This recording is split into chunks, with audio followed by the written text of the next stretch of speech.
Okay. So this is from Clemson Fan 1234. Username 1234 Clemson Fan.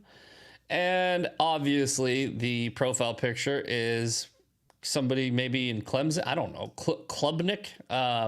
So not a lot of clues here. But the message is cry harder pussy. It is from Clemson Fan 1234. Submit your guesses now.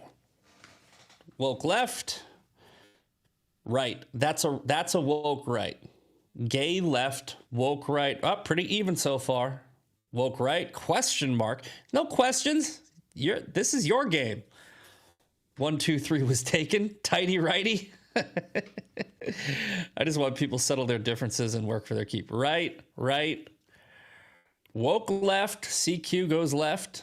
Woke right. Right. Just a left. Fat O prediction. Lefty. Great guy Gary. Okay, let's find out. What is our clue? Oh, it's a righty. All right. So this guy, Clemson Fan, reposted Elon Musk talking about the Arena Zarutska story, and Xavier posted. So definitely a righty. Okay. 0-2, or 2-0. Right, the right is coming out strong. I told you there's a lot of right wingers coming at me this week, so take that into account when you're making your guesses. This one's pretty straightforward. I'm including it because it was there. Stop chimping out. It's a word. Shut the fuck up. From Colin McIntosh. I don't even think I put a clue in this one. Chud the Builder is the one that says chimping out. So I'm pretty sure we got, yeah, I didn't even include a clue because the message was the clue. So that's a gimme. We're gonna go with a gimme on that one. Oop, no. 3-0 woke right. And Colin McIntosh, here's his sweet little face. Oh, you look adorable. You're a cutie. You're such a cutie. Look at this. Hold on. Look in the back. Look in the back here. Check this out. Look at this. He's got one of those walking, driving memorials. The trashiest shit ever. Sorry for your loss, but stop putting your dead people on the back of your window. It's just weird. Okay, woke right, Ginger Bender. Like I said, that one was a gimme. The next one is stupid piece of shit, and you know the word. You know what that word is. From Jamal the ape. Their profile picture is just black dot. Stupid piece of shit. And FAGGOT. What are we thinking, guys? We thinking Jamal the ape is woke right or woke left? Kimberly K, woke left. Grey Wolf, woke left. White Lefty, woke left. Left. All right, we got left. A lot of left. Dumb left. Easy E, woke right. They always use homophobic slurs. Ape. Left. Loony Lefty, woke left. Left, they are all left. That's true. They are all left, technically. Woke left. Left, idiot. We only have a couple of rights. Let's see. What is our clue? Oh, I think you got tricked. I think he tricked you.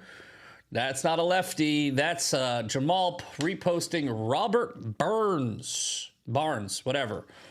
Robert Barnes is the hack lawyer who does a show with Viva Frey or Fry. I don't know how he says it. So we are looking at 4-0. Woke right. Bumba in the chat. No! Guys, you gotta understand. You gotta look at the clues. There was a clue here. Why would black people call themselves apes? Right? Jamal, very common black name, called himself an ape. You gotta look at the clues. That's the fun of the game. Fan Mail Friday is not some simple guessing game. You have to look for the clues. All right. So, last contestant on Fan Mail Friday.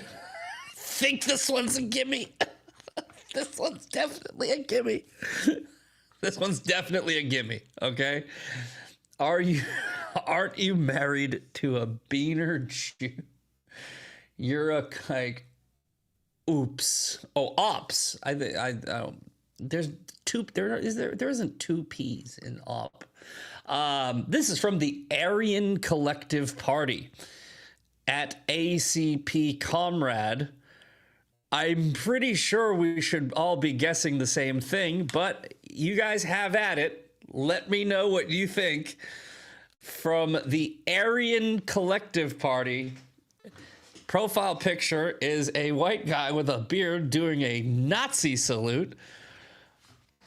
What do you think, guys? Somebody already put left. I hope that you're talking about the last one. Sean MAGA left. Easy E right for sure. Right. Never mind. Right. There you go. DKC deplorable. There you go. All right. Illiterate woke right. True. Illiterate. Yep. It's a Somali troll. No, you know what, guys? If you think that I'm stupid enough to fall for fake accounts, I always go in and I verify. So what I do is, and maybe you're right, but I doubt it, right? So what I do is when I put these together, I will go to the person's page. I will look at how many posts they have when their account was created. And let's say their account was created in 2005 and they have 15,000 posts. That's a bot, right? So I won't put those in the show. Let's say it's just repost. That's a bot, or that's a sock account. I won't put those in the chat. I go and I make sure that person posted something or reposted something or replied to somebody. So I know that they're actually typing out. And, I'm sure I'm not perfect at guessing, but I'm fairly certain most of the people I put on here are, and I know that like Somali troll, maybe, but I would say I think this one is actually a real person. So I'm pretty sure that everybody guessed right, and I don't even need to go any further than his profile. So we have here, let me get this a little bit smaller. The Aryan Collective Party in the new age of multipolarity. Aryan Sunni Islamic, ultra-Orthodox Islamist, farmer, homesteader, survivalist, philosopher. Dude, that's so much. There's so much going on there. And his pinned post is him saying, at Steven Crowder and the FBI, Steven openly says he wants to unalive America. He did not say that, by the way. Steven openly says he wants to unalive Americans like me because we are Islamic fascists. This is hate speech. I am an American. Well, actually, maybe he is on the left. Hate speech? Who says hate speech? I am an American who has been here since 1609 and fought in all the Anglo-Powhatan wars. I put Allah and race above all. 1790 Act. Islam is far right to me, so I'm going right. Good Lord, he's a busy boy. You know what the funny thing is Aryan is not white. So he's a white Islamist. I mean, sorry, so Aryan is white. So he's a white Islamist. That is hilarious. All right, as predicted, it looks like we have a clean sweep this week. All right, that's good, man. We haven't had a clean sweep from the right. They are crushing it. Jeez. Wow. So last week, 4-1. This week, 5-0. May, I think that they are going to make a comeback from April because the left crushed April. But looks like the woke right is definitely making a comeback for May. Sean Farish is coming up next. Hold on. Whoop, wrong one. Don't worry. I'm not going to let you out of here right this second. Sean Farish is coming up next with Ungoverned. The great Sean Farish is coming up. And it is Friday, so I am going to be off for the weekend. I will see you all on Monday. Enjoy your weekend and fix your couch cushions. You're welcome. See you later. A partially valid, a half-truth, if you will, is being pushed. I can't wait to find out all sorts of new and exciting things I didn't know about myself. So you just hate Jews, bro? Yeah, you're just an anti-Semite. Congratulations. You're Go not. join. What would you say? Exactly. Well, that's different. It's not different. It's the same thing. Yeah, it's that just we are the only society on earth who has the obligation to self-destruct, to blame ourselves for every problem that has ever existed, and we just think of ourselves as the worst human beings who are responsible for every bad. How many Muslims are trying to stop Boko Haram? How many Muslims were confronting ISIS? How many Muslims, the extremists always win. So the peaceful majority, which I know many, they're irrelevant.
Good morning. I have no music. Where is my music at? It's been a long morning. Here it is. Good morning. Good morning. Good morning. Good morning. To the Ungovernables, the Captain's Crew, the LFA family, McGroy Nation. We are coming to you live from the deep red state of Tennessee on rumble.com/LFA TV. Welcome to Ungoverned. Happy Friday to you. It's going to be a fun day today. Lots to do. Because you're a fun guy. A fun guy. There's a fungus among us. We got a lot of serious stuff to get to. New maps out of the state of Tennessee. New data. Destroying the MAGA is dead narrative. You know, I have found that the more obnoxious the mocking voice is, by the way, the better, the more it triggers the folks that I'm trying to upset. Well, yeah. You know? So if I'm just like, oh, MAGA is dead, they're like, MAGA dead. They're like, you know what you sound like? I'm like, yeah, I sound like you. Oh my gosh. You got to, you know, it's all about overdoing it. Then they start in with this. Who do you think you are? You know, and the, don't make fun of me. By the way, speaking of who do you think you are, it's nice to know Thomas Massey fell for the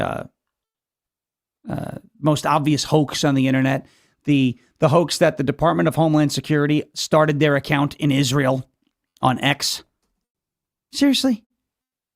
Is this guy, is he stupid? Is he ignorant? Is he both? Oh, man. I don't understand how people support the guy. Where's the biggest constitutional? Okay. Yeah, Constitution. He doesn't even know how to see through a clear as day internet hoax.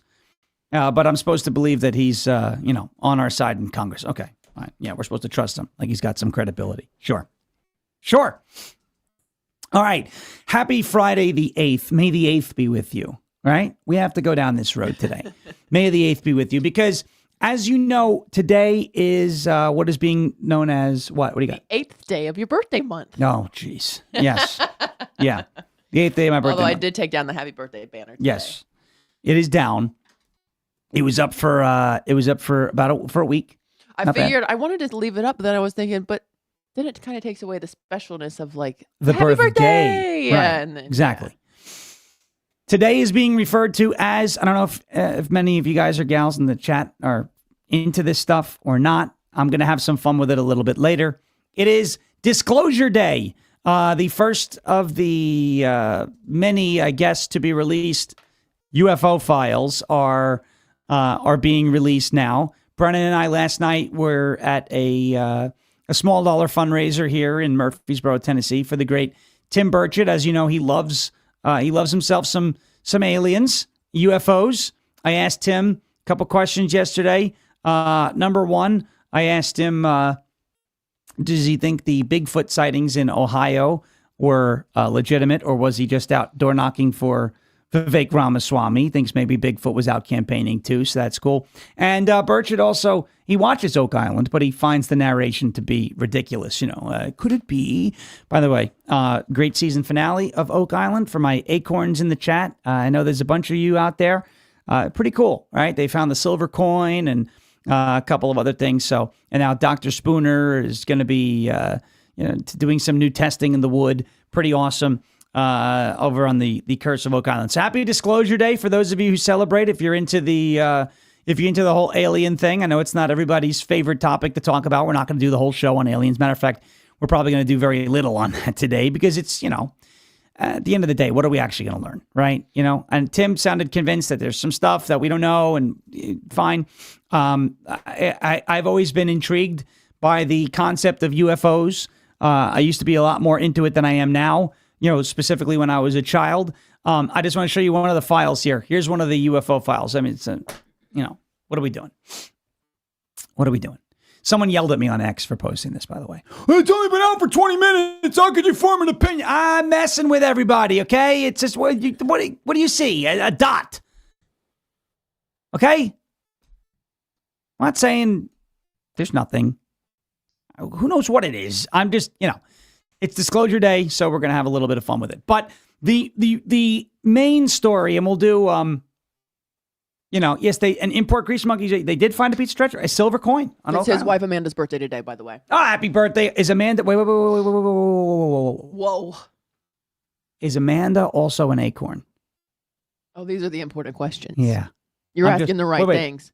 I'm just asking questions. Is Amanda also import grease monkey? Is Amanda also an acorn? Is she a Curse of Oak Island viewer? I would like to know. Oh, Jason says I'm Bigfoot. You're not wrong. I do wear a size 10, 10 and a half. Oh, I thought you said Jason was admitting that he was Bigfoot. No, he says Brennan Parrish equals Bigfoot. Bigfoot. I have a firm foundation, if that's what you want to know. Mm-hmm. Yeah. I'm tall. The Grippers. The Grippers. There it is. Happy birthday to Import. It's his wife, Amanda. Happy birthday to Import Grease Monkey's wife. He must be a little behind because he hasn't answered the question. That's okay. Unless she doesn't want to disclose. Maybe she doesn't want to disclose. Bad Moon says I'm an acorn with the side of pine cone. All right, there you go. She's not. Well, never mind. I take the happy birthday back. I'm just kidding. No, Amanda, happy birthday. Maybe next year. You know what Import Grease Monkey should do? Get you for your birthday the box set of all 13 seasons of The Curse of Oak Island. I don't know if they sell a box set, but that's what it should be. All right. So we have a very important story out of the state of Tennessee, and I love this state. I know there's been some folks ever since we moved here. We've heard some kind of mixed reviews on Bill Lee. Is he a conservative? Is he not a conservative? Is he a squish? Is he not a squish? Is he a good governor? Is he a bad governor? The one problem that I had with Bill Lee was the red flag law special session, that knee-jerk reaction to the school shooting in Nashville, the Covenant shooting. But politically, I understand why he did it. And it's basically to say, look, we're going to look at this issue. We're going to take it very seriously. And the legislature flexed its muscles during that whole thing and said no to red flag laws. So I like that. I know that Lee was a little aggressive in the COVID era. And it took people like, Mayor Andy Ogles of Murray County to basically say, this is America. We don't have the power to lock down. But I will say this. Bill Lee has been good on school choice. He's been great on school choice. And yesterday, he signed into law the new maps. So I can promise you this, whether you like Lee or you don't like Lee, we could do a lot worse. And that's what I'll say. I came from worse. So we could do a lot worse than that. And I'm very happy to see that Governor Lee has signed the new maps into law in the state of Tennessee. So what was once an 8-1 Republican to Democrat state is now a 9-0 Republican to Democrat state. So now we have squeezed out an extra seat from Tennessee. You have Mississippi looking at doing this, South Carolina looking at doing this, Alabama looking at doing this. Tennessee has already done it. Georgia. Brian Kemp, the governor of Georgia, is a piece of shit. And I can't stand him because he's not going to redistrict.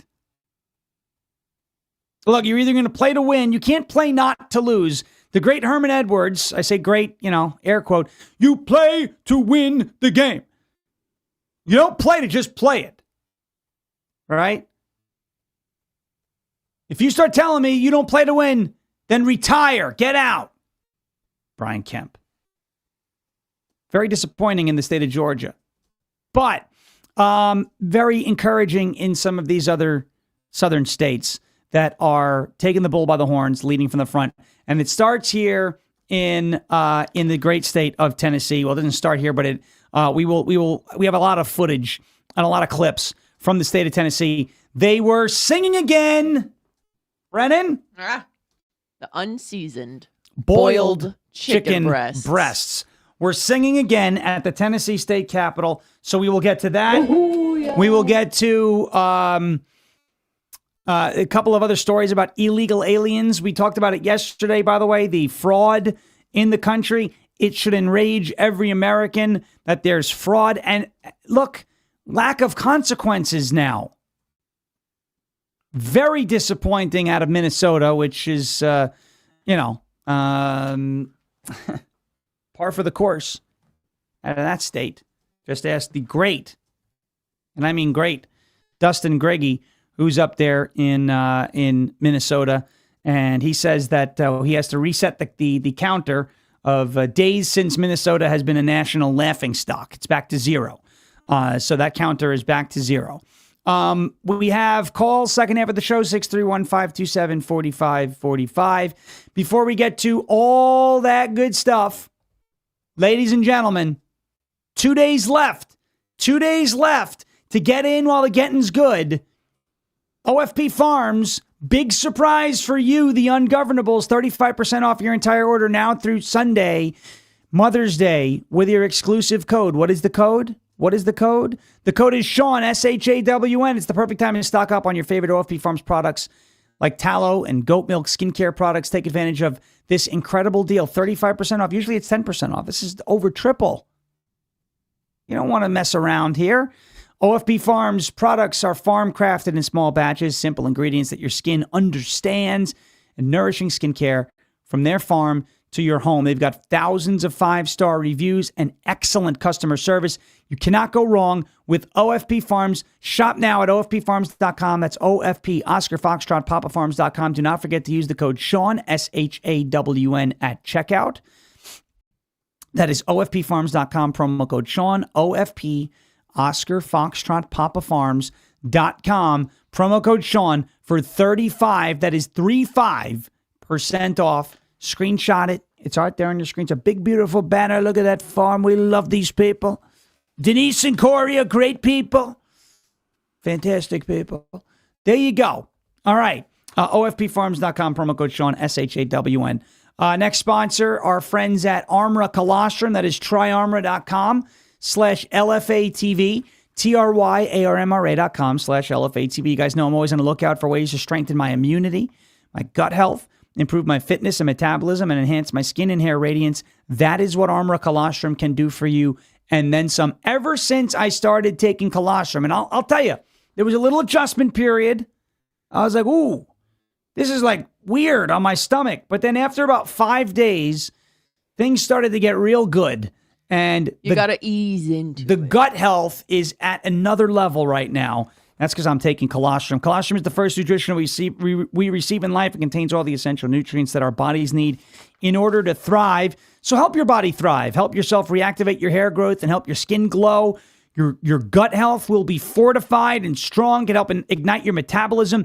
And it can help fuel your fitness, performance, and recovery. Just check it out at tryarmor.com/LFATV. That's TRYARMRA.com/LFATV. Tryarmor.com/Lima Foxtrot Alpha Tango Victor for up to 30% off of your first order. Tryarmor.com/LFATV. TRYARMRA.com/LFATV. All right, let's do it. Let's get into it. Tennessee redistricting. This is something that happened very quickly. The Supreme Court, remember last week we were throwing a party, right? We were throwing a party when Misfit came into the chat and was like, Supreme Court, Louisiana maps, and I thought he meant Los Angeles. Then we looked it up, and it was the Voting Rights Act, and I started going crazy, and people were like, why is he going crazy? And this is why. This is why. That was only last week? That feels like a long time ago. It was only last week. Lordy. Yeah. Time's flying when you're having fun. Yeah, time's flying when you're redistricting and drawing new congressional maps and driving Chase Bowes crazy because he's got to have, his model has to be updated. And he's got a brand new House of Representatives model that's about to be released once all the redistricting is done. And then we're going to have him on. And we'll talk about the midterm forecast because if there's anybody who knows numbers, it's Chase. He's got like 15 gajillion screens in the room, and but he does a great job. He's a rising star here in the state of Tennessee, and I think he'll be a national name. You know it. We know how to pick him. We picked out J.W. Griffin, did we not? Remember, he came on the show, and he played Dash on the Tombstone. The dude was on The Voice, came in second. His talent. We know how to find talent. Yeah. All right? We're very good at that. I want to start here in the great state of Tennessee because obviously that's where we're at. And we've had a pretty good run here in Tennessee the last couple of days with our local elections, as you know, and the now statewide redistricting efforts. Why is this not working? There it is. The Democrats are going to do Democrat things. They're going to be drama queens, right? I say no kings, but yes queens, right, for the Democrats. Here's the unseasoned boiled chicken breasts up on Capitol Hill, State Capitol Hill, Nashville, here in the state of Tennessee, protesting the redistricting efforts that the state legislature took on and passed. Here's them singing again the unseasoned boiled chicken breasts.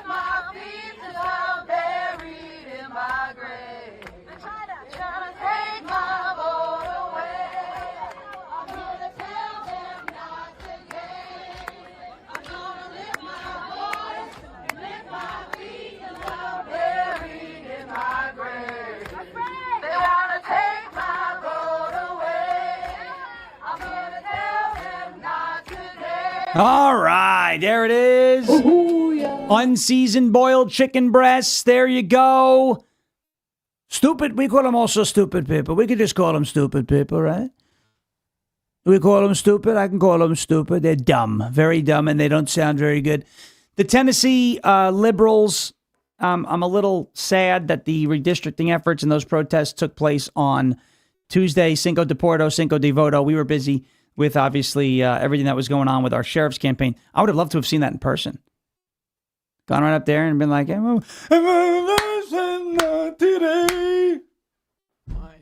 unseasoned boy. Did you hear the person in the video, by the way, clapping off beat?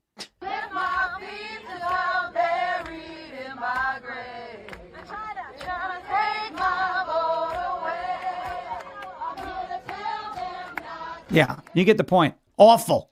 Rhythm is hard. Rhythm is hard. It is. Very difficult. Yesterday, during the redistricting showdown here in Tennessee, remember the Tennessee Three? It was Justin Pearson, Justin Jones, and one other person from Tennessee that were expelled from the Tennessee legislature, and then they were obviously put back. This is the drama queen known as Justin Pearson. And of course, he's making it about making a racial argument, which there is no racial argument here. As a matter of fact, drawing districts based on race is unconstitutional. It is a violation of the Equal Protection Clause. The Supreme Court ruled that in the Calais case, the Louisiana versus Calais case. And I just want to show you, this is how they behave when they don't get their way. Justin Pearson here in the Tennessee State Legislature, I believe he's a representative out of Memphis. Justin Pearson went on this, he thinks he's Martin Luther King, or Malcolm X or whatever. This guy, just watch this, listen to this. This video is going to be cut into 2 parts. But it's just ridiculous. It's patently offensive to think that anybody takes this seriously. And there are some people who take this seriously. But Justin Pearson just lost it, totally crashed out on the floor of the either the Tennessee General Assembly or their Senate yesterday as the redistricting maps were being passed. Minutes. These maps are racist tools of white supremacy at the behest of the most powerful white supremacist in the United States of America, Donald J. Trump. Memphis is the most beautiful place on the planet. It's the place that raised me, my brothers, my parents, my grandmothers, and where my ancestors' bones rest. And what you are doing today is eviscerating the only black majority congressional district in our state because we are majority black. We are here because this Republican Party has to seek to steal elections and seats because the president and the party have refused to address the pain, the suffering, and the struggling of everyday Tennesseans. This is about attacking, targeting, and cracking District 9 into pieces for more political and racial dominance and white supremacy in the state of Tennessee. Oh, well, all the buzzwords, racist and white supremacist and bigot and all the buzzwords. Pulp Fiction. Yeah, he's got the afro, right? He thinks he's like some civil rights leader. It gets worse than that, too, because there's, Justin Pearson can't go a day without like throwing an actual fit. Okay? Bad Moon's right. Says he just can't stand equality. Justin Pearson absolutely loses his mind. Again, this is what he does. This is what he's known for. He's a performer. He's into the theatrics. It gets him the clicks. Maybe we shouldn't be giving him the attention. I'm doing it to mock him because, frankly, he's ridiculous. He's absolutely ridiculous. Again, this is what the Democrats do when they don't get their way. Watch. We are still here. This nation, this state has legislated and legalized the worst things in humanity, including our enslavement, and we are still here. Right in this country where, as one black woman said, your ancestors enslaved us, denied us of our rights, called us 3/5 of a person, and yet we are still here. You put us on cotton plantations and tobacco plantations. You denied our human rights and our right to exist as children of God, and we are still here. You destroyed Tulsa. You killed and lynched black folks on poplar trees. Shelby County, Tennessee had the most lynchings of anywhere in this state where you're taking this district, and we are still here. You've had 3 strikes laws, mass incarceration, denied us of who we are, and we are still here. And today you'll take the only majority black district from us. But I want you to know, and I want my nephew, sons, and the future to know, no matter what you do, no matter how much you try and break us and make us bend and make us quit, we will still be here. What a drama queen. You see how he got all like, preacher, we are still here. You, what have you experienced, Justin Pearson? You were never a slave. You were none of these, Tennessee legalized this, legalized. You never experienced any of that. You're a performer. And let me just be very, very, very, very, very clear. Very clear about why the Democrats are upset with this, okay? It's because the Democrat Party, the party as a national apparatus, feels entitled to the black vote. If the black vote was going to Republicans, Democrats would have gerrymandered gerrymandered out majority black districts a long time ago. It's funny that Justin Pearson wants to talk about all the racism, all the segregation, all the anti-black laws, all the anti-civil rights laws. Would somebody like to remind Justin Pearson what party it was that passed Jim Crow? What party it was that founded the KKK? What party it was that fought against the civil rights movement? And don't you try this cheap BS with me. Oh, the party switched. They did not switch. As a matter of fact, they're still one and the same. The Democrats were, they still are, and they always will be the party of slavery. They were, they are, and they always will be the party of racism. Remember, it was Kathy Hochul who said young black men in the Bronx don't know what the word computer means.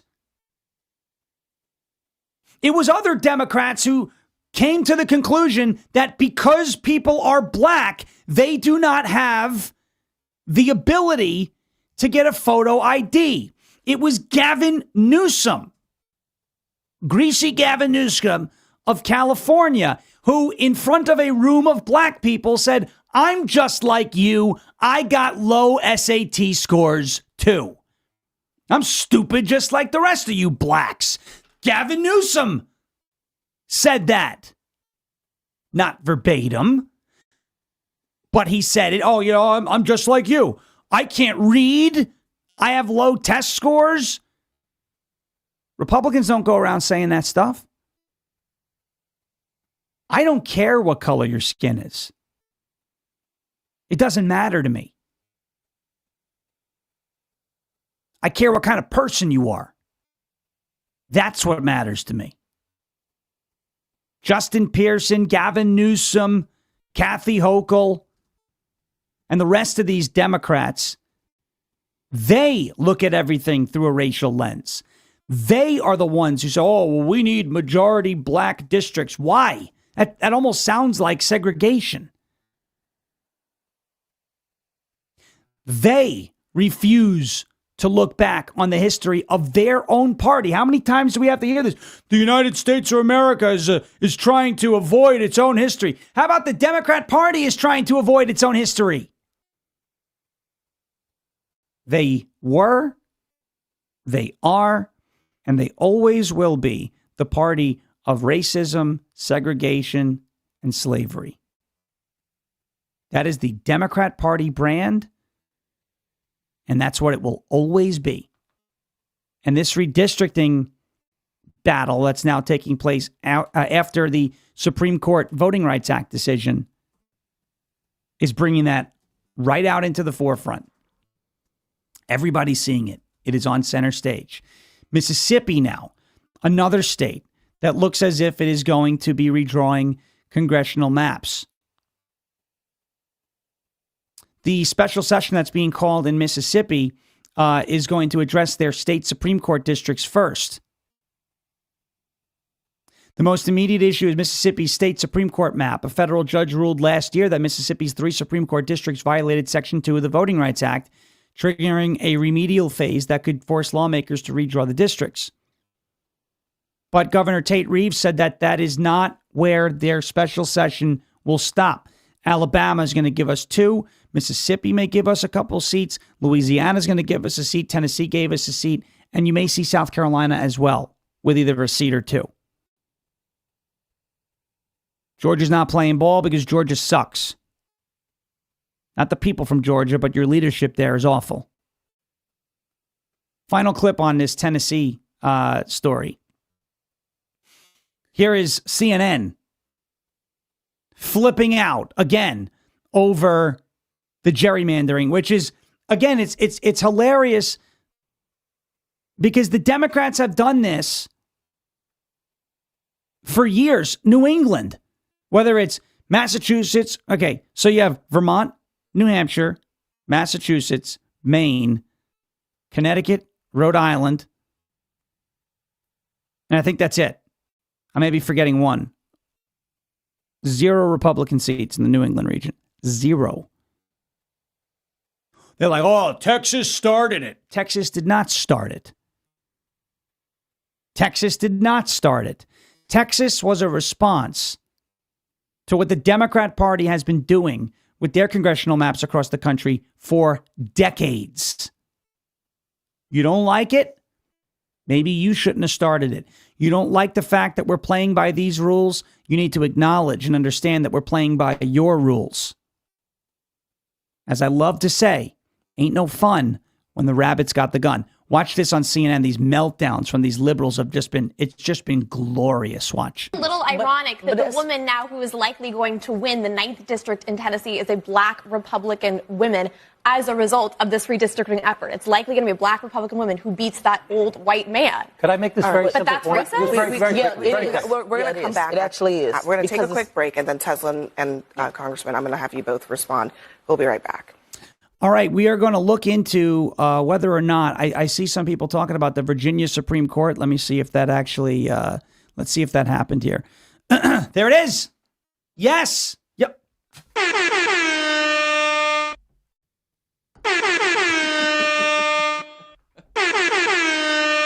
It is party time.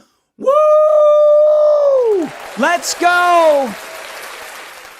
The Virginia Supreme Court has struck down, I got to let Chase know, Virginia Supreme Court struck down their gerrymandering efforts. Beautiful. Very good. Thank you for bringing this to my attention. There it is. Axios, left-wing source. Let's see if... The New York Times apparently had it too. Yeah.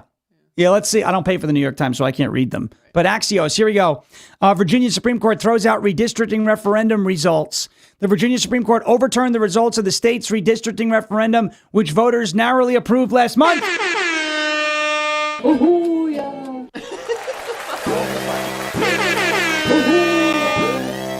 Yes!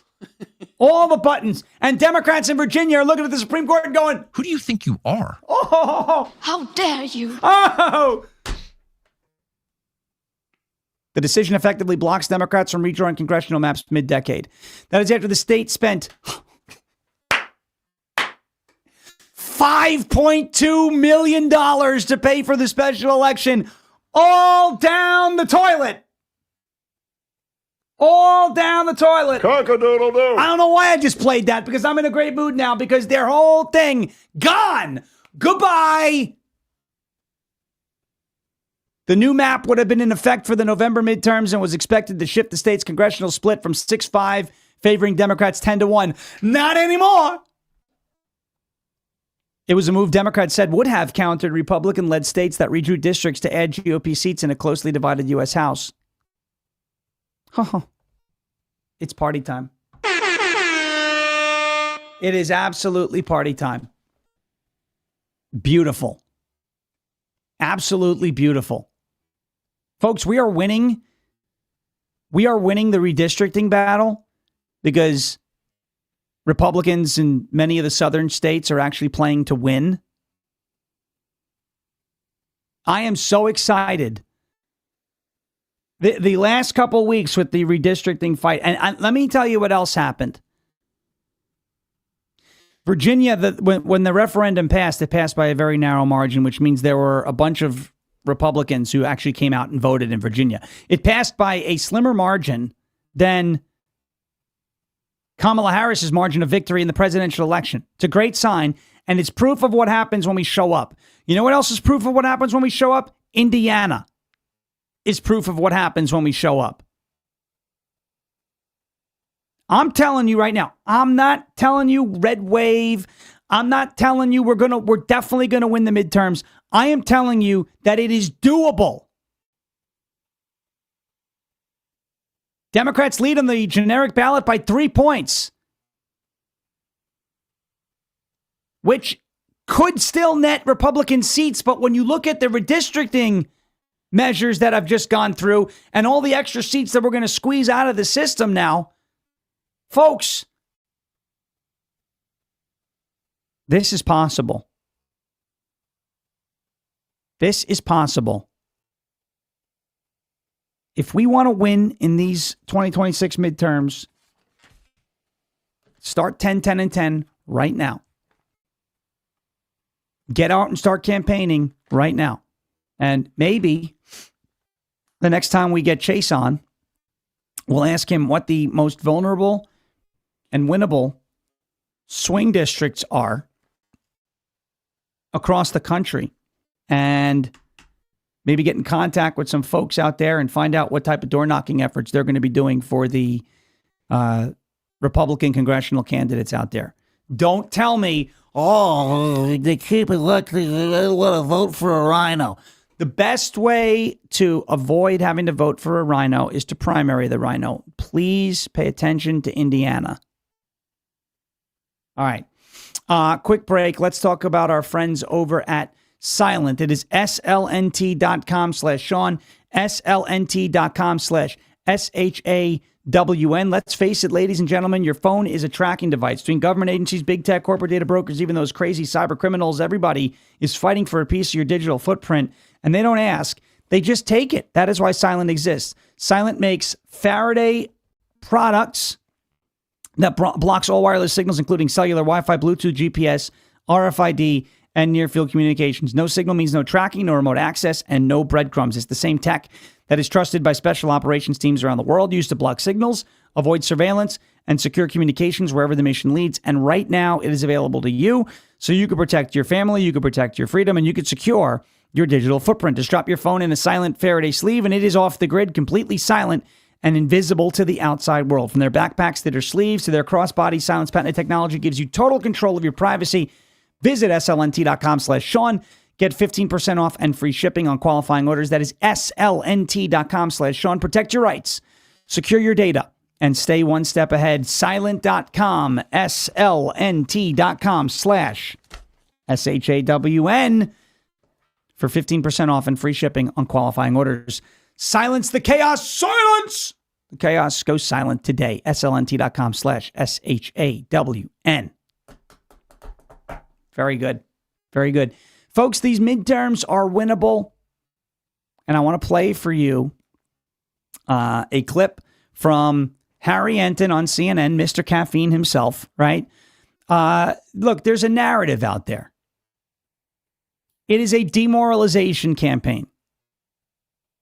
They are looking to make Trump look bad. This demoralization campaign is targeted at Trump and his supporters. They are trying to demoralize you and to convince you that nothing is happening when a ton is happening. We go through it every day. There is a demoralization campaign that is meant to detach you from reality and make you think that voting in the midterms is pointless, that nothing's going to happen regardless, so why even bother?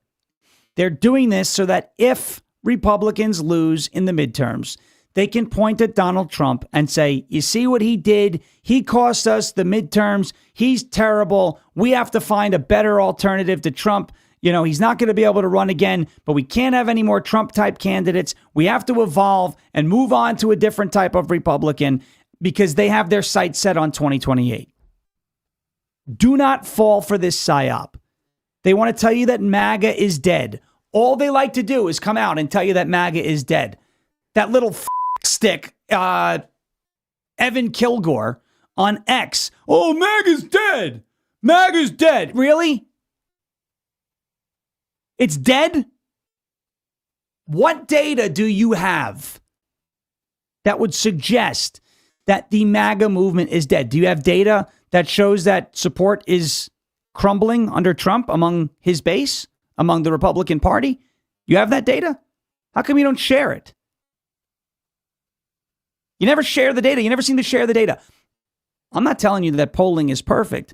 I'm telling you that for the last 5+ months, we have seen data come out week after week, month after month, showing you that Donald Trump's not losing support among a large number of Republicans. And that's what this Harry Enton CNN clip is going to show you. It's not that I trust CNN. It's that these are numbers. This is data. This backs up my opinion. This backs up the thought that MAGA is not dead. Do not let the online demoralization campaign work on you. They want to convince you that you belong to a movement that is no longer effective so that they can hijack the infrastructure and take the spoils for themselves. MAGA is not dead. The data proves that MAGA is not dead. And here's the data now. Harry, you were also looking at turnout. What are you seeing in turnout? Why is this significant to this conversation? Okay, why is it significant? Because we know that within the Republican Party, Trump has that extra strong core, that MAGA base, right? We're talking about approval ratings, depending on which poll you look at, 95, 97, 100% with MAGA Republicans. And here's the thing. They are incredibly juiced up compared to other Republicans. Because let's take a look here. Republicans who say it's more important to vote in 2026 than the usual midterm election. Look at this. 60% of MAGA identifying Republicans say that, compared to just 36% of non-MAGA. So what's going on in these primaries, right? It's not just that you have this core Republican base that really loves Donald Trump. The people who really love him, they're the ones who are absolutely juiced up to go out and vote. They would go over hot coals to vote in those primaries. And you saw that in Indiana, with a clear majority of those representatives who went against Trump on redistricting. Well, they're no longer going to have a job come the next session of that state. So then the question is, do Republicans think that party leaders should be following Trump, or other Republicans should be following Trump? Yeah, okay. So you see this juiced up MAGA, right? You see right here that his support among Republicans is just as strong as it was going into the 2018 midterm cycle, right? But it's more than that. Republican voters want their party leaders to follow the president of the United States, because party leaders should follow the president's lead. You know, for Joe Biden at the same point in his first term, just 57% of Democrats said that party leaders should follow his lead. Look at this number for Donald Trump. It's 75%, significantly higher than it was for Joe Biden. So it's not just that Republicans really like Donald Trump. It's they want their leaders to follow Donald Trump. And when they don't, as I said at the beginning, you get voted off the island. MAGA is not dead, folks. I'm not going to tell you there's no disagreements on our side of the aisle. There's not conflicting thoughts on what we should be doing with Iran. I happen to believe the administration has about 2 weeks to get this thing wrapped up before it really starts to impact their political bank account. Some people disagree. No, it should take as long as it needs to take. Some people just blindly, oh, you have to trust Trump. I don't have to blindly trust anybody. Okay? I happen to believe that if we get to Memorial Day and gas is still either nudging high or holding at a high price, it's going to hurt Donald Trump. It's just a hypothesis. I might be wrong. It's just a hypothesis. I am incredibly intrigued by the possibility that we can win the 2026 midterms and maintain our majorities in the House and Senate. I think we're going to maintain our majority in the Senate. Not regardless, not put your feet up and coast through the election. No, there's plenty of time. But I think it can be done. And guys, I don't BS you. And this is going to sound bad, and I don't want to be a Debbie Downer. But do you remember how many people told me that New York was not going to elect Zohran Mamdani? No. They're going to elect Curtis Sliwa. That was never realistic. Now we have the same online phenomenon happening with Spencer Pratt. Nothing against the guy. It's not personal. I think what he's doing online is awesome. The ads, the content that he's putting out, the message that's getting out there is great. In the 2024 presidential election, LA County voted 70 to 26 in favor of Democrats. Spencer Pratt is not going to win that race. I'm not saying don't support him. I'm not saying don't campaign for him. I'm saying do not set yourself up for disappointment like you did with New York and Mamdani. I like the guy. I like what he's doing. It's valuable work. I'm not telling you there's no chance. I'm telling you there's a very low chance. And I see a lot of people getting their hopes up because, again, we live on the freaking internet. And if something gets millions of views online, immediately we think that translates to real life. It doesn't. I like Spencer Pratt. I think what he's doing is great. I don't think he has a good shot at winning in Los Angeles. And I'm going to play it straight with you. I'm not being a Debbie Downer. I'm not telling you not to support him. I'm not telling you not to share his stuff. And the other thing I'm going to tell you not to do is please don't blame if he loses in Los Angeles. If he loses by 20 points or 30 points, folks, that's not all election fraud. Every election contains fraud. But not every election is decided by fraud. And we have to come to grips with that reality. All right? It's just a little bit of real talk. All right. Let's take a quick break and then we'll get to your call. 631-527-4545. I am losing my voice as I normally do. It is allergy season. I can't seem to keep my voice on me for, well, it's also been doing this for almost 5 straight hours. But anyway, folks, Cove Pure, lead is a big problem in your water. It's a huge problem in your water. If Flint, Michigan taught this country anything, it is that the government's word on your water is worth exactly nothing. And Flint wasn't a one-off. The problem is everywhere. That is why we purify every drop of water in our house with Cove Pure. Listen, the government doesn't tell you a lot of things, especially when it comes to lead. The testing method that utilities use to check lead levels is specifically designed to collect the least contaminated sample, not the worst. Lead has no taste, it has no smell, and it does not change the color of your water. But here's the scary part. There is no safe level of lead exposure. None. Even low levels are directly linked to brain damage, learning disabilities, and irreversible developmental harm in children. Cove Pure removes all that. It is certified to eliminate up to 99.9% of contaminants. That includes lead, but also PFAs, fluoride, and pharmaceuticals.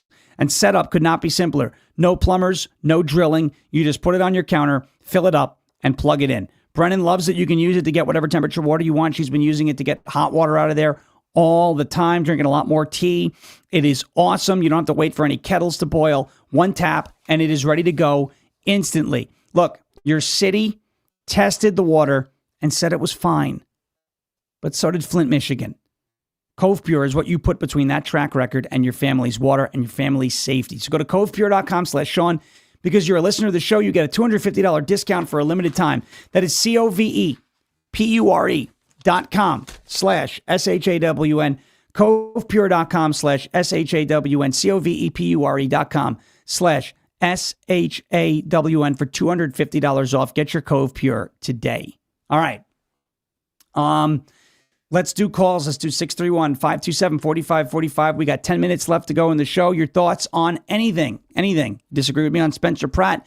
Feel free to give me a call. Again, I like Spencer. I'm not trying to dissuade people from going. I'm not trying to demoralize people. What I'm trying to do is keep it real with you. In a place like Los Angeles, it is not impossible, but it is very difficult for a Republican to win. I hope I eat my words. I really do. All right, 631-527-4545, 527. Man, do I sound awful. 4545. I promise. Well, actually, it does hurt. Let's see. Who do we have on the line here? Hello. Hello. Hello there. Hey, how are you doing, Sean? I'm doing good. Who do we have on the line? This is Elizabeth Beatty. Hey there. How's it going? I'm calling from Hartsburg, Missouri. Very good. Very good. Happy to have you with us. What's on your mind? I'm just calling to wish you a happy Harry S. Truman Day. Harry S. Truman Day. Why is today Harry S. Truman Day? Well, it's his birthday. Huh? Oh, I didn't know that. Very cool. Well, thank you for wishing me and wishing everybody a happy Harry S. Truman Day. It's very, very nice of you to do so. Appreciate it. Yep. He's a Missouri boy and he dropped the nukes.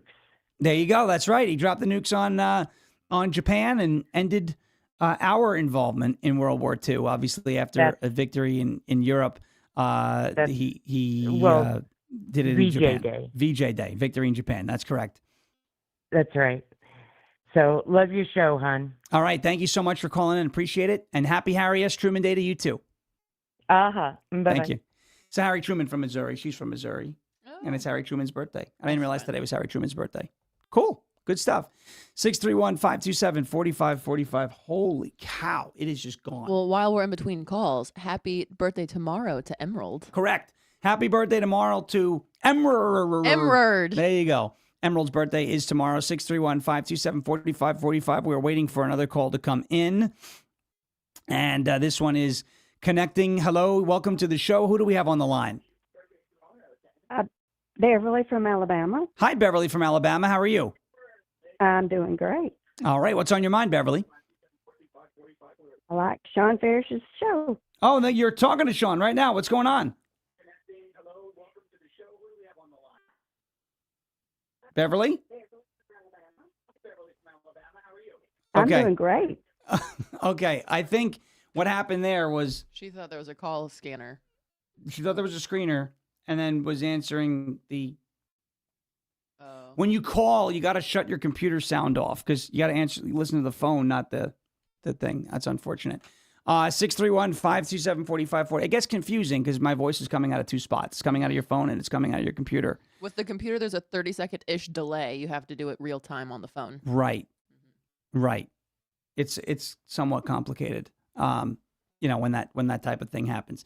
631-527-4545. Emerald, her birthday is tomorrow. What is she turning, 25? Yeah, she's a whippersnapper. Yeah, she's a whippersnapper. There you go. Emerald Sonic. We love Emerald Sonic. I think this is Beverly from Alabama again giving us a call. Let's see if we can reconnect here and get back in touch with Beverly. Hello, Beverly from Alabama again. How are you? I'm fine. I don't know what I must have accidentally hit my phone. That's okay. No worries. You're back on and you're live on the show right now. What's happening? I just love his content. Oh, I appreciate it. And excuse me. Is there anything you'd like to say to the live chat? You're live right now on the show. This is Sean talking to you right now. And I love your content. Appreciate you. Thank you. I love you. I love your show. Thank you so much for being here every day, and keep up the good work in Alabama. You know, Alabama's about to redraw their congressional maps, and hopefully that comes out soon. Helps us out in the midterms. We appreciate it. Yes. Thank you very much, Beverly. You have a great day. You have a great day too. And have a great weekend. Beverly from Alabama, everybody. Holy smokes, that was... Just go up one octave. Where I can't. Yeah, you can. I have no... Go up just a little, and it helps. I can't go up. There's nothing. We're completely gone. The voice is gone. 631-527-4545. Help me out through this next 6 minutes. Here we go. Another call coming in right now. We will see if we can connect that. It was nice to hear from Beverly from Alabama. We have a new call on the line. Who do we have here? Hello. Hi, my name is Carol. Hi, Carol. How are you? I'm great. I'm from Texas. Carol from Texas. Very good. Everything is bigger in Texas. What's on your mind, Carol? Yeah, it is. It really is. I just wanted to, I missed half of your show, which seems to be my habit here lately. That's all right. But I just wanted to make a comment about how this whole thing with everybody going into panic mode about the hantavirus, and I don't buy into any of that. My husband and I didn't buy into any of it. We didn't do the vaccine. We didn't do any of that stuff. Cool. But I do want to put kind of a warning out there. Okay. I've had two, one was a friend and then one was just somebody I heard about in the last month die of West Nile virus. Oh, okay. Mosquito bite. That's a very serious And virus, actually, yes. Yes, and she actually, she was injured, and then while she was in the hospital from the injury, just went downhill, and then they ran all these tests, couldn't figure it out, and she died of that. Anyway, I'm not a big believer in all these chemicals and stuff, but boy, I tell you what, me and my husband have been spraying the chemical stuff, and I just want to tell everybody, we're in the rainy season in Texas. Right. I don't know about y'all. But, Right. If I can put a PSA out there, empty any standing water out. No, you're right. Because That's where they so breed. horrible, and you don't even think about it. And then about a couple of days after her funeral last week, I was like, we were out in the yard working, and I was like, oh my God, we've got all these empty flower containers from last year. We got to empty these out. And it was just kind of scary. Anyway, I just wanted to say, I hope nobody buys into the crap other than just being common sense, careful, wonderful American conservatives. Thank you, Carol. I couldn't have said it better myself, and I say things all day long. So I appreciate it. Thank you so much for calling in, and very good word of advice that you just gave to everybody. Appreciate that. Thank you so much. Have a great weekend, all right? Thank you. God bless. Thank you. All right, Carol from Texas said, don't buy in to the nonsense with the hantavirus. Now, it's a serious virus. It is. The mortality rate is around 20%.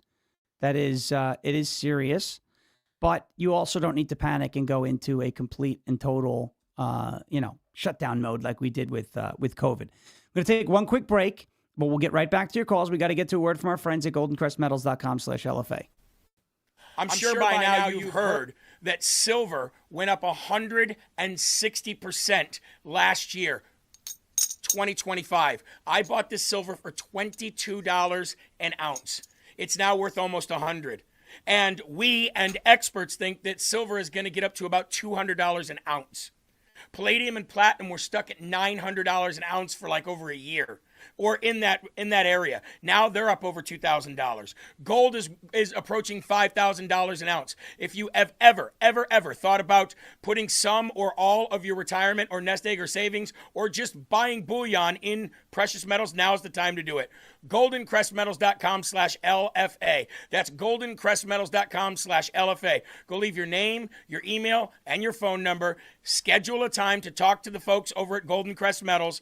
Get your free gold guide today, and make sure you tune in on Saturdays at 1 p.m. for the Crest Report, where we dive deep into precious metals, why they're doing what they're doing, and where we expect them to go. It is like insider trading. Nancy Pelosi knows about that. We don't. It's just inside information. It's not even really that. It's called knowledge. Get yours today and get a part of gold, silver, palladium, and platinum and diversify your portfolio today. goldencrestmetals.com/LFA.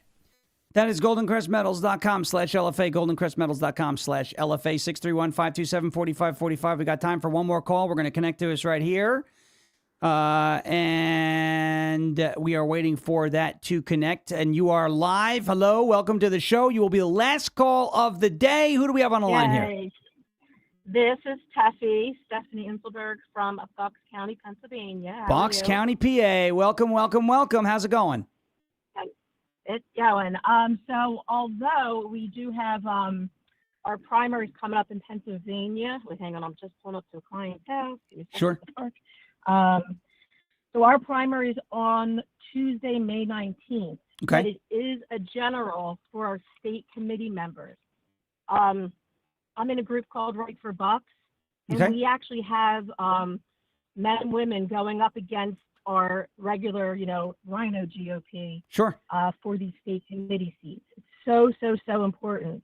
So what the GOP is doing is when they hand out their ticket, they've actually blackened out everybody's name that is running, as a Republican. I mean, they're just so shady, it's disgusting. But the leadership locally needs to change in order for us to get rhinos out like Brian Fitzpatrick. That's right. That's our rep for Congress here. That is right. So important. So anybody in Bucks County, you can look up Right for Bucks.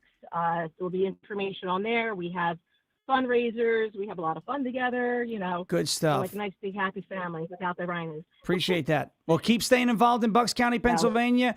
Keep up the great work. We do unfortunately have to run. Jeremy Herrell's up next, but thank you for the call. Great way to end the day. Have a great weekend. Right for Bucks. That's what we want people to check out. There you go. Appreciate that. Always love hearing from folks who are involved locally in their communities. It's so important. Brennan and I just got done with that sheriff's campaign here. Kenneth Barrett, he won. Even if your guy or gal or candidate doesn't win, it's still important to get involved and know what's going on in your backyard. Local politics impacts you way more than federal politics. All right. Jeremy Herrell is coming up next here on LFA TV, rumble.com/LFA TV. As President Trump says, we will never give up. We will never give in. We will never, ever surrender. And if all else fails, we'll just become ungovernable. Thank you. God bless you. God bless this one nation under God, indivisible, with liberty and justice for all. Happy Alien Day if you celebrate. Take a look at the UFO files. If I do get my voice back a little bit, I'm going to try and do a fun little video later today with Trump and some famous aliens. We'll have a little bit of fun with that. And we will be back here Monday morning, 10 a.m. Eastern Time, rumble.com/LFA TV. Jeremy Herrell up next. Thank you for your attention to this matter.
they say good things come to those who wait.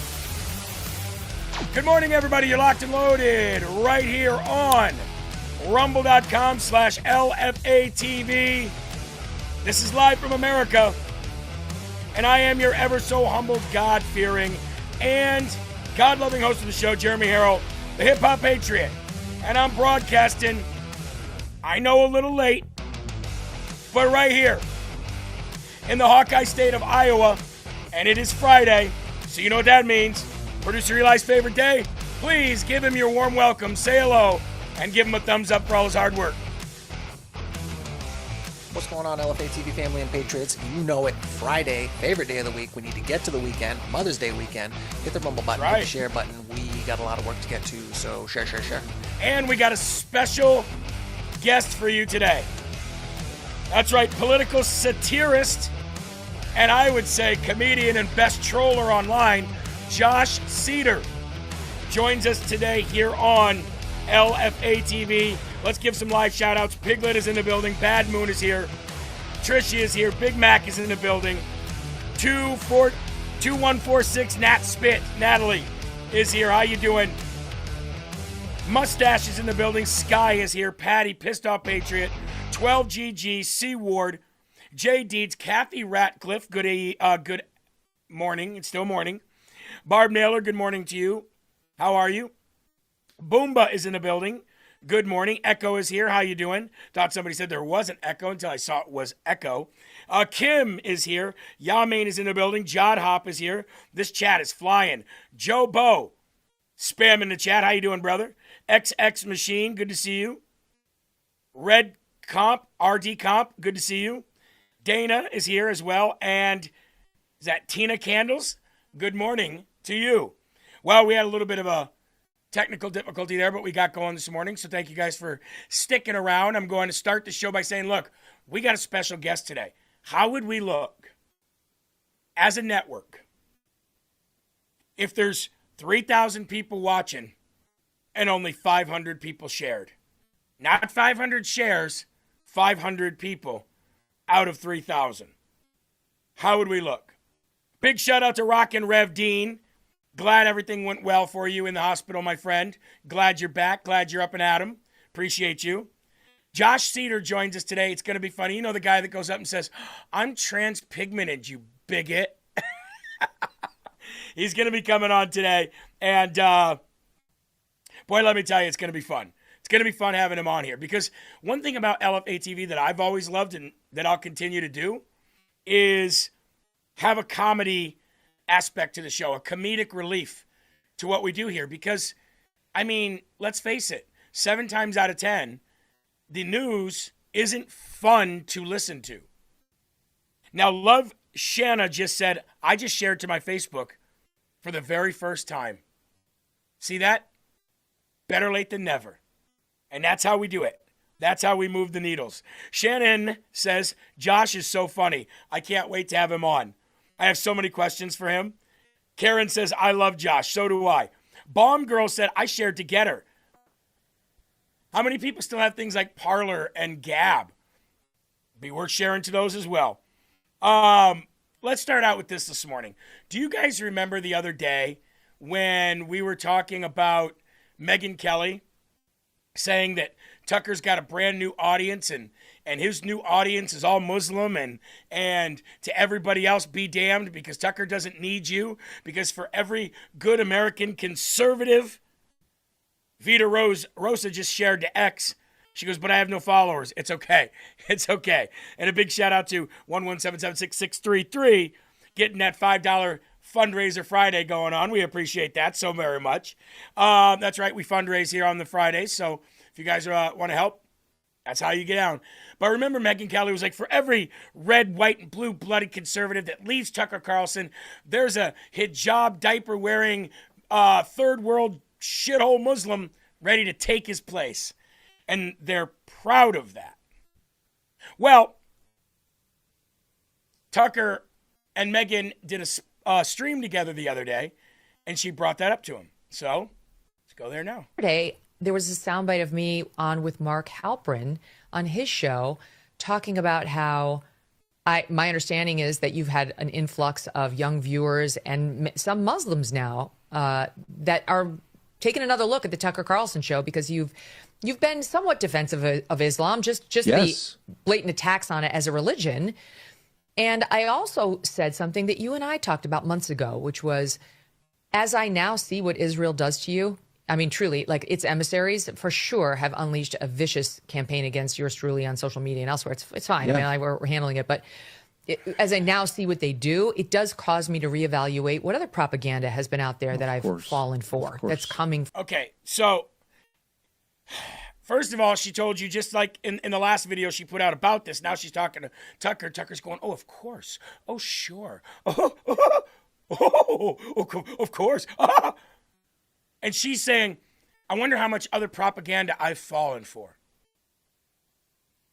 Can I ask you guys a question? When was the last time that you can honestly say that you fell for propaganda? I didn't fall for the COVID propaganda. Did you? I didn't fall for the we have the most secure elections in history propaganda. Did you? I didn't fall for the, oh, these are not real assassination attempts. These are just false flags so that Donald Trump could take your eyes off Israel propaganda. Did you? After people literally died and bullets got lodged into Secret Service vests. Did you fall for any of that propaganda? I didn't. So first of all, for Megan to say, oh, I fell for so much propaganda, and then in the same sentence to sit and say how much she's like, and now there's a full assault on me for going against Israel. You said terrible things about a big group of people who a lot of people support, and that group of people and the people that support them came back and counterpunched you. That's what happened. When you say things about a group of people, you have to expect them to come back and hate you. Like I say things against Muslims all the time. I say things against Somalis all the time, and guess what? My inbox is filled with people coming back and counterpunching me. But the difference is between their counterpunches and the people that support Israel's counterpunch against Megyn Kelly is that my counterpunches feel like mosquito bites. Her counterpunches are enough to make her get on the horn with Tucker and say, can you believe they're doing this to me? Just like Candace. From a foreign government. You know, you and I discussed this. So I'm going to show you the soundbite, and then I'll tell you what they're saying about it. Watch. Like, he's gotten very, very popular lately, I read, with Muslim viewers. This is what I showed you the other day. Because he's been standing up for Islam, you know? And I have to tell you, Mark, it's been something I've noticed just since I've gotten sort of more clear-eyed on Israel, that a lot of the anti-Muslim rhetoric that's put out there originates with people who are very, very pro-Israel, who kind of need us to demonize them. Yeah. Right. And I've taken a look recently at my own rhetoric on this to say, like, have I been manipulated? I want to make sure I'm not getting manipulated. Because you're a dumb broad. But I think he's having a lot of Muslim viewers flock to him. I know for a fact he has a lot of young men flocking to him. And so while he may have lost some contingent of the Fox News audience that's very, very pro-Israel and, pro-Trump, and you can't say anything about Trump, for every one of those who leaves, there is another newer, younger audience member who does want to hear these traditional lines challenged and hear just new independent thinking. I mean, I'm experiencing some of that myself, and Tucker probably times 10. So what happened, interestingly, in response to that clip online yesterday was a torrent of demands by the Israel Firsters and some regular conservatives. I mean, demanding that I, in their view, return to Muslim hate. That any deviation off of Muslims are bad, universally bad, is not acceptable and makes you of the left, was the accusation. Nothing I've done is for clicks. If anything, my stance on the Iran war and Trump attacking me hasn't been particularly helpful, but it's sincere, and you got to be honest about who you are and where you stand. Yep. And I have been blown away by how openly the Israel First crowd is demanding that I and others hate Muslims or else. I'm not real pro on like Islamic leaders in America. I still stand by that. But I am reevaluating some of the things that I swallowed hook, line, and sinker, Tucker, because things that she swallowed. So Let's bring out my friend who I think does a great Megyn Kelly impersonation. Let's go to him now. And, you know, Tucker has some new viewers, new members of his audience that, from what I read, are Muslims.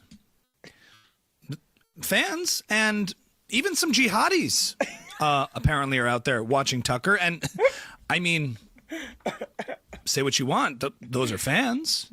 So you can't discount that. Fans are fans. I don't do anything for so clicks, though. Don't go writing him off just yet. That Tucker, and he's getting fans. And so having watched him get fans, it's kind of made me think, like, kind of have to look at what I've been doing. And, you know, I've come to realize that a lot of the people speaking out against radical Islamic terrorism also happen to be very pro-Israel.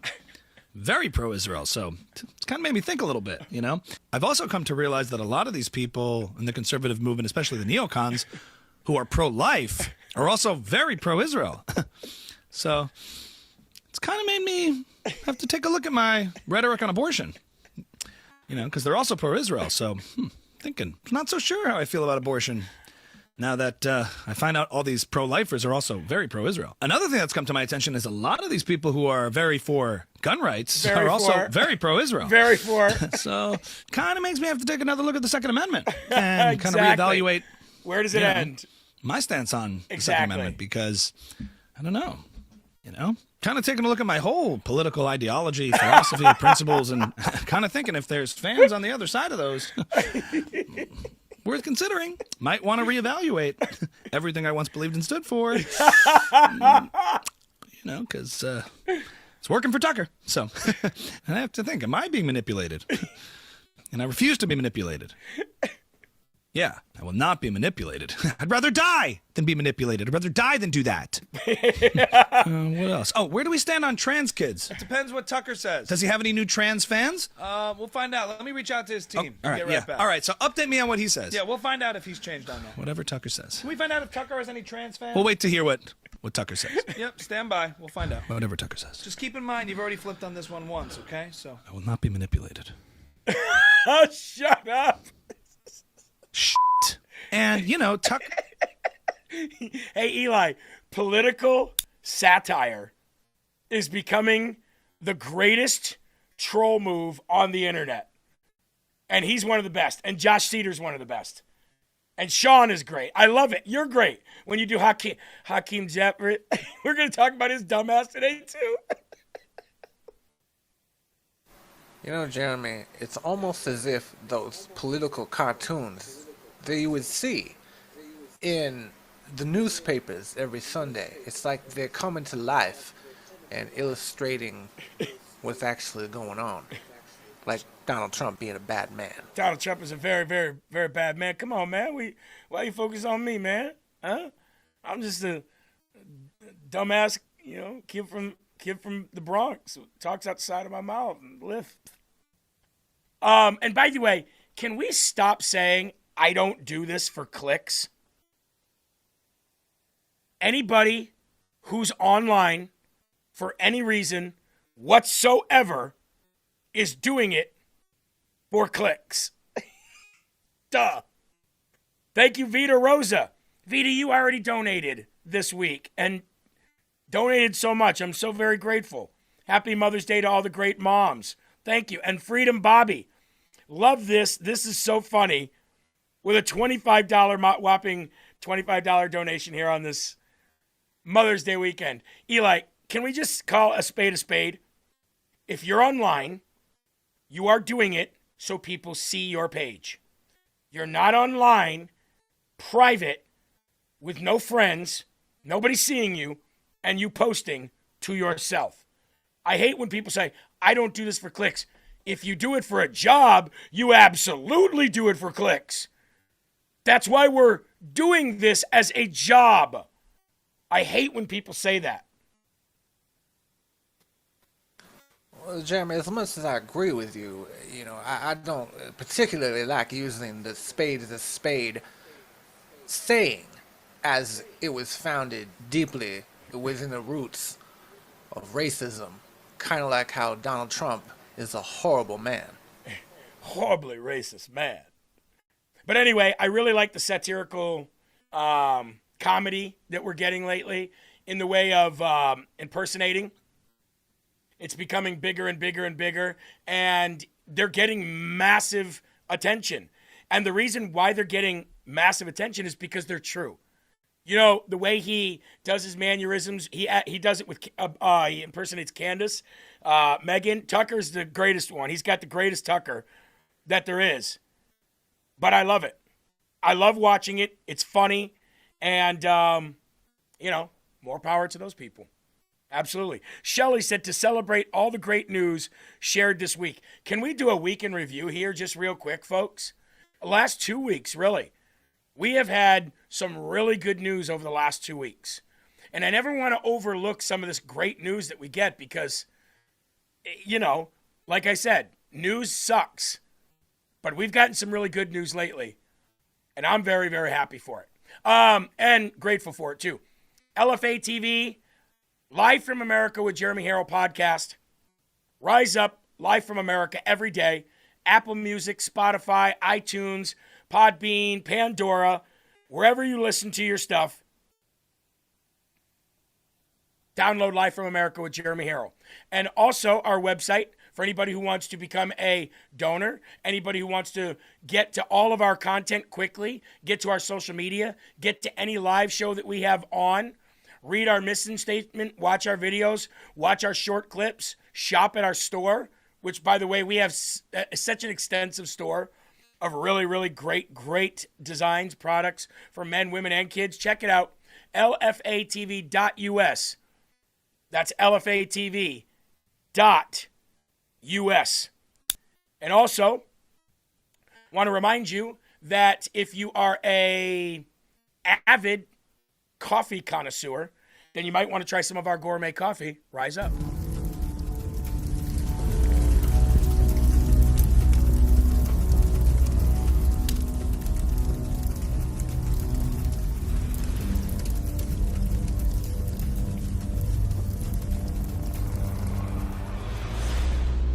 In the long history of the world, the struggle to survive has been a constant. The human spirit has been frequently tested. Every man has had his own struggle. Every man has made sacrifices. And every man has been pushed beyond their limits. Survival is crucial. The desire to be prepared has never wavered. Generations that came before us realized the importance of gaining every advantage. How you face adversity could change your life. Success depends on it. History is defined by it. Our spirit is fueled by it. Our strength comes in many forms. The strength to fight. The strength to overcome. The strength to believe. The strength to win. The strength to rise. Rise Up Coffee. Rise up to meet your challenge. Rise Up Coffee. Rise up and defeat people like this guy in the chat, FX Strider. Zionists are racist scum like Nazis or mass murderers. So out them and kill racist vaxxers. Hey, thanks for the few, dipshit. Appreciate it. Rise Up Coffee. Revolution Coffee, if I've ever seen any myself. By the way, who wouldn't want their house smelling like pecan? American pecan coffee, or pecan, depending on where you are. Rise up at jeremyherrell.com or lfatv.us. All right, let's go to the Lord in prayer. Let's remove our hats here. And let's go to the Lord in prayer, shall we? Please, everybody together. Our Father, who art in heaven, hallowed be thy name. Thy kingdom come, thy will be done, on earth as it is in heaven. Give us this day our daily bread, and forgive us our trespasses, as we forgive those who trespass against us. And lead us not into temptation, but deliver us from evil. For thine is the kingdom, and the power, and the glory forever. In Jesus' name, we pray. Amen. Eli, imagine going into somebody's huge live chat because you don't have one yourself and saying, death to these people, kill these people, everybody's a Satanist pedo, blah, blah, blah, kill all vaxxers, kill Israel, this, that, and the other, and then go, why did you silence me? I thought this was free speech. Bye. See you later. Two things. While we were saying the Lord's Prayer, a tough guy says, "Death to Zionists," or Netanyahu types. And a huge thank you to Clee Sully for the $300 donation. Happy Friday. We got a $300 donation during the Lord's Prayer from Clee Sully. Clee Sully, happy Mother's Day. And thank you so very much. You know, Eli, at this rate, we'll have enough for like 3 Patriot Pals episodes. And you know what? The Lord providing for it, just like he said, too. Giving it out for free like that. And by the way, you're not going to want to miss this week's episode. Eli, did you get rid of that loser, by the way? I haven't yet. I was just so interested to see what other nonsense spills from his lips. All right. Well, I'm ready with the bye soundbite when you are. Cousin girl, my $1 a day for the month of May, plus a little bit extra. Jeremy, keep the pedal to the metal. Love your show. Well, Echo Bella as well, $21. You know what, guys? Let's get right to it. Love you. God bless you. Thank you for keeping LFA going strong. And let's start out with the top news of the day. Lift up your cups and let's slurp. With the pinky up, right? Because last night we find out that Tennessee Governor Bill Lee signs the new 9-0 congressional map into law, and Tennessee now just gained more Republican seats for the House of Representatives. You know, Eli, back in the day, I don't know, about 6 months ago, back in the day in News World, I said, if it's a gerrymander war that you want, then a gerrymander war that you will get. And it's been years and years and years of racist, skin color, Democrat, cheating, biased bullshit when it comes to redistricting and maps being drawn. I mean, trust me, I lived in New England for almost 30 years and had zero freaking representation, with about 40% of the population in New England voting red, with 0% representation in the House of Representatives. So I just have to say, how does it feel when the shoe is on the other foot? It ain't so fun when the wabbit got the gun, is it? You wascally little wabbits. Ain't so fun, is it? How does it feel to know that now you're getting a taste of what you have force-fed down the throats of American citizens for the last 60 friggin' years? And now, because we're getting rid of racist lines saying that just because somebody's born this way, then they get special treatment, A, that's racist. B, you're bitching because we're getting rid of more racism? Really? Is that why you are mad? B-Hop says New Hampshire is red. Let me tell you, my friend, New Hampshire is not red. You may think that it's red.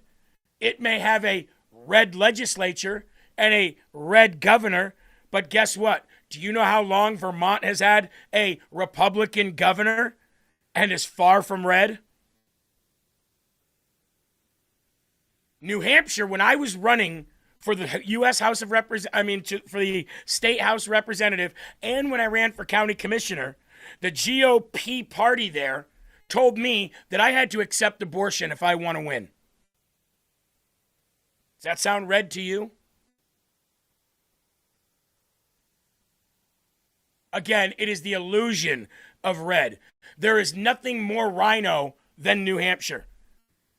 They told me if I want their support to put in money into my campaign and for me to win with New Hampshire voters, then I had to accept abortion.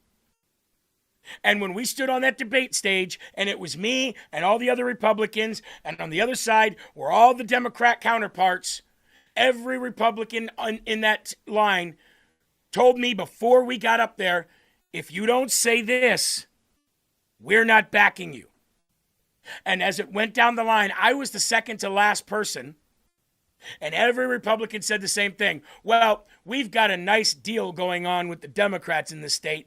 And while we are not personally for abortion, we'll accept abortion up to a certain week period. Just, the period in which the baby is growing in there. And everything's going to be okay. And we've learned to live in harmony. And they said, that's what you'll say. And I said, do you know what I do when somebody tells me I should do something? Especially you losers and you liars. Come to say I did not win that election. So no, New Hampshire's really not red, as much as the world would like to make you believe that it is. And I couldn't stand the Republican Party in New Hampshire. Now here in Iowa, they're already opening up their arms, welcoming me, and loving the fact that I stand up for no abortion. Loving the fact that I don't say kill babies is okay because we have a deal with the Democrats.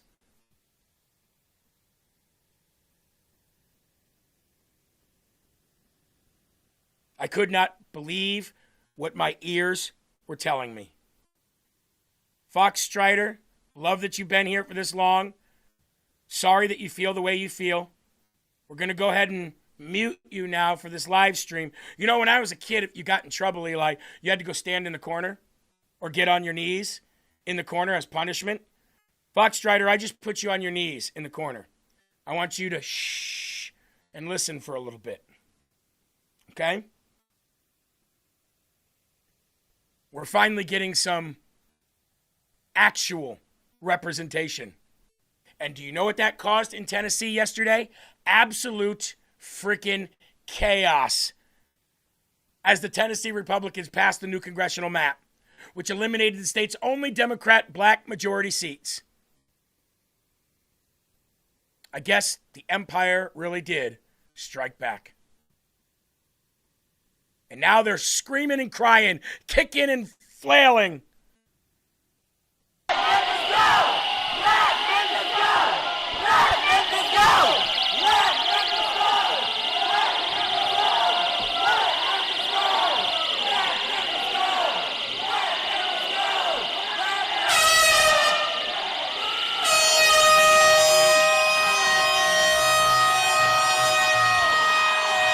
Look at what they did.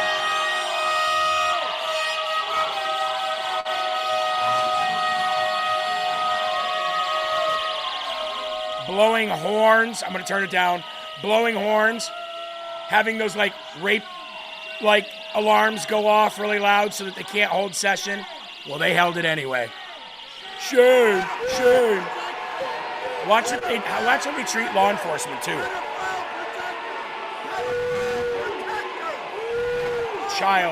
Children. I love the way he's giving thumbs up. They're saying pedophile protector. Yeah, that doesn't work anymore. The word racist doesn't work anymore. Pedophile doesn't work anymore. Epstein doesn't work anymore. You're getting your asses handed to you every single day of the week now, so deal with it.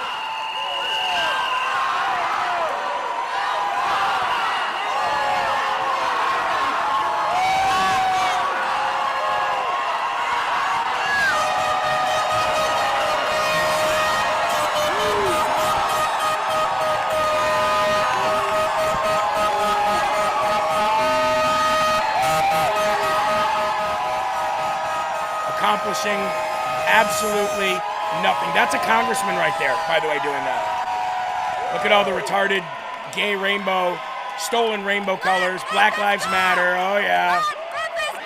Mostly white people.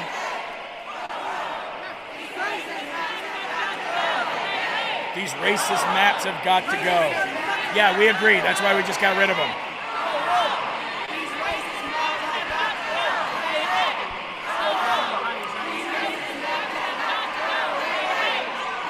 Boy, it looks like an insurrection, Eli. According to the left.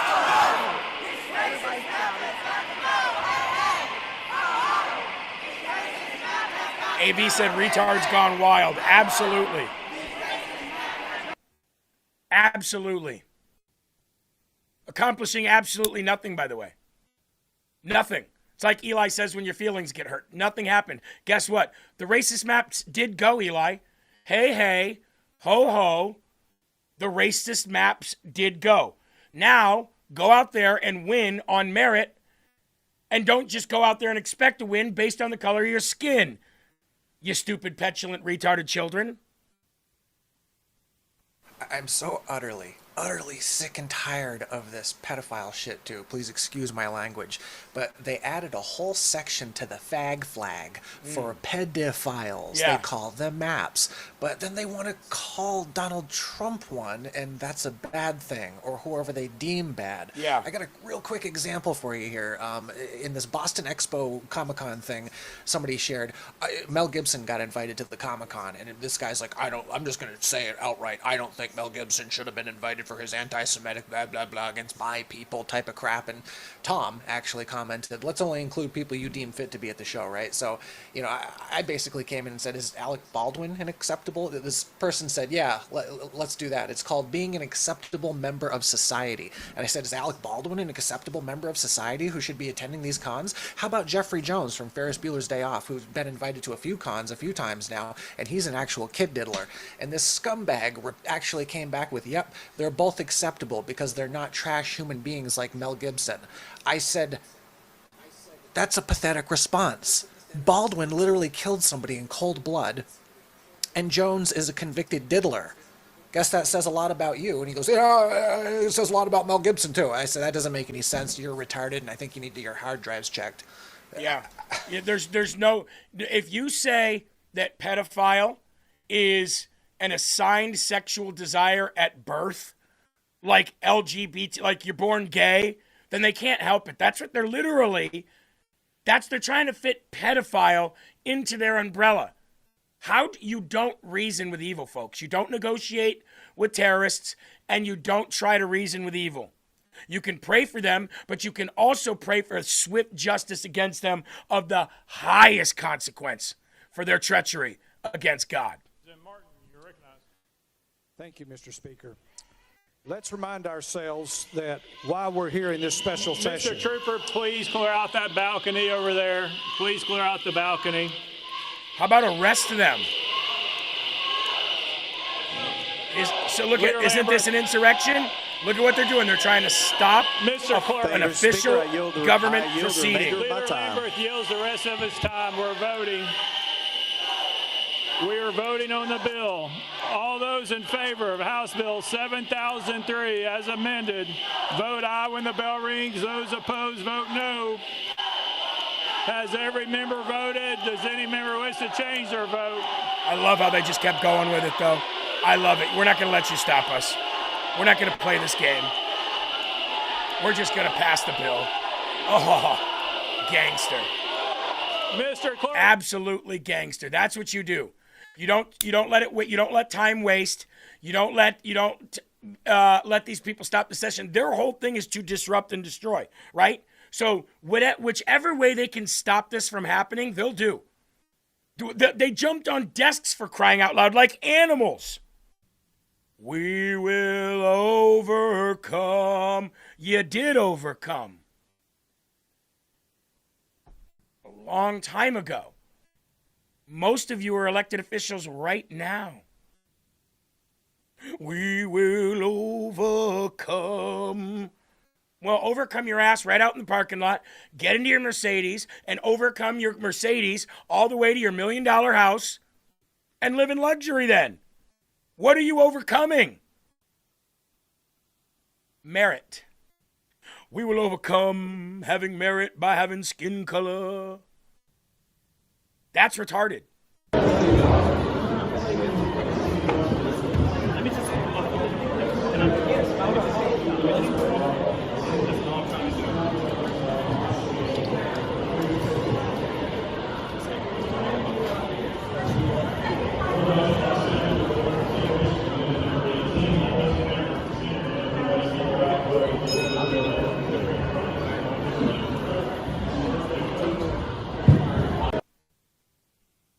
W. Wilson said, Jeremy, did you notice that Pearson was too busy protesting. He didn't even vote. His name didn't light up. I didn't notice that, but that's a good catch. Makes sense.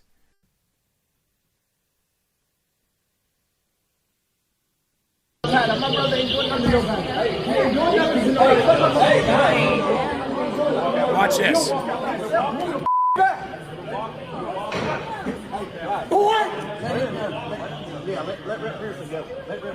What is wrong with you? What is wrong with you? You stupid mother. I'd have grabbed him by his afro and slammed him down on the ground for that. Jumping in his face like that and saying, "Pig, get back, boy." And you want to talk racist? You're calling these individuals and those police officers racist while you walk by him and try to intimidate him and say, "Boy." I bet you if they would have thrown his ass on the ground and handcuffed him for that, he would have been crying, "What'd I do? I didn't do nothing. I didn't do nothing." Nico Maga says, interesting, Jeremy just calls his listeners dipshits. That shows appreciation for his followers. I wasn't calling a follower here dipshit. I was calling a troll dipshit.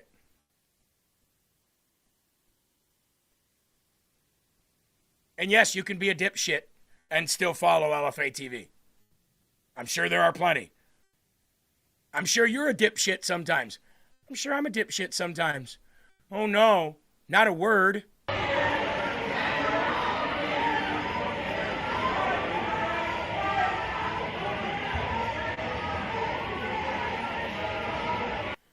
I think we can all agree that's pretty dipshit right there, right? Standing on desks, screaming and blowing horns, that's pretty dipshit. So you can see exactly what is happening here right now. Everybody has got their phones out trying to document this historic moment as senators are being escorted out of the chamber. Again, just a few minutes ago, the bill has passed, this redistricting bill to reshape and redraw Tennessee's congressional map has passed. Now, I want to talk you through a little bit more of what I've heard today from some of the people who have been out here, and then what some of these lawmakers have been saying within their chambers. Now, several of the people out here say that this redistricting really eliminates black and minority voices in a community that has already historically been marginalized, specifically when it comes to voting and in other ways as well. They have told me that they are all gathered here today trying to make a difference, trying to... I wonder what they thought was going to happen. Like, I wonder if they thought they were actually going to get this, like, to stop. Representative Tim Burchett is actively right now calling for that State Representative Justin Pearson to be arrested for what he did. Move the F back, boy, as he lunged at him in some kind of an intimidating way. And to be honest with you, the way that cop just went like this and leaned back, the way that state trooper was like, all right, that was weak too. And unfortunately, he might not be a weak individual, but he lives in a world in which if he did anything, he probably would have gotten, drug across coals for being a racist cop, probably lost his career. And he just has to let that person try to intimidate him, spit in his face the way he did, call him a stupid mother effer. Tim Burchett didn't mince words. In a direct response on X, the congressman laid it out crystal clear. He needs to go to jail. Under Tennessee law, ready for this? Verbally threatening a law enforcement officer, including a state trooper, can constitute as criminal harassment or assault. Interfering with an officer's duties, such as by obstructing them or refusing to comply with lawful orders, is also a crime, often charged as resisting arrest or obstruction. And Tim Burchett says he needs to go to jail. You know what? There's a litany of things that this guy can go to jail for, this Justin Pearson character. I don't know if that right there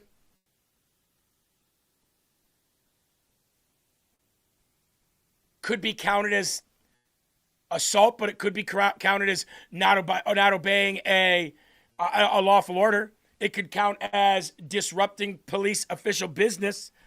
It could be viewed as that, disrupting the peace, clearly. But if you want to go even further, the definition of insurrection is exactly what you just saw there, according to Democrats, not in real life, but according to them.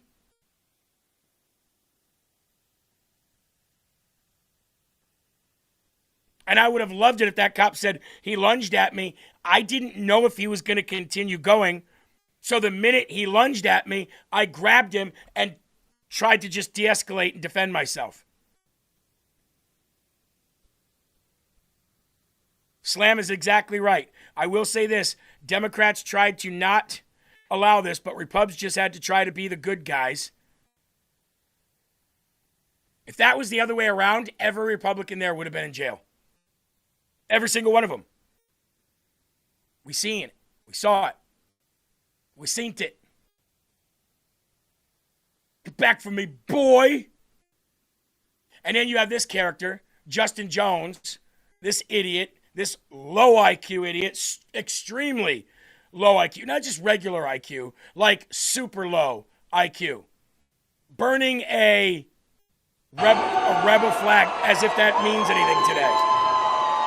I understand what you're trying to make it mean, but it holds no water today. And look at, he's starting a fire in a government building. And he's not arrested? Starting a fire in a government facility. How are you not arrested for that? How is that not disturbing the peace? You are literally starting a fire in a state government facility.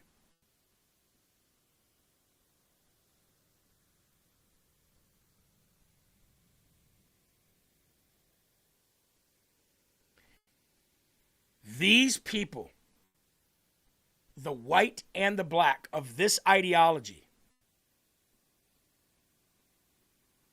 are not worth a pot to piss in. They are dregs of society, and they're upset now because their golden ticket has been taken away because it never should have been given in the first place. They are literally the shit stain of society. Democrats. And these people that are doing this. And I'm glad it's happening to them.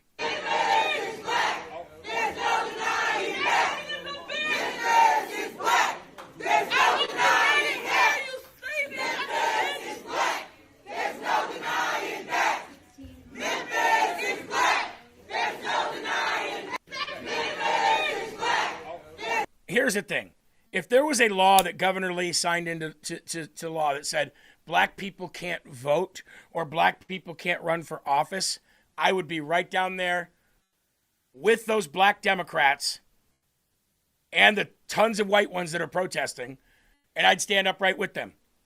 If that was the law, I would be down there standing right there with them. Black people can't vote and black people can't run for office. I'd say that's too far. No way. I don't stand for that. But is that the case? Can a black person not win an election in Tennessee now?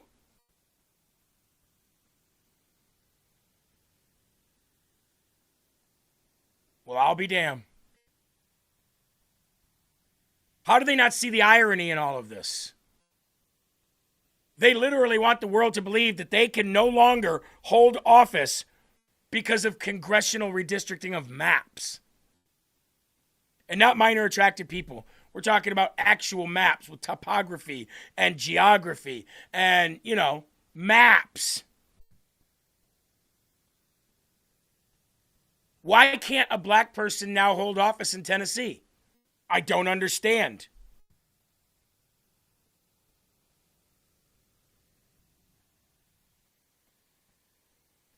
I said, if you wanted a redistricting war, you're going to get one, and you're going to lose. And you're going to lose because you don't have the math.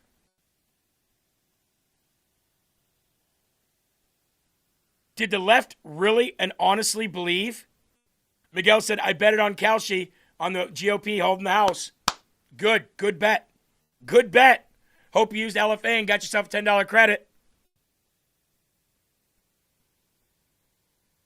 Did the Democrats honestly believe that they were going to win this? Why did they get into this gerrymander war with us? They should have just left it alone. They should have let Texas do its thing because Texas had a right to do it because of massive population change. Norma Linda said two $300 donations. Clee Sully and Patty. Yeah, I know. Amazing. Absolutely amazing. They should have left it alone. If they had left it alone and we didn't pass the Save America Act, which doesn't look like it's going to pass, but still got time, they possibly could have won the House. Now they're not going to win at all. They knew the math, just like we knew the math. We have less states than they do. And we've already gerrymandered pretty much everything we can. There might be a few seats out there they can get, like in New York, maybe they already got the California ones. Is there any to get in Pennsylvania? Maybe a couple. W. Wilson says they assume Dems are all black. Dem votes just diluted with the addition of Memphis district was added with rural red voters. Yeah. M. Wag says, I stand to make $550 on Kalshi betting on the Republicans keeping the House and Senate. And you didn't have to put much in to do that, huh? Chaz says, yeah, we got a new virus coming already. Exactly. Isn't that weird? I'm not falling for that propaganda either. Not only am I not falling for it, try to lock anybody down again and see what happens. That stuff ain't going to fly anymore. Here's more from the guy who should be arrested Brother today. Allison, Lauren are being arrested by the state troopers because they refused to move when Cameron Sexton said so. He cleared the gallery for no clear reason. Even people on the House floor did not understand why. And now all these troopers and folks are actually arresting them and taking them down to booking. I'm going to talk to our Nashville lawyers to see what's supposed to happen. But this is what tyranny does. This is what white supremacy does. Oh, yeah. This is it trying to force us to capitulate. Yeah. And I appreciate y'all not capitulating. And I'm going to take the votes. I'm going to speak up and speak out. But this is the problem with our democracy. Yeah. This is the problem when white supremacy rules and governs and guides. Well, we don't have a democracy, so you're already wrong. Come on. Where are you going? Where in the car? By the way, I can understand why they think that this is a violation of democracy. You know how they always say, this will not stand in our democracy? We will not let our democracy die? I can understand why they think that. Because they think we live in a democracy. And living in a democracy, this would be a big hit to democracy. But we don't freaking live in one. How many times do I have to say it? How many times does everybody in the world with a brain have to say it? We don't live in one, dipshit. If we did, you would have a point. But we don't. So you're saying it's like, it's like saying this, folks. Ready? It's like saying this. This is just a big hit to living on Mars. This is going to really violate our rights to live on Mars. You don't live on Mars. So what are you talking about? This is really going to be a big hit to our right to live on Mars. You know, we have a right to live here. Well, you don't live on Mars. You can't even get there from here. So what are you talking about? You're literally complaining about something that isn't even real. You're a fantasy complainer. Oh, you're destroying our democracy. Well, if we had one, I could see how you could say that. Shannon says Hakeem Jeffries is melting down after burning $40 of his Democrat nonprofit in Virginia redistricting. Oh, I know. Not only did they lose the redistricting fight, but they also lost a shit ton of money out of their coffers. Spend it on nothing.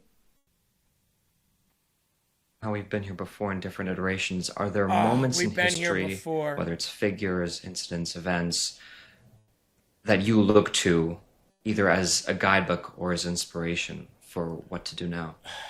Absolutely. What do we I do? look at Fannie Lou Hamer. Yeah, we just I keep think fighting. about Medgar Evers, who was shot and killed fighting for voting rights.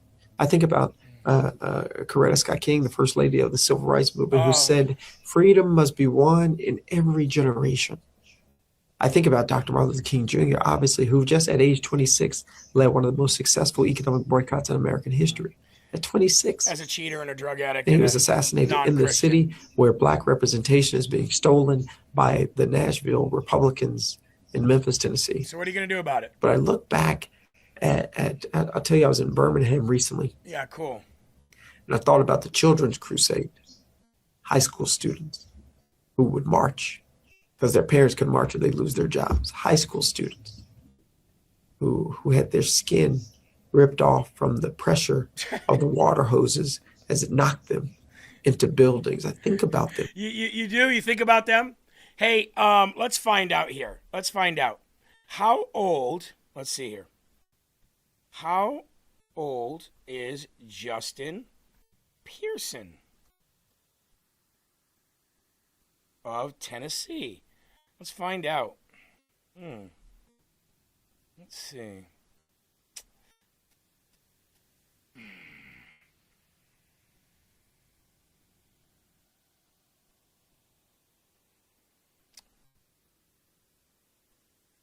Well, I don't know if Google finds him because he's not very popular, but from what I see, it looks like he's around 30 years old. 30 years old. So is that what you think about, Justin? Is that what you think about? Is children getting their black skin ripped off by water pressure hoses 40 years before you were born? Is that all you think about? That's all you think about, huh? Every single day. And I know one thing. thing. You know what that would be like saying? That would be like saying that all my daughter Lily thinks about is 9/11. And that wasn't even 40 years ago. He's talking about something that happened so far ago that he's probably never thought about it in his life unless he's watching some Marxist propaganda bullshit left-wing communist video. If I went and asked my daughter right about now, today, my daughter Lily, or even my other kids that were born in six years after 9/11 happened, do you guys often think about 9/11? They'd say no. It's not even in our thought process. We weren't even alive when it happened. Why would it be? Redline Live, would you put Strickland over Chimaev in the UFC coming up? I'd like to, but I don't know. Chimaev is an that animal. Inspires and motivates me more than pretty much anything else. Those folks, when they did that, they never knew my name. Oh, yeah, exactly. But they did it anyway. Oh, so? And what they carried in their mind and what they carried in their heart was that this country could be different. No, they didn't. They didn't. They carried in their mind and their heart hatred from many years of actual racism that they had to go through. They carried in their mind and in their heart, how can we in this time period have just a little bit of what everybody else has? That's what they carried in their minds and in their hearts. And most of them were crybaby, Bernie Sanders, university losers. Most of them were not organized. You think they were thinking about you? A possible you in the future? I will overcome. No, only the organized ones were actually thinking about the future. And when I say organized ones, I'm not talking blacks. I'm talking about people who fought for that, civil rights era time period and in the future. But you didn't, you don't care about that. Stop gaslighting. That's all that is. And you want to know something else? They're going to try to use this because guess what else? They're over $10 million behind Republican fundraising for this midterm. And $10 million is a lot of money when it comes to coffers for campaigns. And they're over $10 million behind. They're going to use this. They're going to run this dry this year. Racism is back. KKK is back. You mean the same KK that was funded by your party that we found out that the SPLC is still funding today? You mean those KKK?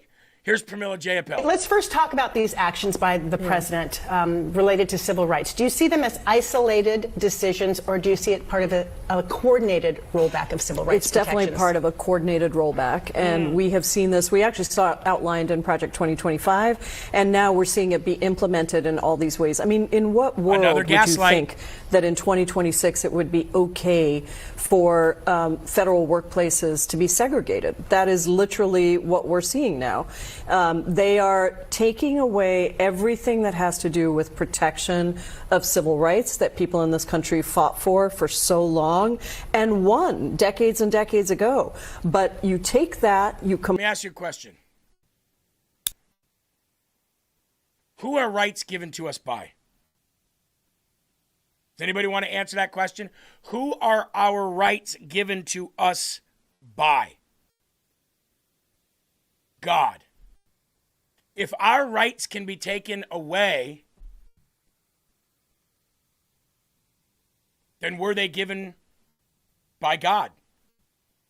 Freedom of choice, freedom of faith and religion, freedom of expression. Nobody can stop you from doing those things.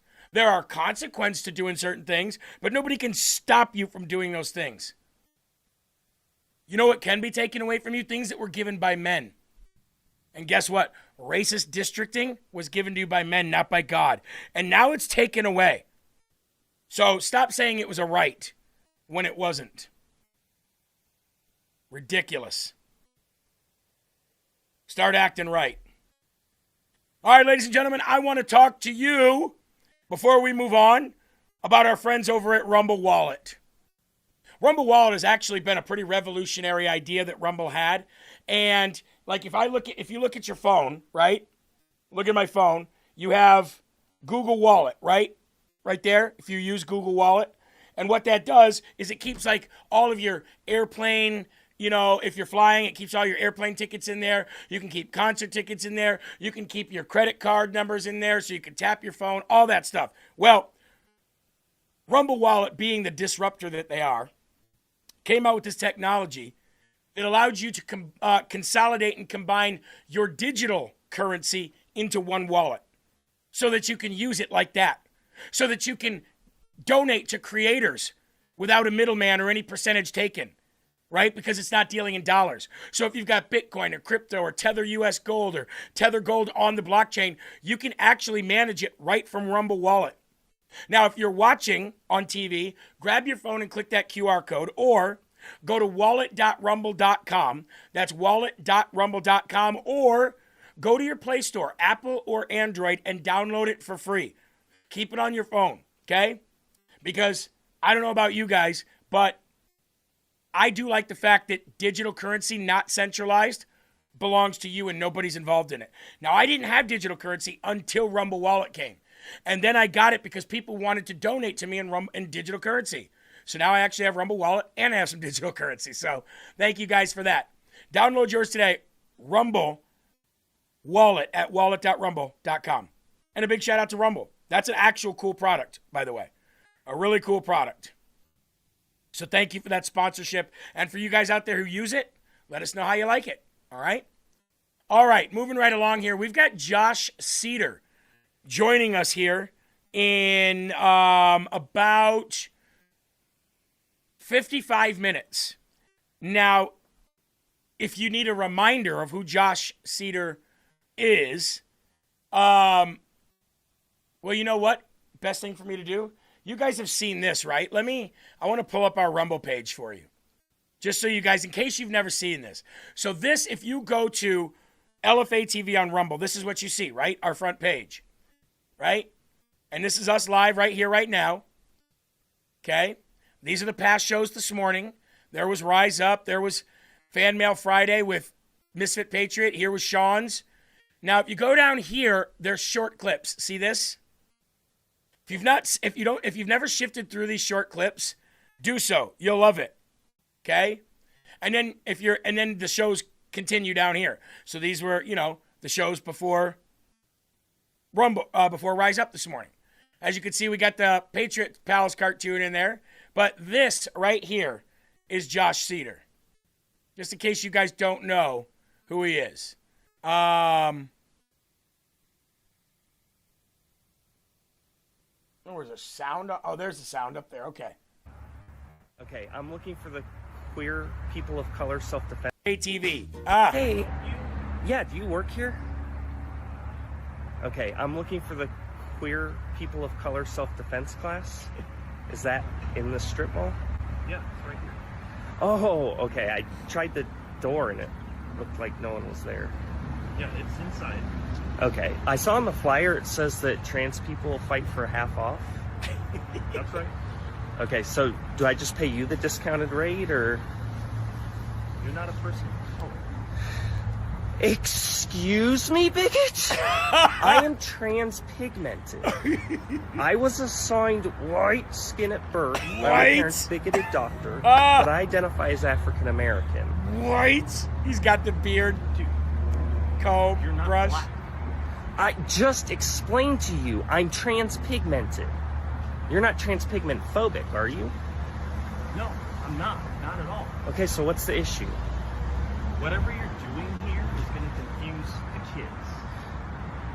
What's that? Pretending to be something I'm not? Exactly. Got him. So that's confusing to kids. Got him. Yeah, it is. Do you see the irony in that? No, I don't. You're not who you say you are. You still don't see the irony in that? So perfect. So he'll double down then. What, kind of like trans people? You need to leave. Saying they can change their gender? You know what? I'm just going to call the cops. Because I'm trans? No, because you're not who you say you are. Like trans people? What's the difference? They are who they say they are. You're not. So you can change your gender? You can absolutely change your gender. Okay, then I identify as a woman. A black woman. Shaniqua. And I want to fight. Because as a lesbian, I need to be able to defend myself. Because as a lesbian. You're not a woman. Anyway, that's Josh. I'm sure you guys have seen his stuff. He'll be on today at the top of the hour. So definitely stick around for that. And right now we are, let's see. Right now on the leaderboard, we are number 4, Eli. Just ahead of Real America's Voice News. Our friends over there with Ben Berkwam. So, all right, let's get back to it. More. And right now, where is that coming from? There we go. There we go. All right. More from I Didn't Do Nothing. Is the heartbeat of this state. The culture, the music, the food, everything that we love about black people, that comes from Memphis. And if Memphis doesn't have his voice, then who does? Who does? I'm at the Tennessee State Capitol today, and moments ago, demonstrators were removed from the East Gallery of the House after protests broke out. Tennessee Republicans are advancing a plan to gerrymander Memphis after the Supreme Court's decision to weaken the protections of the Voting Rights Act. This will leave the people of Memphis, a majority black city, with no power to choose their own congressional representation.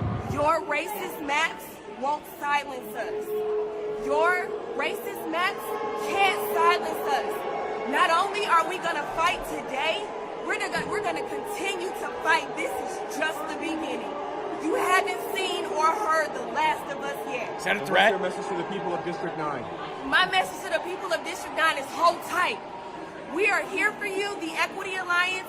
Nashville is here for you. The state is here for you. If you can't be here right now, we are your voices right here, right now. I got your back. This is us, for us, by us. Nothing for us. FUBU? Nothing for us without us. Nothing for us without us. You will build power. That doesn't make any sense. You will build power in this state.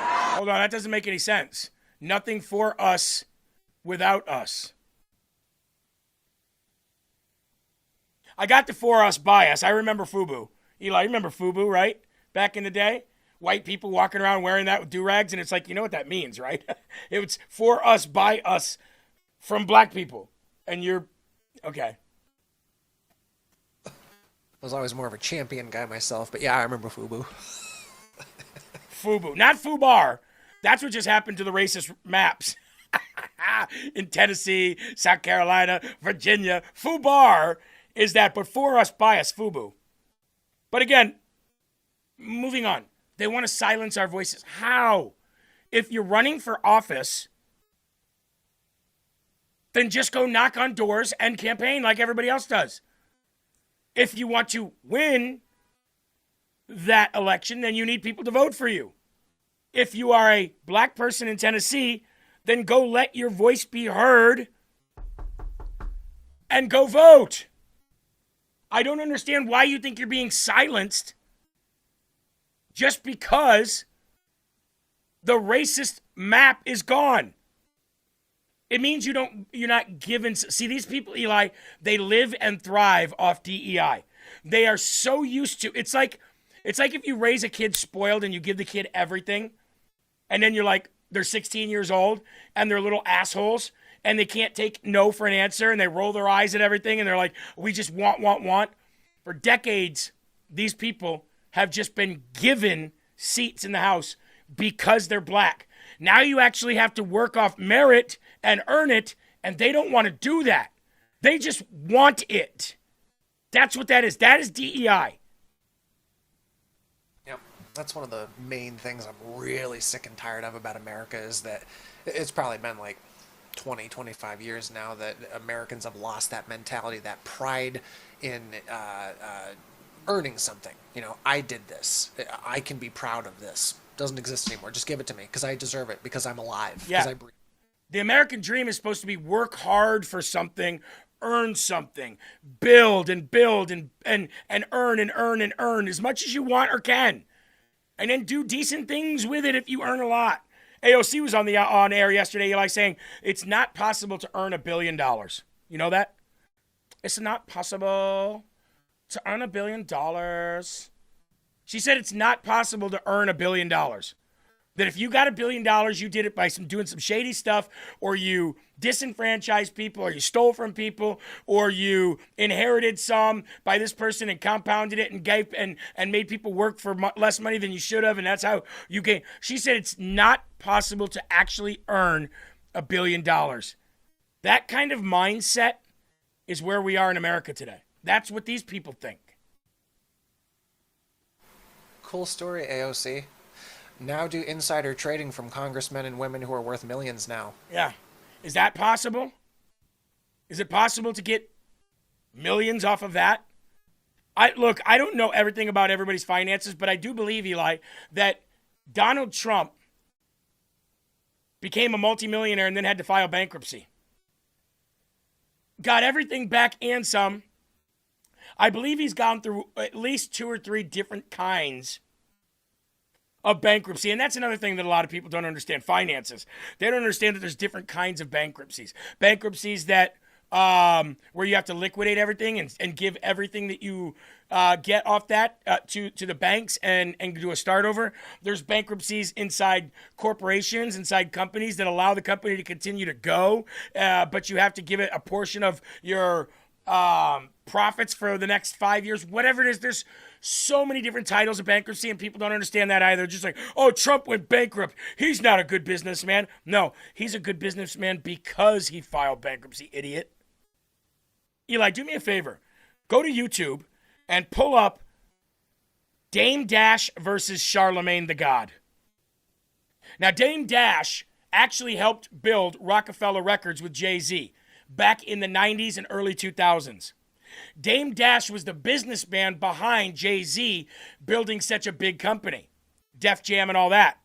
They ended up squeezing him out in the end. Jay-Z did, because Jay-Z's a douchebag, and they squeezed Dame Dash out. Now, Dame Dash is not an angel by any stretch of the imagination, but he's a smart businessman, and he loves Trump. He's friends with Trump. He likes Trump. He thinks Trump is an amazing businessman. Dame Dash went on The Breakfast Club with Charlemagne and looked at him and told him how stupid he was for thinking that Donald Trump is a bad businessman for filing bankruptcies. Eli, send me the longer version. Whatever version is longer, send me that. Because there's a couple versions where he just hits him with a couple things, but then there's a version where he makes him look like a retarded person. Send me that link. Because for anybody out there who doesn't understand bankruptcies and says Donald Trump is a bad businessman for doing that, doesn't know what they're talking about. And Donald Trump became a multimillionaire more than once and became a multi-billionaire more than once. So trust me, you can definitely earn $1 billion, and you don't have to be a corrupt person to do it. Not in America, idiot. Troy, you seen that clip before? Oh, it's beautiful. Because Charlemagne thinks he's so freaking smart. He's such a low IQ, politically anyway, a low IQ individual. I'll thank you very much, Producer Eli. Bring this over for you guys to see it. You're listening to the internet. That's why I'm talking to you. Okay. That's what I'm talking to. This is the epic smackdown of Dame Dash to Charlemagne the God. That's why I'm talking to you about it. That's what I'm talking to you about. Wait. How should I know? I never heard of these. So when we ask the question, yo, I'm talking to him now. See what you're doing? Girls do that. Let me say this. You acting like a girl. You move like an old auntie. You an old Harlem auntie. I could punch you right in your face like a grown man. I won't. And then we gonna fight. You won't do shit. See, Dame, this is what that's not Patty. So just so you know, because I knew you was gonna say that. I've seen you run. Yes. That's it. I seen you. I'm not saying I. Stop right there. Stop right there. You know why Dame said that, by the way? And I know we're going off on a little bit of a weave here, but you'll enjoy this. You know why Dame said I could punch you in the face and you won't do anything?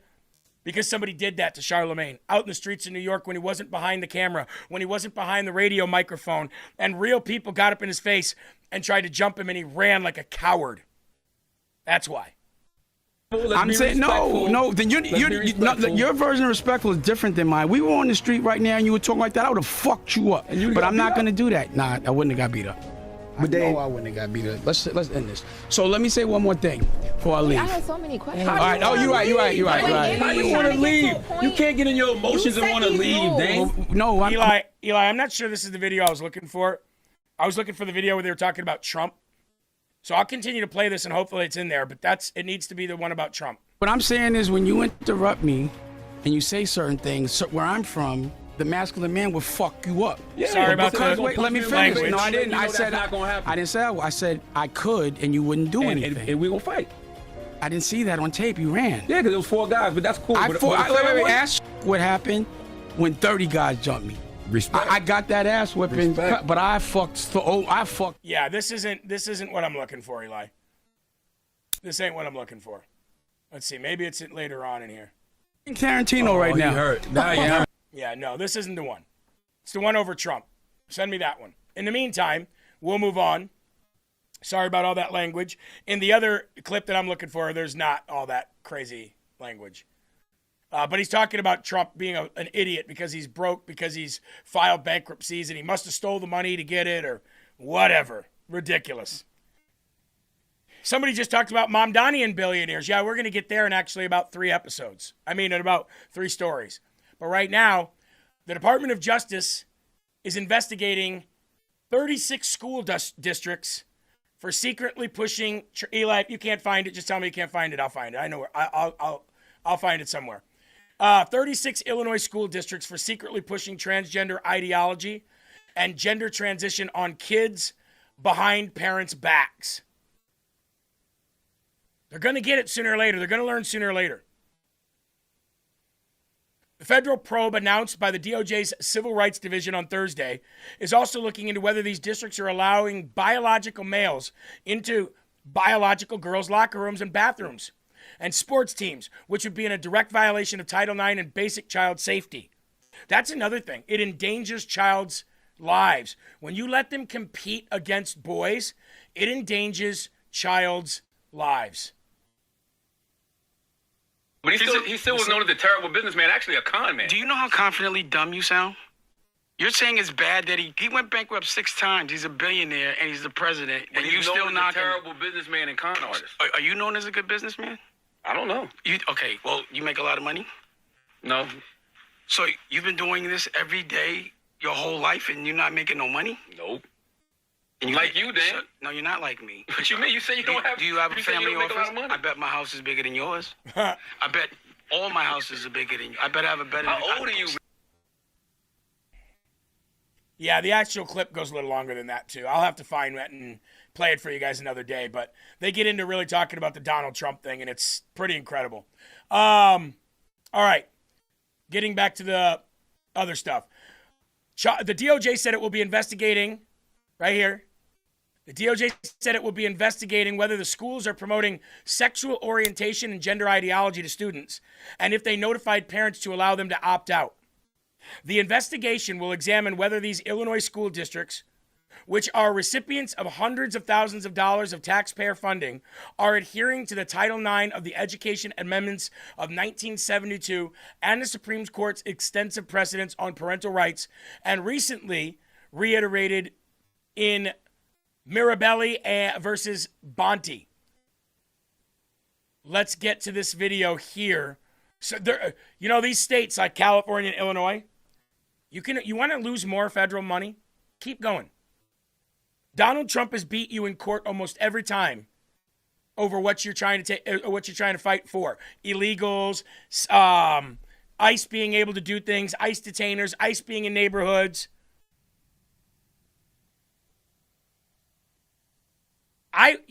At sooner or later, you just got to say, we're done with you. You're not getting another federal dollar for anything.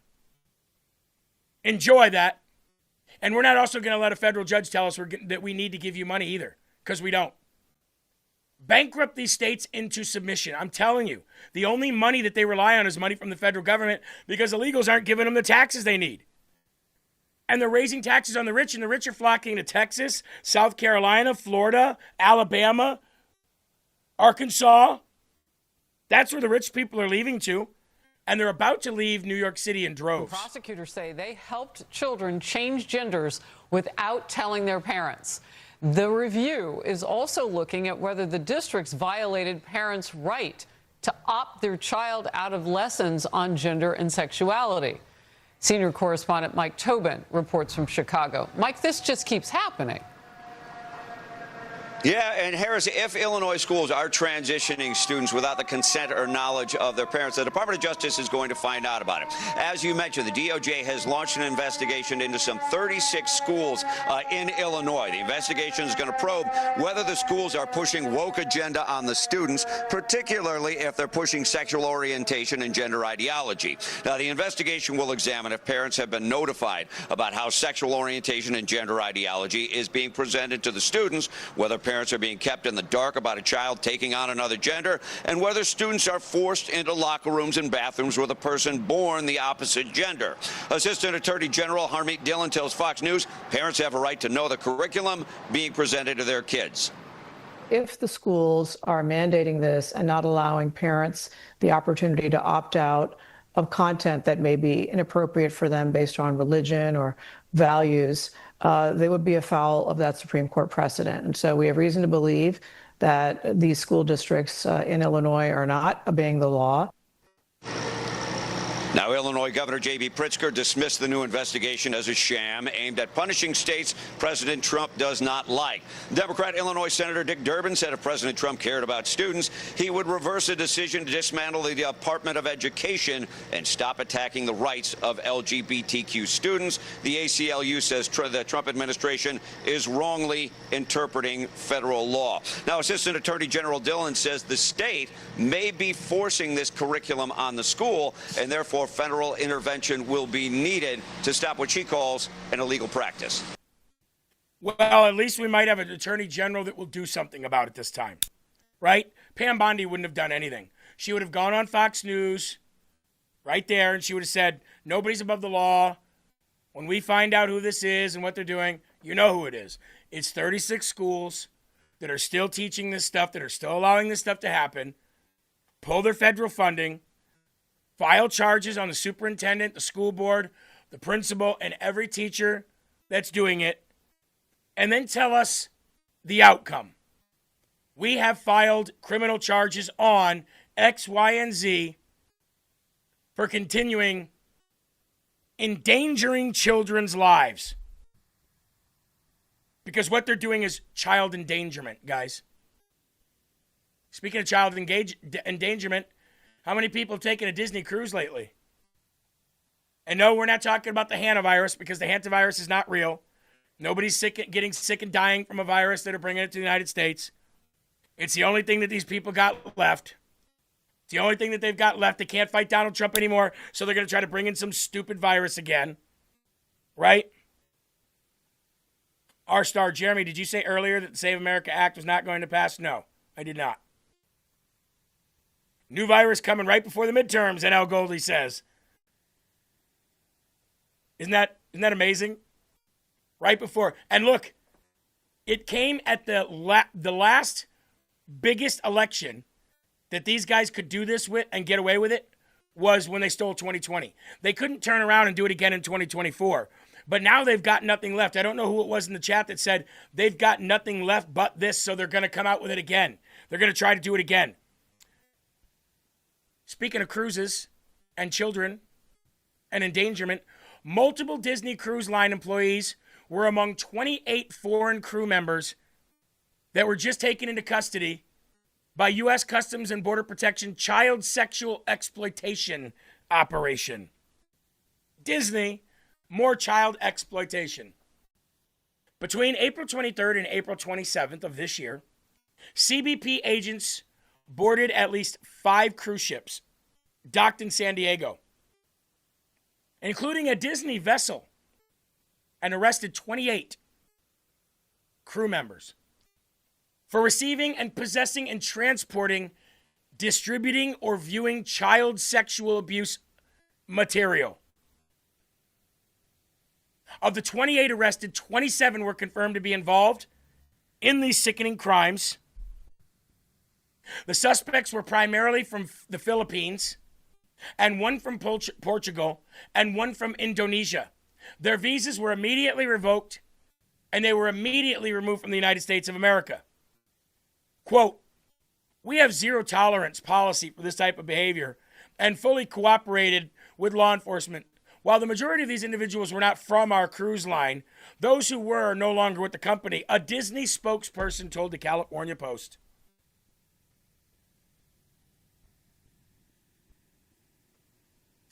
It is unclear which of the other ships the additional crew members may have been working on outside of Disney.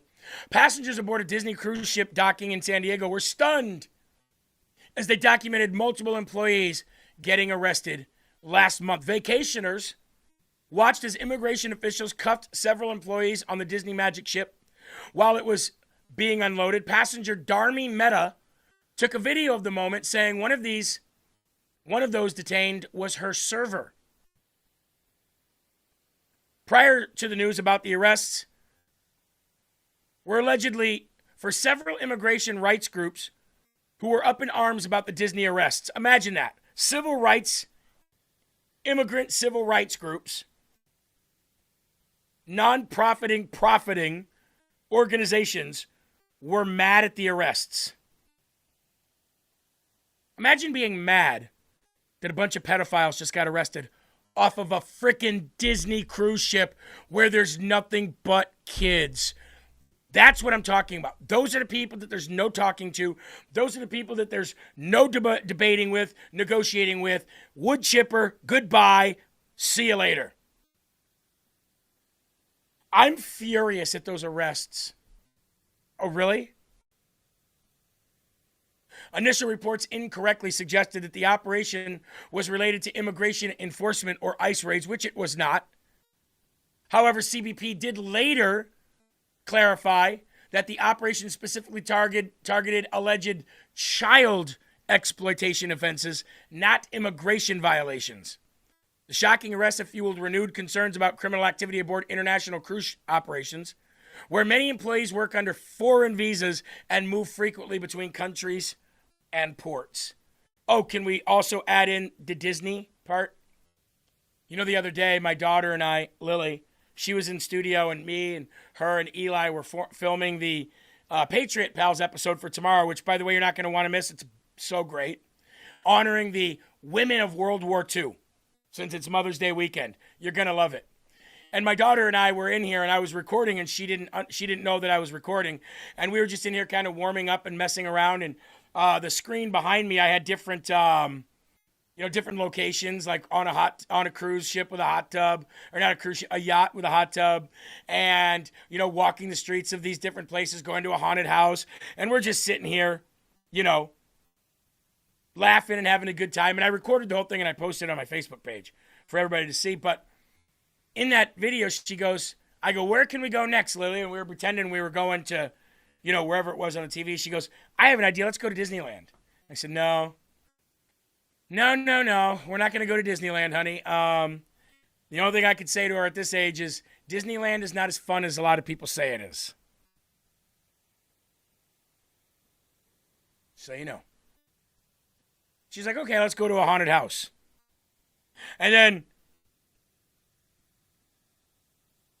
cannot find any truth in the claim that Fauci was indicted. Who said Fauci was indicted? Did somebody in the chat say Fauci was indicted? I wish that was the case. I would have heard about it if he was, though.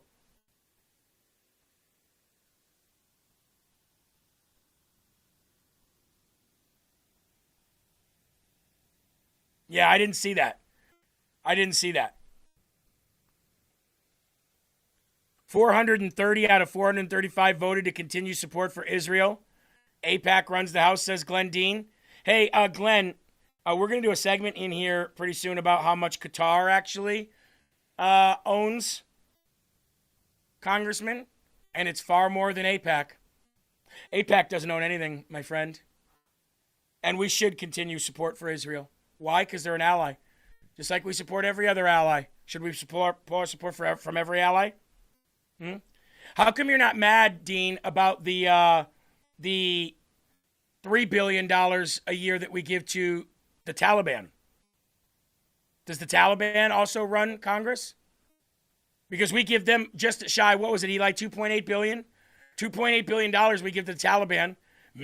Tens of millions of dollars a week. Are you mad at that? Now, I know you'll come back and you'll say, don't give money to anybody. But specifically, you were targeting the Israel one, which lets me know who you are. AIPAC is just the tip of the iceberg. You're right about that. It's also number 10 on the lobby list. Did you know that? Should you be mad at Japan? They lobby more than Israel does. A lot more. So does Qatar. So does China. But the Taliban gets $2.8 billion a year. Why do we support the Taliban? Great question. Great question. I'm not mad at you. But when you have more knowledge of things, you don't make such stupid statements. And again, I'm not calling you stupid. I'm just pretty brash with the way I speak. I make stupid statements sometimes too. C3 says, Glenn, Jeremy simps for Israel but denies it. Fighting a losing battle, speaking about Israel, AIPAC, or Jews here, LOL. C3, another stupid statement. I don't simp for Israel. I understand what we get out of our political alliance with Israel. And I understand why we give them money. I don't understand why we give the Taliban money. I don't understand why we accept money from Qatar. Don't understand that. So if you're willing to pull funding from an ally like Israel, then you have to be willing to pull funds from everybody else that we ally with as well. And if that's the case, that's America only. And America only is what got us into the Depression. See, this is knowledge that you should have before you make stupid statements. Glenn says, I'm 71, I've served, I'm retired, and I've seen politicians screw us. First of all, thank you for your service. But being 71 doesn't make you any smarter than anybody else. Knowledge is power. I've sat here and said 1 billion times, I do not give a rat's ass about Israel other than a geopolitical alliance with them and being the Holy Land.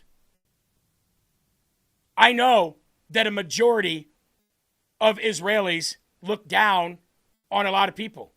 And I understand that a lot of people simp for them. But if that's the case, I'd love my $7,000, please. I haven't gotten a check yet. I simp for nobody. Not myself, not my kids, not Israel, not America. Simping is for pussies. But I will call out hypocrisy, C3. I will call out hypocrisy. C3, prove that. Prove that we get zero intelligence from them, other than just saying stupid stuff in the live chat. See, part of my job, other than reporting news, is to tell you to prove that. Send me the documents that says we don't get any intelligence from Israel. I'll send you documents that show the intelligence that we do get that's declassified that we know of. How about that? If you can't send me anything other than what you just said in the chat, the deal is you shut up forever and don't say stupid stuff out of your mouth like that. How about that? Because I guarantee you I know more than you in this arena. Guaranteed. It's sickening how much research, actual research I've had to do on Israel to find out which side of the aisle I want to be on with this stupid New Age trend. USS Liberty, that's one thing that happened, 60 years ago? Great job. Anything new, recent?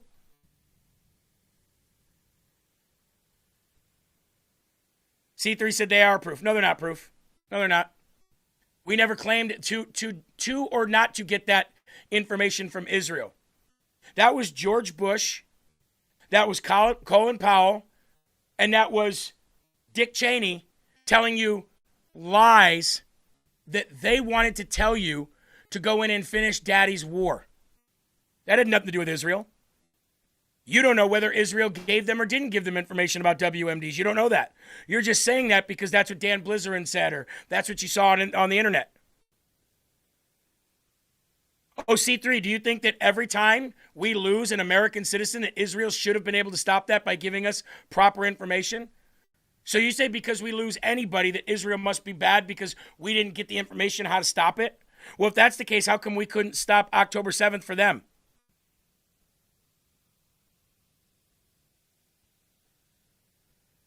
The United States, we even admitted that we had intel that a possible attack could happen. So did Israel. How come they couldn't stop it? Oh, because they wanted to go to war. See how stupid you sound?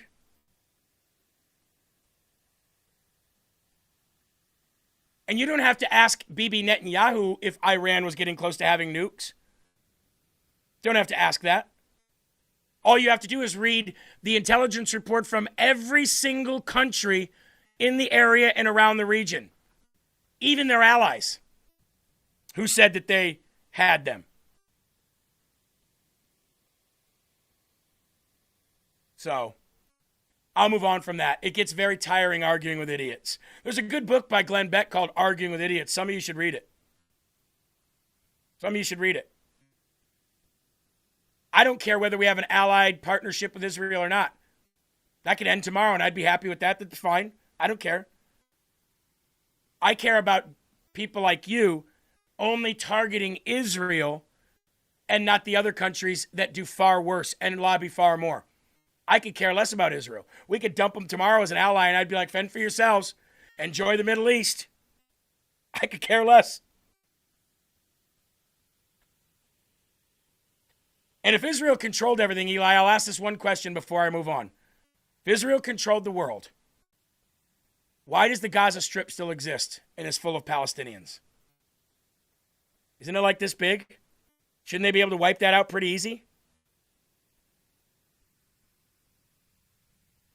I'm just saying. I'll move on. Zohran Mamdani berates billionaires outside of his residence near the United Healthcare CEO assassination site. Didn't go over very well. A lot of those people that own buildings were right there, and he was talking down to them like this. Listen to what he said to the people that make the city go round and round. I understand it. And I think there's never any judgment to it because we're talking about decades of frustration.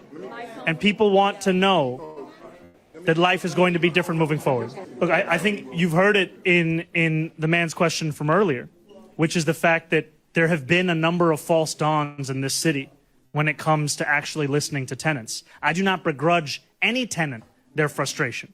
If I had to pay out of my pocket for the services that my rent were supposed to be paying for, I too would have to see until I actually believed it.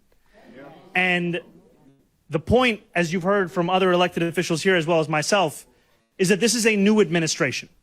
This is an administration that makes very clear that there is no tolerance for impunity. It does not matter how many portfolios you own, how many buildings you have, how many times you have violated the law without any kind of consequence. We are going to hold those landlords accountable. And what I ask tenants here for is the continued voice that they have brought to the table, because part of the reason that we are standing before you is because tenants organized for this moment. And I know that it will, for some tenants, today is a beautiful day. For other tenants, I know it will be the day when the elevator works. For other tenants, it will be the day when they don't see a rat. For other tenants, it will be the day when they don't have to pay out of their pocket for a space heater. And all of that is understandable to me. And what I am proud of standing here alongside other elected officials is that we're not just announcing a dollar amount. We're talking about a chief restructuring officer, an immediate hiring of a property manager, the freezing of the landlord's accounts, the money that would have otherwise been taken away from tenants being now reinvested back into tenants' lives, freeze so their that accounts, huh? tenants can actually start to ask questions about their own lives and not about the lives that landlords should have been providing for a long time ago. He's going to freeze the accounts of millionaires and billionaires that own property if they don't do exactly what the tenants want them to do. You know who's going to go down in history as being the biggest slumlord of New York? This guy. This guy. Down with all Islam. Anything Islam, down with all of it. I pray that Israel wipes every single person off the map in Gaza. I hope that happens. I do. Down with Islam. I will stand next to a Jew, an Orthodox Christian, a Buddhist, an atheist, or an agnostic over Islam any day of the week. He will go down as the biggest slumlord. And if you're in New York City, leave. If you're a billionaire, leave. Let him rot. Let him rot. They wanted to rot, let him rot. Don't let him steal from you anymore. Sell your buildings and get out, or else they're going to seize your assets. Yep. Islam is the cancer of the world. And anybody out there who is simping for Islam in their war against Israel, you want to talk about simping, Tucker Carlson. C3, you kind of sound like Tucker. Glenn, you kind of sound like Megyn Kelly. Again, you don't have to choose sides. I know what side I'm on. Anti-Islam no matter what. That's what side I'm on. Anti-Islam. The enemy of my enemy is my friend. Anybody else feel that way in the live chat? Let's pull up the live chat. Let's find out. You don't have to love Israel to hate Islam. That's where I stand. I could care less. It's funny how some of you people really think that I simp for Israel. I'm just against Islam no matter what.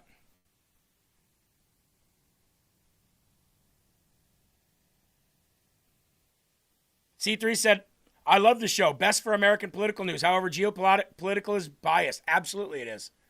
Absolutely it is. You're here because you're biased. Don't pretend like you're not. That's like saying I don't do it for clicks. You're here, C3, because you're biased. You're also biased in your opinion on Israel.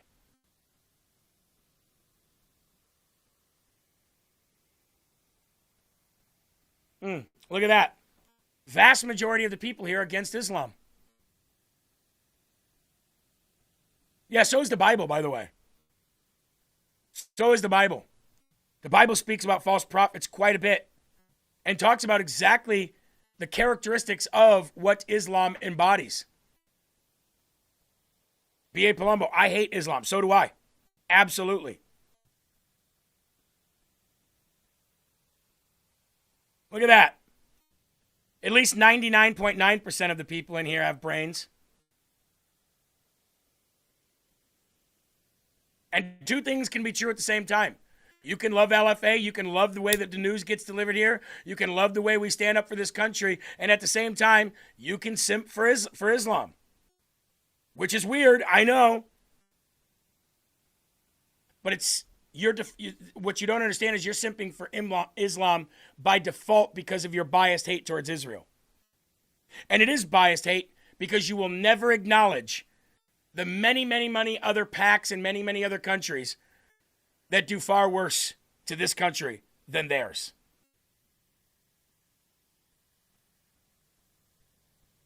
So by default, you can do that. Now I got to give a big shout out to both Sarah Gonzalez and Greg Abbott for this one.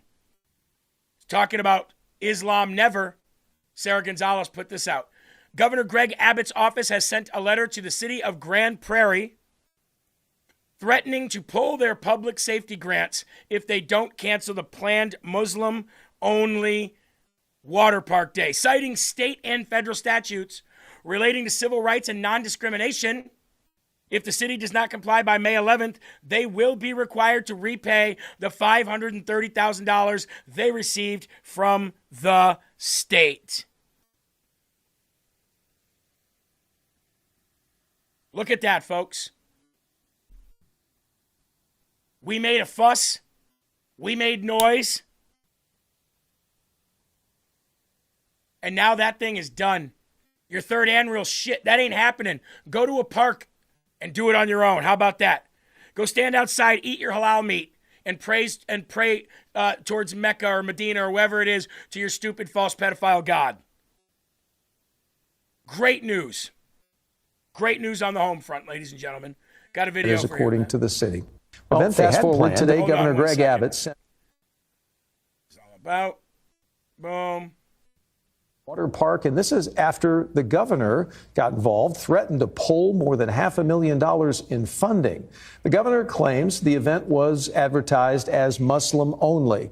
And let me show you a couple things. So this is the flyer that we found on Epic Water's social media sites for the planned event, which was going to be on June 1st. The indoor water park is owned by the city of Grand Prairie. It is managed by a third party. At the very bottom, it says, quote, "Come and celebrate Eid with the DFW Muslim community." Eid, if you don't know, is the first of two main annual Islamic festivals. It also lists a modest dress code as well. But then we also found a different flyer making the rounds on social media as well. And this one says Muslim only in two spots, the upper right and also down below there at the bottom. North Texas City is canceling a big private event they had planned, deleted the Muslim only language, and then changed it in an effort to become more welcoming, he said. The governor calls it discriminatory and goes against state and federal civil rights laws, he says. He had threatened, as I mentioned, to pull more than $500,000 in funding from Grand Prairie if the city did not cancel the event. And tonight, we have learned that that event is no longer happening, and that is according to the city. Well, fast forward today, Governor Greg Abbott sent a letter to Mayor Ron Jensen. So, they can still have it, but they're going to lose $500,000 in state funding and probably then have a huge microscope put on them, probably get some charges. Some of them will probably get some charges for civil rights violations. But this is how you have to stand up to Islam in your state. You have to stand up to Islam in your state, or else they're just going to keep doing this. You give them an inch, they'll take a mile. Dogs listen better than Muslims. Dogs are worth more than Muslims. And I would say that anywhere to anyone. I would even say it surrounded by a group of them. They are a stain on society. And until and unless they give their complete and utter allegiance to Christ, they are the sin of this world embodied. They destroy everything they touch.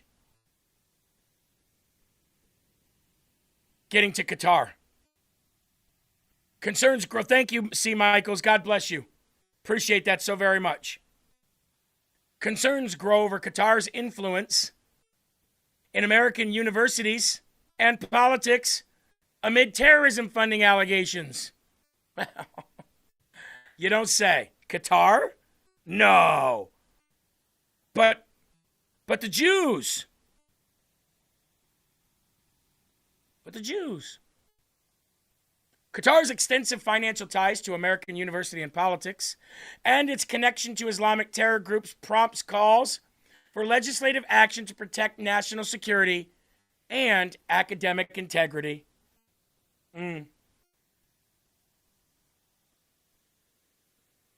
Research done by Jordan Cape, the Director of Policy Education at Stand With Us and the Qatari Finance Fellow at Middle East Forum, reveals alarming connections between Qatar's extensive financial support for terrorism and its significant influence over American politicians and academics. Well, how about that? JV said, doesn't Qatar have a military base in the United States? No, that was fake news too. They don't have a military base in the United States. They are trained at a military base in the United States, and they have been for 30 years on all new upcoming technology, including the planes that we sell them. So here's the real news, okay? You ready for this? We have an American Army Air Force base, okay? That Air Force base is where we train their pilots. We train their pilots to fly the airplanes that we sell them. So the airplanes that we sell them, we make a lot of money on, and we train their pilots here at our air base in those planes, and then we send them home and we sell them the planes. What was built here was a bigger runway and headquarters for that training of those Qatari pilots after President Trump went through his Middle East tour last year and secured a ton, trillions and trillions of dollars of investments and precious minerals from their area in order to make us the leader in chip manufacturing and AI. So there's a lot of misinformation out there. And it's very easy to go out and, make claims. Not you, not in the live chat. I'm saying the people you probably heard them from, and they don't know what the hell they're talking about. Right? So, but I agree.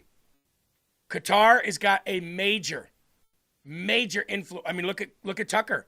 Look at Tucker. Do you guys know about Tucker Carlson's business, TCN? Does anybody here know how it started? It got $15 million of upfront money by a Qatari Muslim who does not live here in the United States. They gave him $15 million of upfront money with a promise for funding, future funding, consistent future funding. Right after that, Tucker went over to Qatar and bought a home there. Tucker gave an interview from Qatar saying how great Islam was, how great Muslim countries were, how safe they are, and how he's thinking about moving there full time, which is why I bought a house here. Jeremy, did you see Brian Glenn quit RAV? I absolutely did. This comes 1 week after Donald Trump said to him in the Oval Office, "You're all right. I don't much like your girlfriend. Can't stand Marjorie Taylor Greene, but you're okay. You've always been fair and asked nice questions." Do you guys remember Donald Trump saying that in the Oval Office a week ago? Yesterday, Brian Glenn said, "I'm hanging it up." He actually used a UFC MMA term. "I'm laying down the gloves in the center of the ring, in the center of the octagon." Isn't that weird? He said, "Me and Marjorie have what did he say? We have a wedding to plan. And I've been doing this for so many years. I just want to take some time and be close with my friends and family." Aww. I liked Brian for a long time until I saw he completely did what Marjorie Taylor Greene was doing. Let me read for you a screenshot that I wrote this morning to Marjorie. Probably going to be blocked by this afternoon. Marjorie Taylor Greene said this morning. "I really don't care about the UFO files. I just don't. I'm so sick of the look at the shiny object propaganda while we wage foreign wars, let rapists and pedophiles run free and ruin the value of our dollar. Unless they, like that's just happening since you quit, right? Unless they roll out live aliens and test demo UFOs or actually admit that they know, that they don't know, that we know really what this is, then I have a better things to do on this Friday." I went in there, I said, STFU, which means shut the you-know-what up. Nobody cares what you think. take you and your newly retired mistress and go get married again. ... Again. ... Again. Miss Christian, who's cheated on her husbands and had multiple marriages lined up. And go get married. ... Again. And finally, F off.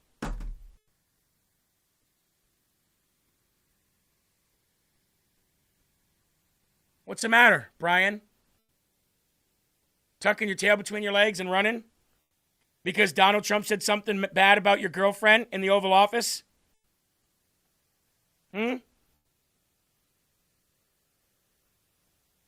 We have myself, Ben Berkwin, Will Johnson, many others, we have personal beefs with Marjorie. So me saying that, by the way, isn't just a random person saying that because she turned on Trump. Me saying that is me, Jeremy, saying that to her, Marjorie. Nobody gives a damn what you have to say, former. Go get married, ... Again. Miss above everybody else, Miss Perfect. To your mistress. Sophie, who's his girlfriend? Marjorie Taylor Greene. He said yesterday we got a wedding to go plan. Good. Now that you guys have tried to destroy MAGA and ride off in the sunset with millions of dollars of corrupt backdoor dealing and stock trading money, I'm sure you don't need a job. Right? She's a multimillionaire now. You guys don't need to work the rest of your life.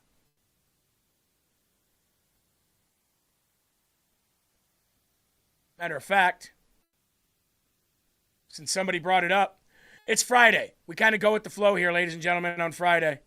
Fridays, we just kind of, let things happen, and somebody brings something up. We might go off on a weave and talk about it for a while. That's unbelievable, right? I think I actually saved that. I'm hanging it up statement. I'm done. Me and Marjorie are going to go off and ride up in the sunset and get married. Well, that's nice. Now that you guys have worked together to destroy President Trump as much as you can, that's nice. That's nice of you. Good job. Congratulations.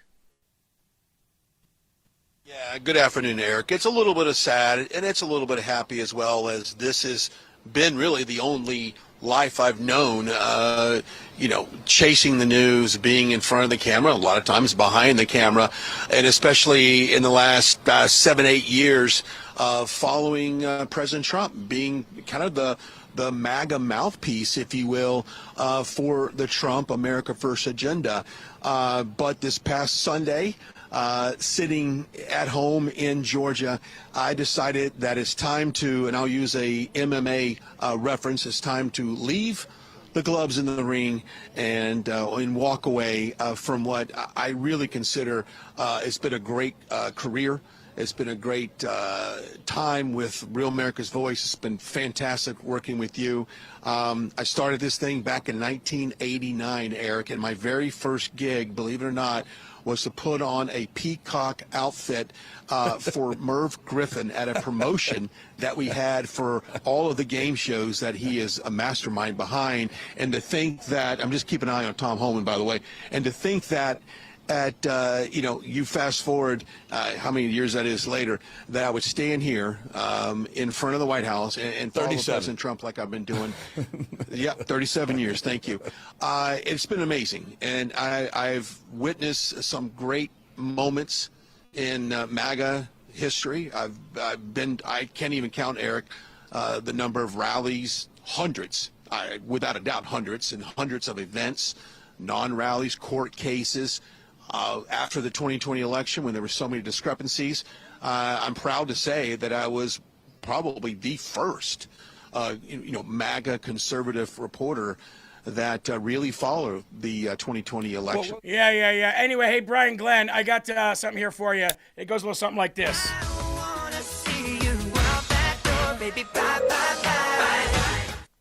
Yep. And to the joy of the Lord. You know I'm going to bring it up, right? You always want the attention, so I'm going to give it to you. I'm going to give it to you. You sin daily. I just said that to you. You sin every single day of your life. But yet, you're all over online telling everybody how much they're sinners. Pull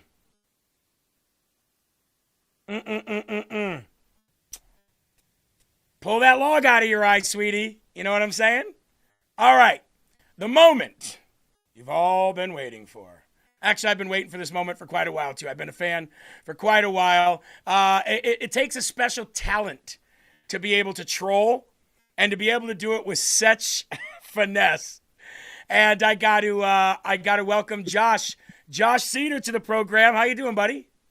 How's it going, bro? Hey, man, it's going. We're having fun here on a Friday. It's Friday Fun Day. We're actually just sitting here talking about Marjorie Taylor Greene before you jumped on, and her lifestyle and her life. But we did play your video earlier today. I actually played it the other day and put out a short clip with me reacting to it. The transpigmented, with the beard brush that really just is perfect, is the icing on the cake. I got to ask you, because I get this all the time.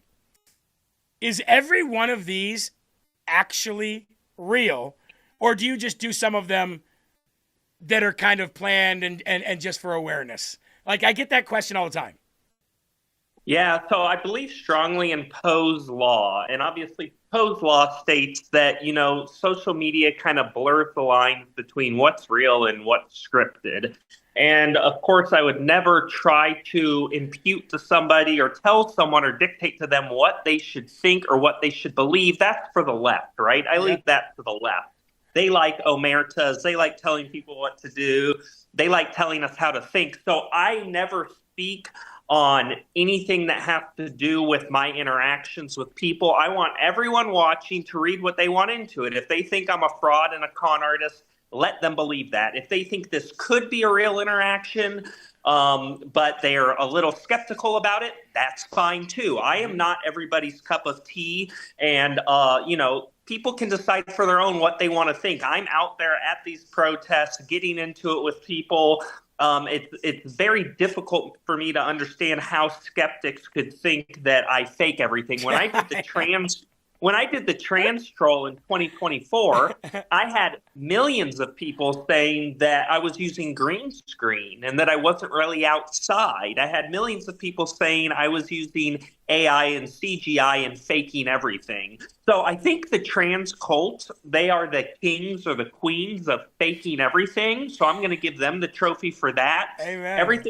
Everything on my page is whatever people want it to be. And so I'll let them try to decide and try to decipher what is real and what's not. But everyone remember Poe's law. So the first time I saw you, I think you were walking. I think the first video I ever saw of you, you were walking, I think, at a trans march or some kind of march, and you were holding a sign that said you were in the front. And everybody was behind you, so they didn't see your sign.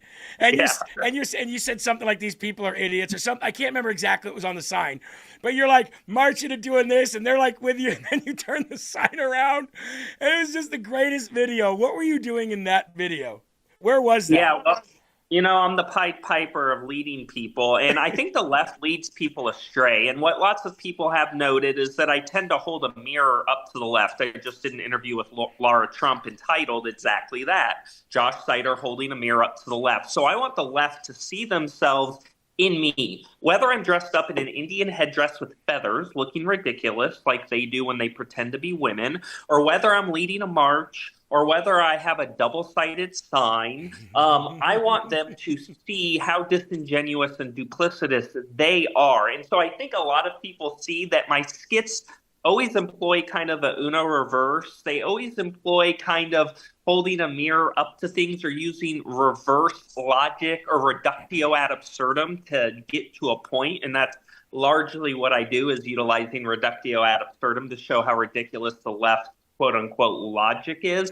So that parade that you're referencing was just another example of me mirroring how disingenuous and insidious the left is, and how you can lead millions of people astray if you just can persuade them of the veracity of one little lie. And I was physically demonstrating that by marching with hundreds of people behind me. So everything I do, man, is an analogy. Everything I do is trying to draw parallels to what the left does. And in the end, everything I do is just trying to hold up one giant mirror. And that was one example of it. Yeah. Do you ever get people to fully believe that you are what you're portraying, or is there a point where they just don't get because I've seen you say you don't see the irony in that, and they just, you know what I mean? Are you ever in a situation where people you have to go so far and expose yourself because they just don't get it? They just don't know what the hell they're talking about? Yeah, so one of my most viral clips that kind of put me on the map about a year ago was when I went to an ICE Out rally at the courthouse, and there was a guy there named Chad, and I'm standing there in my Indian headdress. I remember. Yeah, and so Chad is, not understanding that I am utilizing, which I do a lot, all of the left's language. I was assigned the wrong skin pigmentation at birth. I'm trans indigenous. Don't be trans native phobic. Don't dead skin me. And so I'm obviously just using everything the left says, but I'm applying it to someone claiming to be trans ethnic rather than transgender. And Chad was just not getting it. And so I kept throwing in little gems like, sound familiar? Or do you see how stupid you sound? Or isn't that what you guys say? And I think he was slowly getting it, bro. But cognitive dissonance, we cannot underestimate how much cognitive dissonance and how much mental gymnastics people on the left go through. So even when I am holding up a giant mirror to their antics and I'm dressed up as a Native American, I still don't think, bro, that Chad was getting it. Later on in life, will he kind of look back once the aura of the derangement of leftism has kind of faded? Will he kind of look back and go, oh, now I see what that guy was doing. He was mocking gender ideology. Yeah, I think he will. And if you actually look at the data, which I'm sure you have, you see that non-binary and trans-identifying teens has completely plummeted in the last year. It truly is a fad, and I think people truly are coming to their senses, and that Overton window has kind of shifted. So, man, that's a great question, and I do think a lot of these people later on will see what I was doing, even if they don't see it in the moment. Well, and in other videos, it looks like they see it and they get it, but they're too afraid to say that you're not what you say you are. They're so conditioned to be able to say, well, I affirm you no matter what. And like they know what you're doing. You can see that they know, but they are so afraid in case there's that 0.1% chance that you are a trans pigmented, trans native, all this stuff, black lesbian who wants to fight and learn how, they're in that 0.1% chance. They are so delusional that they in case he is, I don't want to hurt his feelings. But yet it's so crazy. It is, and one of the things that one of the intellectual giants on the right that I always respected and still do is Thomas Sowell. And Thomas Sowell really did a good job of showing how ridiculous it is, the things that the left idolizes or their hierarchy of what's important. And at the top, it's always do not ever offend anyone. And if that means you have to compromise the truth so that you don't offend someone, to them, not offending is more important than reality, and it's more important than the truth. And we see that, the apotheosis of that, in gender ideology, which is subjecting the truth to their idea of what is not offensive. And so it's really sad that the left thinks that not offending someone, like, ooh, this guy in an Indian headdress, in case he really is trans indigenous, I don't want to offend him. It's like, why is that what's so important to you? Isn't the truth more important? Isn't helping people more important? Isn't disabusing people of a mental illness more important than not offending them? And buddy, I think this whole gender ideology, the genesis of it is trying to cater and trying to genuflect to people's wants and desires too much and putting that over the truth and over reality. And I think slowly we are coming back to our senses and understanding, you know what, offending people is not that bad. And sometimes it's necessary so that they see the truth. And I just am always dismayed that the most important need on the left is not offending people. I think that's so stupid. And as you said, you see it in my videos. They just don't want to offend me. And it's like, fine, now I have carte blanche to say the stupidest stuff, and you have to affirm everything I say. Yeah, and you know what's crazy too is I speak to so many people in the gay, lesbian, bi community that say we disavow trans people so much, because the difference here is this. One, right, is your personal lifestyle. Do with what you want. You want to do this, do that. You want to do this, it's fine. It's your personal lifestyle, and you should be able to choose whatever you want to choose. The other is a mental illness that causes school shootings. The other is a mental illness that causes people to chop off parts of their body only to wake up later on and go, what did I do? And now you've completely mutilated your body. The other makes people take these medications that turns them into this monster of a freak that is dangerous to society. And I have so many people that I talk to and so many friends in this sphere of politics that say, I don't understand where it ever got to the point where they've attached themselves to our personal lifestyle. Like, where the hell did that happen at? And now the same thing is happening with the pedos, the pedophiles, the MAPs, the minor attracted persons. And what they're doing is they're now re-demonizing a whole group of people that just wanted to be left alone to do their own thing. It's a crazy world we live in.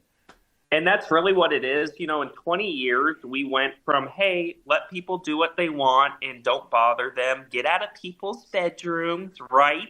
To, we are going to be in your bedrooms. We are going to be in your schools. We are going to be in your textbook. We're going to make you participate. We're going to make you read about it. We're going to talk to your kids about it. It's like, whoa, whoa, whoa, whoa, whoa. Yeah. This whole movement started on the premise that government and institutions need to get out of people's private lives. That's it. Stop now shoving your private life into our children's textbooks, schools, workplaces, you name it. And so it really has become the opposite of what it started out as. And that is why, as you noted, there is now the LGB without the T movement, because they also see this in normal gays and people who are not mentally ill. They want absolutely nothing to do with this deranged movement that is mostly just men who want to gain access to women's spaces. And basically what I think, it's similar to blackface. It's woman face, and it's highly offensive to women. And I really wish this movement would go back to the principles and the values that were the genesis of it, which was small government, get out of our bedrooms, get out of our private lives, let us parent our children, and stop trying to brainwash us with your dogma. And instead of being anti-dogmatic, the left is now hyper-dogmatic, and that's why everyone's pushing back against it. Yeah, you know, here's two things I want to tell you. Number one, if I close my eyes and listen to you, you sound like Ron DeSantis. Not what he says, how he speaks, like his voice. Like, you should do Trans DeSantis or something like that and say, I'm Ron DeSantis, I'm the governor. Or even better yet, since the alien news is coming out, maybe you could be trans alien. I don't know if you've done that one yet. But I haven't, but, you know, I do cameos a lot, and a lot of them, people want me to do Mother's Day, and I have to scold them in my Mother's Day videos and say it's Birthing Persons Day, and actually Birthing Persons is offensive because not all people identify as people. Many identify as trans species, so it's Birthing Thing Day, not Mother's Day. You know, there's no end to the offense that you could cause somebody. You could say and they would, I don't use 3-letter words to describe something. I identify as a genius, so I only use complex words, and that's offensive. And it's like, my producer, he's always said this. Do you know what happens when you get offended? Nothing. Well, Matt Gaetz is someone who's had me on his show before, and he has one of the most famous lines in interview history, which the lady goes, do you understand that saying a lot of the women that were at these protests are fat? A lot of them found that offensive. And Matt Gaetz goes, be offended. There is no constitutional amendment that protects people or is a bulwark against being offended. And the left has convinced millions of people into thinking that if you live in America, you have a right to not be offended. No, actually inherent and intrinsic to this country and this constitutional republic is the fact that you will be offended. In fact, that is a hallmark of this country. And so again, a 180. The left tries to convince us that up is down, down is up, good is bad, bad is good. And they literally, bro, if they say something like you have a right to not be offended, just assume the opposite is true and you're going to be good. Just assume everything the left says the exact opposite is true and you're going to do well in life. If they say that's a woman, assume it's a man and you're probably going to be right. My favorite, so my producer has a video that he wants to ask you about, but I do too, and I'm going to ask you mine first. My favorite video you ever did, because it was so perfectly, it just is so great. You walked into that head shop, that bong shop or whatever, and you're like talking about talking about like the Save America. Can you believe these people want to show ID? And the person's like, yeah, that's ridiculous. And you're like, yeah, it's so ridiculous. I'll take that pipe, that pre-roll. And they're like, ID please. And you just go, and you look at the camera like, dude, I died when that happened. You have to show ID at the Obama Library. I was there last week. It's 10 minutes from my house. I went to the Obama Library, asked all the construction workers outside, what do I got to do to get in when it opens in a month? They say, pay a fee and show an ID. Wow. Did you do that on camera? Did you do that on camera? I did. Oh, I got to see that one. I got it on camera. I posted it. But it wasn't doing very well. No one was really engaging, so I kind of took it down off X and was like, but yeah, you got to show ID at the Obama Presidential Center. Yeah, so is it as ugly as it looks on TV? It looks like a gulag out of the Soviet Union. It's absolutely despicable. And let's not forget about all the low-income black homes that were destroyed and moved out so he could move that in. Well, Flip Chicago Red is a group of mostly black women that were there protesting. And they interviewed a number of women, buddy, that were saying exactly that. Mm-hmm. Obama, shame on you. Shame on what you've done. And he's built basically a piece of architecture that looks like a prison. I don't know if that's to keep the people that are going to come there to make them feel at home, but it literally looks like a prison. So the other, that's hilarious.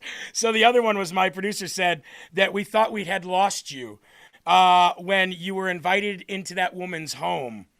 And he's like, dude, when he got invited into that home, he's like, I thought that was going to be the end of him for sure right there. What was that whole thing? What happened there?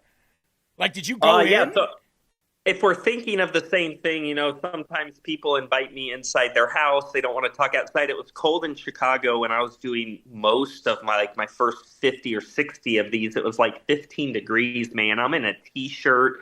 I'm freezing. So a number of times people would invite me in their homes. What sucks about that is the lighting's terrible. And so I try to always keep things going on the outside because, again, if the lighting's terrible, people, it's hard for people to kind of tune in and see what's happening. But just another lunatic liberal. These people are mentally ill. The left, it truly is deranged. And they don't like living in reality, and they will do whatever mental gymnastics they have to do to keep their echo chamber going. And I hope that my videos demonstrate that. And I think, as you said, they're so reticent to admit that what I'm saying when I say I'm trans indigenous, like, no, you're not.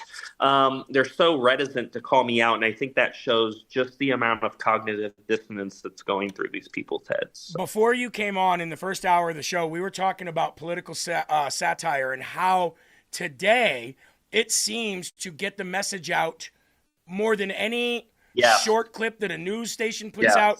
I mean, I get views. Like, I'll get upwards of 300,000-400,000 views on things, but you can get millions of views doing this. And the reason why isn't just because, oh, that's funny. It's because it's true. And people are resonating with it. And you've got that guy who does the Tucker. He does Tucker and Candace and Sean here at LFA who does Trump. So it's the satirical comedy that is getting most of the attention these days. And you're probably waking more people up with that than any of us are doing with what we're doing. Did that just happen? Did you try to do that? Did that happen by accident? Like, how did this all come to be?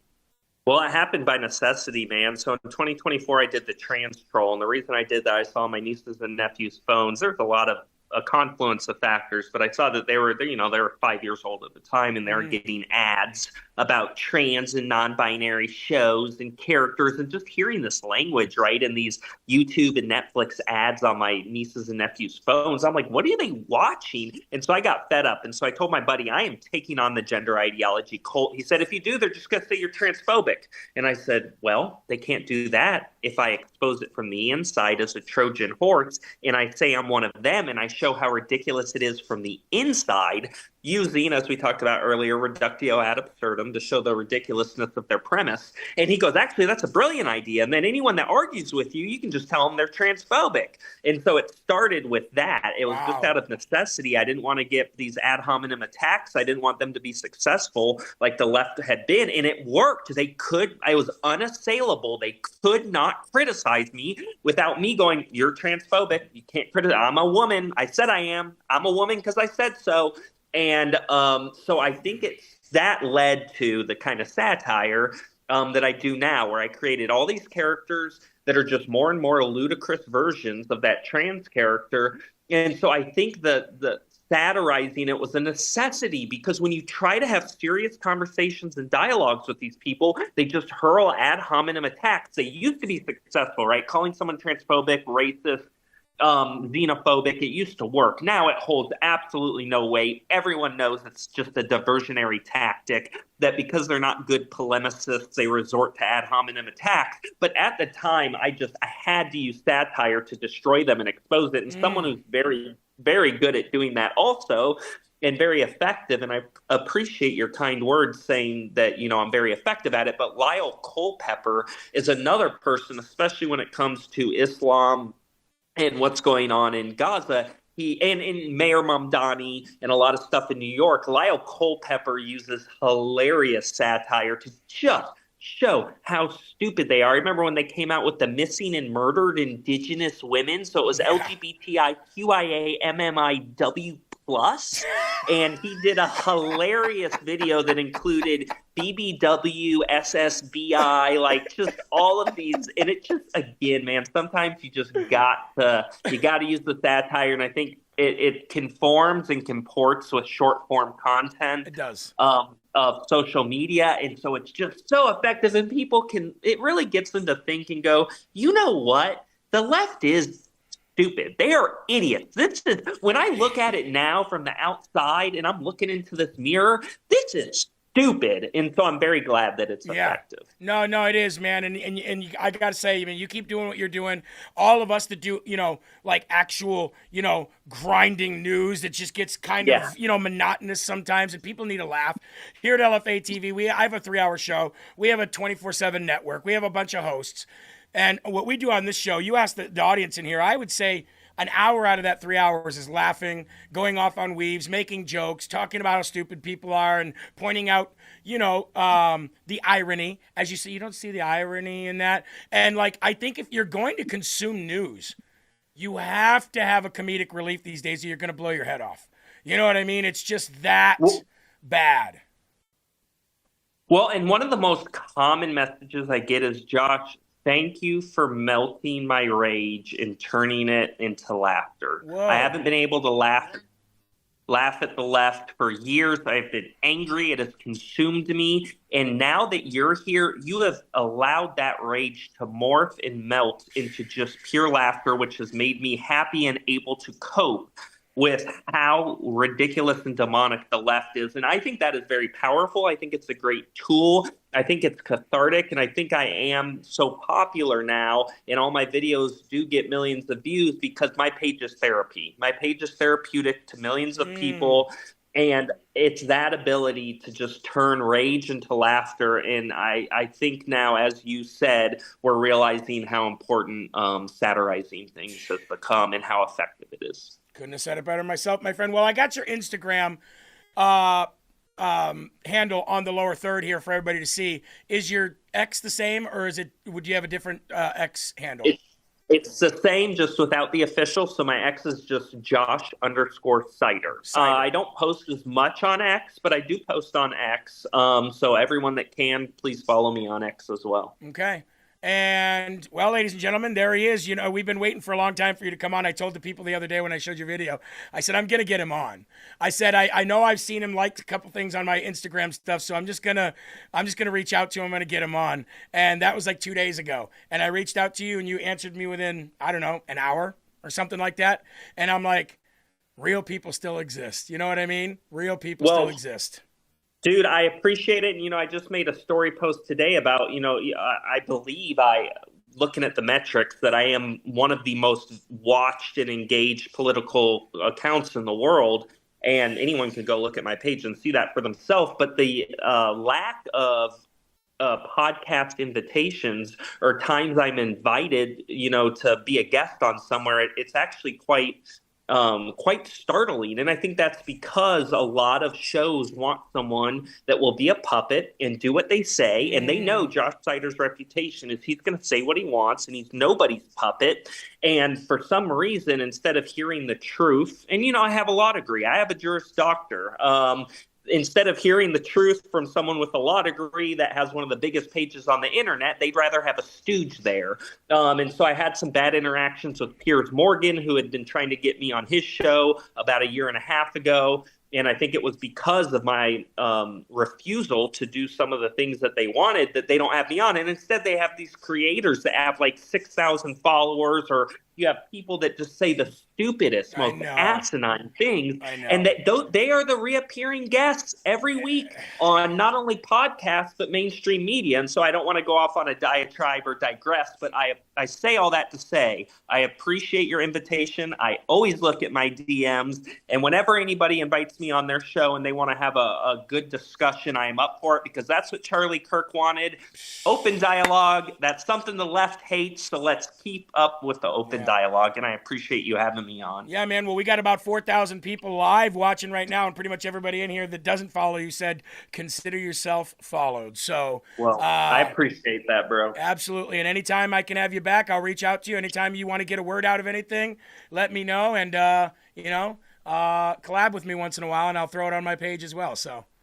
Well, brother, I appreciate you. Thank you so much for having me. Yes. This was so much fun. So much thank fun. You. Hey, God bless you, man. Hey, have a happy Mother's Day weekend. If you got any mothers in your lives, grandmas, moms, sisters, whatever. And we'll reach out to you soon. Stay safe among all things, and keep bringing those laughs to us. We appreciate it. Or men. Men can be mothers too, and fathers mothers as well as uncles, and sometimes nieces. So don't forget them, okay? It's basically a genocidal holiday, people. So keep that in mind and don't have any fun. Hey, thanks for the laugh on the way out. We'll talk soon, man. I appreciate it. All right, See you later. Or men, he says. Or men. He says, Eli, what a great guy, huh? And boy, did he sound like Ron DeSantis. I closed my eyes and I'm like, dang, that's Ron DeSantis right there.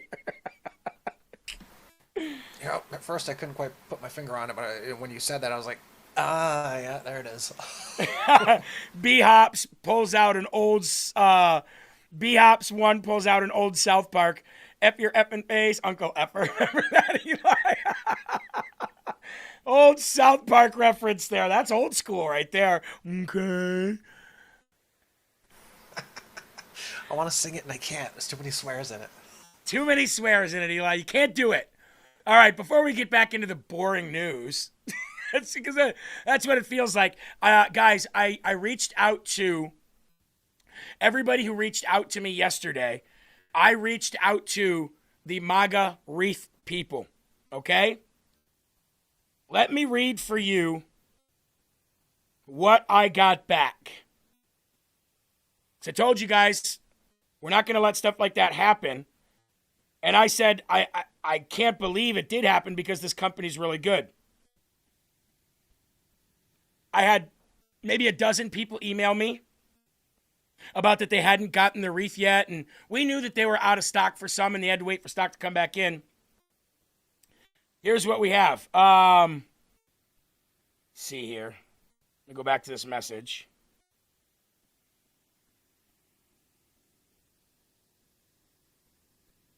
Hold on. That was the wrong one. Okay. Thank you for sharing this. I have forwarded this info to the owner. The owner himself said that he wasn't sure why any of that was happening. and was very upset and was looking into it. And they know, and as they know this doesn't reflect well on you or their brand, the call center has a 90% answer rate and should be calling people back if they miss them. Just so you are aware, that is the normal process, and they're going to get down to the bottom of it and make sure everybody gets their orders, even if they were backfilled. So, I told you I wanted to give you an update on that, and that's where we are with that update. So, just so you guys all know, and I'm going to, because they did that, because they reached out back to me so fast, I want to talk about the MAGA wreath, baby, okay? It's 250th birthday of America, all right? If you order them, you'll get them before July. Don't worry, even if they were on back order.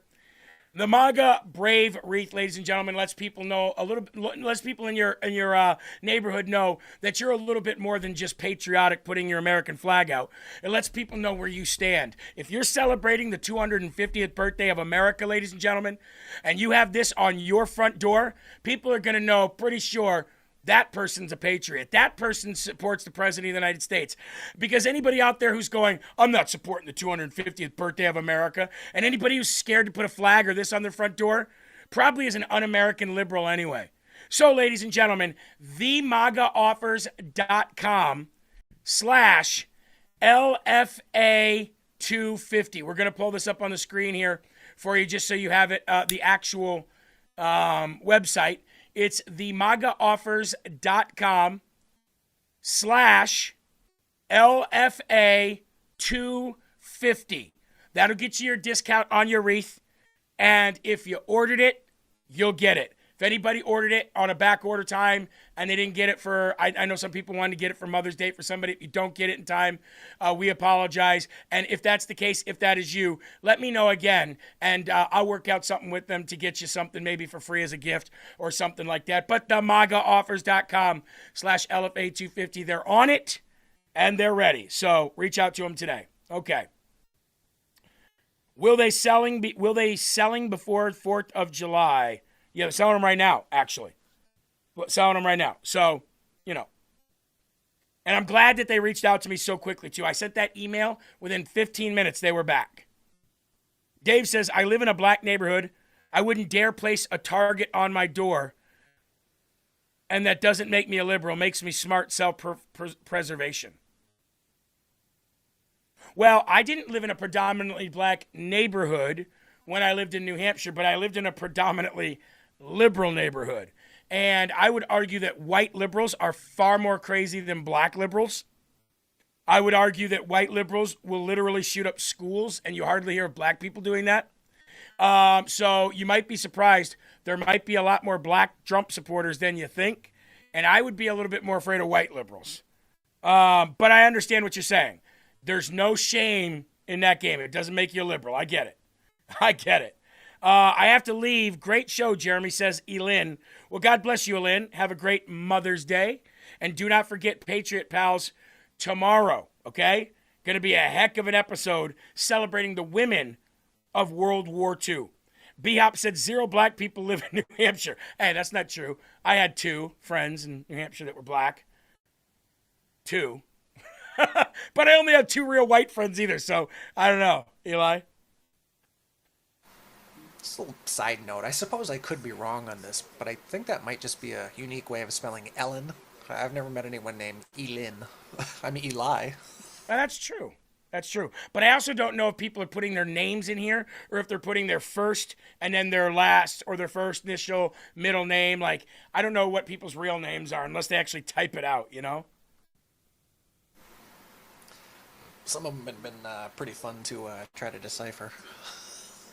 Yeah, some of them I'm like, this person, 465, land D412, alien sign, hieroglyphic, yeah, that person. New Hampshire is the whitest state I've ever looked it up. I've looked it up. I don't think New Hampshire's the whitest state. No, Vermont's way more white than New Hampshire. Right? Eli, look up the whitest state. I'll bet you it's Montana. Who wants to make a bet it's Montana or Wyoming? Probably Montana. Could be New Hampshire, though.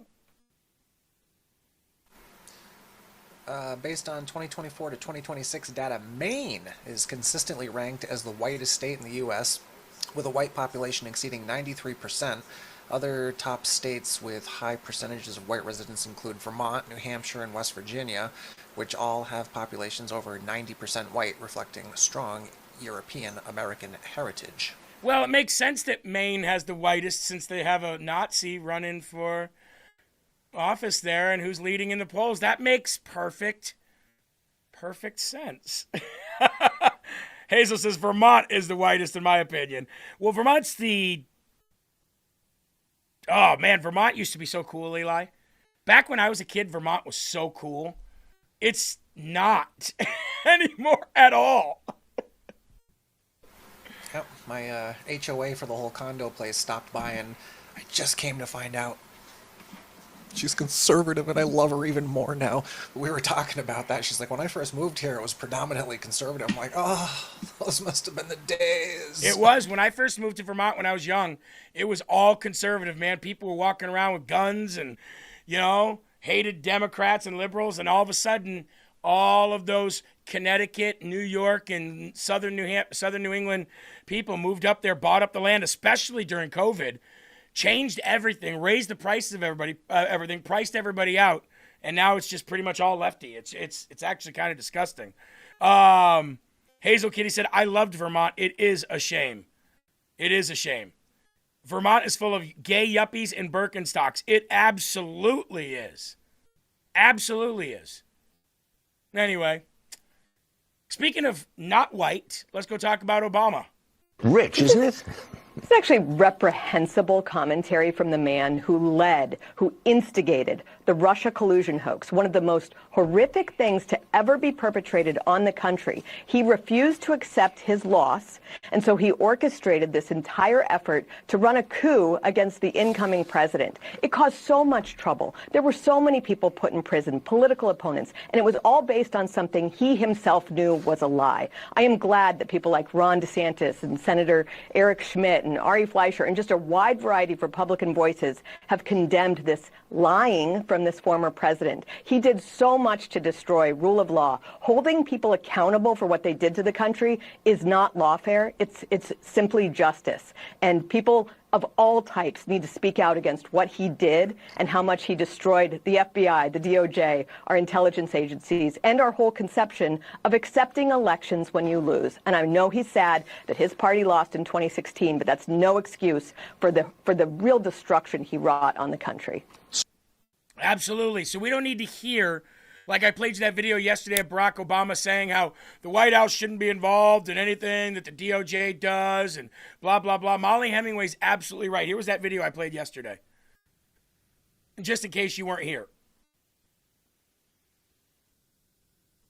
Here it is. I followed even though that word said the way he said it was on the movie Dodgeball, remember? Remember when he said, and I want you to meet my consigliere. Do you remember what the consigliere's name was and what he looked like? Funny that Obama said it the way he did. Do you remember the movie Dodgeball? Do you remember who that character was? I obviously remember Dodgeball. I can't quite place that scene. Hold on. Remember he said, and I want you to meet my consigliere, Michelle. And remember, Michelle was this huge, buff, black dude? And now, hearing Obama say consigliere, and his wife, husband, is a huge, black, buff dude? Michelle. Yes. Eli, I know you can find that one. That, you're a movie guy. You can find that. Who nominates and appoints an attorney general to the Department of Justice? Who does that? Trying to think. I know we don't live in a democracy. We live in a constitutional republic. I just got to rack my brain all the way back to school. Who appoints the AG? Who serves at the pleasure, of the presidency? Oh, that's right. That's right. The President of the United States of America picks the AG. The AG serves as a pleasure to the President of the United States, just because it's a norm and a tradition that the United States President doesn't get involved in an Attorney General investigation. Do you really believe that that's ever been the norm, dipshitiot? Thus we stand, got it right. The sitting president. It is not an independent and co-equal branch of government. It is not the Fed. Okay? It is the Department of Justice that serves under the President of the United States. Eli, I saw that you sent me a tether flag poem. What's that? I sent you 2 links. I was going to tell you to play both of them, but just a tethered flag? You forwarded me an email about tethered flag poem. You don't remember that? That's something for later. Oh, okay. All right. So let's. There's that clip. Hold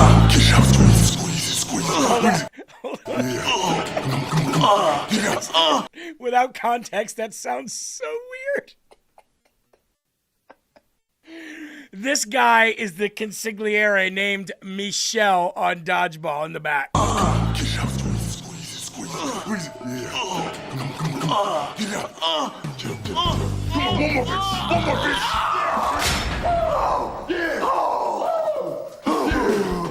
you're my bitch.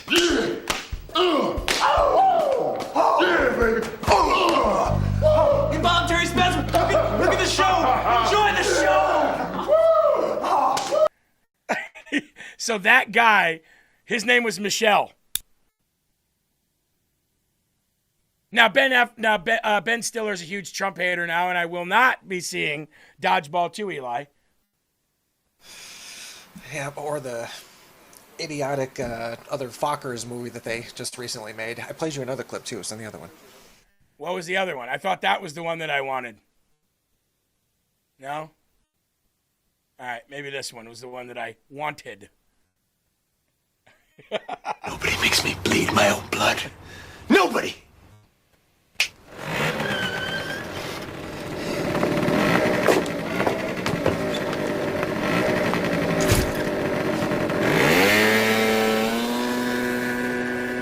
That was the consigliere, Michelle, coming to get him. You know, back in the day, Eli, before everybody got into politics, comedy was great. And now you got to, weave around these morons, because I'm not going to go willingly give money to watch a sequel full of a bunch of people that hate Trump. I'm just not going to do it. Yeah, absolutely. I hear you. To that point, though, politics aside, they are finding clever ways to get jokes like that back into movies. You know, they do it, and then they'll have someone say, oh, you can't do that in today's climate. But they just did it, and they got away with it. Yeah, I think they always say you couldn't do The Office in today's climate. I think you could. I think you could do The Office. You want to know why? Look at that comedian Ben Bankin or whatever his name is. He's killing it right now. He's absolutely killing it right now because he's raw, because he's like, and then there's another, I can't remember if it was in Chicago or DC. There's another female comedian right now who literally her whole spiel is just crapping on Democrats and liberals. And she's sold out everywhere she goes. Yep. Ben Bankus. Can't wait to see him. We're actually going to see him at Mohegan Sun in June. And there is that spin-off, I don't know if you heard about it, from The Office called The Paper. I haven't actually checked it out yet, but I think it has been popular. I don't know how politically correct or incorrect it is, but from what I've heard, it's somewhat successful. Yeah. Yeah, I haven't checked it out either yet. But, hey, who's ready for a segment of The Internet Never Forgets? You guys ready for that segment? The Internet Never Forgets? These are my favorite segments, especially when they show you the hypocrisy of the left. You see, Josh Sider is really good at doing parody and satirical comedy and getting the word out. Well, one thing that we've been doing here on LFA TV for quite some time is the internet never forgets, and showing you out of their own mouths their hypocrisy. Eli, before I show this video, you know how the other day Nick Fuentes said, I'm a moderate Democrat, I believe this, and that? I knew that if I put out a video saying that, and I even said it in my video, watch the groypers in this thread, even though he said it out of his own mouth, they will still find a way to spin it because they want to believe that Nick Fuentes is not who we all know he is now.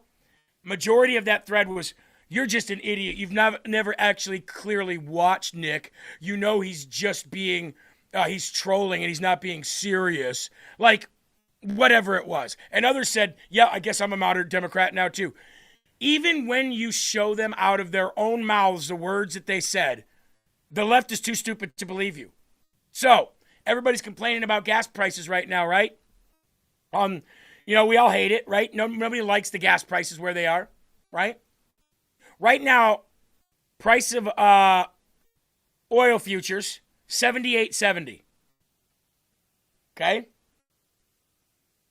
The left is telling you, Hakeem Jeffries will get on TV and tell you, the gas prices are out of control. The president doesn't know what he's doing.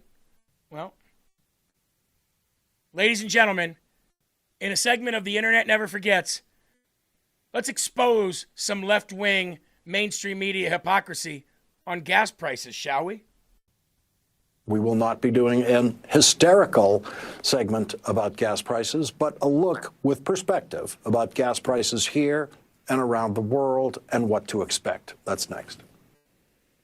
The average price of gasoline is now $8.39. Oh, no, wait, that's in the UK, not the USA. $8.27. No, that's $8.27 is France.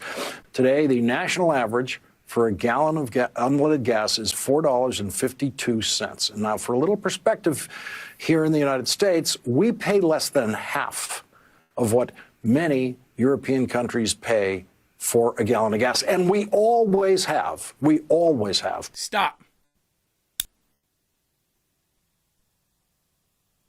That episode that I just showed you was from when Biden was president.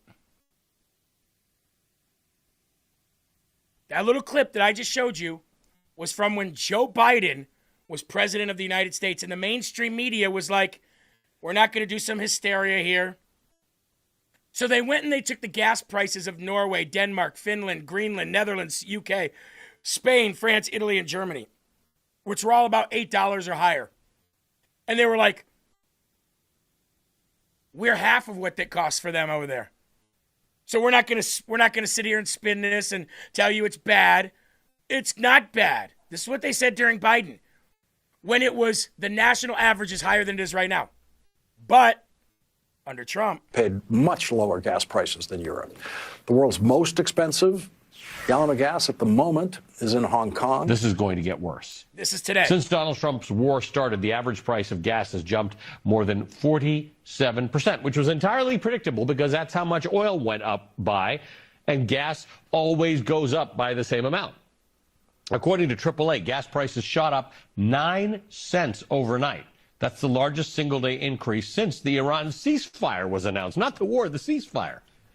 A new poll found 50% of Americans think gas prices will get worse over the next year. 21% think they'll get better. We will not be doing an hysterical segment about gas prices, but a look. So the first clip I showed you was from Biden's day. The second clip I showed you was from yesterday. Notice a difference? Notice a difference?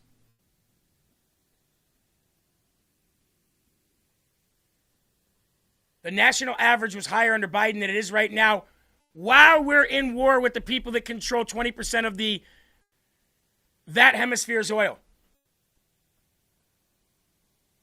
While that's going on, in the middle of it.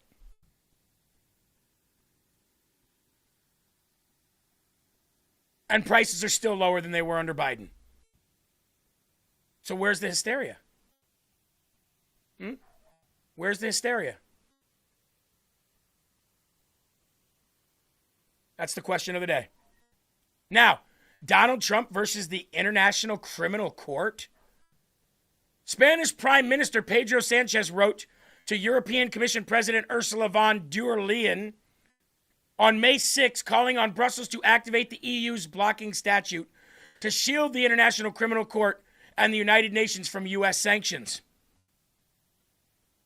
The United States, or the UN, the United Nations Criminal Court is threatening Donald Trump with the same kind of consequences as Bibi Netanyahu. How do you think that's going to work? First of all, how do you think threatening Donald Trump is going to work, period? How do you think threatening Donald Trump, the most powerful man on the planet, with some kind of international arrest warrant similar to Bibi Netanyahu because you don't like the way he's handling things in Iran?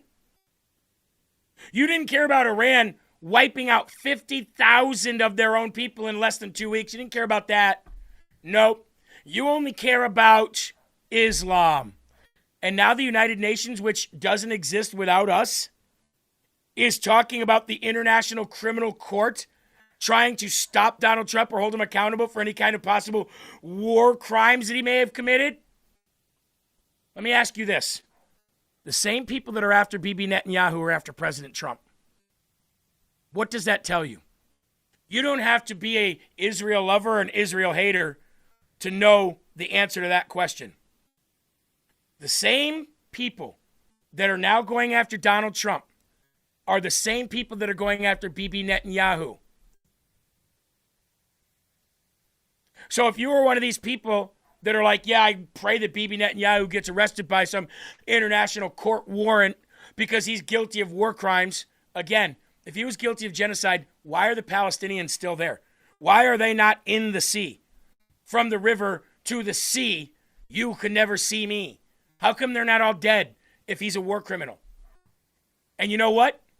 I see the people that are pigpiling on the people on the people around the world, and those people that are getting pigpiled on, I don't really know much about. I don't know much about Bibi Netanyahu, as much as maybe I should know.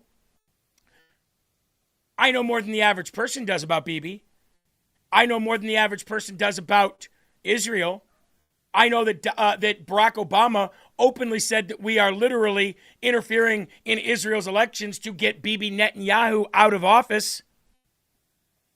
If Barry Soetoro hates Bibi Netanyahu, then guess what? I don't.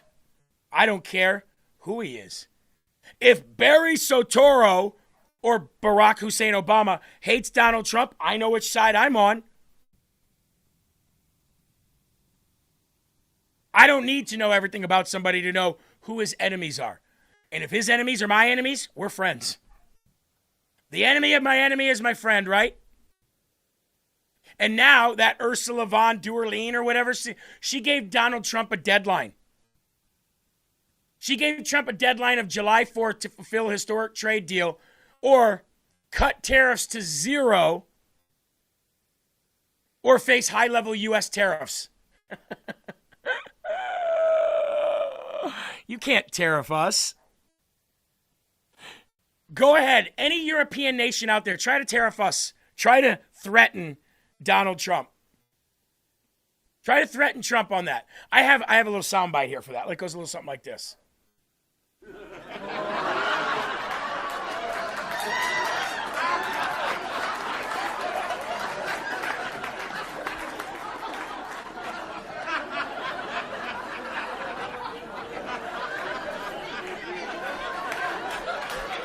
This is that AI laugh that they played on the Stephen Colbert Show.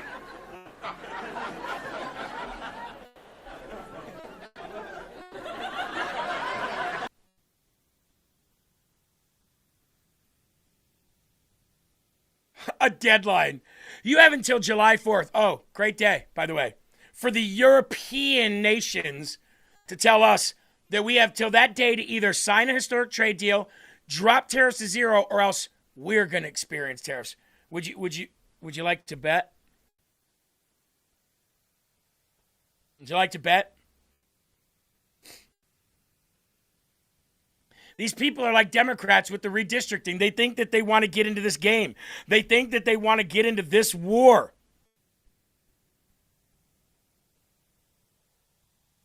Dilly said, I thought he gave Ursula the deadline of July 4th. Oh, but you didn't see the flip on that? Ursula said, well, if that's not signed by that day, because she kind of doubled down. She's like, if that's not signed by that day, then we may turn around and tariff the United States. Sanctions on the United States. He did give her the ultimatum, but she came back. That was her comeback. Now, I don't know if she was joking.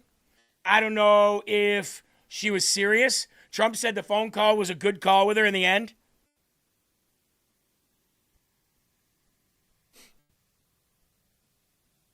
But you don't get to come back and say that. Because even as a joke, even if you said that as a joke, you don't get to say that. And as far as the International Criminal Court thing goes, look, the next time somebody says to me, you simp for Israel, I'm going to say, no, I just hate Barack Obama. That's all. Now, who's believing in the big bad UFOs? Big bad UFOs, you heard about them? Oh, ladies and gentlemen, big bad story of the new document drop of the UFOs. What's going to happen? Fox News alert, the Trump administration releasing the first batch of files related to UFOs and alien life. So is the truth really out there? Senior White House correspondent Peter Doocy joins us live with the details. What have you learned, Peter? Good morning. So a White House official left this hard drive on my desk overnight. You can see on it, it says AARO files copy 2 of 3. That is the all domain resolution office copy 2 of 3.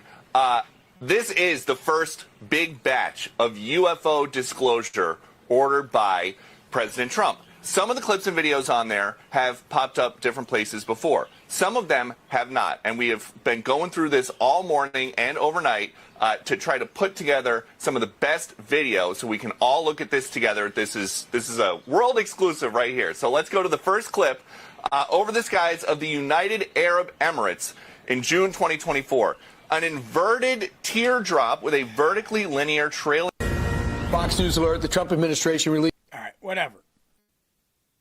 I got to be honest with you. Does anybody here really care? Does anybody here care about UFOs? Really, honestly? Is it going to change your day? I don't even care if they have an alien. It'll be interesting to watch, but I don't care. It's not going to change my bills. It's not going to change my daily routine. It's not going to change the fact that I get up in the morning, do Rise Up, do Live from America. It's not going to change the fact that I've got chores to do around the house, housework. It's not going to change the fact that I like to watch certain movies, listen to certain music. I don't care. Like I said, I could find out tomorrow that the world is flat and that aliens are all over the place, and I don't care. Does anybody really care? It's the dumbest thing. Now, I got to leave you with this. What you just heard there was a knock at the door. Why? Because a little kid's terrified that there's monsters under his bed and called 911. Now, I would have got my butt beat if I did this when I was his age, but it's kind of cute. The only thing that I don't think is cool about this is the police officer coming into the house. Now, the police responded to this because a monster could be a predator, a pedophile. It could be, you know what I mean? So the police responded to it. But when he said, my parents are asleep and the cop just came into the house,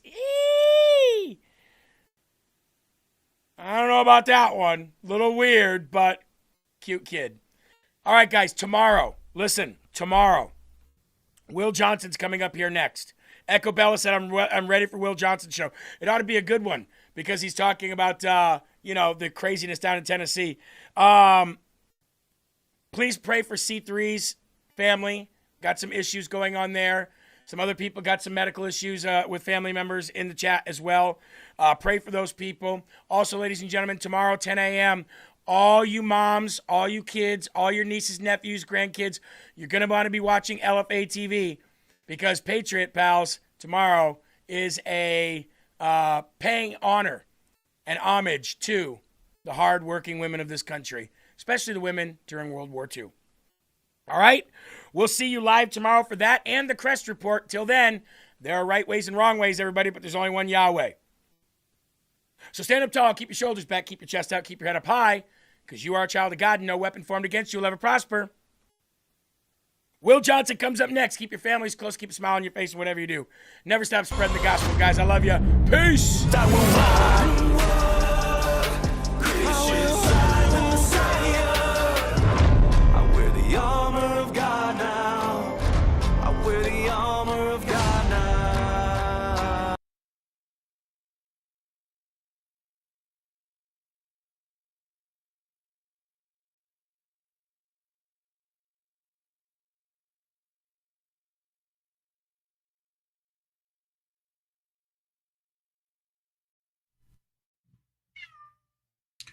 What's going on, everybody? Thank you so much for tuning in. My name is Will Johnson, and this is the Culture Wars.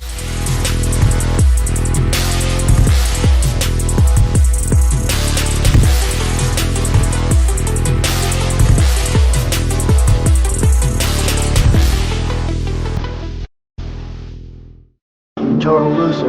I'm your president.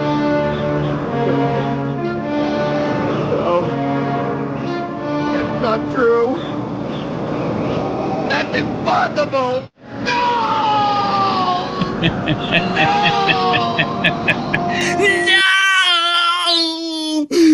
No! Have you seen that? Have you seen that? I said, oh, this is so good. I got to share it. So, Luke Skywalker from the movie Star Wars turned over to the dark side. He went over to the dark side. Hold on one second. All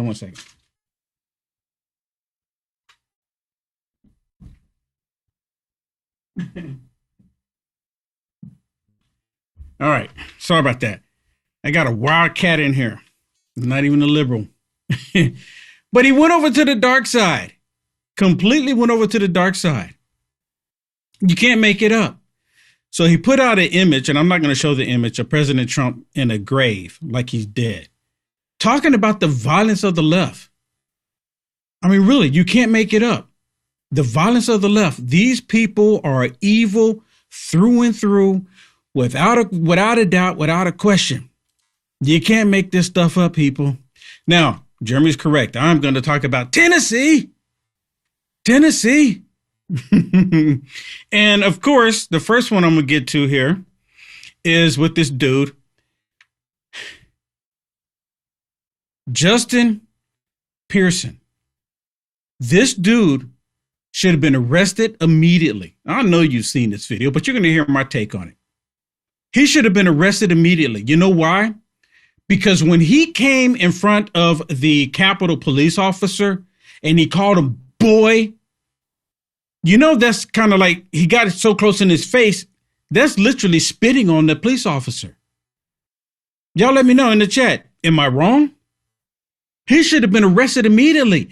That police officer should have elbowed him in the face a couple of times, took him down, put him in handcuffs, and said, you just spit on a police officer. But the police officer didn't do that. Can you imagine if the roles were reversed? Can you imagine if it was a black cop and a white guy calling the black cop boy? Can you imagine what the outcome would be? The crying?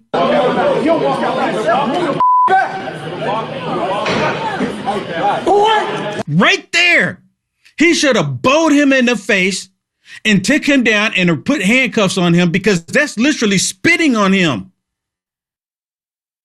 That's literally spitting on him. And I was thinking, when people call me the N-word, the house N-word, hard R, I just kind of overlook it, whatever, because these are racist white Democrats.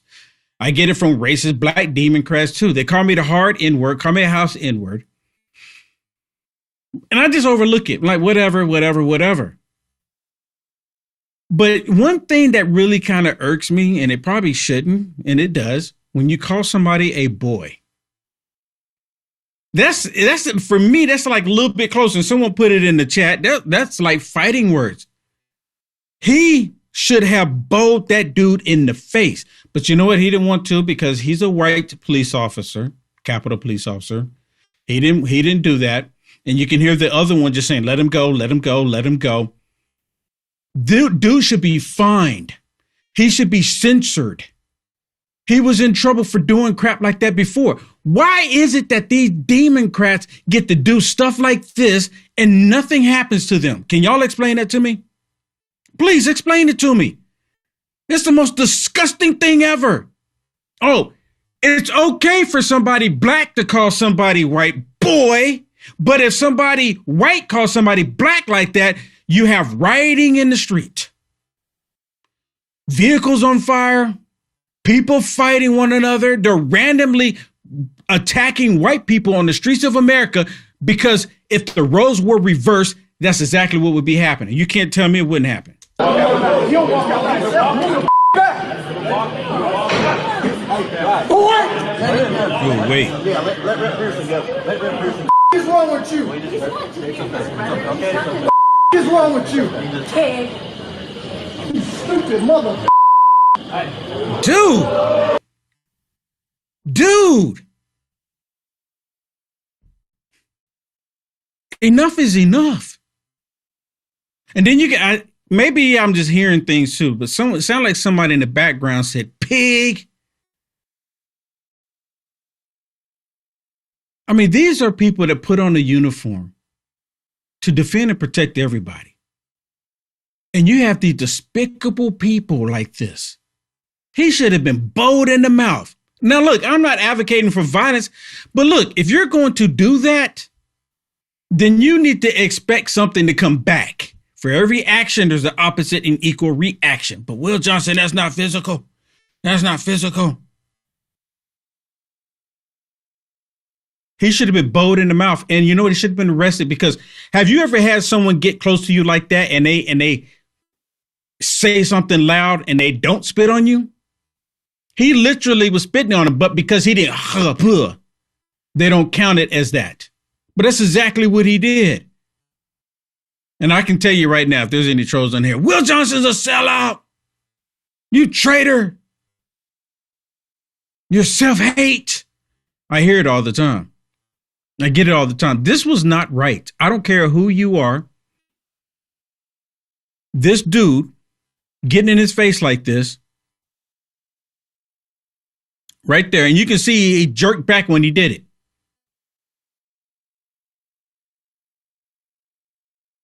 Jerked back when he did it. I don't care who you are. This was not right. It should have never happened. Should never happen. Dude should be censored immediately and removed. If it was, put it this way, if he was a white Republican and he called a black man boy being a police officer, dude, they will be calling for his head. 100% calling for his head. He needs to resign, needs to step down, he needs to be jailed. They will be in there right now screaming, no justice, no peace. No justice, no peace. I'm sick of it. Dude is a total embarrassment. And I don't want you to associate black people with this idiot. But then, and see, they don't want to call him racist for calling the white Capitol police officer boy. They don't want to call him racist. I guarantee the liberal media is going to ignore this as much as possible. They'll want to talk about something like this.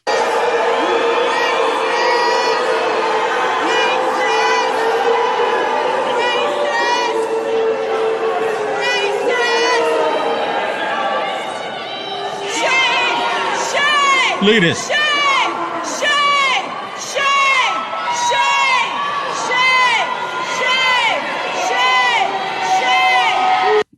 So he shows up, and can y'all read that? He shows up with a Trump flag, and it says, no more BS. Okay, y'all can say the part out loud if you want to. Trump 2024, no more BS. And he walks in there, they're calling him racist because he's supporting President Trump and he happens to be a Caucasian male. I support President Trump. I wouldn't have any issues holding the flag either. I mean, just be honest with you. No more BS. We're tired of the BS. And they're calling him racist simply because he's white supporting President Trump. So what do they call me? Oh, I'm the sellout. I'm the Uncle Tom. I'm the race traitor.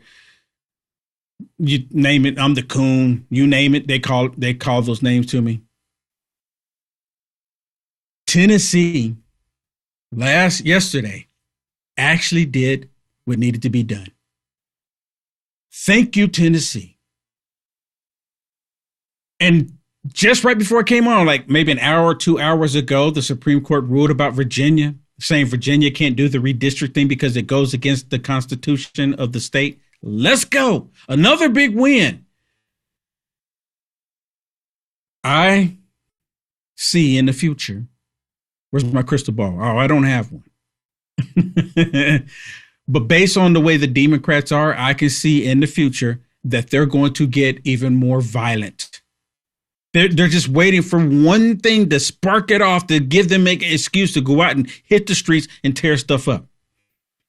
Let me ask y'all this. Did black people create this country? Did black people create democracy? Did black people do that?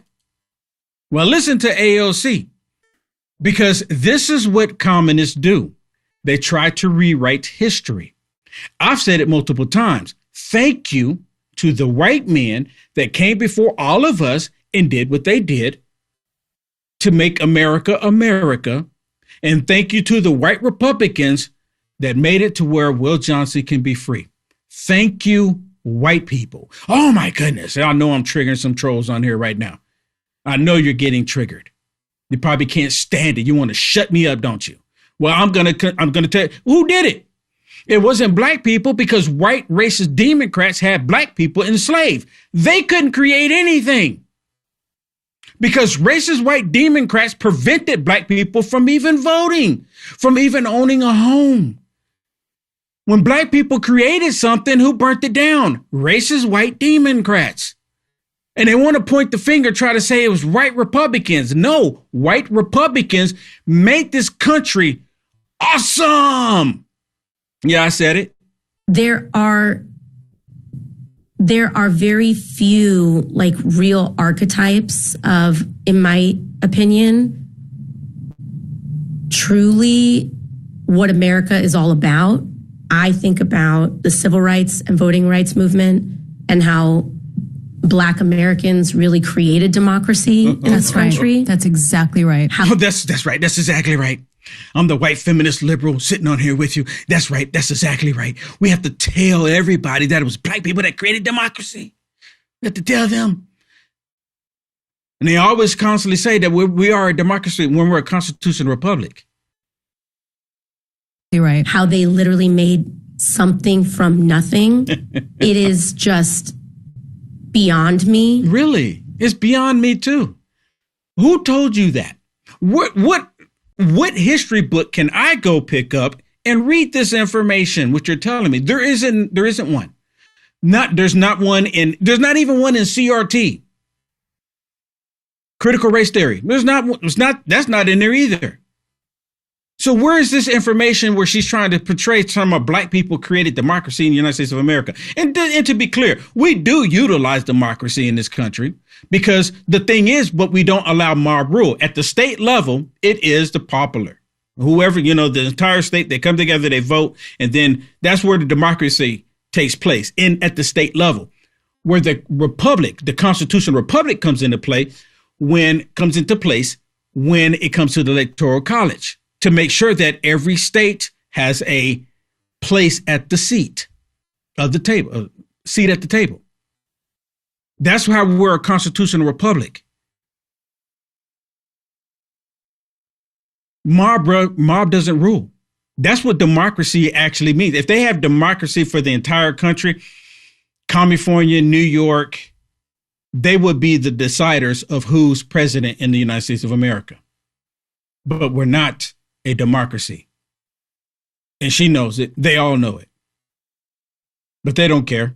I think about how, like,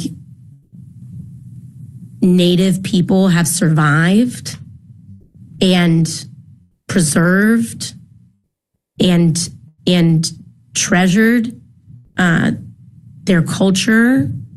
I think about, and I think many of us think about immigrants, which if you aren't from one of those first two populations, you are certainly from largely the third. And so many of us, like, have our story of our parents, our grandparents, our great-great-grandparents, and so on and so forth. And who, like, come and make something from nothing. And I think that's a big part of also the most inspiring elements of what America is all about.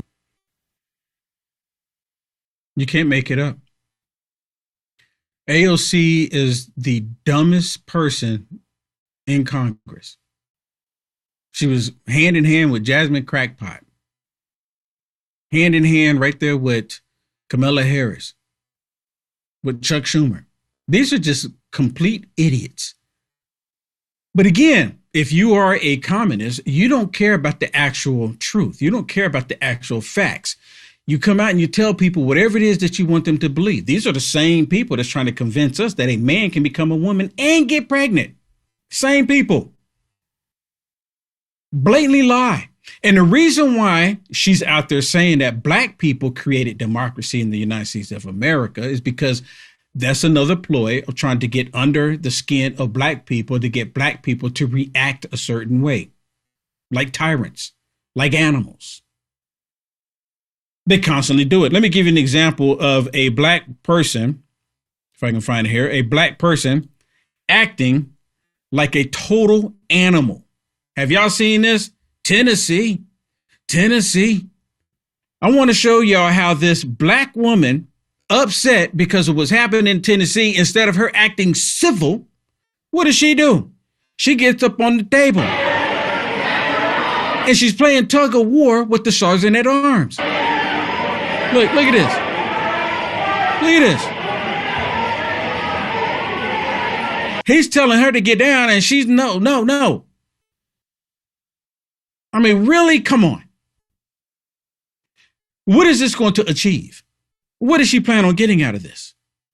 And then they get mad and call you racist if you're white and say she's kind of acting like an animal. By all means, say it in the comments. It's okay.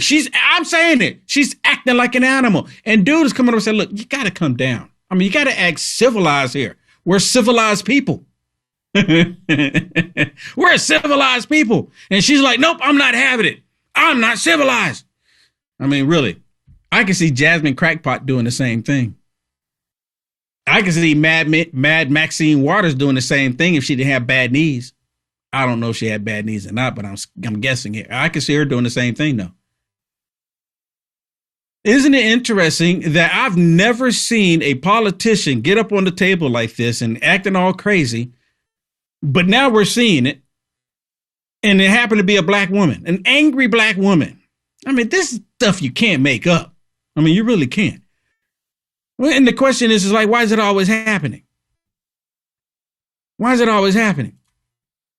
So listen to this. This is 100% AI, full transparency here, but it's so spot on.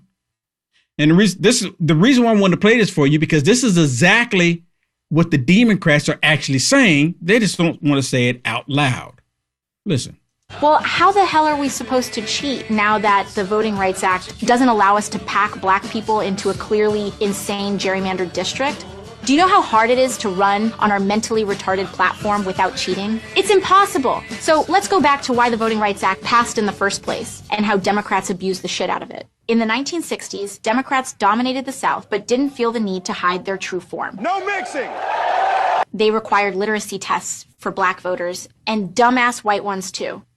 I'm like you because I cannot read. So they passed the Voting Rights Act in 1965, and this Democrat hero said, I'll have them voting Democrat for 200 years. Initially, it worked as intended, and blacks could vote safely, while Democrats needed a new strategy. Hey, y'all, I'm totally not racist now, and I actually love the blacks. And that strategy was... We're going to teach colleges it was actually Republicans that were the super racist ones. Hey, bag.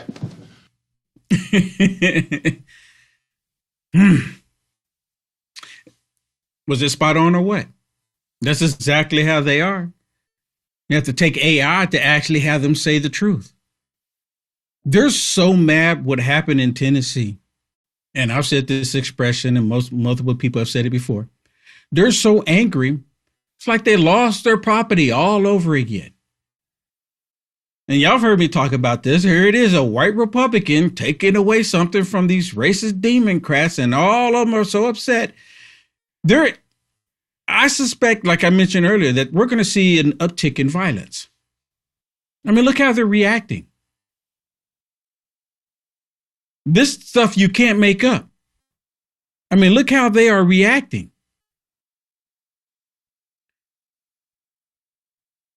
They want us to believe that all of you that are watching, and again, I can't see you. I can see, I can see you chatting and stuff like that. And I can see some of the icons, and I really don't care what you are. But they would like for me to believe that you're all racist. I mean, that's what they want me to believe. And because I don't believe it, and I see the truth, this is when they start calling me these names. I get death threats simply because I support President Trump and I don't hate white people. I mean, I've known Shannon for over 20 years now. She's been a part of my life for over 20 years. How would that go off with me hating white people? You know what I dislike? I dislike stupid people that purposely do things that are wrong. That's what I hate. People who purposely do things that they shouldn't be doing. Disrupting the things the Democrats do. And that's part of the reason why I call them Democrats, because they control black people for so long. And this is so glorious to me. When you have Democrats piping mad the way they are, this means something good happened. It's like this expression. When you go outside, you ever been outside and the sun is shining? It's a couple clouds, beautiful day, but it's raining. Have you ever seen that? When I was a kid, I'm like, wow, this is amazing. And someone told me, old timers, saying, well, when it's raining outside and the sun is shining and it's really pretty, they said the devil's beating his wife because he's not happy about something. Democrats are angry. The sun is shining and liberal tears are falling down. The liberal tears are falling down. The sun is shining and they're piping mad, absolutely mad. But again, they want us to believe that Republicans are the racist ones, and then they're going to try to take us back to slavery. Is there anybody watching right now thinking that we're going to go back to that? Anybody? No, the Republicans won't allow it. The Republicans stopped them from doing it the last time, and the Republicans won't allow them to go back to it. I understand the anger and the frustration of what it feels like to go backwards. I mean, we're talking about 250 years of slavery. We're talking about the scars of 100 years of Jim Crow. You hearing this? We're talking about Reconstruction that was cut short with the Southern Redemption. We're talking about the scars of colonialism. And my grandfather spent 4 years in jail as part of Gandhi's independence movement. And many of us were born thinking that this nation had overcome those ugly strains after decades and decades of sacrifice, and that we were the beneficiaries of moving towards Frederick Douglass and King and Obama's dream of a multiracial democracy. Well, it turns out we were wrong in thinking it would be as easy a path. They thought it was going to be just easy to control black people just by lying to them year after year after election after election. And for the most part, it worked for 60 plus years. Now it's all coming to an end. What LBJ did finally came to an end. Imagine how awesome this is. And I mentioned it, and I heard someone else mention it on, I think it was on social media or something like that. Someone else mentioned that era of the Democrats controlling black people ended right here at the 250th year of America. The 250th year of America, that era of these racist Democrats controlling black people the way they have, utilizing black people to gain power, to retain power, has come to an end. It's actually come to an end. And of course, the Democrats are out there, they're kicking and screaming, trying to tell everybody that this is terrible for black people. Oh my goodness. You no longer have representation, black people. It's all been taken away from you. You no longer have representation. So what are you going to do, black people? We want you to go out. We want you to riot. Because we're going to constantly tell you that what the Republicans did, this is hurting you. This hurts you more than it hurts us.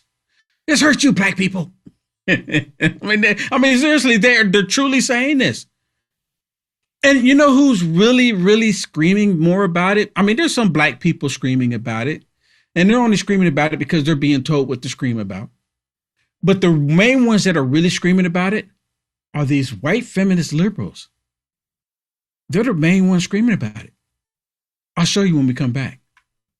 Remember when you were younger and you used to hear stories, whether it be in Greek mythology or whatever, about the fountain of youth, people constantly looking for something out there that would help them live forever or live longer? Well, kind of got something like that with Fatty 15, and it's not mythological. No, Fatty 15, this is an empty jar right here, but that's your size that you get. That's a 1 month supply. You get a 3 month supply on this deal. Fatty 15 contains something called C15. If you don't know what that is, it's an essential fatty acid that is necessary for your body's cellular generation, meaning that if you have any damaged cells, it will repair them. It'll also change the way your cells age, and you will live longer. C15 does exactly that. Again, if you don't know what C15 is, definitely do some research, but it's Fatty 15, and in each and every one of these capsules that you get in Fatty 15, you're going to elevate your cells, you are going to repair your cells,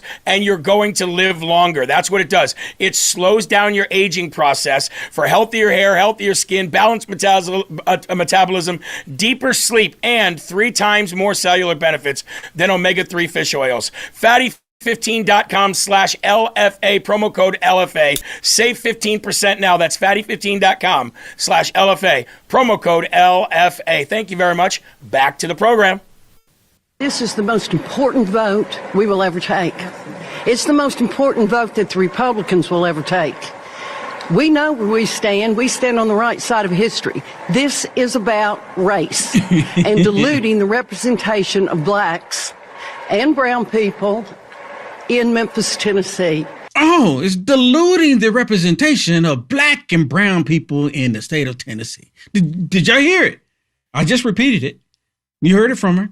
The white feminist liberal. She told all of us, this is going to take your representation away, black and brown people in Tennessee. It's going to take it away. It's gone. It's gone. This is serious. This is gravely serious for people. People fought, died, were tortured for the right to vote.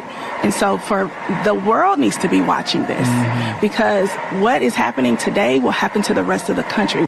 Let's go. I sure hope it does. I mean, I really do. I hope what she just said becomes fruition. I hope she's like, prophet. Oh, yes, it's true, it's true. Why? Because they should not be doing districts based on color, completely against the Constitution. They're telling white people, nope, you don't have jurisdiction here. You have no representation because of your color. Should have never happened in the first place, but they did it. It's all come to an end. And of course, this is on MSDNC. All of this is on MSDNC. So let me share this beauty with you. Here they are talking about, what's his name? Steve Cohen. Is that his name? Steve Cohen. He is the Democrat representative that's been in the state of Tennessee for 19 years. 19 years, people. Not a single time have they complained, being the Democrats, saying that black people have not had representation. Out of the 19 years, none of the Democrats have complained saying that, hey, we don't have anybody black representing us. Not a single time have they said that. This passed in Tennessee, and now they're screaming, saying that this Democrat is the one that they want to represent us, but you doing this redistricting in Tennessee is taking away black representation. Dude, you can't make it up. The woman now who is likely going to win the 9th district in Tennessee is a black Republican woman as a result of this redistricting effort. It's likely going to be a black Republican. Oh, look at this. So it's likely going to be a black Republican woman. She's black. I mean, could have left the Republican part out, but that's what they had the problem with. She's black. She's a Republican. I thought it was just about the color. Oh, no. The woman who beats that old white man. Could I make this very simple? But that's racist? I want y'all to pay attention.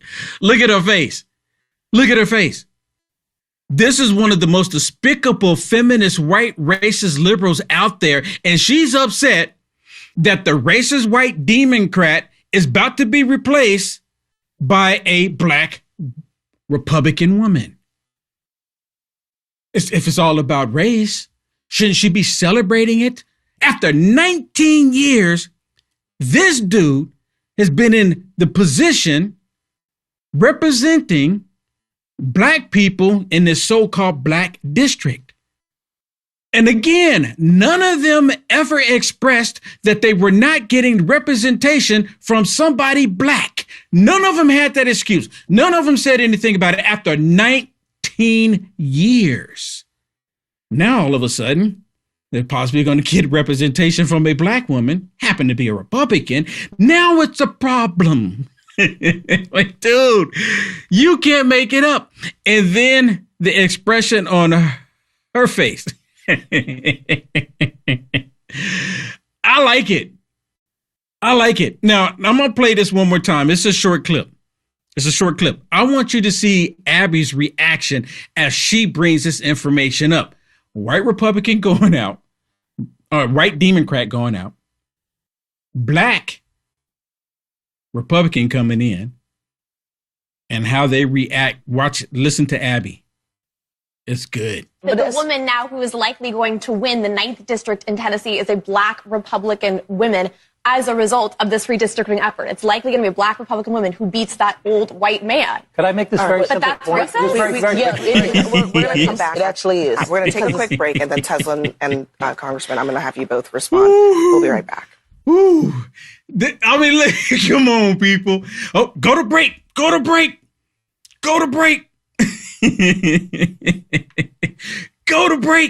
Oh my goodness. She just said it out loud. Why is Abby going, you know what? This is good. There's somebody black. We finally, after 19 years, we finally get somebody black. Stupid liberal. Dude, you can't make this up. But as I mentioned, this is going to upset the Democrats to the point to where I truly believe that they're going to come out and get extra violent. Do I want this? No, I don't at all. But I truly believe that they're going to come out and they're going to react to different things, especially this. They're building it up. They're building the tension up to get people to get black people to react. You know exactly what I'm telling you. When George Floyd, Breonna Taylor, all the rest of them, they use black people to get black people to go out and react. Now they need that one thing right now. They need it right now. And they're screaming, saying that black people are losing their rights. And let me ask y'all a question too, while I play this one. Tell me what rights that black people are losing because now that they're not doing the districts based on color. Please inform Will Johnson. Y'all tell me, because obviously I'm missing it, right? Because they keep saying, we're going to lose our rights. I'm asking these black people online, even white liberals saying it. You as a black man, you're going to lose your rights. How do you feel about that? And I keep asking, can you give me a list of rights that I'm about to lose? You're going to lose your representation. Tennessee, they're about to gain a black woman. So again, I want to know what rights. But listen to this while you're contemplating about typing that in or not. Listen to this. I'm telling y'all, they're going to try to be violent. All this leads to President Trump and his hateful rhetoric. It's because of President Trump this is happening. And Hakeem Jeffries is piping mad. Well, the twice impeached former president's rhetoric is reckless, reprehensible, and irresponsible. It's dangerous, and if he keeps it up, he's going to get someone killed. He's going to get someone killed. Hakeem Jeffries said President Trump is going to get someone killed. Who's going to do the killing? Right now, the Republicans are winning. Right now, the Republicans stopping these Democrats from doing unlawful things. So who's winning? Who's going to do the killing? This is serious. You have a sitting member of Congress saying that if President Trump doesn't stop, someone's going to get killed. The Democrats have tried to kill President Trump, assassinate President Trump multiple times. Who's going to do the killing? Is Hakeem Jeffries planting seeds out there? Y'all need to start killing somebody because President Trump is not going to stop. I think I was watching, maybe it was Glenn Beck. I can't remember. I saw a clip online and somebody else made a comment saying that, let's say the Democrats are not successful in manipulating the up-and-coming midterm elections and the Republicans keep the House and they keep the Senate. That's going to prevent the Democrats from starting any impeachments, from going after Pam Bondi, Kristi Noem, President Trump's cabinet, his current cabinet, Marco Rubio, Pete Hegseth. It's going to prevent them from going after President Trump and stopping Trump. The thing that's going to end up happening is that there's going to be more assassination attempts against President Trump because they won't have anything else that they can do. Right now, what happened in Tennessee is actually pointing to that. What just happened in Virginia is absolutely pointing to that. But I don't think that they're going to stop with President Trump. I think they're going to go and start going after Republicans. I think personally, I'm telling you right now, I haven't heard any of them say it, but because they can't get to Trump and because the Republicans are going to pass stuff that's going to benefit America, I believe that they're going to start targeting Republicans with their violence. And someone asked for it, so I'm going to play it for you. Y'all ready for it? Umba jumba juju mubu dumba du bumba. Umba jumba juju bu dumba du bumba. Umba jumba juju mubu dumba du bumba. Umba jumba juju mubu dumba du bumba. MAGA extremists, MAGA extremists, extremist MAGA, the stream of MAGA movement, the extremist MAGA, President Trump's rhetoric, his hateful rhetoric, extreme MAGA Republican, extreme MAGA Republican, wah, wah, wah, wah, extreme MAGA Republican. I hate the MAGA Republican. I hate him, I hate him, I hate him, I hate him, I hate him, I hate him, I hate him. Dude, you can't make it up. You can't make it up. You can't make it up. Woo! We'll be right back. It's finally here, our second annual mega sale. This sale only comes around once a year, so take advantage of the best offers ever while you can.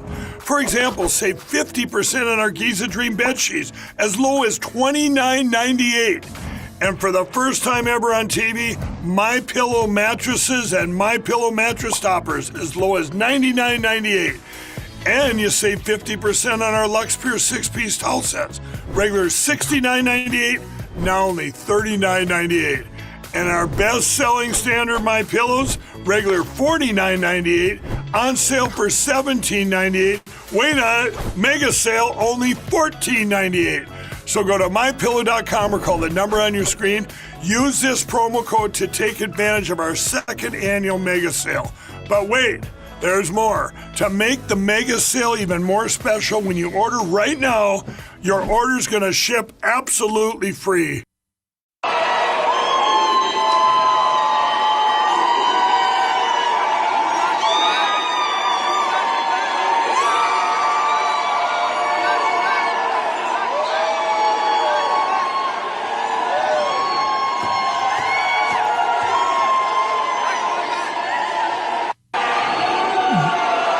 That is not legal.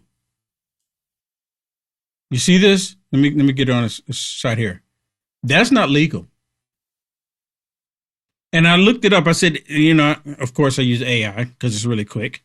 Is it legal for someone to start a fire in a Capitol building like a state like Tennessee? And it came back, no, it's not illegal. Starting a fire in a building such as Tennessee is arson under the state law and is a serious felony.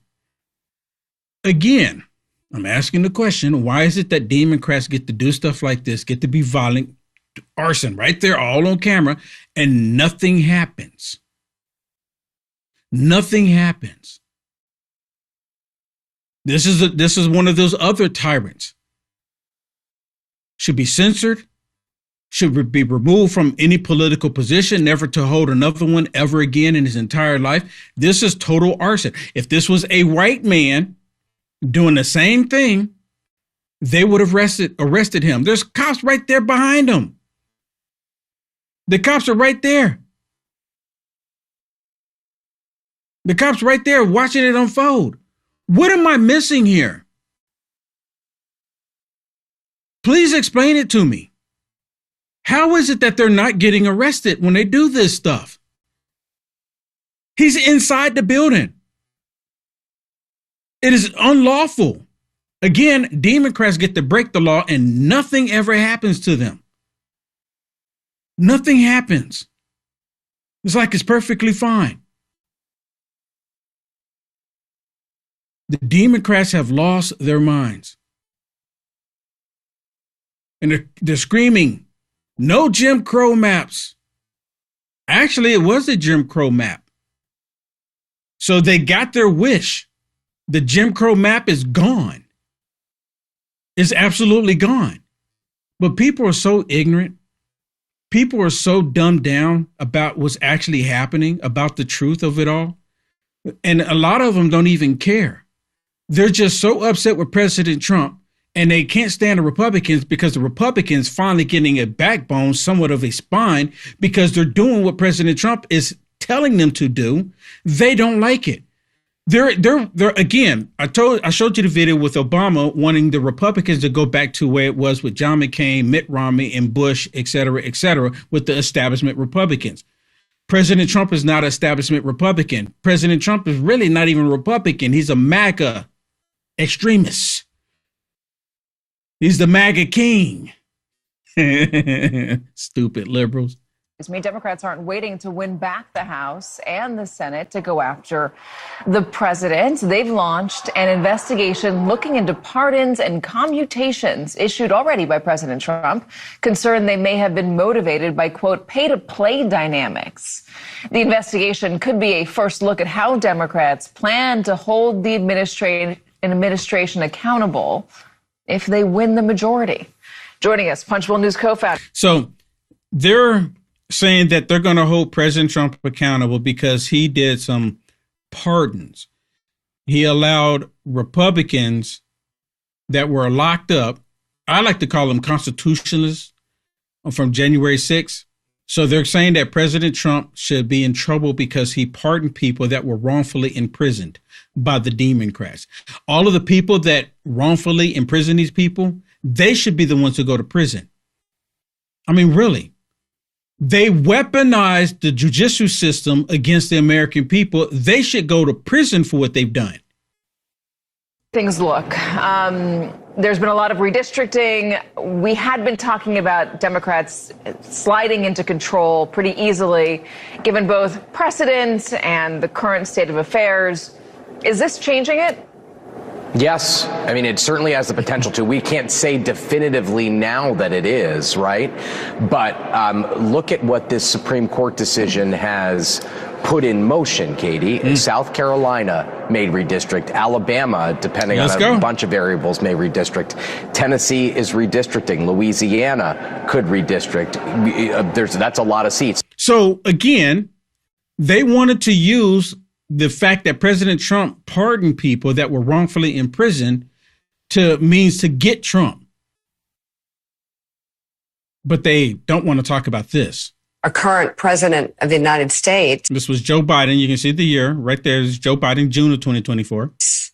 Has so much respect for the law that he has said he would not pardon his son. President Biden has issued a full and unconditional pardon for his son, Hunter. I mean, so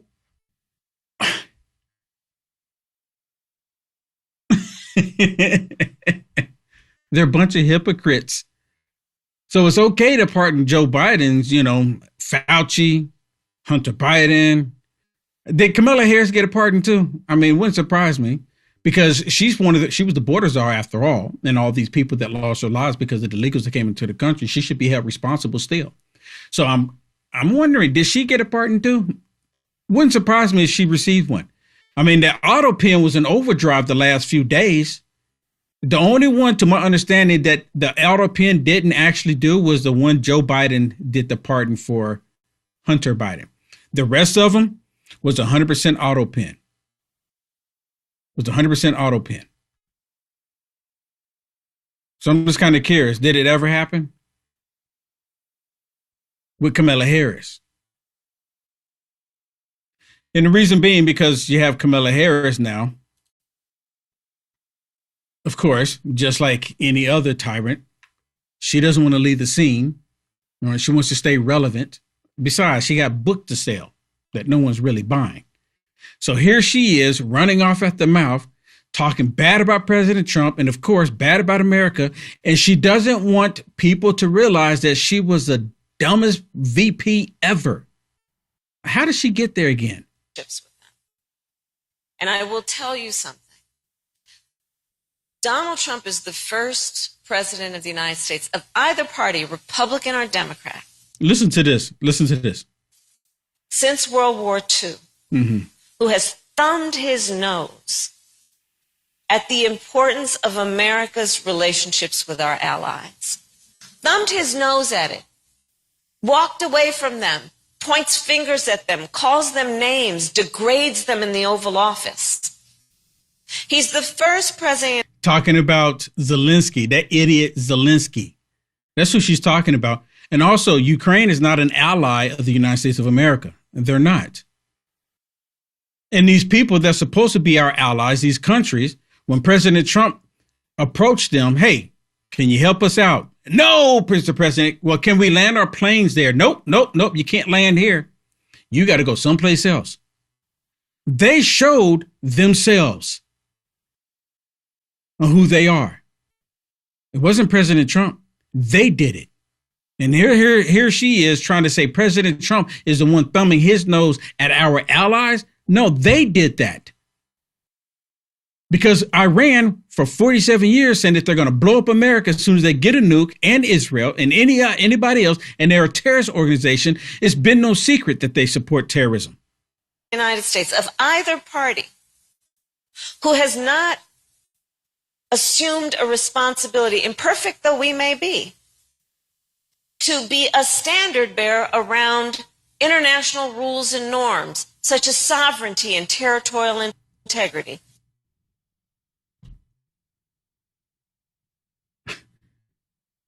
How many of y'all happy that she's not there? I mean, really? Can I get a show of hands?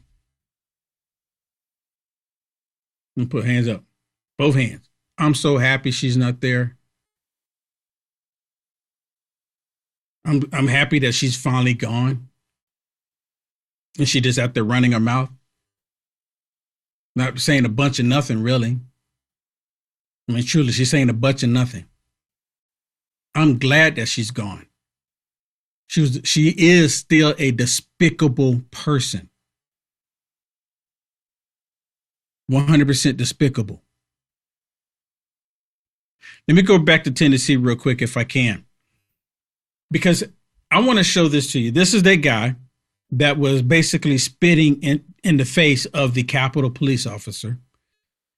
This one right here with his fist up, that's recently. The one with him in a tie, looking presentable, was before. So at some point, he became radicalized. Because if he would have stayed this way, thinking that way, probably would have ended up being a Republican. Just guessing. Justin J. Pearson, and I'm running for president of BSG. There are a few reasons that we're running this campaign this year. One has to do with representation. How can we represent all voices in a conversation? I want to do this by partnering with organizations from the Bowdoin Democrats to the Bowdoin Republicans. I want to bring together different voices, dissenting voices, voices that may be more liberal or more conservative, in order that we can reach a point of sort of the radical middle. Here, you've had 3 strikes laws, mass incarceration, denied us of who we are, and we are still here. And today, you'll take the only majority black district from us. But I want you to know, and I want my nephew, sons, and the future to know, no matter what you do, no matter how much you try and break us and make us bend and make us quit, we will still be here. Then he throws down the mic, like I'm dropping the mic. We'll still be here. Unfortunately, he'll still be here. I mean, I kind of want him to go away myself. This is ridiculous. What does he expect to achieve? And this is before they actually took the vote, to my understanding. And they still voted against, the Democrats. And it has nothing to do with color. Again, they had their representation of black people for that district has been a white Democrat for 19 years. Why isn't the liberal media wanting to talk about that?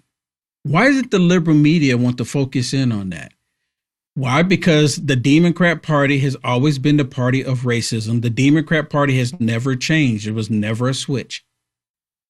There's never a switch. They're lying to the American people, trying to convince all of us that the party switched. So the party that freed black people switched to hating black people, according to the Democrats. But the Democrats have used Jim Crow, have used the districting to manipulate and to control black people. And after 60 plus years, that has come to an end. LBJ signed it, making it possible for the Democrats to control black people. And these black people, like this one here, is so ignorant, completely ignorant to it all, thinking that he should lose his seat. And it's not about color. Again, I've talked about this so much. This is the year 2026. Are we still so petty? Are we? Are we better than this? And remember, during Kamala Harris's campaign, she kept saying we're not going back. It sounds like they want to go back. And then they come out and they say, well, the Republicans are trying to take us back. The Republicans are trying to take it back to where your vote counts the same as somebody else's vote, regardless of the complexion. That's what they're trying to go to. That's the way it should be. That's the way the Constitution intended it to be. But if you listen to these racist white Democrats, they'll have everybody believe that Will Johnson is about to lose all of his rights simply because of my complexion. And I ask y'all a question. Could anyone answer it? I mean, I can't figure it out. What rights am I about to lose? Just like they kept saying that women are going to lose their rights because of President Trump. And just like I was asking before. I was asking Shannon. I asked Shannon, I said, Shannon, you're a woman and you're a white woman. Can you tell me what rights you're going to lose? What rights are you about to lose? She said, none. You're not going to have the right to vote. Remember with the SAVE Act, women, they're taking away women's right to vote. Women can still vote. Now, they haven't passed the SAVE Act in Congress as of yet because Thune won't get rid of the filibuster, because if the Democrats lose this midterm election, we won't have to worry about it. That's where I'm guessing that the Democrats are going to be so violent that they're going to start targeting Republicans. I hope I'm wrong with that, but I see that coming. I see that something is happening. But they constantly push this hateful rhetoric, and they want everyone to believe that it's the racist white Republicans that are doing it when it's them themselves that's doing it.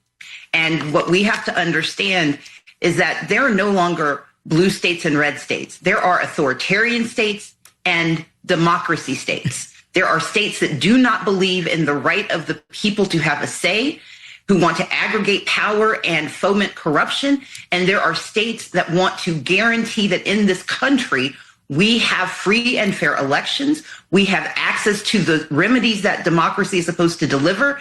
And that no matter what goes wrong in one part of the country, that the quality of your citizenship does not depend on your zip code and your geography. Or your color. It shouldn't depend on your color. Here, hold on. And you ain't black. I keep forgetting about that. And you ain't black. Apparently, right? According to Joe Biden. And you ain't black. Can y'all hear that? Y'all let me know in the chat. And you ain't black. And then there's this one here. People of color. Yeah, I've heard that, right? People of color. But this is the classic. And you ain't black. Joe Biden. But that's how they react. You know, I'm not black. If I have to decide whether to vote for Trump or Joe Biden. And you ain't black. Come on, man. Let me see, where's it at? Because you'd be in jail. China. Crooked Joe Biden. If you have a problem figuring out whether you're for me or Trump, and you ain't black. See, they can say all of these things, and it's okay. Because racist Joe Biden, you know, he's a Democrat.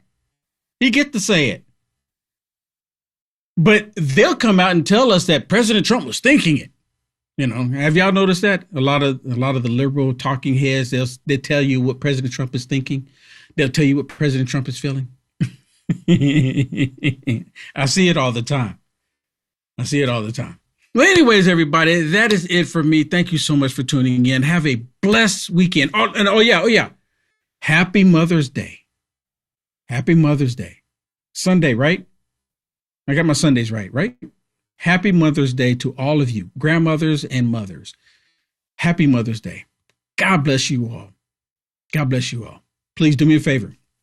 Hit the thumbs up. And don't go anywhere. Kevin's right here. He's going to talk about the UFOs. I want to see it too. God bless everybody. See you on Monday in the Culture War.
afternoon. Whoa, where's my camera? There we go. What's going on, everybody? My name is Kevin Smith. Sorry about that. Thank you so much for tuning into Loud Majority Live. We got a jam-packed show for you guys today. Sorry about the little tech problem we had there in the little beginning. What are you going to do? The aliens. Let's talk about the aliens. Donald Trump today released a giant drop of alien material, as you see from the thumbnail. I don't know. I guess we'll find out. Every time we seem to get a giant dump about something, we actually learn almost nothing. So, more alien stuff coming out today, which is pretty funny, I think. I think it's pretty funny that they're dropping the alien stuff. Also, we're going to be talking about Timu Malcolm X. And it turns out there's a guy down in Tennessee who is big mad. Big mad. Racism everywhere. Racism up, down, left ways, right ways, and center. Even though there is no racism, that's not really the point. Justin Pearson, he's a state legislator in Tennessee, who has found out that if he just pretends to be more black, whatever that means, he can get unbelievably wealthy and unbelievably famous. We're going to show you all of his nonsense. AOC continues to make waves with her dumbass comments about billionaires that she doesn't really understand. Michelle Tafoya running for Senate in Michigan. I think Spencer Pratt is going to start something when it comes to outsiders running for elected office, and I couldn't be happier about it. Very good stuff. Also, great jobs numbers. We'll go over market statistics.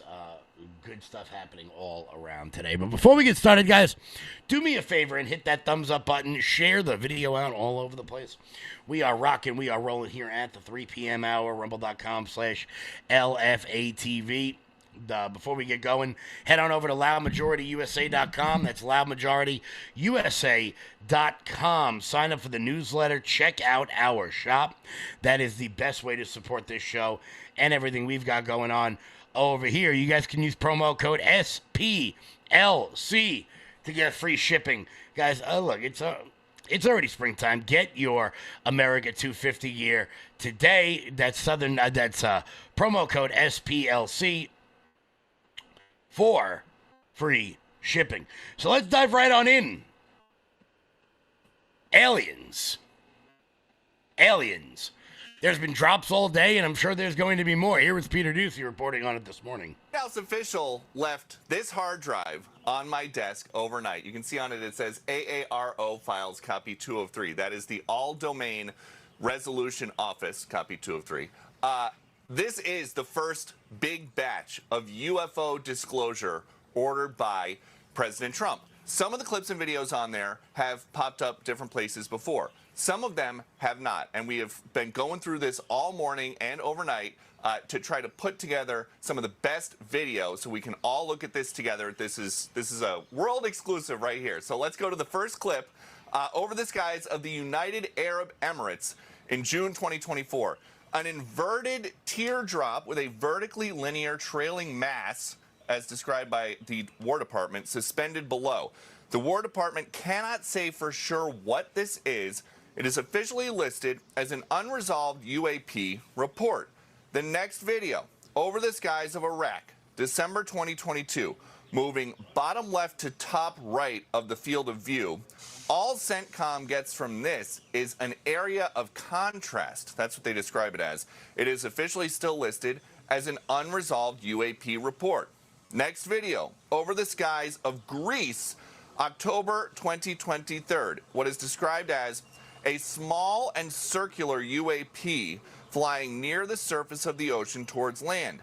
CENTCOM can't tell us what it is. It is officially listed as an unresolved UAP report. Within the last 2 minutes, all of these videos have gone live on war.gov/UFO, and a White House official tells Fox First, while past administrations sought to discredit or dissuade the American people, President Trump is focused on providing maximum transparency to the public, who can ultimately make up their own minds about the information contained in these files. And there's also a fresh look at some historical records. There's this from a... I mean, it goes on and it goes on and it goes on, and they actually don't tell us anything. They actually don't tell us anything because none of them have any idea what the hell any of these things are. They're going to leave it up to the American people to decide what could possibly go wrong. What could possibly go wrong there with a gaggle of people who will believe almost anything? So, are they aliens? Are they not aliens?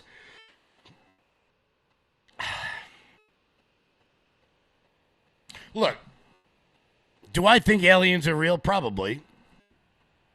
I think it's actually the height of human arrogance to think that we are the only thing out there in the universe. I'm sure there is something out there, I don't know, little green men or whatever the hell it may be. There could be aliens on Earth. I think I dated one at one point. Pretty sure I did. I can't say for certain, but I'm pretty sure if I went into that little room in Men in Black where they have like all those little TVs up there and they show aliens living amongst us, I'm pretty sure one of my exes will be on that big board. Fellas, I'm sure you feel the same way about many of yours as well. But they've been dropping videos all day long on the aliens. Anna Paulina Luna last night came out and dropped a little hint that at 8 o'clock today, we would be getting more alien footage. We would be getting more alien footage, and we got it. All the aliens. And why I got to tell you, watching how excited the guys on Fox News are about this alien dump, despite the fact all they did was really release footage and not really tell us all of anything else. It's actually kind of funny. Here's more of the Peter Ducey clip. Fox News alert, the Trump administration. From Apollo 17 included in this big document dump. One of the astronauts says, we've got a few very bright particles or fragments or something that go drifting by as we maneuver.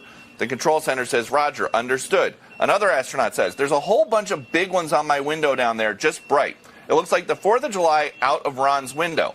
Another astronaut says, yes, now you can see some of them in shape. They're very jagged, angular fragments that are tumbling. This exchange has long been dismissed as floating insulation. But now the White House is saying, while this photo has been previously released and discussed by keen observers, there is no consensus about the nature of the anomaly. And this all started, of course, because we asked the president about it in February. Barack Obama said that aliens are real. Have you seen any evidence of non-human visitors to Earth? Well, he gave classified information. He's not supposed to be doing that. So aliens are real? Well, I don't know if they're real or not. I can tell you he gave classified information. He's not supposed to be doing that. Well, he made a big mistake. He took it out of classified information. No, I don't have an opinion on it. So the government is trying to answer the question, do aliens exist? And the answer is, they don't know, but in an effort of transparency, they are giving us all of the material that they are working with as they try to answer that question. All right. Back to you. Peter, so many questions. The internet has been ablaze about this for a long time. And one of the things that the unidentified anomalous phenomena people want to know is what the government has collected from belief that these things crashed. There was crash retrieval and that we have some sort of evidence. Is there anything in this batch of released files that would answer that question? There's nothing in this batch, but we've been told that this is about to become a regular thing because there are hundreds of documents and dozens of pieces of media, videos and photos that are contained on this drive that has just been uploaded to the new website, which is war.gov/UFO. There is nothing like that in this batch, but they are going through and they are working to declassify whatever they can because President Trump told them to. And this is different than when he ordered the Kennedy files to be unclassified and just put everything out all at once. It was millions of pages, a huge file. This is going to come out bit by bit as they work through. And you look, we've got some stuff from Apollo 17. We've got some stuff from a couple months ago. There's a ton of material, but they want us to know that they are trying to figure this out. They just don't have an answer about whether or not about what these crafts are. So we don't know about the crash landing. We don't know about Area 51. We don't know about that little bunker that Bill Pullman was in Independence Day. We don't know about any of it. I don't know. Make up your own mind. Chat, what do you think? What do you... Yeah, because I mean this genuinely. I don't know what would be scarier. If those are aliens, and they're not telling us, if they are aliens and they aren't telling us, or if they have no idea what it even is. I mean, you know, I would say worst case scenario, they're aliens and they're incredibly mean. I would say the second worst case scenario is that it's some kind of Chinese satellite that we don't know or understand. That's pretty terrifying also. I can't think of a single, like, I mean, look, let's be honest here. Does anyone think that if aliens come down from outer space, they're just going to, like, pop into your, like, Memorial Day barbecue and crack open a beer and, you know, start talking about baseball? I don't think that's going to happen. So I guess the Trump administration will continue to arbitrarily release documents on the aliens. I'm not one of those people that, like, every time something happens, it's a distraction. It's a distraction. This one kind of seems like that. Which I don't understand, because the Trump administration continues to pick up win after win after win. Obviously there are a few markers right now that are not spectacular, like gas prices, but, you know, not everything's always going to be perfect. But speaking of aliens, we have to make sure we get to this, because this had the internet in a tizzy over the course of the last several days. I hate talking about this, I really do. Because I hold the position firmly that Star Wars is the worst movie ever made. The worst movie ever made. It is the most overrated movie ever made. The only thing worse than Star Wars are people who like Star Wars, people that dress up as Darth Vader and walk around the west side of Manhattan at Comic-Con. You're a bunch of freaks. But Luke Skywalker, I have to call him Luke Skywalker because nobody can remember what his actual name is, because he's only had one job in his life. He decided to threaten to kill the president the other day. Well, we are getting reaction from the White House now to a disturbing post that was put up by Star Wars actor Mark Hamill. White House correspondent Jackie Heinrich live on the North Lawn with the reaction. This was a pretty disturbing post. Yeah, John, the actor best known for playing Luke Skywalker put out an AI-generated image of President Trump in a grave with the caption that reads, "If only." And it comes just days after yet another attempt on the president's life at the White House Correspondents' Dinner. The suspect in that event has been charged with an attempt to assassinate the president. Hamill writes in his post, he should live long enough to witness his inevitable devastating loss in the midterms, be held accountable for his unprecedented corruption, impeached, convicted, and humiliated for his countless crimes, long enough to realize he'll be disgraced in the history books forevermore. This man, this actor, also recently appeared alongside former President Barack Obama to mark Star Wars Day, as well as the opening of the Obama Presidential Center. Those two pieces have White House officials really upset at not just the content of this post, but the fact that Obama has not denounced it yet. A White House spokesman says to Fox, Barack Hussein Obama just appeared in a video with this deranged lunatic 3 days ago. Now this same person is calling for President Trump to die. Why won't Obama and Democrats condemn this disgusting call to violence? The rapid response page for the White House also called Mark Hamill one sick individual, saying these radical left lunatics just can't help themselves. This kind of rhetoric is exactly what has inspired 3 assassination attempts against our president in 2 years, John. Yeah, what happened to this idea of toning down the rhetoric? Doesn't seem to have lasted very long. Jackie Heinrich with the update for us. Thanks. Both sides. It's both sides, guys. Don't you know? There are shitty actors from the 1970s out there that want the president dead, kind of like Jane Fonda. Useless people. Jane Fonda, of course, who is most famous for marrying Ted Turner. Really, that's Quite literally, like I can't. I gotta tell you, I mean this when it comes to. I mean, if it's not bad enough, we have to deal with relevant actors and relevant musicians just out there spouting off their nonsense. We're gonna get to that dumbass Alana Glazer in just a second. Another dumbass who thinks who she is. But if it's not bad enough, we have to deal with relevant celebrities that are obnoxious. Why do we still have to deal with the ones from the 70s? I mean, you've had one job in your life, Mark Hamill, and you just cashed in. One crappy job, by the way, because Star Wars is a terrible movie. But we're going to move on. We're going to move on because we have to get to other useless people out there. Number one, of course, would be Timu Malcolm X. Timu Malcolm X. We're going to get to him in 1 second. Before we do that, here's Jeremy. Hey, everybody. If you're not familiar with, then let me introduce to you Armor Colostrum. Now, I didn't know what colostrum was up until a few years ago. I'd never even really heard of it. And then my wife turned me on to Armor Colostrum.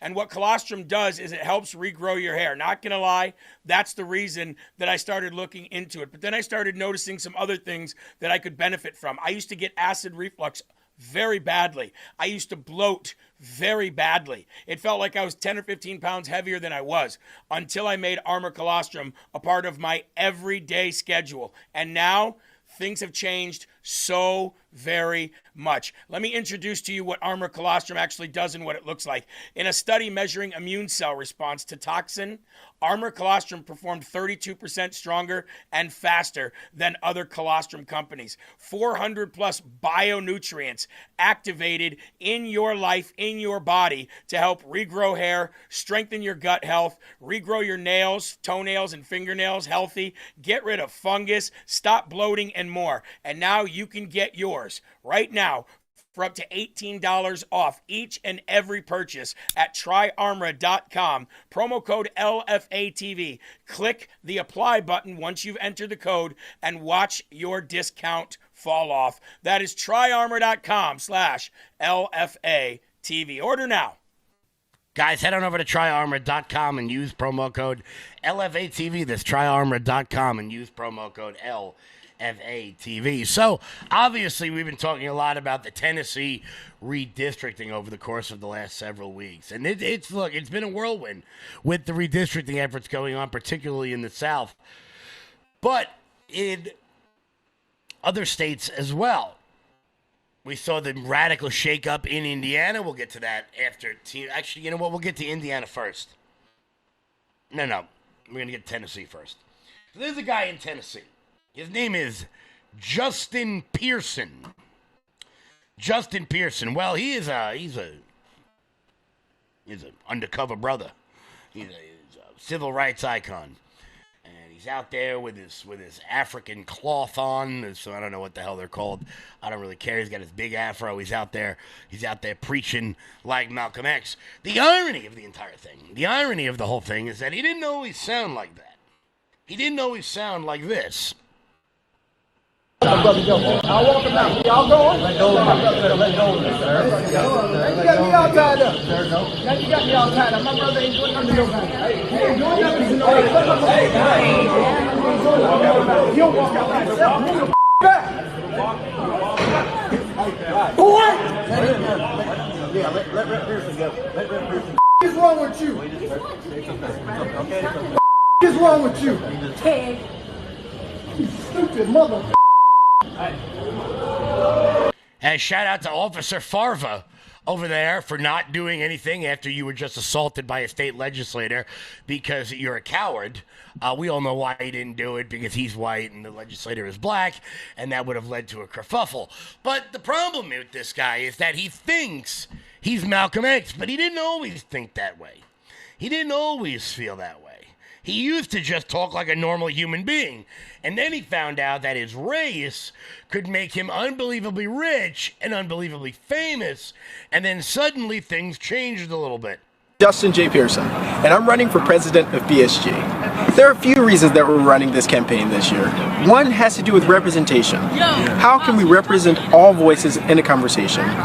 I wanted to do this by partnering with organizations from the Bowdoin Democrats to the Bowdoin Republicans. I want to bring together different voices, dissenting voices, voices that may be more liberal or more conservative, in order that we can reach a point of sort of the radical middle. Here, you've had 3 strikes laws, mass incarceration, denied us of who we are, and we are still here. And today, you'll take the only majority black district from us. But I want you to know, and I want my nephew, sons, and the future to know, no matter what you do, no matter how much you try and break us and make us bend and make us quit, we will still be here. I wonder what changed. I wonder what changed. And it's not me saying it. A lot of people are saying it. This sort of Timu Malcolm X that's going on out there. This sort of hypocrisy.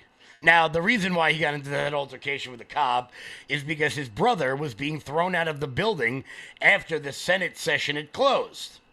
Because you can't just loiter in a building. But apparently he didn't like that very much. He did not like that very much. Oh, hold up. Clicked the wrong button there. There it is. Dignified as well than what he did out there in the hallways with that state trooper. You know, this discount Malcolm Luther the King, I mean, he needs to go somewhere and sit down, frankly. You know, this performative campaign ad speech, I mean, it's so embarrassing, and especially for someone, you know, a person of color, as the left would say. I mean, this does not represent the black community. It's performative. It is a political stunt, and frankly, again, we're not sending our best to Congress or to the state. What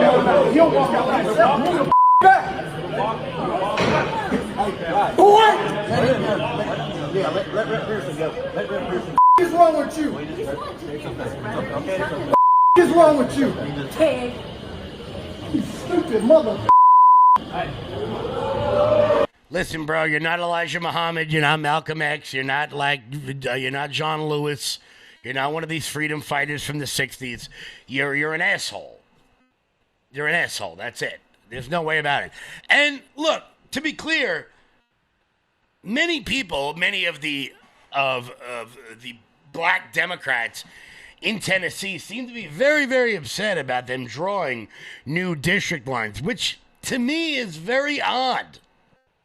It's very odd because the new districts that got drawn, the one that is going to be replaced, the Democratic seat that is going to be replaced, is very likely to be represented by a black woman. So that shouldn't be an issue. The women should be happy and the blacks should be happy, but they're not, because it's not about race and it's not about gender. It's about power. It's just about power. As we saw on CNN last night when Lydia Moynihan pointed this out, and then conveniently Abby Phillip had to go to commercial. A little ironic that the woman now who is likely going to win the 9th district in Tennessee is a black Republican woman as a result of this redistricting effort. It's likely going to be a black Republican woman who beats that old white man. Could I make this very simple? But that's racist? We're going to come back. It actually is. We're going to take a quick break, and then Tesla and Congressman, I'm going to have you both respond. We'll be right back. There's Congressman Tom Suozzi sitting on the end looking very dumb. But because it's not about race. It's about power. And it's about who controls said power. Because if it was just about race, and if it was just about gender, if it was just about minority majority rights, or whatever the hell language they want to use, if it was just about that, then they would be happy that a black woman would be representing the newly formed congressional district, but they're not. They're not. Because all roads lead to power. And everything else is subservient. Religion, race, culture, language, socioeconomic status. It is just about getting to power. How can we figure out a way to get more of that power? Need any more proof of that? let's head on over to the illustrious, the unbelievable, the brilliant, the phenomenal, the best among us, the simply put, the simplest bitch on planet Earth, Alexandria Ocasio-Cortez, who, of course, as we showed you yesterday, sat down with hometown joke Ilana Glazer. Now, none of you know who Ilana Glazer is, so ignore her. But AOC made a very odd statement about the concept of billionaires and how no one can make $1 billion. There's a certain level of wealth and accumulation that is unearned, right? You can't earn $1 billion. That's right. You just can't earn that. That's exactly correct. No, it isn't, dumbass. You can get market power. You can break rules. You can do all sorts of things. You can abuse labor laws. Yep. You can pay people less than what they're worth. Yep. But you can't earn that, right? That's right. And so you have to create a myth that since you didn't earn that, you have to create a myth of earning it.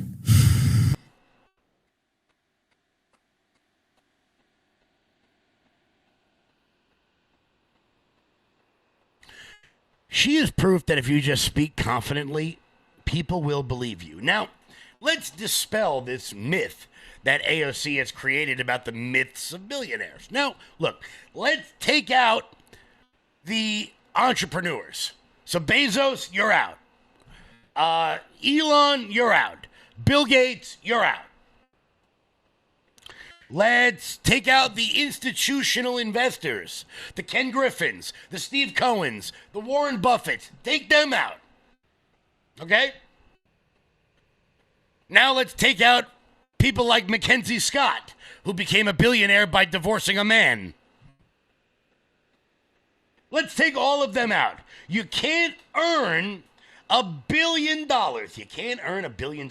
You can't earn $1 billion. So let's just go to celebrities. You can't earn $1 billion. Beyonce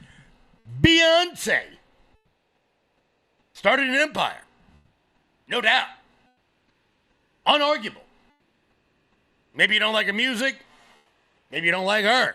Okay. Created an empire. Albums of the year, a tour that grossed $400 million in sales, holds a net worth of $1 billion.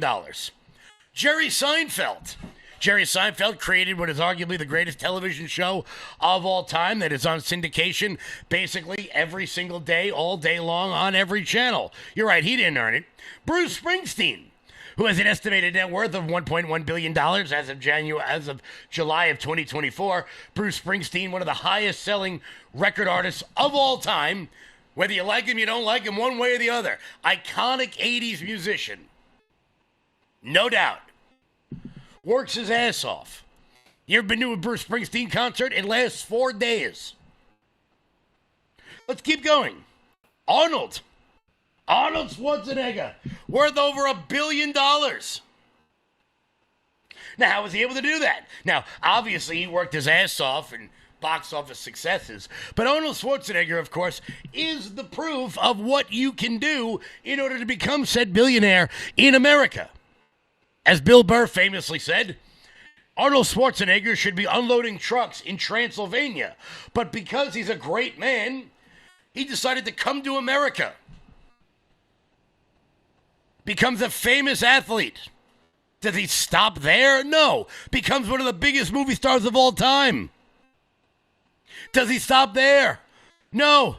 He marries a Kennedy. Marries into our royalty. Does he stop there? No. Becomes governor of the biggest state in America. $1 billion. You're right, AOC. You can't earn that. Now we gotta get to her. We got to get to her. Someone who didn't earn it. Someone who famously exploits labor. Taylor Swift. Taylor Swift, who very famously pays everyone who works for her an ungodly amount of money. Taylor Swift's one of the most obnoxious people in America, but pays her people unbelievably well. It turns out the advantage of being a musical sensation is that royalties come in forever. How about another giant asshole? LeBron James. Over $1 billion. Played 24 years in the NBA.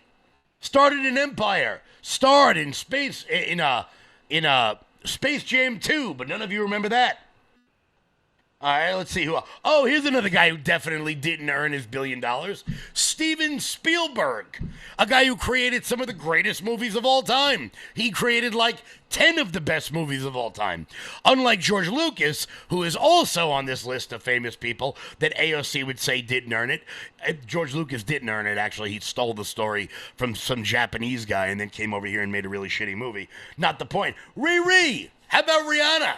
Makeup empire. I don't wear makeup, so I don't contribute to it. On top of gigantic record sales. Oprah came from nothing. Literally came from nothing. Let's see. Let's keep it. Oh, how about this guy? Michael Jordan. You're right. Michael Jordan didn't earn it. Only revolutionized the fashion industry with the greatest basketball player of all time. Changed the game in the way sports sponsorships work. If any of you don't know what I'm talking about, go watch the movie Air with Matt Damon and Ben Affleck. It talks about how Nike signed Jordan and created the Jordan 1s. Great movie. There's plenty of them out there. Even people you love to hate. People like Kim Kardashian. Built an empire. I'm going down the list. Oh, Mackenzie Scott. Mackenzie Scott, who became the world's richest woman by divorcing a guy. We'll leave that there. Tyler Perry. I don't like any of his shitty Medea movies, but he's made like 2,000 of them. Billionaire.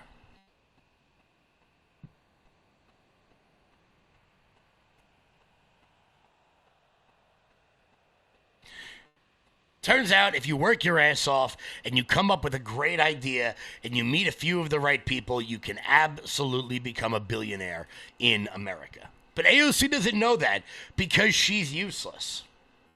She's aggressively useless. You reach for the stars in this country and you can get it. Yesterday, I gave non-financial advice. I gave advice that was not financial advice, that was educational in its name only, but the problem with many of these radical progressives, whether it's Justin Pearson or AOC or that idiot Alana Glazer, is that they look at what other people have and are jealous. I got news for you, okay? I do not want that amount of money because the amount of work it takes to get Elon Musk's money to get, well, the amount of how would you say this? The amount of sacrifice it requires to become an institutional investor like Warren Buffett. I enjoyed my 20s. You enjoyed your 20s. If you had been a nerd like Warren Buffett and just kept buying Coca-Cola stock since you were 17 years old, you too could be a billionaire. Coca-Cola pays Warren Buffett like $400 million a year just in dividend payments alone. Why? Because he's smart. And he started investing early. He bought his first stock when he was 11. Did you buy your first stock when you were 11?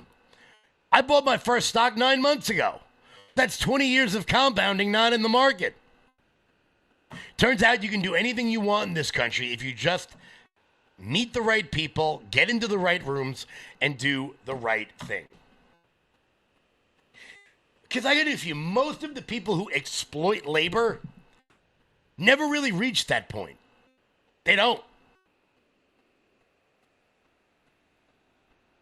But if you just speak confidently enough in this country, people will believe you.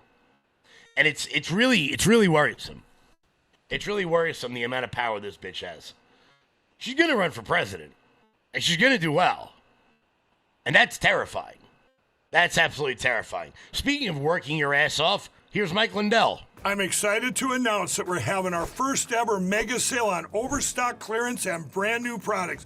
For example, save over 50% on this season's flannel sheets. Queen size only $59.98. Kings only $69.98. They sell out fast every year, so order now. Save 20% on our brand new My Crosses. They're designed in the likeness of the one I've worn every day for over 20 years. They come in men's and women's, and they're made right here in the USA.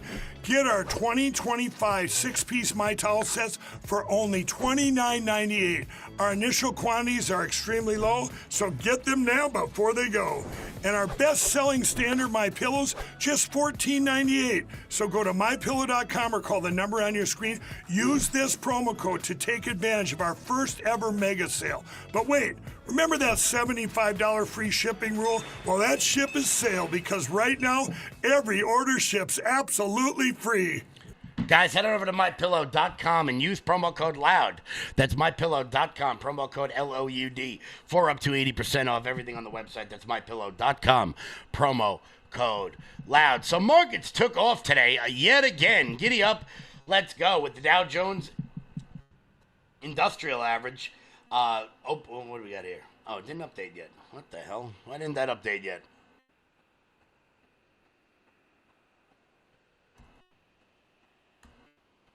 Let me pull this up. Markets opened real big on the prospect of great jobs numbers, with the Dow Jones opening up 100 points, the S&P 500 opening up more than half a point, and the NASDAQ being at just about a percentage point. Markets continue to rise to all-time highs based on phenomenal job numbers. Job numbers were so good that even CNN had to admit it. The jobs report surpassing the expectation this morning. New data showing 115,000 jobs were added last month. All right, CNN's Matt Egan joining us now. Put this into perspective for us. Well, Sarah, look, the job market, it slowed down in April, but not nearly as much as feared. This was a big beat for the job market. Look at this. So the U.S. economy adding 115,000 jobs in April. That's almost twice as much as the consensus from economists. Again, it is a slowdown from March, which was actually revised slightly higher, but this was better than expected. Yeah, even CNN's got to admit that the job numbers are absolutely phenomenal. Things are trending in the right direction. Now, if we can just put this Iran war to bed that we started for no reason, that would be great. That would be absolutely phenomenal. You know what else would be phenomenal? If more people who didn't suck ran for office. What do I mean by that? What do I mean by that? Well, yesterday on the show, we showed you all the highlights of Spencer Pratt running for L.A. mayor. Now, look, it's a long shot for Spencer Pratt, no doubt. No doubt it is an absolute long shot. But regular guy in regular language talking about regular people problems. A sort of populist message. Even Fox is beginning to point it out. The ultimate neocon network. Here with Kayleigh McEnany. Spencer Pratt was phenomenal last night. He prosecuted the case. He has laid out a model that we as the GOP, we cannot surrender blue states. We can't surrender blue cities. We have to stand up and fight for conservatives everywhere they exist, and he has done that to great effect. Phenomenal model that everyone should look at. And Republicans in Congress, wake up. Get a little Spencer Pratt in you, because you just heard what they're about to do. Healthcare for illegal immigrants, potentially voting for illegal immigrants, and you guys can't even get the Save America Act across the finish line? Give me a break. Wake up, congressional Republicans. Become Spencer Pratt. Love it. Grow a spine. Have a little fight in you. Stop taking the safest possible route through everything. And look, is Spencer Pratt some reality TV star from the early 2000s that was kind of a dick on the show? Definitely. Definitely. But you know what? He's a regular guy with regular guy problems now. And 80% of the people who watched that Spencer Pratt debate said that he won it. Now, will that translate into votes? I don't know. I know a lot of the people out there on the ground in Los Angeles, and they are absolutely working their asses off to get Spencer Pratt over the finish line. I wish I could go out there and help the guy. I really wish I could. But he's not the only regular person out there beginning to run for office. Michelle Tafoya, the former Sunday Night Football anchor turned Fox News host, has now thrown her hat into the ring in the Michigan Senate race. For years, I covered the biggest football games in America. I walked the sidelines when the pressure was mounting and the stakes were the highest. That job taught me about more than football. It taught me about how leadership really works. When leaders are prepared and accountable, teams succeed. When they aren't, people pay the price. When I look at Minnesota and Washington today, I see politicians selling out honest, hardworking people like you. I see massive government fraud exploding on Tim Walz's watch, ripping off taxpayers and embarrassing our state. I see radical ideologies being forced into our schools and sports, putting young women and their teammates in danger. I see politicians undermining and attacking police officers, then making excuses when crime rises and communities suffer. And I see middle-class families paying more while working harder just to stay afloat. For too long, hardworking people have been ripped off by criminals, corporations, and career politicians. And the people doing everything right are the ones paying the biggest price. Well, I'm not going to stay on the sidelines any longer. Starting today, I'm running for the United States Senate. As Minnesota Senator, I will clean up the system, fighting corruption, ending the fraud, and protecting your tax dollars. I will protect what's fair and safe, standing with our law enforcement officers, deporting dangerous criminals, and keeping female sports for female athletes. And I will make our lives affordable again, cutting middle-class taxes, strengthening American manufacturing, and lowering the cost of groceries, prescription drugs, and mortgages and rent. I hear the same message every... Now, you see, this is what bothers me. This is what bothers me to no end, and these political consultants out there. What do you think was a more compelling message?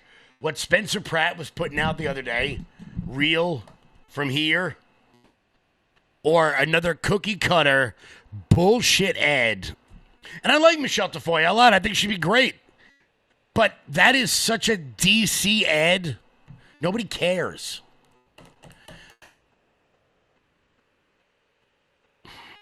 It drives me crazy when they do shit like that. It drives me absolutely insane.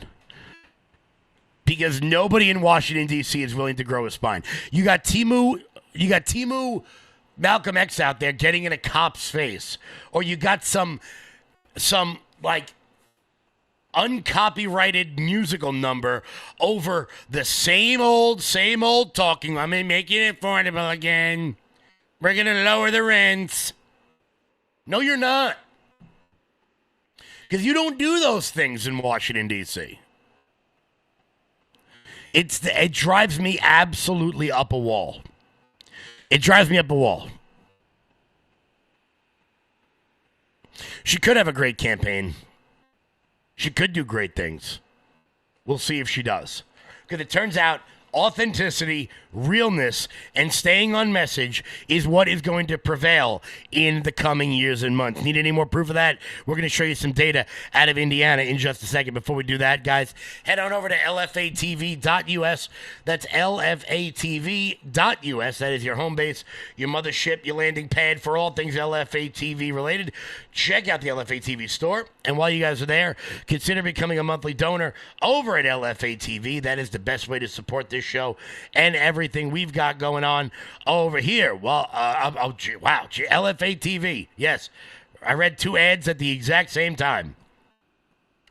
Guys, head on over to lfatv.us. That's lfatv.us.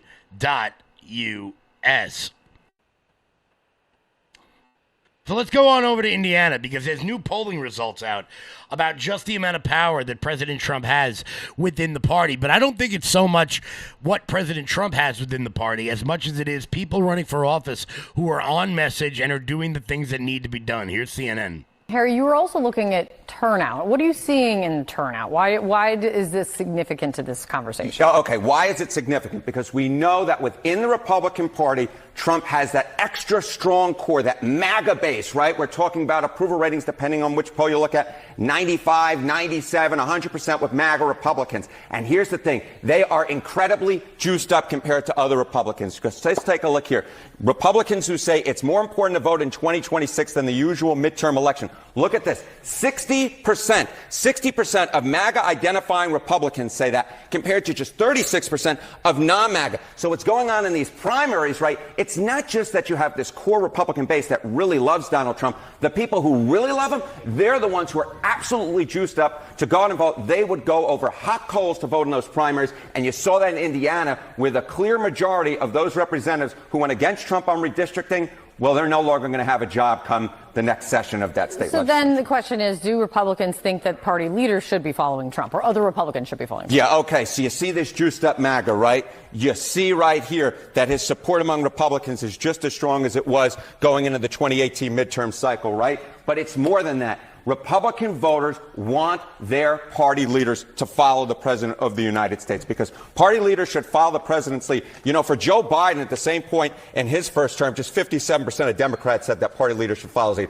Look at this number for Donald Trump. It's 75%, significantly higher than it was for Joe Biden. So it's not just that Republicans really like Donald Trump. It's they want their leaders to follow Donald Trump. And when they don't, as I said at the beginning, you get voted off. President Trump island. is still seeing gigantic polling numbers when it comes to the agenda moving. And you don't have to like everything that's being done.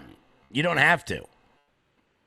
But the fact remains that he still has a stranglehold on the party, and he still has a stranglehold on the movement. And these Republicans really need to get on board with this sort of messaging. They really do, because it's becoming incredibly frustrating that we seem to be the only ones out here with any sort of authenticity, any sort of realness, any sort of fight in them, because we still have real problems out there.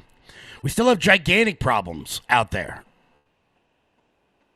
Not least among them, down in Atlanta yesterday, they busted you ready for this?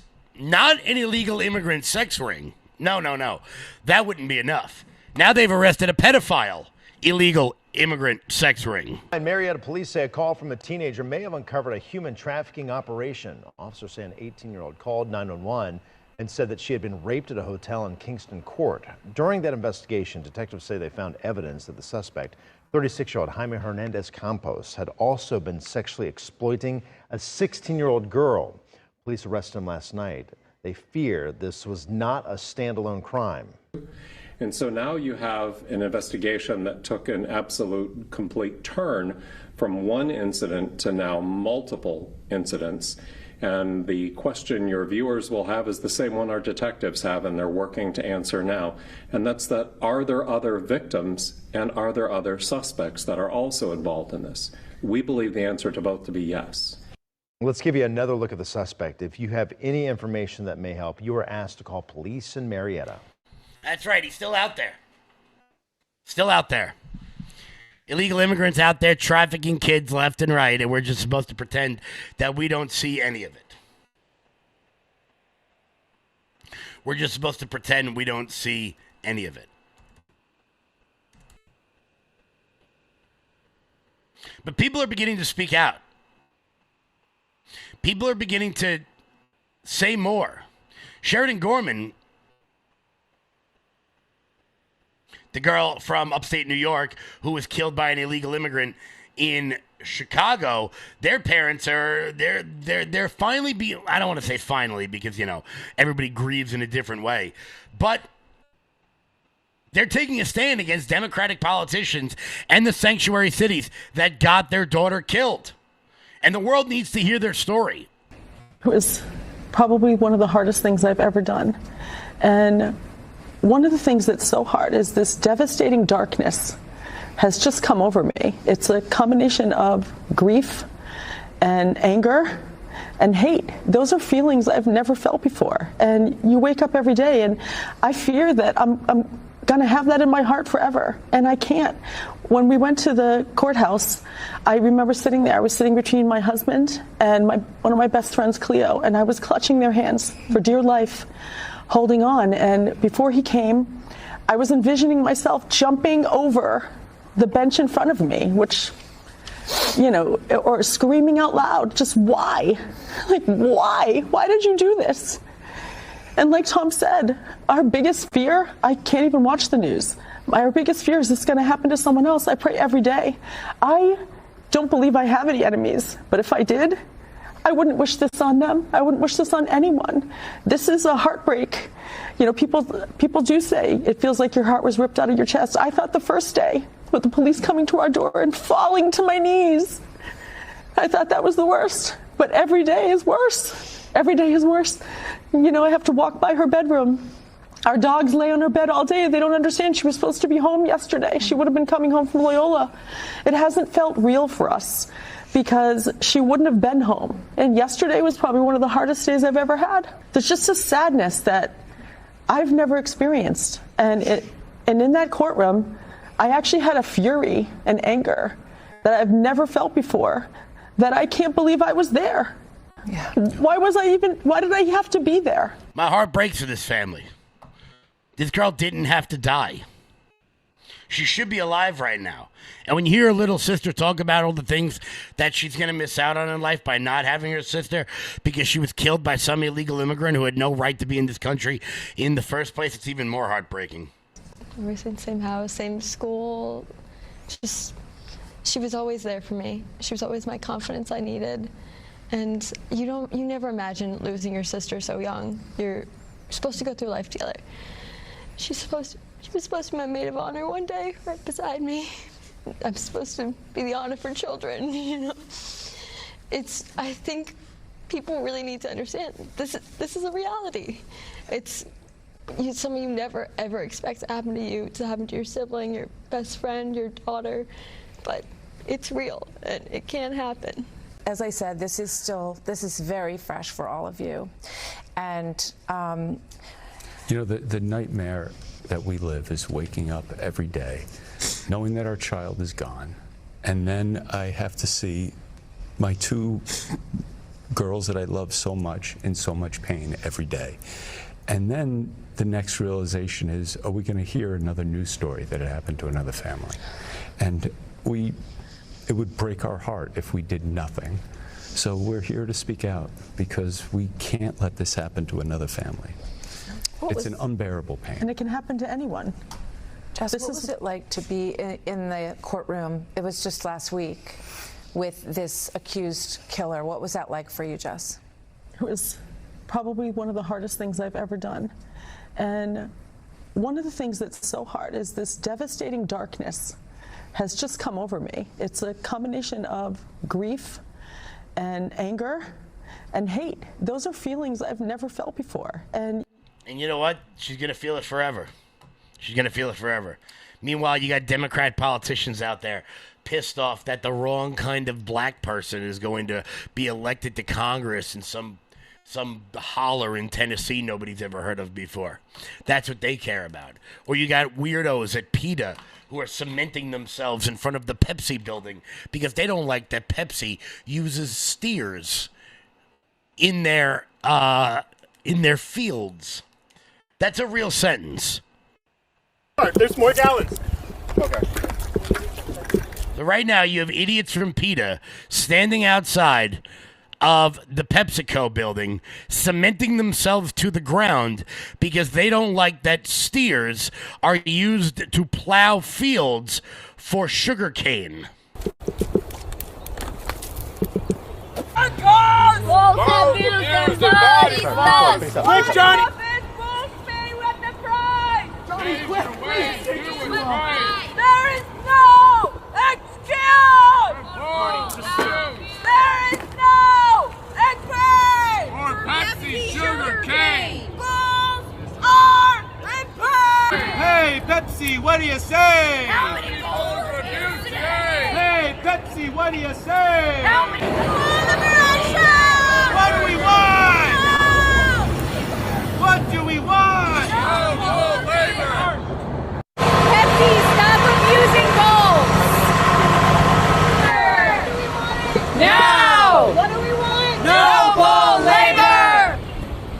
Imagine if these freaks cared half as much about Sheridan Gorman as they do about, I don't know, some bull plowing a field in Costa Rica somewhere. You know, something animals have done basically since the beginning of time. That's the modern Democratic left right there. Guys, it's 4 p.m. I want to thank everybody so much for tuning in. I'll catch you all back live tomorrow. Until then, everybody, stay loud.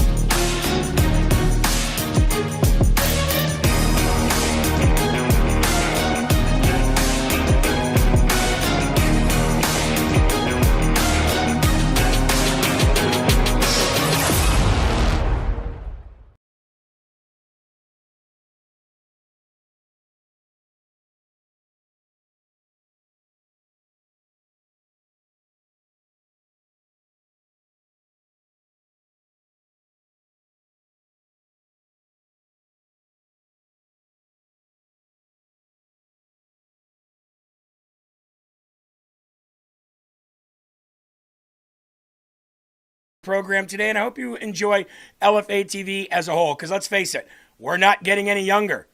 However, if there was a way to slow down our aging and live a little bit longer, would we do it? I think we would. You ever heard of Fatty 15, folks? Well, Fatty 15 is a brand new supplement that has C15 in it. You might ask, what's C15? Well, C15 is the first fatty acid to be discovered in 90 years that actually prolongs your life. Over 100 studies over many years were done on dolphins because these two doctors were in charge of basically increasing the dolphin population. So they started introducing this fatty acid called C15, and what they found was something amazing. The dolphins were living longer, and the dolphin pods were growing bigger. It was an amazing discovery. And now, ladies and gentlemen, you can get C15 introduced into your life to slow down the aging process of your cells.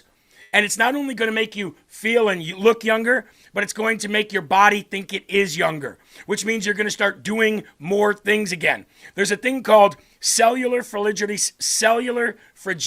syndrome. And cellular fragility syndrome happens as we get older. This is going to reverse it, folks. Fatty15.com/LFA, promo code LFA. That is fatty15.com/LFA, promo code LFA. Get your discount today, folks, and start this new journey to help you live longer. Fatty15.com/LFA, promo code LFA today. Now, back to the program. Thank you very much.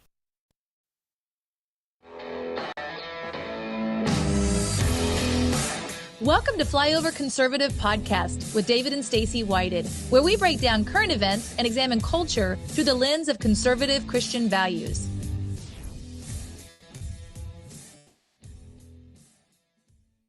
All right, Flyover family, this is an episode I think you're going to love, you're going to enjoy, or you might not, but I encourage you to listen to it to its entirety and share because we're talking about some ideas and going against some ideas that need some pushback in our world today. Two things I really like is someone that's smart. Yep. That's an important thing. That is important. But it's also a doer. Now, you get smart people that don't do a lot, but doesn't help a lot. Nope. And you get a lot of people that are big doers, but aren't that smart. And That's true. That's probably the worst. They don't move the needle that far. Well, they do. That's what In the that's wrong challenging way. it. Yeah, they're just whacking at stuff like a blindfold person swinging at a piñata, hoping something good happens. But when you combine somebody who's really smart and does the heavy lifting in private, thinks things through, takes in information, brings them to their end conclusion, and then brings those articulated ideas into public that are refined and are purified. That's somebody that you want to listen to, and that's today's guest. And again, here's the third factor if you want to live it. Somebody's actually been there and done that. Yeah. You know, It's interesting talking to a sports writer, talking about a pro sport that never played it, and they're a good journalist and they kind of get it. But it's a little different than somebody who's been on the field, on the sideline, and on the outside talking about it. That's what we have today too. Boots on the ground all the way through. He's chief English writer to the Speaker of the Israeli Knesset. Received his rabbinical ordination. I think in South Africa. Well traveled.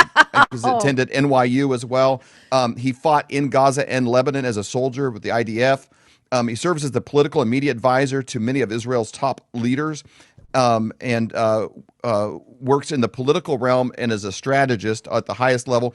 Co-authored a book with his father, which says a lot. He got a good father-son connection called Comeback Nation. Super excited to talk today, Mr. Mendy Botach.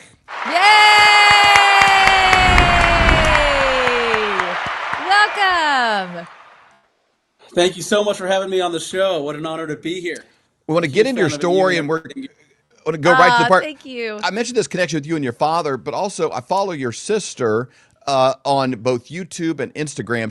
She's brilliant and insightful, and she's so kind of like disarming and charming. So you listen to her, and then she's got like kappa, just like these great little nuggets of wisdom that have also been refined in private. And then when I heard her edifying you on a podcast where you were a guest on her show, I'm like, what a beautiful insight into family. One thing that makes me most proud as a dad when I see my kids complimenting each other, covering each other's weaknesses, calling out the gold in one another, to even be better when their achievements. It like, as a dad, I just like, I think probably how God feels like when we, support each other well and kind of do the right things. But what an interesting family dynamic. I don't know how many of y'all there are, but you wrote a book with your dad, and your sister thinks you're the boss, KingKong.com when it comes to theology and political insight. So that's a pretty cool dynamic you guys got.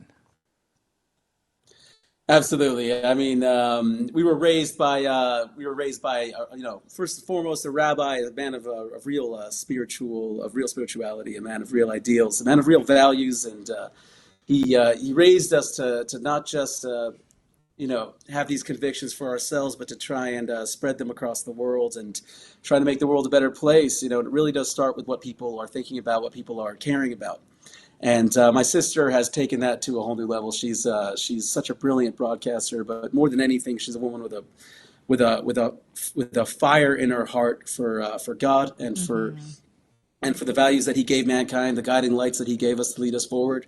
And she is doing her part and more, and she's inspiring me to do more of what she does, which is to, come on shows like this and to, to contribute to the conversation that you guys are leading, which is really more important now, in my opinion, than ever before. We live in a time where these conversations change millions of lives, billions even.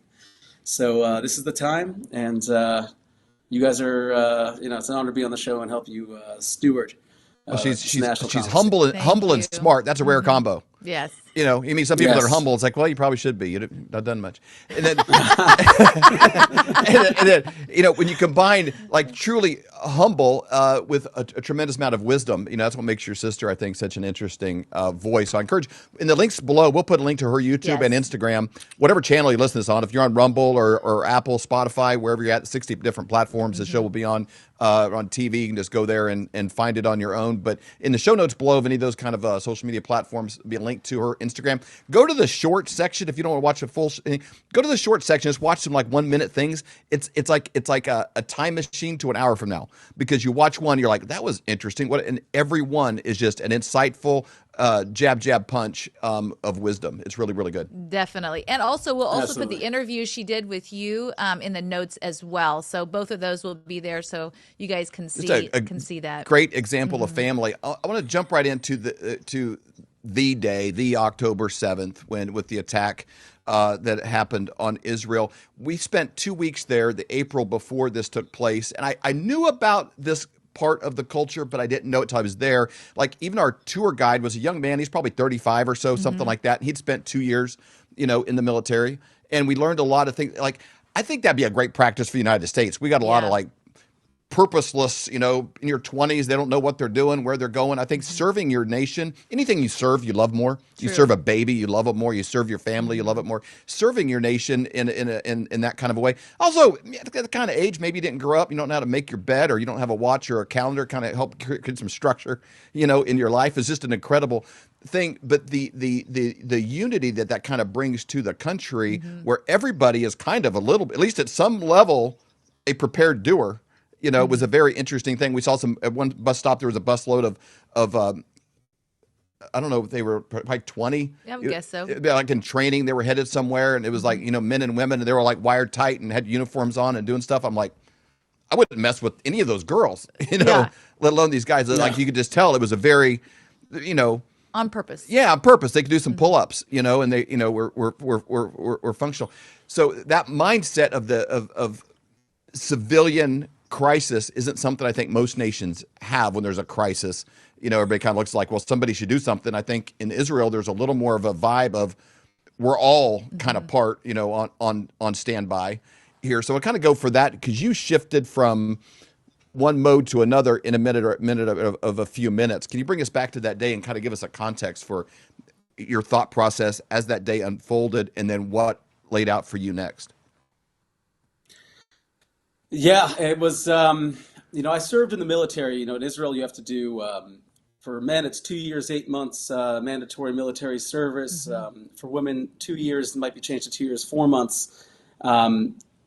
But the real service is the decades you have to do in the reserves afterwards. It's already accumulating to the point where it feels like you're back in regular service. We've done 14 months over the past 2.5 years. But for the past, I finished my military service in 2016. But on October 7th, almost a decade later, suddenly you get this text message. I had my phone with me, and even though we don't use phones on the holiday, when I started to hear just the first reports, first I heard that one woman is killed. Then within a few hours, I was hearing over 100. When I heard 100, I knew this meant war. Israel has gone to war a few times over serious terrorist attacks, famously Operation Litani, after the Malot school massacre in the 70s, where a school was broken into and the children there were massacred. Israel went to war for a number of months, and there have been a few occasions where just one major attack could mean war. So I went home. It's not considered a violation when it comes to human life. I turned on my phone, took it with me to synagogue. It's the happiest day of the year in Judaism is the holiday is called Simchat Torah, the joy of the Torah, the joy of the Bible, and it's we literally dance with the Torah.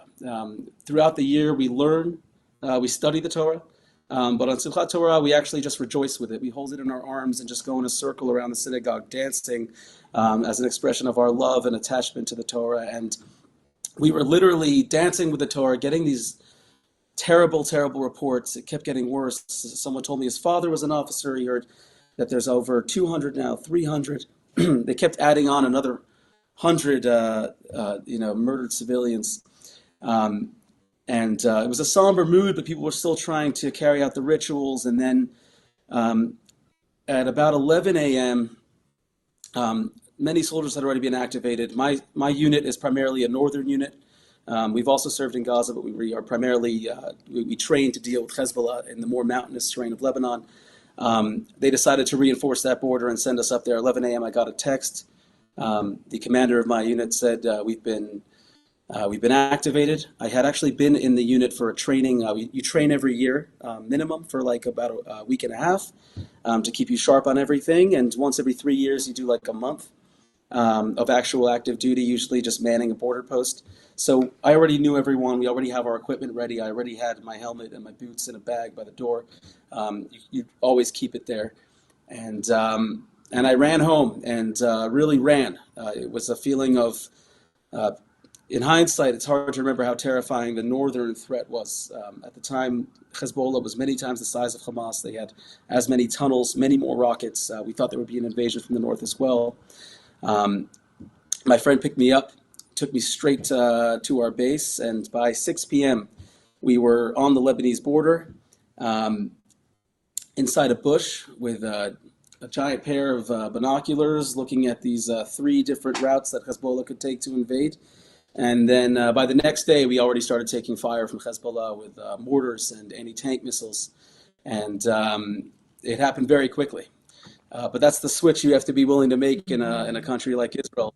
Always the conflict is always there. We think we're getting closer to a place where we'll have real peace, but for now, this is the reality. That's not a reality that, like, living in the United States, that you threat our invasion has been through academia, Marxism. It's been more of this like subtle rot of termites in the 2x4s that hold up the structure, not a storming the beaches, kind of frontal attack. And you look at Israel, geographically, it's like a 7-front war, from every which way, that is sort of there, at least unspoken, even before October 7th, even when there's still that kind of ongoing everyday something is a possibility. Absolutely. I mean, both in the north and on the Gaza border throughout 2023, there was constant violence. There was IEDs being blown up on the Gaza border. There were these they would take these sort of improvised hot air balloons with an explosive at the bottom that they would fly into Israeli communities whenever the wind was, whenever the wind would take them. They were burning down fields. There was constant harassment. There were soldiers killed in the year before. Of course, in Judea and Samaria as well, you had constant, you had really from March 2022, you had like a year and a half of this massive wave of terror. I think 35 Jews were killed just, coming with terror stemming from Judea and Samaria in the 10 months before October 7th, just throughout 2023 up until the start of the massacre. So this was always going on. And one of the things I talk about in the book is that October 7th was a result of this very flawed policy of trying to contain a conflict that is in reality an existential conflict, trying to act like through the right negotiations or through the right concessions or through the right bribery, if we could pay terrorists money, maybe they'll start to think like us and focus more on their economies and their families, and they're actually, on their welfare. Maybe they'll actually care about that. And on October 7th, you begin to realize that they made a decision that day to bring such destruction onto their own, friends and families, that they're not on the same wavelength as us. They're not thinking that way. These are very radicalized communities where people, I've met some people who were raised in Gaza, who have told me what the schooling there is like. From the time they're very, very young, they are really raised to seek death, to love death, to want to bring it on others and upon themselves. Someone told me that when he graduated school in Gaza, his graduation took place inside a grave. They dug a grave. Oh, he put on a suicide vest and a special shaheed head covering, and he laid down in a grave, and that was their graduation. That was, this is how, and when you're living with that type of threat, it needs to be defeated. You can't, like they say, you can't negotiate with terrorists because they're not, the incentives that would work in a Western context will not work in that context. They will, the only thing I think that will work is to see the ideology fail, as we saw with Japan and Germany in World War II. When the ideology fails in a public way and everyone sees that this brings no good, this brings no land, this brings no glory, then people very quickly move on and embrace better ideologies.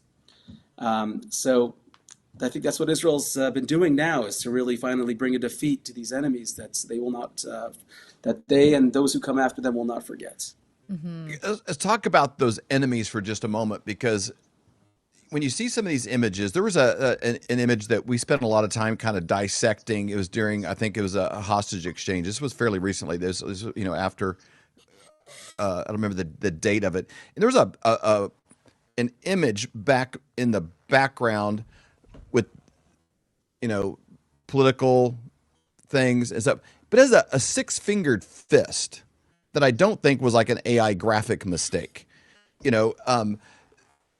Some of these ideologies kind of go back, like, this, like conflict almost seems like David and Goliath kind of battle, like the Philistines, like these kind of like, it seems like this history is so entrenched, and it's so much deeper than like our mindsets today are so much in, oh, well, Taylor Swift said this yesterday, so whatever happened 2 days ago kind of went away. You know, we have these very short memories, but you're living in an area with thousands of years of historical significance set up beforehand. It's like if you walk in on an argument between two people and it's like, well, that wasn't nice, he said that. Like, do you know these guys' history? Right. You know what this guy, like, then you have this whole context. Like, oh, I kind of understand why he punched him then, you know, kind of like, you know, then you have the whole story.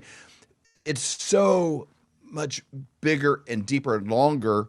And then you see the tunnels and the things that were happening. This isn't, people want to wrap their heads around these kind of conflicts of an idea of like, oh, well, it's space and it's a fight for resources. But this is a spiritual battle that, you know, it's like you're fighting like a demonic enemy that's infested into human action that seems to transcend our lifespans. This is thousands of years of rage that almost looks like a rabid dog manifesting in a unique way that you don't see in a normal, like, you know, the United States Civil War, or you don't see in like some country fighting for its independence. It seems more spiritual that's manifesting in a physical conflict.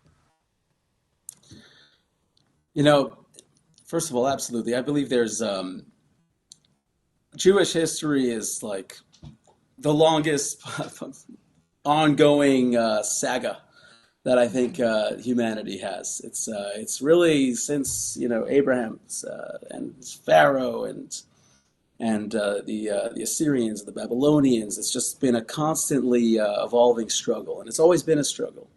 And it's, according to Jewish tradition, it's not just, you know, Pharaoh's issue wasn't just against the Jewish people. His issue was with God. And I believe the Jewish people represent something of God's role in the world. The Jewish people represent that prophecy is true. I think that's the story of Israel. I think it really brings prophecy into a very real place. And I think people that hate God or that have a problem with God, they don't mind the prophets being studied, as long as it's studied in an academic context, as long as you can read about it the way you read about, you know, the legends of Beowulf, or of, as long as it's just a cultural, you know, study, then they'll tolerate religion as long as it doesn't actually feel real. Once God is manifest in history, once God is manifest in the news, I think people get very uncomfortable. Like I mentioned to you earlier in the show, I think people react to God differently. I think it's actually the ultimate sign of where a person is in their life, how they react to God's presence in their life.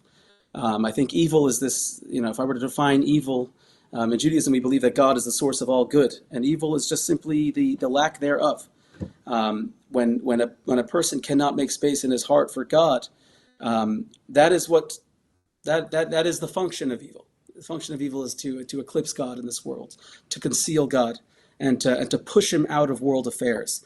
And I think that the story of Israel today and of the Jewish people throughout history has been God being very much a part of human history. And the fact that the Jewish people have existed for this long, that they had survived, you know, the type of adversity that screenwriters could not cook up, the type of trials and tribulations that are simply only God could craft this story. The fact that this is still ongoing, and not just ongoing, but at the center of world attention, really like the talk of the town, of every town. I think this makes people, it forces people to contend with God, and to contend with God, you need to be seeking God. You need to be good, and I think there's always going to be there is a struggle, and until we have the full fruition of the Messianic era, there's going to be this struggle to keep God out, of the world, because once God comes into the world, suddenly people feel like they're going to lose a lot of power, even though I think people are going to gain much more than they're going to lose. God is our ultimate identity. God is who we really are. That's where we really identify ourselves. People don't understand it that way. They think they're going to be they're going to lose themselves. They're going to lose their grip on everything. And in a certain sense, that is true. God's control of the world will mean that evil men lose their grip on power, and it's going to happen. Mm-hmm. And we look forward to it eagerly, and it's going to be beautiful. I don't think it's going to be something that's going to, I don't think anyone's going to have a problem with God in the Messianic era when it's here, but it definitely, there is this struggle to make that space. Can you talk about, it's interesting, after October 7th, what happened in the United States? Because again, I think that really shows this fight between good and evil. It was like, as we kind of watched in the United States, I'd never had heard of anti-Semitism. I'm not saying it wasn't there, but it certainly wasn't out in the open for people to see in the United States, where it became very apparent, and not just with maybe the far left. We started seeing it even in conservative movement. I'm like, where did this come from? Can you address that? Because we're seeing that obviously Tucker Carlson, Candace Owens. We saw after Charlie Kirk's death and everything that we saw surrounding that. I mean, it was just, so October 7th, Charlie Kirk's death, it's just shocking. Can you address that at all? Let me frame it this way too. If I saw it before this era, you could see it coming. It's like, you could almost like profile the guy, like, oh, okay. What happened after that was a deception that took place in a war of ideas that took place. And the problem with deception is someone's deceived. They don't know they're deceived. They just run full sprint towards the cliff. They don't even know. And so that's where it shifted. Absolutely. I mean, I decided to join the military in 2014. I was in Israel studying in a yeshiva, I had just finished my rabbinical degree. I was doing, I was completing some more studies of Judaism and Talmudic law. And we had this war breakout in the summer of 2014 that became known as Protective Edge. And it began with 3 boys being kidnapped and then a huge, fusillade of rockets coming in from Gaza. And I went to the front lines, not the front lines, but to the Gaza border where the soldiers were gathered to volunteer. I was 21 years old, and I wanted to do whatever I could, and that was really where, for me, it all began. And I decided that the next war Israel would face, I would not be on the sidelines. I would be there.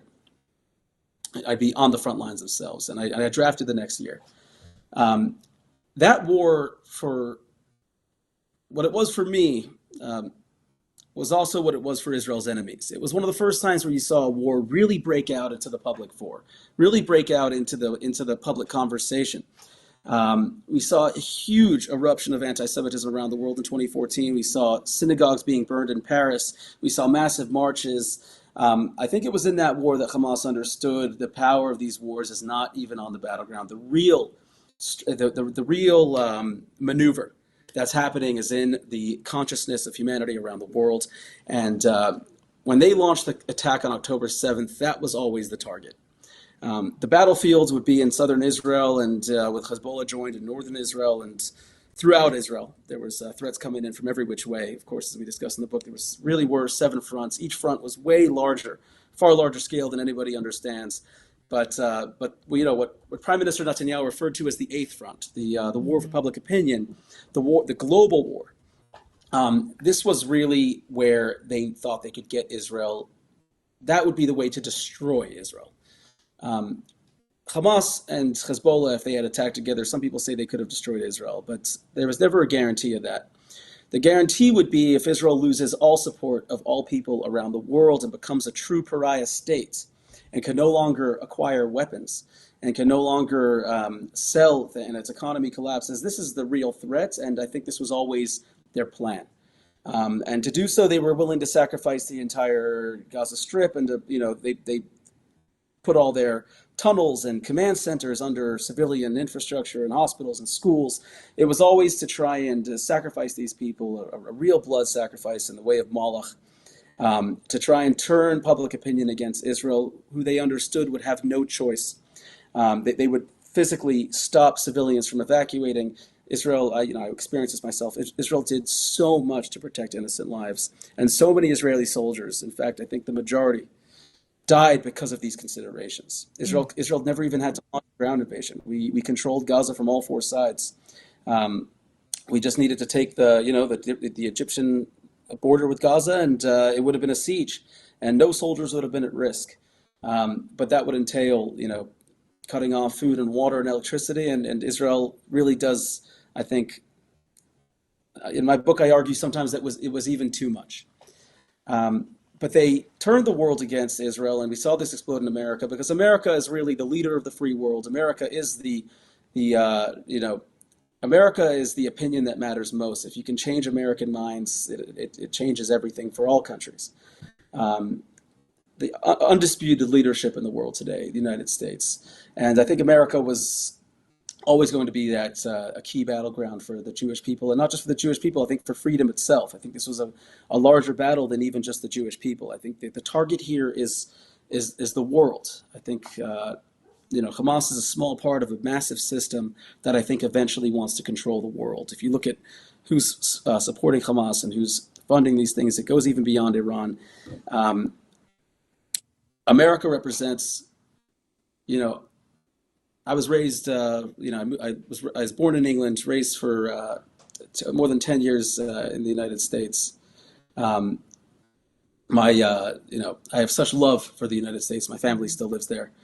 I think it's really mankind's greatest achievement is the United States. I'm reading a book now about George Washington. I just finished a book about Lincoln.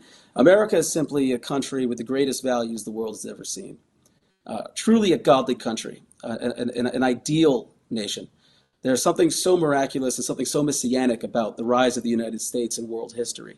I think it marks a true turning point for all mankind. But like I said about Israel as well, when you represent God coming into the world, when you represent a spiritual awakening for humanity, there's going to be massive opposition. There are so many people who feel they will be disempowered by God's return to this earth that they will do everything they can to stop it. And I think in the United States, we're seeing this ongoing struggle, with regard to Israel and other issues of people both inside and out who are trying to tear God out of the picture, trying to remove the words we have on our in God we trust, trying to obliterate this incredible development, this incredible human achievement. And I think this is all a reflection of that. The toughest thing is today we're in a war of ideas, and there's never been, before most news sources were fact checked and you could kind of trust the source, where now you can have somebody share something. It's like, oh, my friend shared this, it must be true. And it's not. Give you an example. We had a big, issue a few years back here with like fracking, to get for oil, and, and ingenuity and new ways to drill into certain spots. Well, about 80% of the funding that went into the social media algorithms to affect that, as well as some of the talking heads on mainstream media, about 80% of the funding to slow down our ability to do that came from Russia. And so you look at these news items, because recently we had this big lithium. They found this big lithium mine in the Appalachian Mountains. Well, they say there's enough lithium there. If we get into this, that could take care of America's need for the next 300 years. Currently, there's a stranglehold from China on lithium because they're number one, Australia's number two, and I think Chile's number three in lithium output and mining. Well, the Chile mines and Australian mines are all owned by China. And so it's China, are the three, big. So having an independent, your own source, is a big thing on that. And so the initial front is there's going to be major propaganda against their ability to access this lithium source, but it's not going to be from within. It's going to be, funding from without to come against this. And so, it's almost like these old Scooby-Doo cartoons where there's an evil villain, but you got to pull the mask off at the end and like, oh, it wasn't really it was the mayor. It was really this person, that was it's almost like you get the Scooby-Doo mask pull off to find out who you're actually even fighting against. And when I look at this, there is such a Marxist influence in our school system since, probably for 100 years, but it's only accelerated as each generation graduates and perpetuates it from the past, which creates this oppressor-oppressed worldview. And anybody that, they look like they're oppressed, they must be right. And the faith of the Jewish people tends to lean towards building and creating. Marxists can't create anything. They just destroy what exists and pull out and extract the marrow And they're a leech. from the bones of something else. That's it, in its basic premise. It's basically death versus life is the way I would break it down. And when you look this, I don't know the exact numbers on this. I just pulled up a couple of things, but when I look at like Nobel Prize winners, like Jewish winners, there's 220 to 226. That's 22% of all Nobel laureates are Jewish. That's you make up 0.2% of the world population. Islam and Muslims is 25% of the population. They got 1.5% of the, and some of those are just because they were in political power and world leaders. It's Yasser Arafat and some people kind of got it for peace. Which Obama got a peace prize before he even had a minute of work. So it's kind of weird who gets them, but it seems to be a people group of doers. When we were there, I was I was baffled by the amount of salinization that was happening from the water and the Build It Clean and the growth. Remarkable. You watch a Bible story on TV or something, and a lot of times it's just like sand. You get there, it's like, man, this is green gardens, beautiful. The amount of production per square acre is unbelievable. And if all the nations around it focused on growing and not bombing, like they could probably have the same kind of lifestyle that happens in Israel. And so my point with all that, getting into it, is you don't know the enemy you're in front because they're funded bots a lot of times. And it's this war of ideas, but where Marxist ideology has been stuck into the veins of so many people, it's hard for most people to say, well, Israel's thriving and doing well, and these other people are, struggling. They must be right, and Israel must be, this mean gremlin that just is sucking the life out of everybody around them. And being there, my biggest takeaway is like, if these guys would focus on making gardens and not bombs, they could probably be growing bananas, like Israel is. Yeah, I mean, Israel and America share something in common on this topic, which I believe that what Israel represents in the region, America represents in the world. It's this idea that liberty works, that liberty wins, that when people are respected, when people are shown dignity, when you believe that man is made in the image of God, better things come forth. When you have confidence in creation, confidence in man, and real, positive faith, that is the winning combination. But for despotic regimes and Marxist regimes, this is an existential threat, because their people eventually will find out the truth. They will understand that their leaders have no excuse to oppress them, that tyranny rests on absolutely nothing, that it is a lie, and that they are suckers for ever going along with it, and that they need to do what the founding fathers of the United States did, which is to take whatever risks are required. And people forget the risks that the founding fathers took upon themselves. How long it seemed that the American Revolution had no chance of succeeding. Yep. But they so believed that what they were doing was right. They were so fueled by the power of their convictions, they would simply walk into the line of fire and not budge.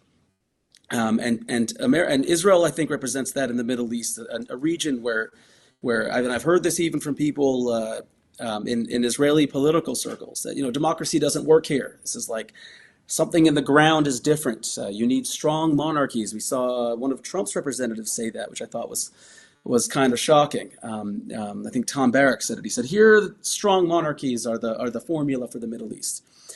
Israel proves that they're not. Israel proves that no, a country with elections and free press, and that allows demonstrations. That's what really works. And with regard to the Nobel Prize thing, I think that a country that believes in people and believes in the future is bound to improve people and improve the future. The first step to self-improvement is, as they always say, if people are trying to whether improve their own habits or lose weight or become more athletic, they always say it starts with self-esteem. It starts with believing in yourself. And I think humanity needs to believe in themselves. And I think that Israel and the United States give people so much to believe in. Countries that rose against the odds, that have really been under attack, and whether in military or cultural ways, been under attack. I think in America there's a real battle for freedom. And it's still ongoing. And I think there are, parts of the political spectrum that want to see America in retreat, and they're open about it. They really believe America is a nation like all other nations. They really believe that America doesn't have a larger role in the world. So trying to really cut out one of the cores of what made America so great for so long, whether it was, from the founders of the Massachusetts Bay Colony to Washington, to Lincoln, to Kennedy, people who believed that America was a shining light on a hill, people who believed that America was the last great hope for all mankind, as Lincoln said. And these were words, obviously, that Reagan so often and President Trump in our day have been bringing back to life and bringing back, with like a lion's roar to rally the believers in God and freedom everywhere. More than anything, I think Israel's war over the past few years has reaffirmed that confidence, has given people the belief that even an 8-front monster with many times the population of Israel, with preparing for decades for this moment, cannot stand in the face of good values. Good values are what will really win. We'll see it, God willing, in America and throughout the world. They keep standing in a way that only makes sense if you understand God's got a covering on it, because, you're not going to go to a food court at the mall and find a good Philistine restaurant, It's like... Curious what they ate, though, but absolutely. So question for you, how, in looking at what's going on right now in the world today and really kind of a partnership with the United States, how does Israel view the United States, and how are you guys doing right now with everything that's going on with this war, with the Strait of Hormuz and everything that you guys are dealing with right now? The war is definitely still ongoing. I just finished, I'm still technically in the reserves right now. I was in Lebanon up until Sunday for 2 months, in and out, but for most of the past 2 months, I was in Lebanon on my 5th round of reserve duty. The war is still ongoing. There is still much to do. Hamas still controls half of Gaza. Hezbollah still controls, the northern, the Bekaa region of Lebanon. They still control huge parts of Beirut. They still have many weapons and tunnels and a lot of infrastructure. These are massive, very intricate enemies, and they've been, like I said, preparing for this for decades, building underground fortresses. We dismantled a tunnel network in a place called Mukhbeb. It was actually the largest explosion in the history of the IDF. We filled a tunnel complex that was the size of an underground city.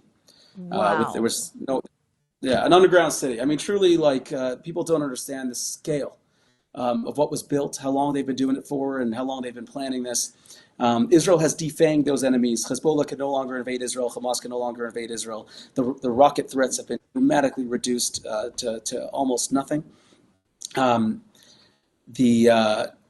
Israel's made incredible progress. To finish the job is something that requires both diplomatic and military efforts, probably for a bit longer. I hope not too much longer. But like I said, I think what really matters is the failure of the ideology.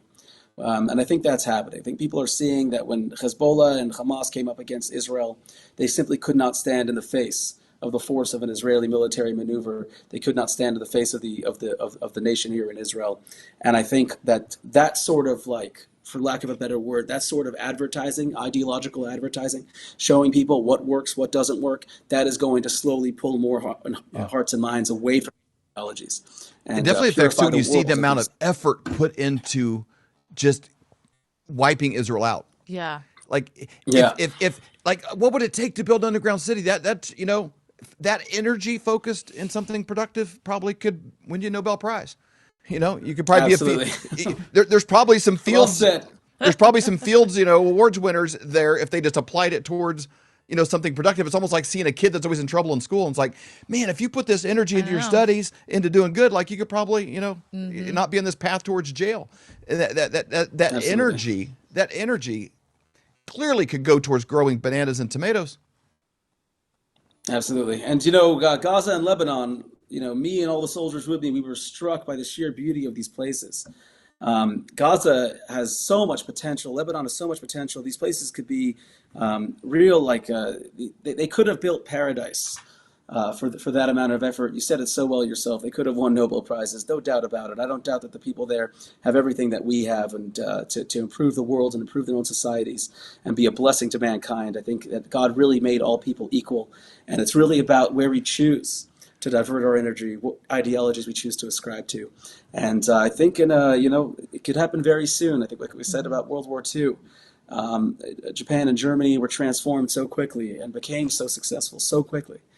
Were lifted from terrible war and bloodshed that they really brought upon themselves with wars that they began. But the transformation can happen here, as quickly. We could see this within our decade, please God. We could see an incredible society arise over the ruins of Gaza and Lebanon, and we can go and visit ourselves, and for us, that's the real messianic vision, is an era of peace where people stop wasting their time with war. Yeah. Yes. And it's the place to be. I kept thinking when I was there, like one of our last days before we flew home, we were in Tel Aviv. We thought, oh, beautiful beach, let's go there. And it was like the nicest sand I've ever seen in my life. We've been to Hawaii, been all over. Like the sand, unbelievable. Mediterranean is just incredible. But I was like, also, it's like the most like gay friendly place I've ever seen. Also, there's like, I was a little shocked. Because we've been in Jerusalem and these other places, then you're on the beach there, and there's all these like freedom. Let's just put it that way, freedom to function in a way that I don't think you could probably externally process if you lived in Gaza. Absolutely. And like if you were whatever, fill in the blank, the best place you could live with the most freedom to be you would be in Israel. I don't care. You could pluck anybody you want, fill a jar full of every scenario and pull one out. Your best place you could live would probably be Israel. If you want freedom, you want the right to pursue, you want to, it's like most of the people here protesting against Israel would not thrive well in Gaza. No, that's true. And that's the ultimate test. It is. Where would you live there? Exactly. Well, before we let you go, let's talk about your book. Obviously, we've been mentioning it through this, but what made you decide to write the book? And when you were writing this, who were you thinking this would be a great book for? I wrote this book to really, I think there's for me, this book is not so different than my Army service. It was an extension of me trying to take my part in this struggle and to contribute what I can to what I believe is right and good and just. And I think that the narrative here is a battlefield in itself. And I thought that as someone who fought in the war, who also speaks English and works as a writer professionally, I have a unique opportunity here to write something. And to write it with my father, who's an incredible writer. He's written 36 books, among them some big bestsellers. And I said, I'm uniquely situated. God's put me in a place where I can really have a part in that struggle too. And I wrote this book to really give people that want to know the truth, give people that they see the bits and pieces in the news, but they haven't seen the whole picture put together yet. So I wanted to give them a place where they could read through one book and see the whole story. The good and the bad for Israel as well. Israel made many big mistakes that led it into this into October 7th. Mistakes having to do with ideology, well-intentioned. I think Israel always wanted peace and always wanted goodness for its neighbors. And it was that desire for peace and that desire to get along with people who don't want to get along with you that I think led us here. But I think these are critical parts of the story, especially as they pertain to Jewish identity and Israel's identity. And that's a lot of the commentary we provide in this book. How did Israel get here? And how is this war, how it gets out of all of those problems that have been plaguing it for many years? We've been living with terror for since Israel's inception, since before Israel's inception, since before 1948. Israel's been living with terror. And I believe that this war is going to be the beginning of the end of these terrible cycles of violence. I think that this war was something transformative. I think this war is something messianic, something that's going to take Israel into a whole new era. And I think it'll be, like I said, a shining light for all mankind. People will see that good values were tested in a way that we don't see, in a very brutal, very clear way, and that they won, and that Israel is eternal, and it will be here forever, and no amount of enemies and no combination of tunnels and rockets is ever going to wipe Israel off the map. Israel is here to stay, and I think its permanence has been affirmed in this war, and I wanted to tell that story. I love that. And Flyover Family will have, you can get it on Amazon. We'll actually have that link in the notes as well. So it'll take you directly to the book. One more thing I want to ask, and David might have something else, but one thing I just want to ask before we let you go, how a lot of our listeners, they are praying for Israel. How can we, are there specific things that we can pray for? Like, as people here in the United States looking there, we don't know, a lot, but we are definitely willing to pray and we want to cover you in prayer. Is there anything specific that you're like, man, if you could pray for this, we would love the guidance? Well, I want to begin by expressing, my real authentic gratitude to all the people that have been praying. I think the prayers are working. I told you when you told me that you were praying, I said, your prayers are working. I've seen them on the ground. Miracles are happening on the battlefields here. Miracles are happening throughout Israel and throughout the world. The prayers are working. Israel's victory cannot be explained, in my opinion, in a natural context. I think Israel's always been a miracle. This latest chapter is its most miraculous chapter yet. With all the painful chapters, and not to do away with, not to mitigate or downplay how painful October 7th was and still is, how painful the plight of the hostages was. This is still a miraculous chapter, and that is only God, and that is only prayers. I think I'm sure you're praying for all the right things. I have no doubt about that. I would say that humanity needs to come together and really pray that God reintroduces himself to all mankind, and that light and that connection that we have as God's children comes to the front of every conversation, and that it guides and lights every path we take, and that the next chapters that humanity writes are far brighter and far more peaceful and more prosperous for all people everywhere. Please God. I want to end with one question. I want to give you kind of a 60-second window to answer this, but part of this battle is a battle of ideas. Our listeners need to have better conversations at the water cooler, with their friends when things come up. There's a lot of influence coming from a split, media, especially in the podcast sphere. If I had Tucker Carlson, Candace Owens, Nick Fuentes all locked in a chair here and say, you got 60 seconds, I want you to listen to what this guy has to say, and then maybe picture behind them those influenced and taken part of, they got a little bit of that virus, their system. They're kind of shaking it. They're trying to process this. They thought one way and they heard from these guys, and now I'm confused. If you had 60 seconds to say, hey, look at this, do this, here's a point, what would you say to them if they were going to sit and listen to you for 60 seconds if you had their undivided attention? I would tell them, I believe there are those who are going to say what they're going to say because their interests are diametrically opposed to mine and their values are diametrically opposed to mine. But I believe that those who believe the right thing need to speak up more, and they need to be louder, and they need to be prouder, and they can't be afraid that people are going to lambast and make fun of and put them down. They need to understand that being good entails risk. It's the way God made the world. And there is no real danger in doing the right thing and speaking the right thing. God is with you, and have that confidence, and you will always win. So I would tell that to those people who feel that who feel afraid to take on these forces of darkness. Have no fear. God is with you. The light will win. That was awesome. Mendy, thank you so much for your time. Thank you so really much. God do bless appreciate you guys. it. Thank you for all you're doing, man.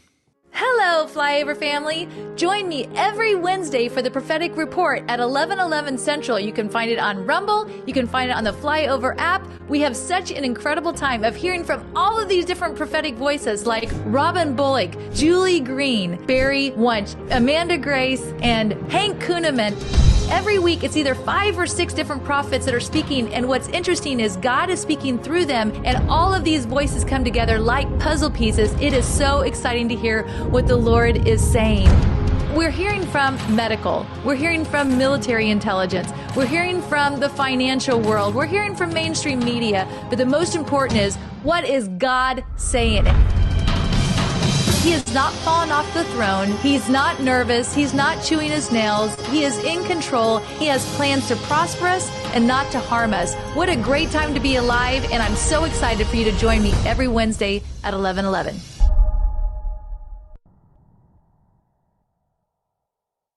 If you had a time machine and you could go back to, say, 1930 and you had 1 ounce of gold or a $20 bill, Both of those would buy you a complete men's suit, brand new, the shirt, the tie, the belt. Either one would buy you the whole thing. If you had a time machine and then you brought both of those resources into today, 1 ounce of gold could still buy you a full suit at pretty much any men's store in America. The $20 bill, why, it probably only gets you a handkerchief or a pair of socks. How do you get the gold and silver? Well, it's very simple. We have a friend that we've known for over 25 years. In fact, his dad was a mentor of ours, and his name is Dr. Kirk Elliott. And the way that you connect with him is you go to flyovergold.com. It's a website that we set up to make it very simple. All you do is go there, fill out your information, and someone from Dr. Kirk's team will get a hold of you to answer all of your questions. Whatever you have, they can help you out. Or you can simply call 720-605-3900. Again, 720-605-3900 to set up that free consultation. Do it today. You will be so glad that you did. All right, Flavor family. My name is Avery Whited. I'm the daughter of David and Stacy.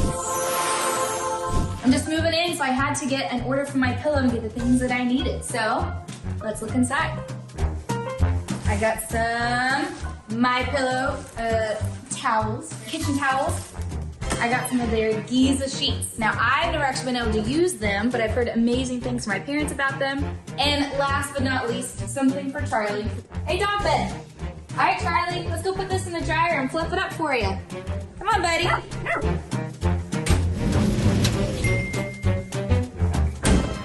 Nice and warm and fluffy. Perfect for my little guy. Come here, Charlie.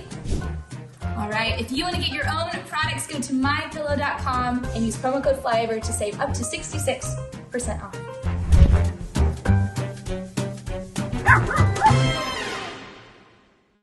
I'm Linda Bamber Olson, the inventor of the Wave Watch, the world's first frequency therapy watch. It features over 1,100 targeted frequencies. These sounds are acoustical and they move through your body. You don't necessarily have to hear it. So that's why we have so many testimonies for ADD and ADHD, emotions, headaches, joints, and so many more.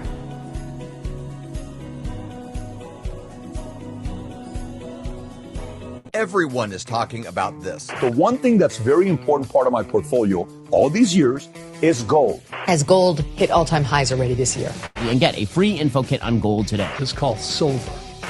Gold coin. And though we are thrilled that everyone is talking about investing in precious metals, a lot of these 1-800 numbers will make you feel like just another transaction. That's why it's crucial to work with a person, not a faceless institution, when it comes to your finances. You deserve to be treated like family, not just another number. Dr. Kirk Elliott, who we've known for over 25 years, he doesn't just sell gold and silver, he offers trust, care, and a personal touch that an impersonal institution could never match. So when it comes to securing your financial future, don't just call a company, call a person. Call Dr. Kirk Elliott at 720-605-3900 or visit flyovergold.com to learn more. Do your feet ache and throb in pain with every step you take every day of your life? Kiss those days goodbye with slippers from mypillow.com. How about that flimsy, flat little excuse for a pillow that's nothing but 8 hours of disappointment, causing you pain in your neck every single night?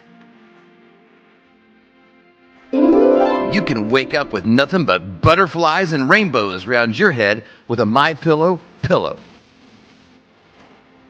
Those hardwood floors hurting your old bones? No more with the MyPillow dog bed. Are your towels worn thin, flimsy, more patchy than Joe Biden's memory? There's nothing better than absorbent towels from MyPillow.com. For all of these products and more, go to MyPillow.com and use promo code FLYOVER for up to 66% off. We hope you've enjoyed this episode of the Flyover Conservatives podcast with David and Stacy Whited. Please subscribe, hit the notification bell, and leave us a comment below. Lastly, if you enjoyed today's podcast, share with those who came to mind. Be blessed and make it a great day.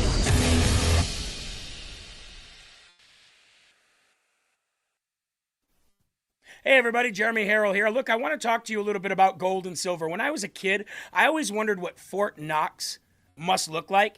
And when I was a kid, I always envisioned that when you would walk into Fort Knox, you would see just gold everywhere, literally raining gold, kind of like what you see behind me right now. Unfortunately, as a grown-up, I don't have that kind of imagination anymore, and I don't even have that much trust that Fort Knox has the 5,000 tons of gold that we're supposed to have there. Meaning that decades ago, we went off the gold standard in this country, which took the value of our dollar down to just mere pennies.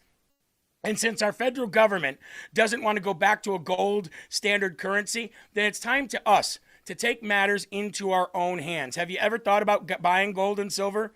Have you ever thought about taking portions of your IRA or your 401k or your nest egg or your savings and putting it into gold and silver, either all or a portion of it? Have you ever wanted to purchase silver like this in bullion or premium? I know I do.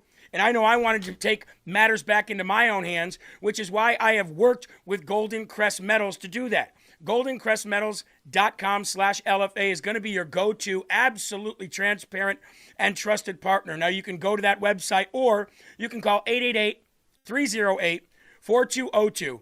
And what the good thing about this is they're going to guide you.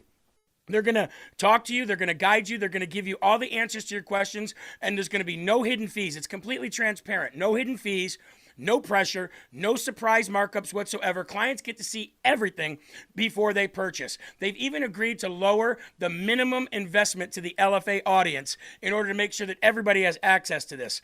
Free IRA storage, free insured shipping, and a full range of precious metals from gold, silver, palladium, and platinum. And if it's easier for you to just maybe click a QR code, well, guess what? We've got that available for you too.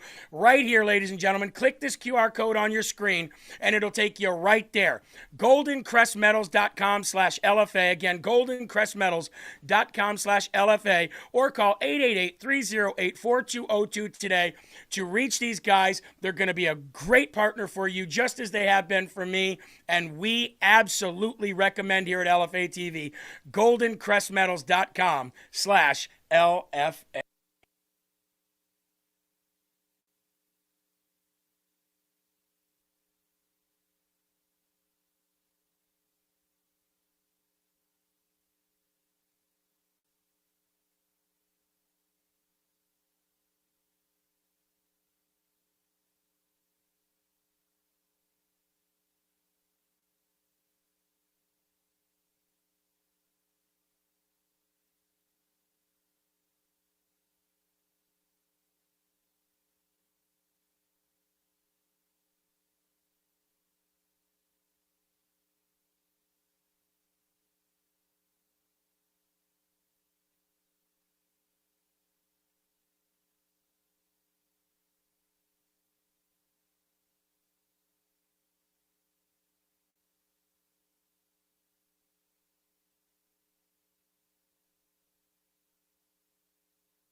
Welcome to the show, everybody.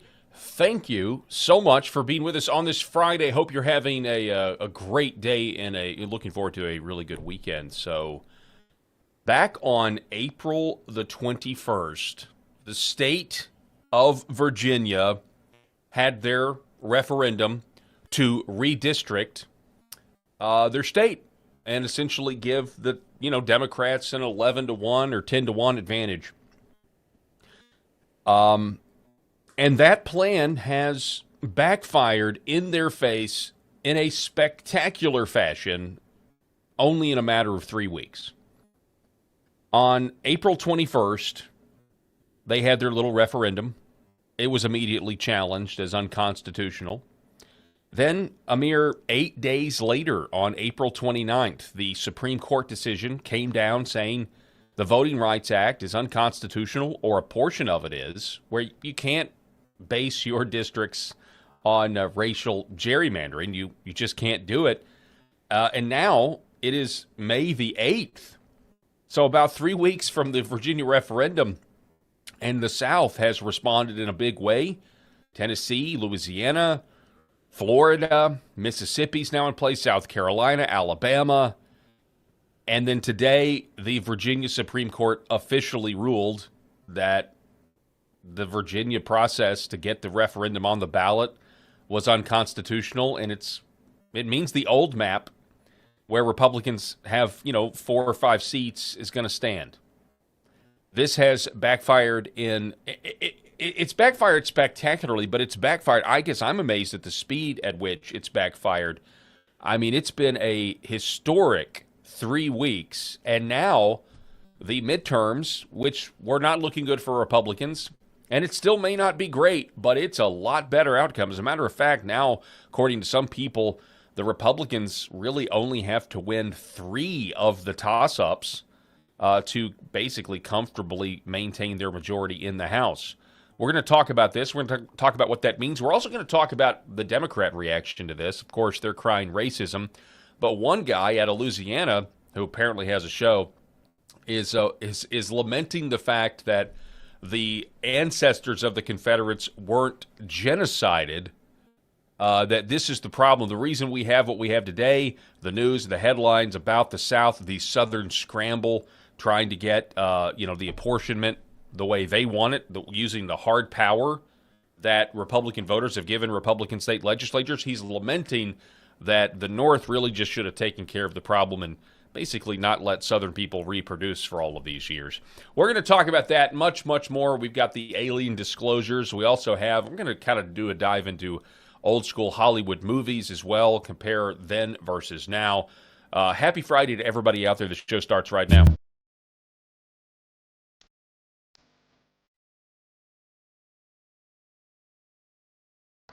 The Paul Herrell Program. All right, folks, welcome. Thank you. For those of you, well, as always, we'll just say we're broadcasting from the state of Arkansas, the great state of Arkansas, my home state of Arkansas, and I'm happy to be here. As always, we want you to like and subscribe to the LFA TV Rumble channel. For those of you watching on the Paul Herrell Program YouTube channel, please like, share, and subscribe. Do all of the things. Whether you're watching on Facebook or X, we would very much appreciate it. I saw the funniest thing I have seen in a long time. It's really interesting because yesterday, I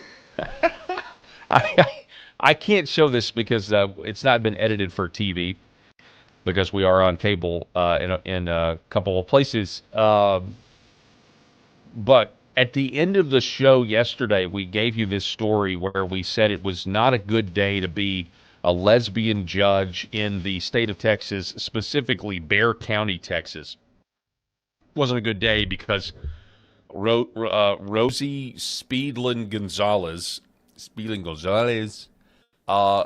agreed to never serve on the bench again. This was after she was charged with, felony wrongful detainment or something like that, where, she humiliated some attorney and handcuffed her into the jury box. Really kind of old school stuff. But anyway, she was facing 20 years, Speedlin Gonzalez. And she agreed to essentially not go to jail for 20 years, but she'll never run or she'll never be on the bench again. She can never say she was a judge again. She can still officiate weddings, gay ones. Not only gay ones, but probably she's only going to officiate gay weddings. But she can't call herself a judge. She can't wear a judge's robe. She can't do any of that. She's done, right? This lesbian judge. Well, we started to look at her yesterday, and there was a an X account that made an astute observation, which was that this Speedlin Gonzalez, lesbian with a short haircut and everything, she looked a lot like Johnny Knoxville from Jackass. And we kind of pontificated that maybe they're the same person. Well, what's interesting is I was just scrolling on my phone before we came on the air. And on Instagram, I came across this video that, according to the description, it's from this new Jackass movie that's coming out, Jackass 3 or whatever. And so I started watching it, and it was, it was a gag, it was a prank, and it was apparently a troupe of midgets or dwarves. And not silly, it was just kind of reminiscent of my childhood. It was old school funny, and I still can't quite get over it and I can't play it for you here again because it's not been edited because they're dropping too many F-bombs. But it's essentially a guy and a girl, little people at a bar drinking a beer, and then another little person comes up and it's like, "What are you doing, Janet?" Basically, "I've caught you with another guy." And they get into an argument, and he leaves. But then he comes back with a posse of still little people, and then they start to get into this bar fight. And they're doing this in front of, a public bar. And normal height people are looking at it like, what in the world is going on? Well, so then the cops show up to break up the fight, but the cops are in their cop uniforms, but they're also dwarves. And it's just this huge rumble. And anyway, it was just so funny. It was such a funny clip. And again, it said it was from this new movie. I don't even know when it's coming out. I have no idea. I really have no desire to see it. I'd rather just see little clips of it on social media. But, man, the look on people's faces, what am I watching? When the cops come in, that's when I just lost it. Get on the ground. But they're little too. So it just becomes this little mesh of bodies, and you can't even really tell what's going on. It's like a cartoon. All right, anyway, so Hakeem Jeffries, after Governor Ron DeSantis passed his map and now his second one, Hakeem Jeffries was touting the Virginia referendum as an F around and find out moment. And this has now backfired, again, in spectacular fashion. Greg Price reporting this. The Virginia Supreme Court has overturned the Democrat gerrymandering referendum, ruling that the process to put it on the ballot was unconstitutional. Virginia will keep their 5 Republican districts. This is from the ruling on March the 6th, 2026. So again, the referendum was on April 29th. I think that's pretty crucial information here. April 29th was the vote to redistrict, but this stemmed from actions of the Virginia legislature back on March 6th of 2026. The General Assembly of Virginia submitted to Virginia voters a proposed constitutional amendment that authorizes partisan gerrymandering of congressional districts in the Commonwealth. We hold that the legislative process employed to advance this proposal violated Article 7, Section 1 of the Constitution of Virginia. This constitutional violation incurably taints the resulting referendum vote and nullifies its legal efficacy. So what that means is, at least for the 2026 midterms, Virginia is left unchanged. But in the meantime, you had this Virginia referendum was it was a tipping point, as our friend Eric Haynes likes to say. It was a rallying cry across the country, specifically in red Christian states, where they said, okay, this is what Virginia's going to do. This is how much they want their power back, and it's also it's also this path to once again impeach President Trump and essentially subject the rest of the country to the rule of Democrats, which, if that ever happens again, it's going to be absolutely ruthless for Christians, in my opinion. Now, let's keep in mind that this also happened the whole Virginia referendum happened because of Abigail Spanberger. Abigail Spanberger was a CIA case officer. She is a company woman, and she was there. She ran for governor, promised to be a moderate. Obviously, she's not, but she ran for governor because it was very important, in my opinion, for intel oligarchy holdouts, those waiting for the next administration. Because while I do believe that the intel oligarchy has not been brought to heel, they have not been made to pay, there is at least elements in the Trump administration that are doing their best to ferret it out, trying to make the criminal the criminal referrals. Well, whether that results in prosecutions, I don't know. I sure hope so. But I don't even think it's an arguable point that it is less safe. It's a less friendly environment for the intel oligarchs that, the ones that have been part of the color revolution that was used against the American people for so long. There have been times when it's been better for them, right? So the CIA backing Spanberger, her going into Virginia, it was an attempt to establish like a beachhead to run maybe a safe haven for these intel spooks to go, while they wait out the Trump administration. And one of the ways to get rid of the Trump administration is impeachment, and you're not going to do that. You're not even going to have a chance of doing that in the Senate unless you take the House.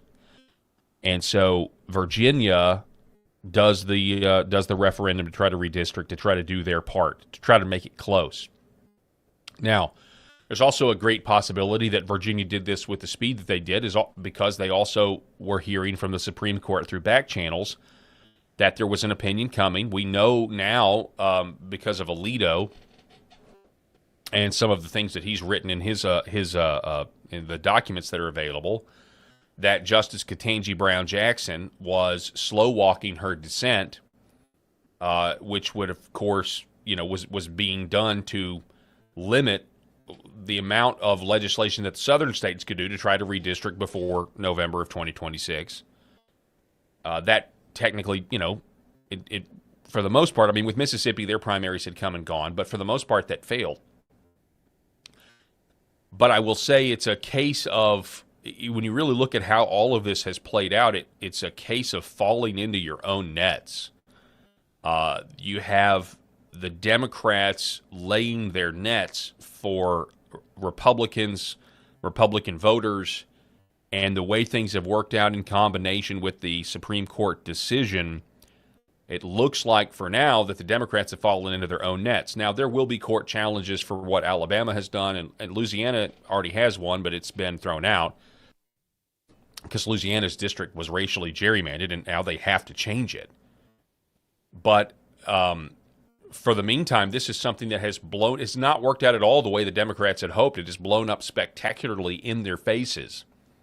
And when I say fall into their own nets, I mean, that's a quote, or a reference rather, to a Bible verse, I believe Psalm 34:35, where the enemies, they lay out nets for me, but make them fall into their own nets, make them fall into their own traps. And that's what's happened here, because if Virginia had not done what they did, and all we had was the Supreme Court decision invalidating parts of the Voting Rights Act, I don't know if you would have had the political will for these Republican legislatures to do what they've done as fast as they've done it.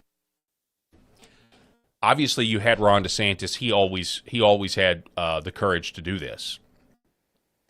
But I don't know if Tennessee does what they does what they did. I don't know if Louisiana moves with the speed that they did. I don't know if Alabama, Kay Ivey was eventually against it, and then she came out for it. There's talk that South Carolina may do something. There's talk that Mississippi now may do something.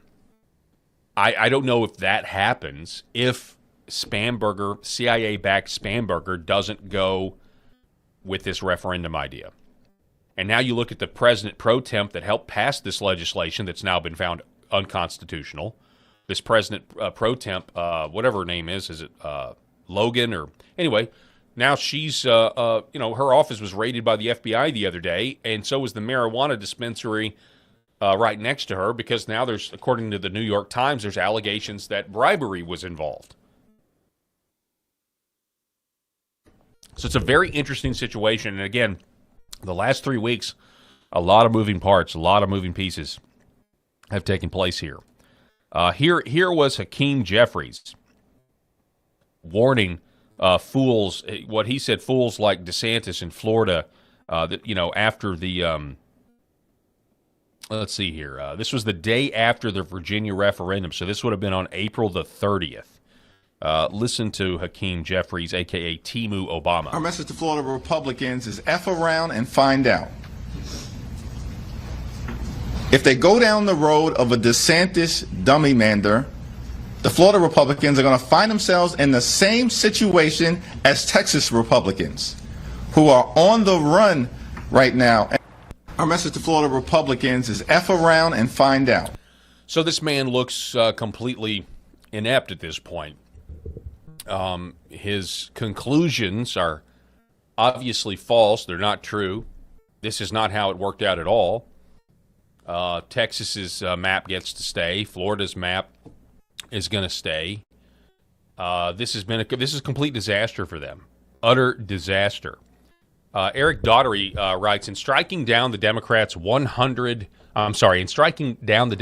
10 Democrat, 1 Republican Virginia congressional map, the state Supreme Court rips Spanberger and her team of cheaters. Says this constitutional violation incurably taints the resulting referendum. We already wrote that part.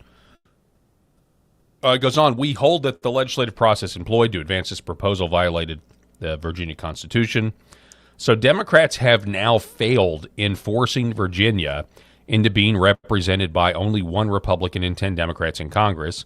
It is now back to 6D, 5 Republicans. And so now we were all wondering. I'm pretty sure when the Virginia, or when the SCOTUS ruling came down about the Voting Rights Act, that's what we kind of were like, well, maybe this is why Donald Trump doesn't seem as concerned about the midterms as the rest of us are. As things are not going, they're not at an optimum level, right? There's this Strait of Hormuz, there's the war with Iran, or the conflict with Iran, or whatever people want to call it. Obviously, I don't support, don't support. Getting involved, another war conflict in the Middle East. You look at the gas prices, things aren't going well. You combine that with the Epstein files, Pam Bondi, obviously good thing getting rid of Pam Bondi, but there's just a lot of stuff that makes this apparent fragile Republican coalition, we've talked about the infighting and everything else. And this whole time, I'm just like, many of us have been like, why? Like, this is not going to be good, because if the midterms happen and it looks as bad as it does, now you basically they're going to try to impeach Trump, and now he's this lame duck, and we're not going to get anything done legislatively. Of course, right now with Congress, we have control, and we're not getting anything done legislatively either. But you can understand the urgency, I guess. You can understand why people out there are like, this is going to be a bloodbath. And yet now it's going to be it's a lot more reasonable, at least as it is right now, that Republicans may keep control of the House. It's not guaranteed. There are toss-up districts, but let's actually get into that. We've got some breakdown of that as well. But here's the Gateway Pundit. Before we do that, here's the Gateway Pundit. Pride goeth before the fall. Hakeem Jeffries' big mouth comes back to bite him after Virginia's 10-1 Democratic gerrymander gets nuked. House Minority Leader Hakeem Jeffries learned the hard way that it's a bad idea to shoot your mouth off before the process has concluded after Democrats suffered a devastating redistricting setback today. This is the latest devastating blow to radical Democrats' blatant attempt to rewrite Virginia's congressional map mid-decade and hand themselves a supermajority in the U.S. House by turning the state from a competitive 6-5 split into a laughably unfair 10 Democrats to 1 Republican slaughter. Virginia voters previously approved the state legislature and Governor Abigail Spanberger's wicked power grab in a narrow vote last month. The day after the vote, Jeffries strutted to the podium, we just saw it, to spike the football. Our message to Florida Republicans, F around and find out. Yeah, that didn't work out. Didn't work out at all. The Virginia Supreme Court overturned. So this was in response to Greg Price. Orrin McIntyre says Republicans might actually win what would have been otherwise bleak midterms because they used power correctly. We've been talking about this for weeks now. and we talked about this yesterday, the Republicans in D.C. right now don't seem to be concerned at all about the Democrats taking power and their own voters having to live under Democrat rule again. They don't seem concerned at all because they won't end the filibuster and they won't pass the they won't pass the SAVE Act, which would make it easier for Republicans to win elections. And yet they don't seem to care about that, right? That is not necessarily the case with state legislatures. State legislatures have hard power, and this is one of the few things that they have a say in when it comes to apportionment, when it comes to what our districts look like and who actually is going to be more likely to go to the swamp to try to fight. And they did it. They looked at what Virginia did. They said, this is ridiculous. Then then we got this gift from the Supreme Court, and they acted and they used power appropriately. And this is exactly what the Democrats would do, obviously, with Virginia, but with all of these other issues as well. Republicans just never want to use hard power because they argue, well, if we do it, then the Democrats will do it, but the Democrats always do it. The Democrats will get rid of the filibuster if they get the chance this time. Here's Gavin Newsom. Gavin Newsom, he's upset. And he's saying this is like, massive corruption and it's a rigged system now. No vote in Tennessee, no vote in Florida, no vote in Missouri. No, when he says no vote, he's talking about no Democrats. No Democrat member in Tennessee. No Democrats in Florida, +4 GOP. No Democrats in Missouri, +1 GOP. No Democrats in North Carolina, +2. No vote. No Democrats in Texas, +5 GOP. Virginia's voter-approved maps thrown out. MAGA has rigged the system. MAGA has rigged the system. Now, this guy's not. I mean, it's incredible what we have to point out. He doesn't care that New England essentially looks the same way that the South is about to look. He doesn't care about that. As the South has had to fight politically with both arms tied behind our back for the last 50, 60 years or longer. But he doesn't care about that. He doesn't care about his own state that he gerrymandered. He's using hard power in California that he has to gerrymander California. But then you're upset. See, this is where it's just kind of ridiculous. Like, both sides in this country find the other to be intolerable. Both sides in this country find the other side to be so intolerable that they doubt they can live together in harmony and in peace. And so all of this redistricting is reflecting that sentiment.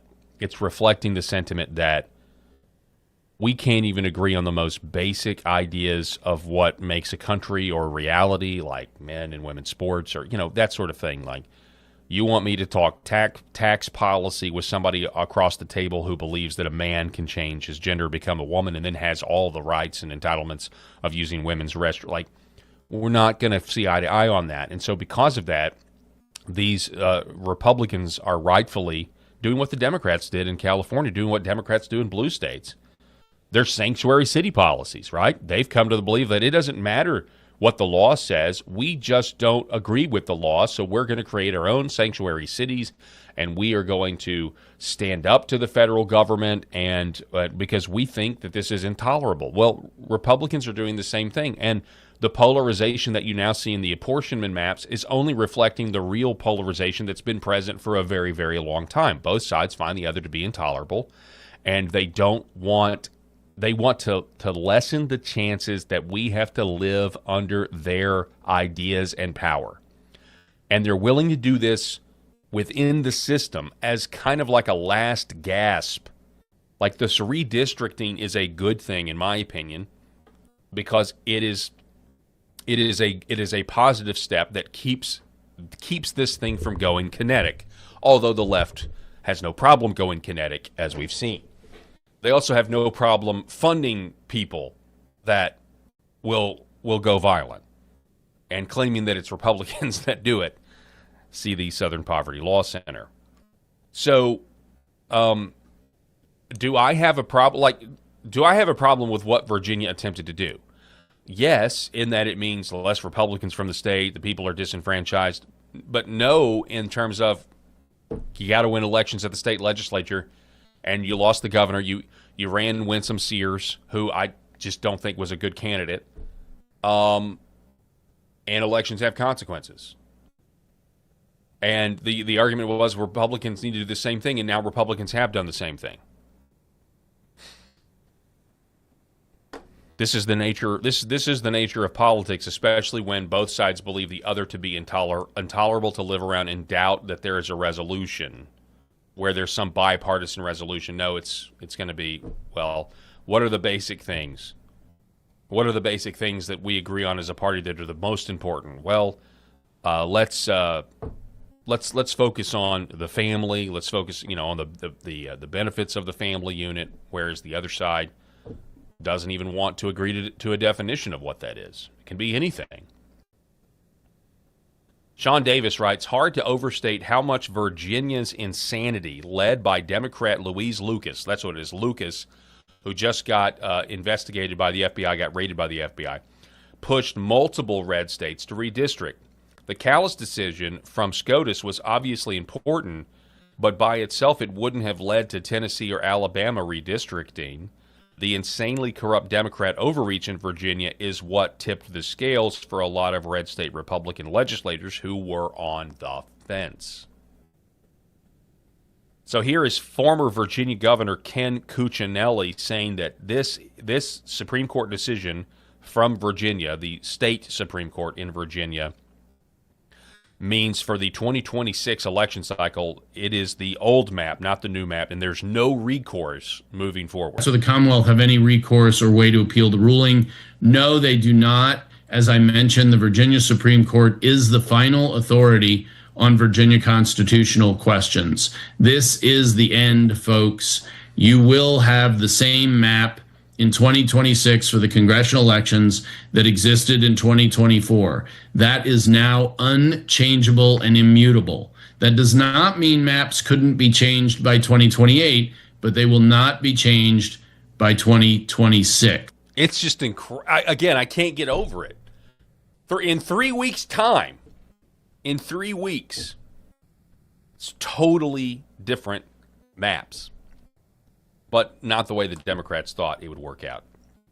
In the past 2 weeks, Texas map has been upheld in court against what Hakeem Jeffries said. Texas, you're going to find out? +5 GOP seats upheld in court. Tennessee passes new map, +1 GOP seat. Poor Memphis.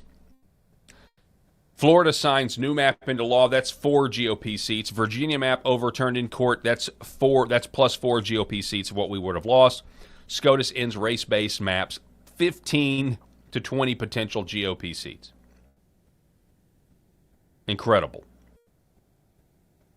R.N. McIntyre again, after many years of repeating endless that democracy is about who makes the rules and counts the votes, not finally crafted debate, the GOP finally listened. More importantly, successful exercise of power build a momentum that emboldens you to do more. Yeah, that's in response to that particular tweet. Ben Hart, a new crystal ball report after the Tennessee redistricting, status of redistricting wars. Again, I really love the phrase, the Southern Shuffle. California, they redistrict to +5 Dems. Utah +1 Dems. Now, that's an interesting one. The Utah one, the state Supreme Court justice just resigned out of Utah. Did you guys see this? State Supreme Court justice just resigned out of Utah. She was integral to getting this little Democrat district in the middle of the state. Apparently, according to some reports, there's some infidelity at play with maybe one of the attorneys that had something to do with the redistricting before the court. But then you get Texas +5, Florida +4, North Carolina 1, Missouri 1, Ohio 2, Tennessee 1. So that's +6 Dems to +14 Republicans. And we have pending Alabama +1, Louisiana +2, Mississippi +1, Virginia +4. Probably it was overturned. So most likely outcome +17 GOP, +6 Dems, net gain of 11 seats for the GOP. Because of gerrymandering by both parties, only about 10% of House seats are competitive anymore. So it's beginning to look like game, set, match for the GOP in both the House and the Senate.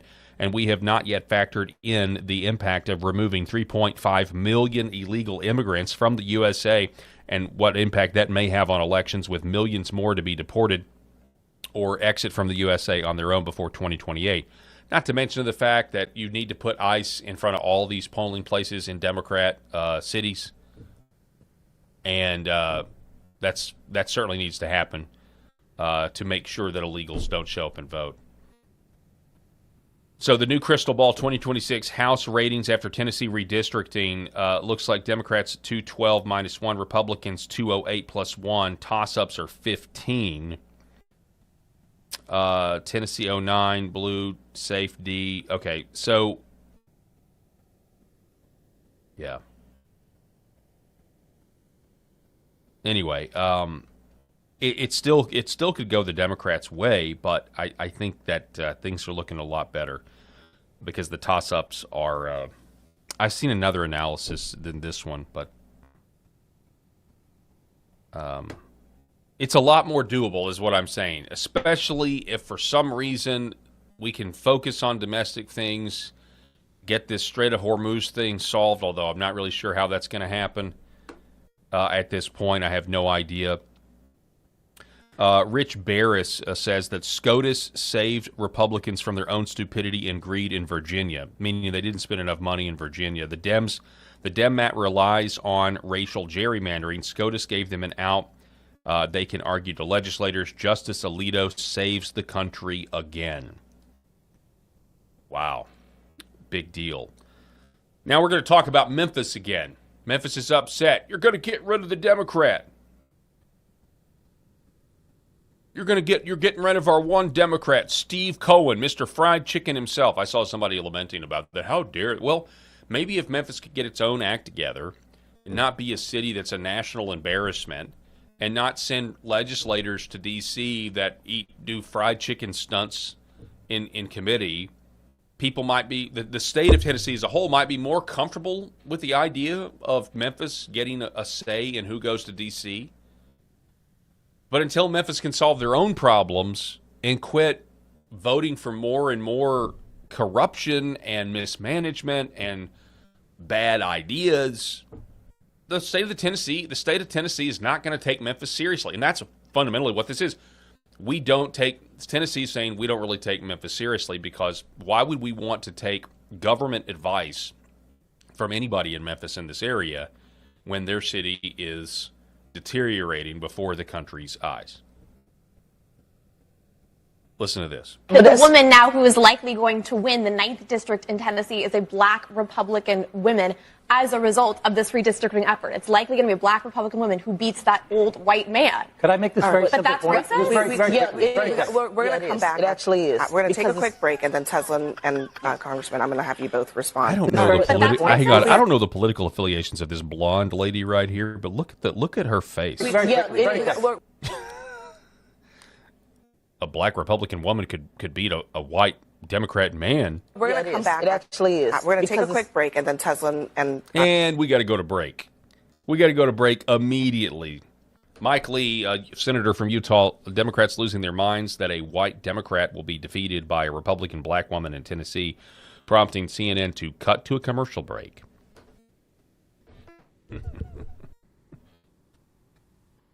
Tim Pool coming in from the ropes. This poor black man just lost his congressional seat in Tennessee because of the racist GOP. Steve Fried Chicken Cohen. Steve Fried Chicken Cohen. He is, he's been in there for 20-something years. You got to know he's upset that he's going to lose his power. But he's worth, what did we said he was worth the other day. We looked it up. He's worth like $8 million in stocks, something like that. But Todd Starnes of Fox Radio, is he still at Fox Radio? Let me see here. I used to know everything about radio.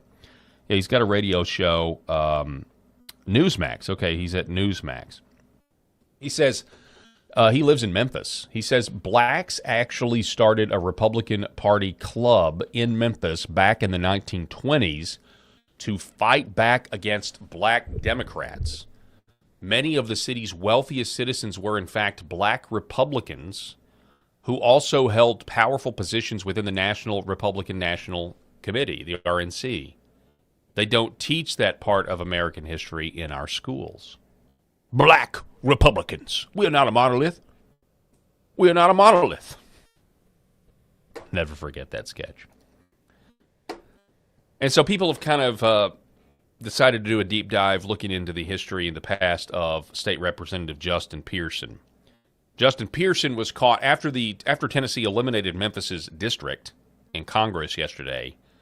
Pearson got into it with a state trooper. We covered that on the program. Got into it with state trooper. You know, what the F is wrong with you? You stupid mother. And then he got in the cop's face and went, boy. So people have wondered, and by the way, this is a much better clip of, much better photo of this Harry Potter sorting robe that he wears around the Tennessee State House.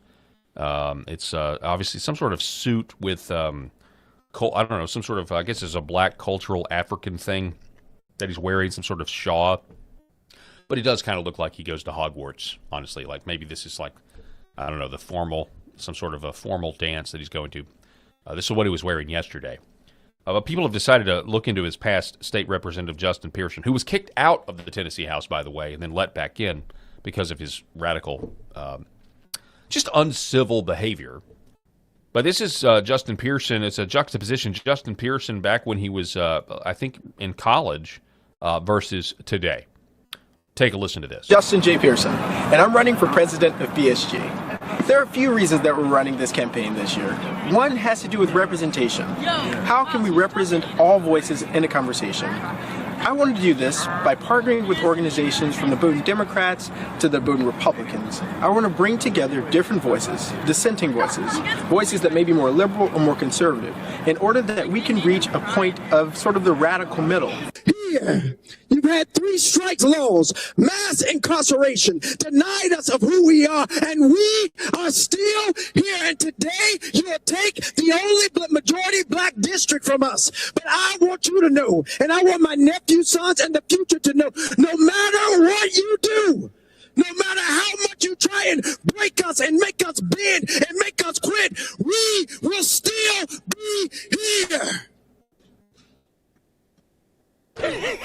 Okay. Justin J. Pearson. I guess, Mr. Clerk, turn the machine on. Let's tally up the vote. It is a crazy juxtaposition. Like, I'm here today. We're running this campaign because we're trying to find the radical middle. You go from that to, we're still here. And we're going to be here for as long as it takes, no matter how you take away our districts. No matter how much you ignore us. Just kind of seems like he's doing a Malcolm X impersonation, doesn't it? Impression. Doesn't it seem like he's doing a Malcolm X impression? You go from that to that, that to this. It does seem fake. Congressman Tim Burchett says it's all theater. And you know why? Let's just be honest here. Let's call this what it is. You know, this term grifter we love to throw this term out, this term grifter. Anybody that you don't like now is a grifter. Anybody you don't like, anybody who says something you don't like, anybody who, has friends of people that, you think are scumbags or you think no one should listen to because you disagree on this issue or maybe a bunch of issues. We just throw it around. Oh, he's just a grifter. It's really, I don't know. The name kind of doesn't mean anything now because anytime and I think I'll say specifically within the Republican Party coalition, the infighting, everybody just calls each other a grifter. Oh, okay, all right, that'll solve it. And I get it. I get the urge to want everybody to agree with you or to want to ferret out. I understand that, and this critique isn't going to stop that. That's still going to go on. I guess it's just I'm older, and I've just found I just kind of look at it and I think it's kind of silly. But this is an example of grifting. Okay, this is an example of grifting on the left because this guy figured out that this version of himself. And I'm running for president of BSG. There are a few reasons that we're running this campaign this year. He figured out that version of himself is going to make way less money than this version. Mass incarceration denied us of who we are, and we are still here. You see what I mean? like the version, the old version, not going to make as much money, not going to get as much campaign, not going to be as much of an agitator. I mean, the same thing happened with Jasmine Crockett. Where Jasmine Crockett, when you go look at how when she first ran, she was, very articulate, and then she went on to this, honey. Oh, no, no, we ain't going to let the Republicans go do that. We're going to let them do that. And so, her persona is just more effective for somebody's message. But I can promise you, you don't go through some sort of transformation like that unless you're making more money. And so State Representative Justin Pearson figured that out. Is it theater? Yeah, it's theater, but it's you're getting paid a lot more. You're more useful to, whoever's funding your campaign to be that kind of agitator.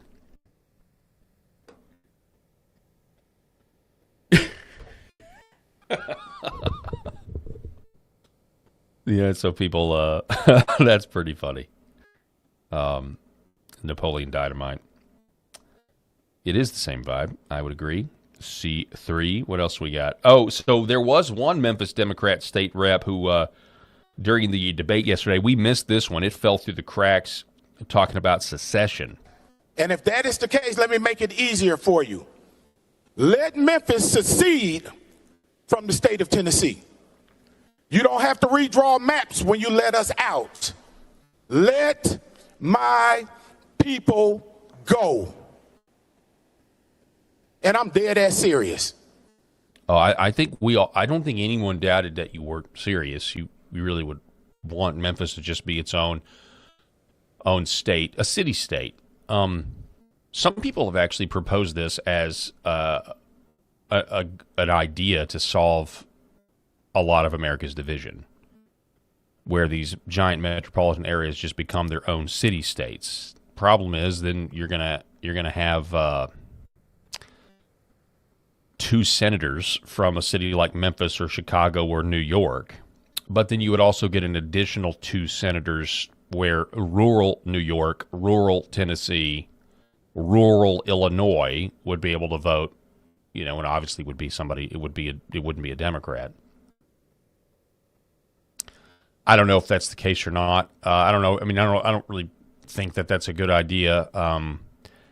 But you do kind of there is a problem. We do have a problem, but you see this biblically, honestly. Like you see that large cities and large metropolitan areas are where there is just more sin. There's more unrepentant sin. And then that just fuels the degradation of society. You see it like in the very beginning, after Cain kills Abel, and this other civilization pops up in Genesis, and it's this juxtaposition. And I can't remember the name of the city. It's not Lamech, is it? I can't remember, but anyway, you've got Adam and his line that are in the wilderness, and they're waiting on the child of promise, and then you've got juxtaposition, this other civilization where they're creating all this stuff and technology, and are basically doing a mini version of the Tower of Babel that'll come later in the book. But it just goes to show you just kind of what happens when we gather together in mass populations. It tends to not go well. I don't really know what the answer is when it comes to where we are right now. If there ever was any sort of kinetic conflict between this country again, it's largely understood that the cities would not make it because they all depend on the resources from the hardworking rural folks. And that if there was ever a real conflict, there would obviously be supply chain disruptions and intentional, blockades, and that we wouldn't be able to last. So I don't know. Yeah, but the idea of Memphis seceding, I mean, I think there's people in Tennessee who be like, okay, so, but then again, we don't want Memphis to have 2 senators in D.C. plus some Congress people, right? But I will say this: it does kind of open up another can of worms, and that is when the Congress. I can't remember when Congress capped the representation for the country at 435 people, but I do think, in hindsight, that has been a mistake. That's been a mistake because it's just, quite frankly, way easier to bribe 435 people than if we had 1,000. If we had 1,000-member Congress. The Constitution says that you can apportion a representative for every 30,000 people. Now, it doesn't mean that once you get an area with 30,000 people, you have to have a rep. But it just means that if you're going to have a rep, it's got to, I think if that's the number, it's got to at least be 30,000. But at some point, we realize, well, we've got this infrastructure here. We're capping the amount of representatives at 435. And I think that's been a mistake. Just if anything, it's easier to corrupt smaller numbers of people, and I think that would be a remedy. Getting rid of the 17th Amendment and expanding the lower house's representation, just generally speaking, might be a good thing moving forward. Maybe not in this juncture, maybe not where we are right now, but 435 congressmen to represent 350 million people doesn't make any sense. Versus if you go back and you look at what things were, as our population increases, it makes no sense that we only stick to a set number. Set number of senators, fine, but a set number of the lower chamber, no. I think that's been. It's one of the reasons we're in where we are where we are. What was it? What was it? Ancient Greece or ancient Rome? What system of government had when they had jury trials? They had, was it 500 member jury with the understanding that you couldn't bribe. You get the number so high, knowing that bribes are going to happen, but knowing that no one's going to be able to bribe that many people to do the wrong thing. I need to look that up. Somebody told me that the other day. But anyway, we got a lot of corruption, and that's a big problem here. Let's see here. I'm going to move on from that. Todd Starnes, back on Memphis. He says, the congressional redistricting in Tennessee has nothing to do with race. I live in Memphis. This is the reality of the situation. Representative Stephen Cohen, Democrat, Tennessee, a white dude, has represented Memphis in Congress. Hang on, he is, this is that game. Isn't he Jewish, though? Isn't Steve Cohen Jewish? I think he is. Anyway, Todd Starnes says, a white dude has represented Memphis in Congress for nearly 20 years. During his time, Republicans nominated a black woman as their choice 5 times. Democrats could have elected a black woman, but she was the wrong political persuasion. So my question to the black Democrats, did you deny Charlotte Bergman her seat in Congress because of her skin color or her gender? Facts matter. Memphis Democrats loathe black Republicans more than they do white Republicans. Yeesh. So we got this liberal publication, Tennessee Holler, says, today Tennessee Republicans will strip representation from majority black Memphis. We covered this yesterday. Josh Attaboy says Tennessee Holler comes out in hard support of legal, racially defined congressional districts, disturbing to anyone who holds our democracy dear.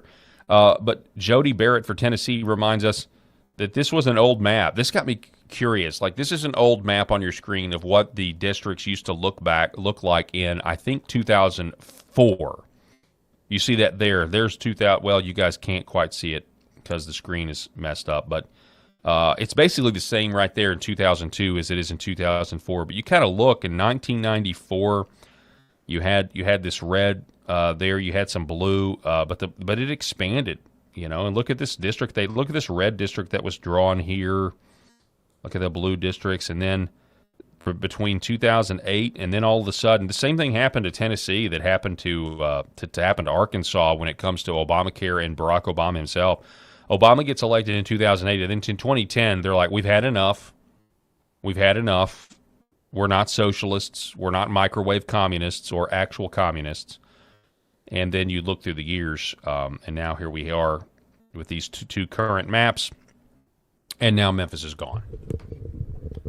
and it's because the rest of the state doesn't take Memphis or their politics seriously. And they've got no one to blame but themselves. Now, this brings me to this guy. I've never heard of a guy. There's a guy by the name of Austin McNamara. Austin McNamara, when you look at his X profile, he says he's been on CNN, he's been on NBC, Aftermath, Wired. He's based out of Louisiana. He's a content creator. Apparently, he's got a show. But he is not, as being in Louisiana, he's not a fan of this. He's not a fan of what Louisiana is about to do to their 2 districts. And so he says this. Now, this gives you a lens with which to view the leftist mindset. Austin McNamara, quote, allowing the Confederates and their lineage to survive was a mistake.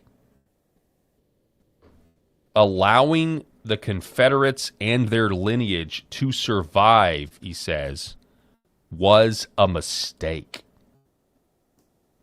Now, that's a pretty crazy statement to make.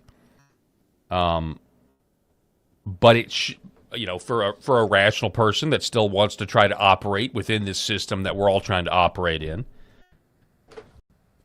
But this is their mindset.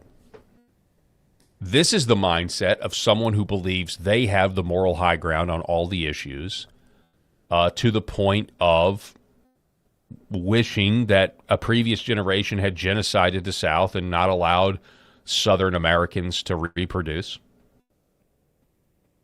Obviously, it's buying the false presupposition that this is based on race, when in reality the old districts were literally based around the color of your skin, and they would make the districts and the court would enforce them based only on race.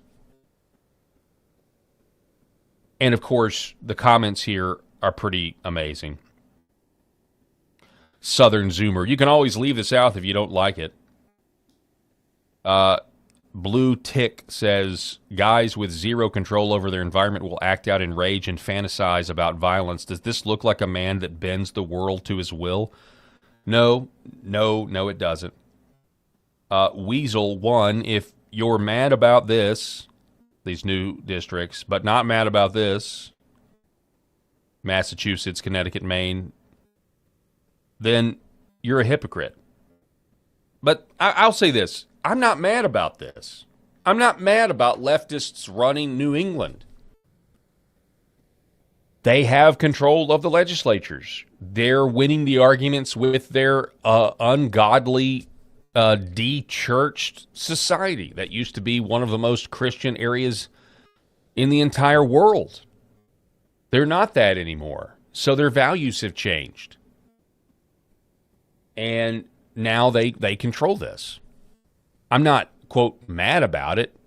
I'm mad that my country, well, I'll say my area of the country, I'm mad that my area of the country where I live among the people that I have the most in common with has had to operate politically at a court-enforced disadvantage really because of the Civil War.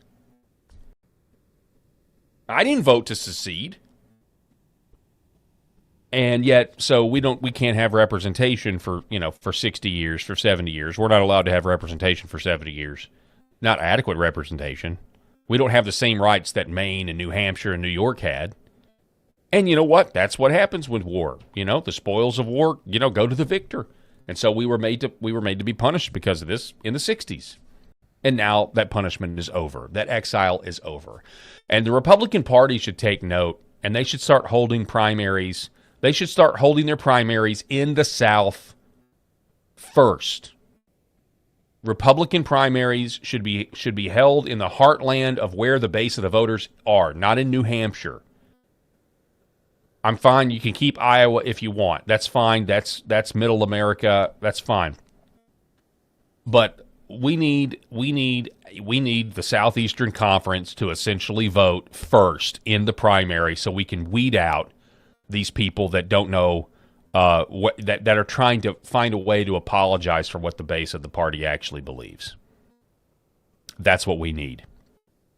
We've got to end the RNC's choice architecture, and we need the southern states to vote in the primaries the primary season first. We don't need New England trying to sift through our candidates first. We need to be first so that it's very clear with the party where the base is. Can you imagine how much fun that would be if all of the emphasis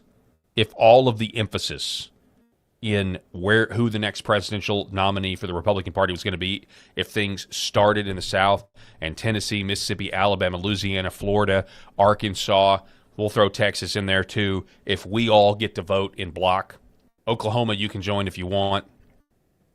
But we're voting first and not New Hampshire. I think that's what we need to do moving forward. Matter of fact, I think what would end this everything is like, let's just move let's quit doing these primaries state by state. Let's just quit doing that altogether. Let's do the primaries one day. I know that might hurt multiple. Maybe that's going to hurt when we have such a crowded primary, because I know people kind of weed out and they fall in. It's this whole process, but I think that whole process needs to be revisited because the whole thing seems to advantage the RNC most of the time. Just my 2 cents. Let me know what you guys think about that one in the comments. Nick Sorter, the Alabama Senate has just advanced legislation to redraw their maps and potentially eliminate all Democrat districts in the state. This is what it sounded like. Mr. Woods. 27 ayes, 8 nays. House Bill 1 passes. All right, Senator Alburn. Thank you, Mr. President, for the acknowledgement. I want to Mr. Woods. 27 ayes, 8 nays. House Bill 1 passes. All right, Senator Alburn. All right, so Alabama doing what they need to do. Now we're going to get to the supposed neutral take on all of this, which, again, is this take that is averse to using hard power.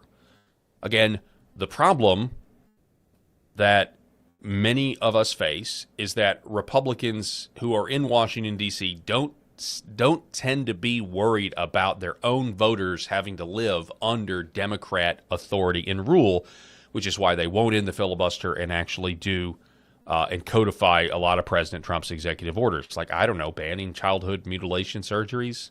And the fact that they won't ban childhood mutilation surgeries is because the donor class of the Republican Party doesn't want to ban childhood mutilation surgeries. I want you to just marinate on that for a second. We still have big problems when you don't want to ban child mutilation.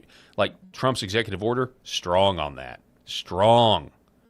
Codifying into law, donors don't want it. Why? There's a lot of reasons. They want the middle class to be under attack because the middle class is the only segment in the entire world that believes in the Bill of Rights. Middle class. I want to say this again. The middle class, out of everybody in the world, the middle class majority is the only segment of the population. Maybe there's people in the really rich class that believe in the Bill of Rights, but not a majority. The lower class, they just don't want to be poor. The middle class in this country is the only segment of the entire world, majority speaking, that believes in freedom of speech and privacy. And so you attack that if you want that stuff to go away. But it's not just America that stands against it. It's only a subsection of America that stands against tyranny. So the fact that the D.C. Republicans won't end the filibuster, they don't seem to care about their own voters having to live under Democrat rule again when nobody's been held accountable.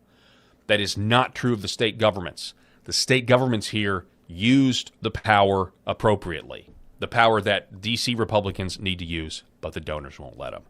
So this Meghan McCain take is ridiculous, and it's a mentality that is going extinct because of the polarization and because of the fact that neutrality is a myth and there is no such thing as neutrality.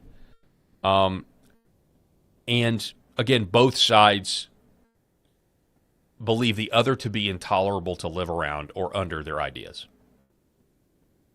And so we're using everything we have within the confines of the system to redo how we apportion things because we don't want to live under the other's power. I don't know where you go from that, but that's just my take. So Meghan McCain says, quote, I hate all gerrymandering and it should be illegal, full stop. It's awful when Democrats do it. It's awful when Republicans do it. American citizens have their voices and representation robbed of them. This is fake. This is a fake. You may wish the world would be that way. By the way, what even is gerrymandering? I mean, you can say, okay, gerrymandering is when they, okay, but I mean, at some point you get down to where you're just debating semantics. The people in charge are the people that the people voted for. Those are the ones who are in charge. Because they're in charge, they get to make the rules. This is part of the republic aspect of the democratic republic, is that we don't just have direct democracy. We have a process, and we use the democratic vote, if you can trust it, to put our leaders. And then once they're in charge, they make the rules. And if you don't like it, you got to win elections. And you can argue any district is gerrymandered. Any district, even if it looks nice and symmetrical, but you're not going to have right angles. A lot of this stuff's based on topography and geography. But Meghan McCain is living in, the 1990s. This is the politics of the 1990s, where politics wasn't like life and death and didn't. And when I say life and death, I mean that literally. In some cases, you go back to COVID, your political view saved your life in some instances, especially when you look at the vaccine data, or whether to or not to take ivermectin. Well, Trump said it, so it's got to be terrible. Actually, ivermectin saved my dad's life. My politics literally saved one of my family members' life when we had to smuggle in ivermectin to a hospital when they were trying to give him remdesivir. Aaron McIntyre, I think, has a good take in response to Meghan McCain. This is a hollow appeal to neutrality that can never exist. Someone will draw the districts. Those people will have motivations. It can be your motivations or the enemy's motivations, but there is no platonic form of voting rights. This is exactly right. He's exactly right there. In the meantime, you've got Republican Representative Don Bacon from Nebraska. Is he from Nebraska? I can't remember where Don Bacon is from. Does it say it in here? Hang on a second. Now I've got to know. Don Bacon, Nebraska. We're due to go to break here, but I'm just on a roll this Friday. Yeah, Nebraska. So Don Bacon is out there, saying that there's this, basically stumping for the great replacement. Listen. Now, I think we have very good schools when it comes to engineering, math, all the things that you need to produce a high-performing stuff. But I would just also submit to you, and this is a critique of my party, and some parts of my party, they have become hostile to immigration. And the world's best want to come here. And we should find ways to bring in the world's best that help us with quantum computing, you name it, all the things that we need out there. So right now, if we don't have immigration, our birth rate is 1.7. Your best. Losers always whine about their best.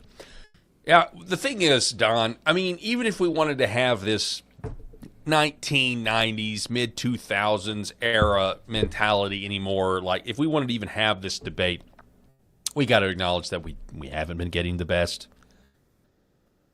Maybe even recognize who those people are. They're not the best, and deport them.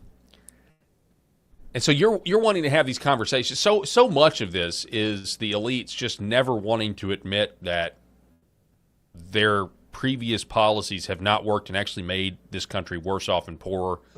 And he goes on to talk about declining population, and that is a fact. The people that believe in that right now I don't know. The theory that we have an overpopulation problem and that's a huge, we've got to do something, overpopulation. Well, now we actually have declining population, so they got what they wanted, but the whole thing was a lie. We don't have enough people. We need more people. If globalism is going to, well, when I say globalism, I'm talking about global supply the global supply trades. Like if that's going to keep up, populations have got to. Like when I was growing up, I don't know if you guys know this, but I maybe I'm wrong, but I grew up here in Arkansas. When I was growing up here in Arkansas, you couldn't find avocados at the grocery store, and if you could, it was rare. Now they're everywhere. Okay, this is part of a supply chain. Stuff like this is not going to, and there's really, really good data out there that our current level of understanding of how, goods get to market and everything is not going to last if populations continue to decline. There's just not going to be enough people to get you what you want when you want it. So, I mean, he is right about our declining birth rate, but that doesn't mean that we need to bring the third world in here. And he's saying, it's got to be the best of us. Well, that's not what we're doing. And what's going on with the H-1Bs is insane. They're putting 90-foot-tall monkey statues. I'm sorry, no thanks. 90-foot-tall pagan god monkey statues in Denton, Texas. So you look around and it's like, what war did we lose?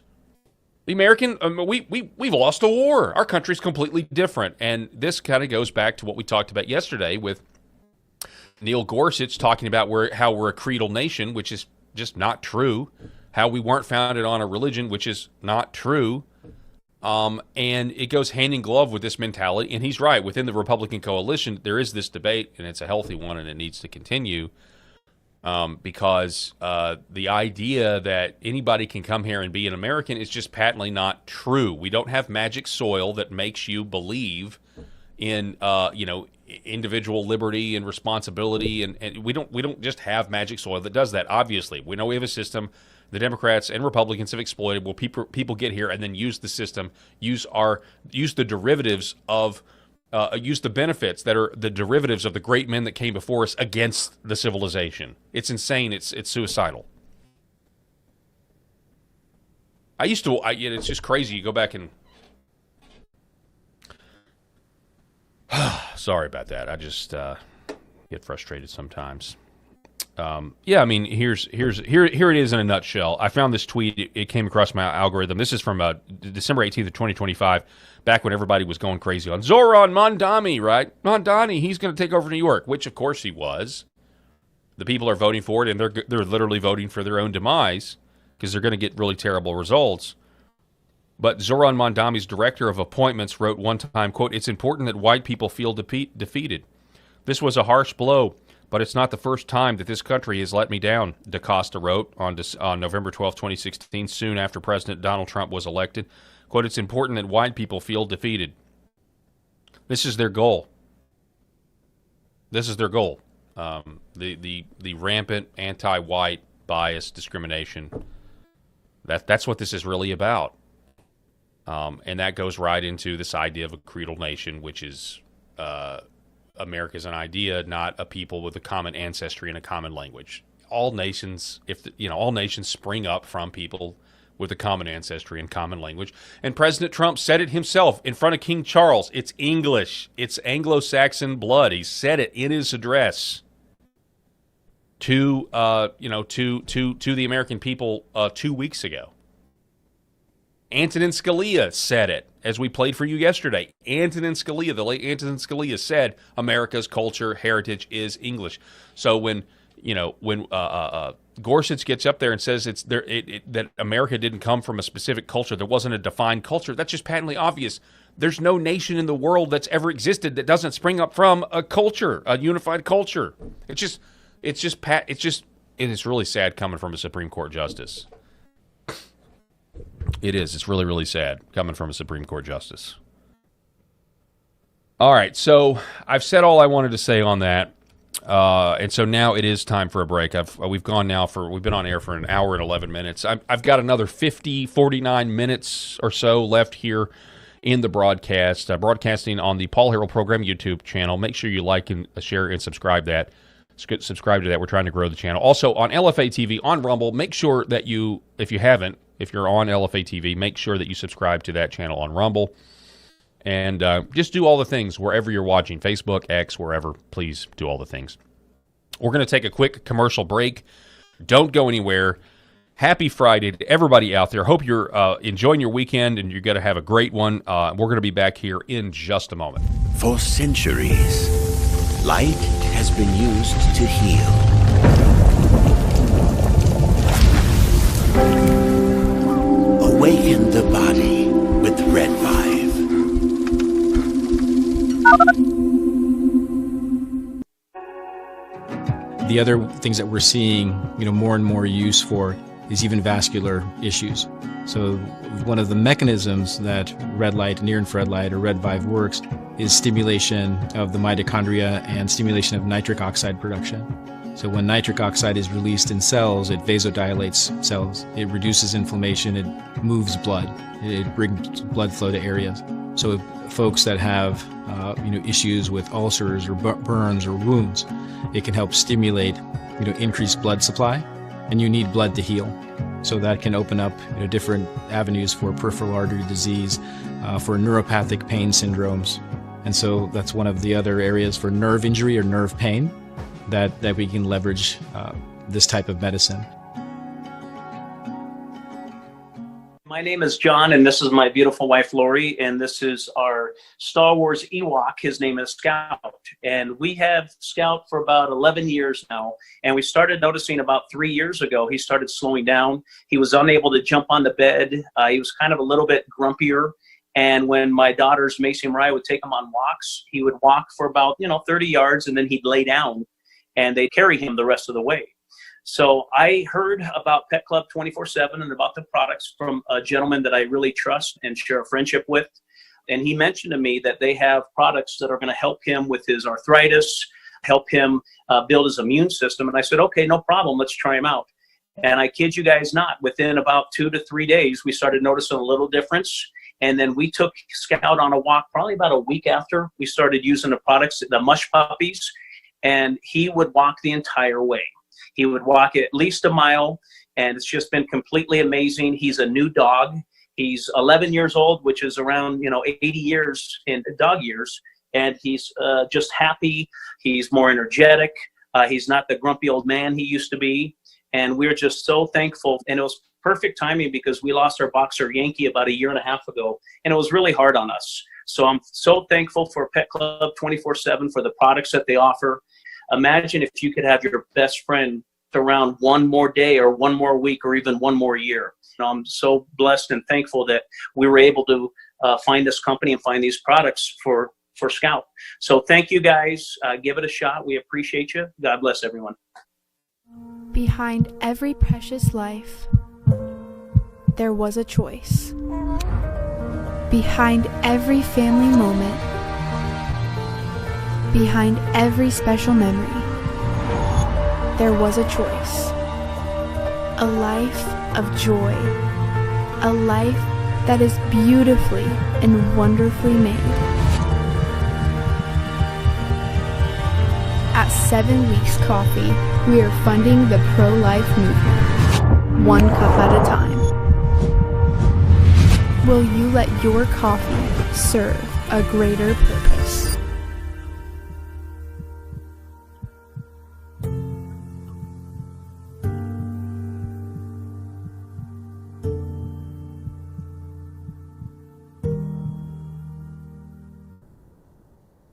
For centuries, light has been used to heal.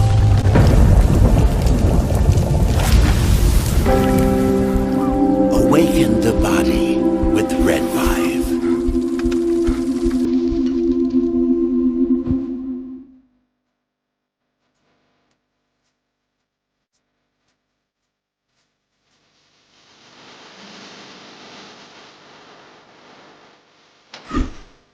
The Paul Merrill Program. Happy Friday to everybody out there. Sorry if I got a little worked up. We really do appreciate you being with us. Eric, obviously, Eric is not here. I do the show solo on most Fridays. Do it solo. Maybe have some guests. No guests today. It's just me getting all of the thoughts that I had cooped up into my brain the other 4 days of the week that I haven't been able to give to you. Rob Spencer was out. Our co-host Rob was out all week on vacation. I'm envious of him. Don't get me wrong. I am, probably like many of you as well. Who takes a summer vacation in May? Who takes a summer vacation in May?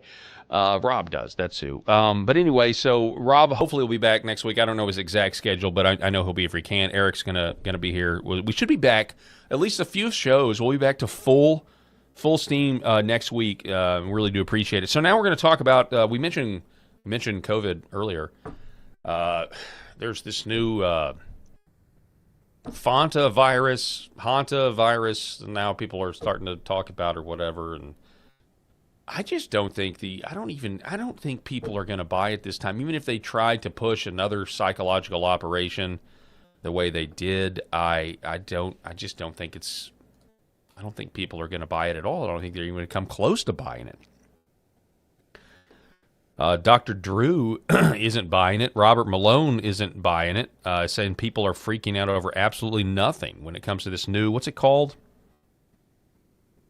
I mispronounce. See, I don't even care. I'm so, just like with the alien stuff I'm going to talk about here in a minute, I'm just so over it. The Hanta virus. It'll haunt you. The Hanta virus. Listen to this. I'm really worried. We have a Hanta virus outbreak in a cruise ship, and everybody's wanting to do it all over again. Are you freaking? It's not a respiratory virus. Stop it. Stop it now. Stop the news agencies need to stop. Everybody needs to stop. Hanta virus has been around a long time. It's nasty. Yeah. So is TB. So is a lot of other things. So is rickettsia. Let's deal with the rats problem downtown in Los Angeles. We have murine typhus and pneumonic plague breaking out. Deal with that. But I digress. The fact is that there are structural and philosophical excesses in public health that need to be kind of addressed. And is anyone in public health thinking about this? No, they're not. They are thinking about vaccines. Zero Hedge. Moderna is working on early-stage hantavirus vaccines. Lara Logan, patent for hantavirus mRNA vaccine was filed in 2025. Lara Logan, right on cue, she says. That was Liz Churchill that wrote that. We have Patrick Webb reporting the CDC has activated its emergency operations centers and has classified the hantavirus outbreak as a level 3. Thankful for this community note in X. This will go a lot different as well with X and Elon Musk in control. Level 3 is the lowest level of CDC EOC activation used for routine monitoring of low-risk situations rather than major emergency. The problem is hantavirus can be serious if you get it. The idea is everybody is worried about some sort of gain-of-function research that's been done on it that makes human-to-human transfer easier and that sort of thing. For example, Mary Talley Bowden, who is a great follow, by the way, she says she's going to be selling ivermectin, by the way, to anybody who wants it who's in the state of Texas, which is good. Hantavirus cases now suspected in 5 countries. The CNN public health expert, according to Mary Talley Bowden, is salivating over another lockdown. And what a quarantine might really mean in context of the long incubation period. And we have a question from one of our viewers. They ask, it's said that it can take 8 weeks to become symptomatic. The passengers shouldn't be allowed into the public until they're completely cleared. What is that a fair way to look at this? I mean, how long do you think people should be quarantined who are either on that ship or in contact with someone who was there? Yeah, I mean, this is the big challenge with this virus, the long incubation period. And now we have people scattered really around the globe that are being properly tracked, isolated, quarantined, and get it under control. But what they did was they quarantined and isolated people for 40 days because of the long incubation period. So unfortunately, this is a key factor in us trying to figure out how do we keep people safe? How do we prevent further spread? I mean, what we're all tracking right now is that potential secondary spread. And then how do we minimize those who are infected from infecting others? I'm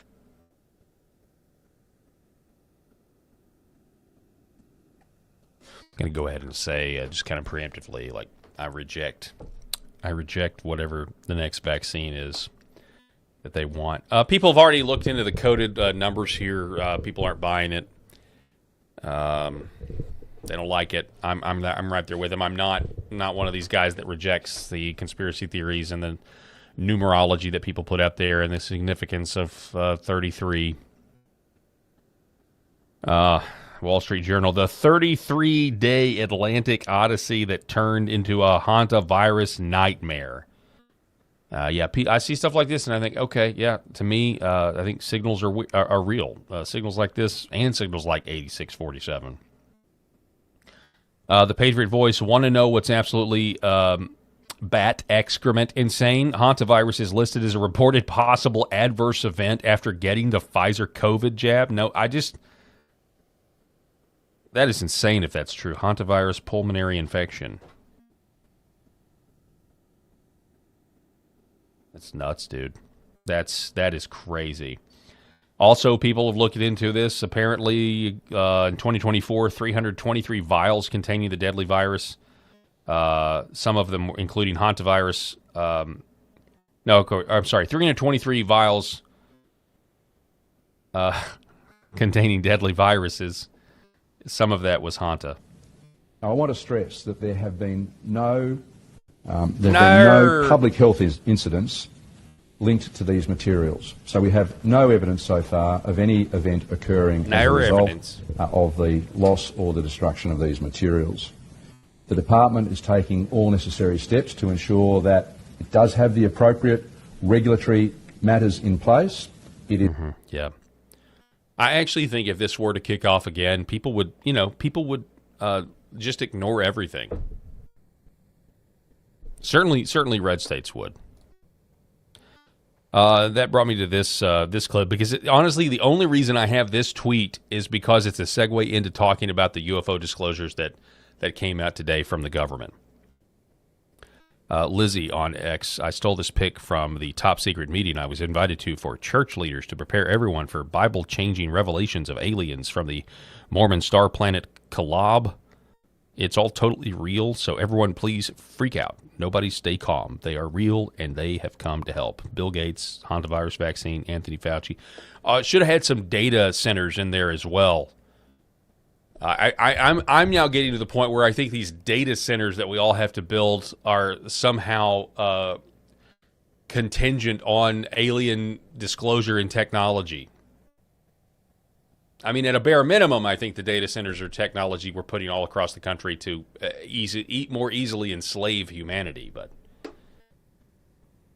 so here's some of the disclosures here. MJ Truth, I finished watching all the available UAP videos that were released this morning. This is what one of them looks like. This was in the files that the government disclosed. People are, let's see, Ercaminos up here says this looks like Ezekiel's wheel within a wheel. So people are already, kind of looking at the Bible and actually saying, hey, well, the Bible could explain this.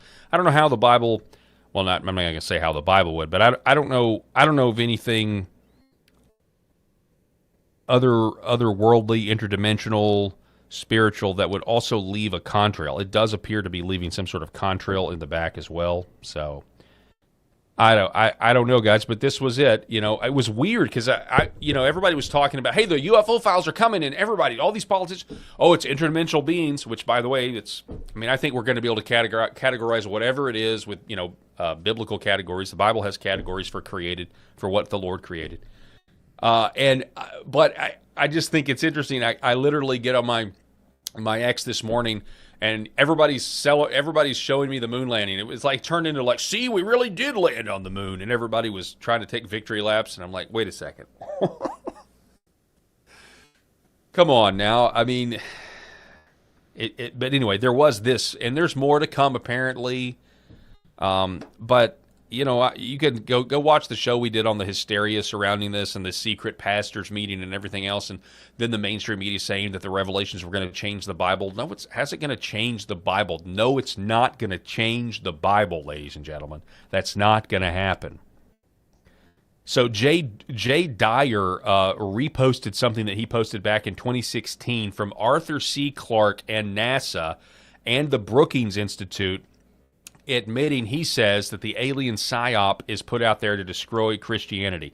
So let me read for you this alleged psyop to try to destroy Christianity, and I want you to ask yourself this question: do you think this would actually work?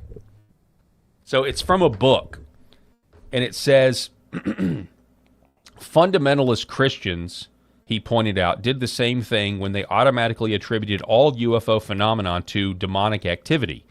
In 1960, a Brookings Institute study commissioned by NASA stated that the effect of the discovery of extraterrestrial life on fundamentalists of all religious traditions would be electrifying.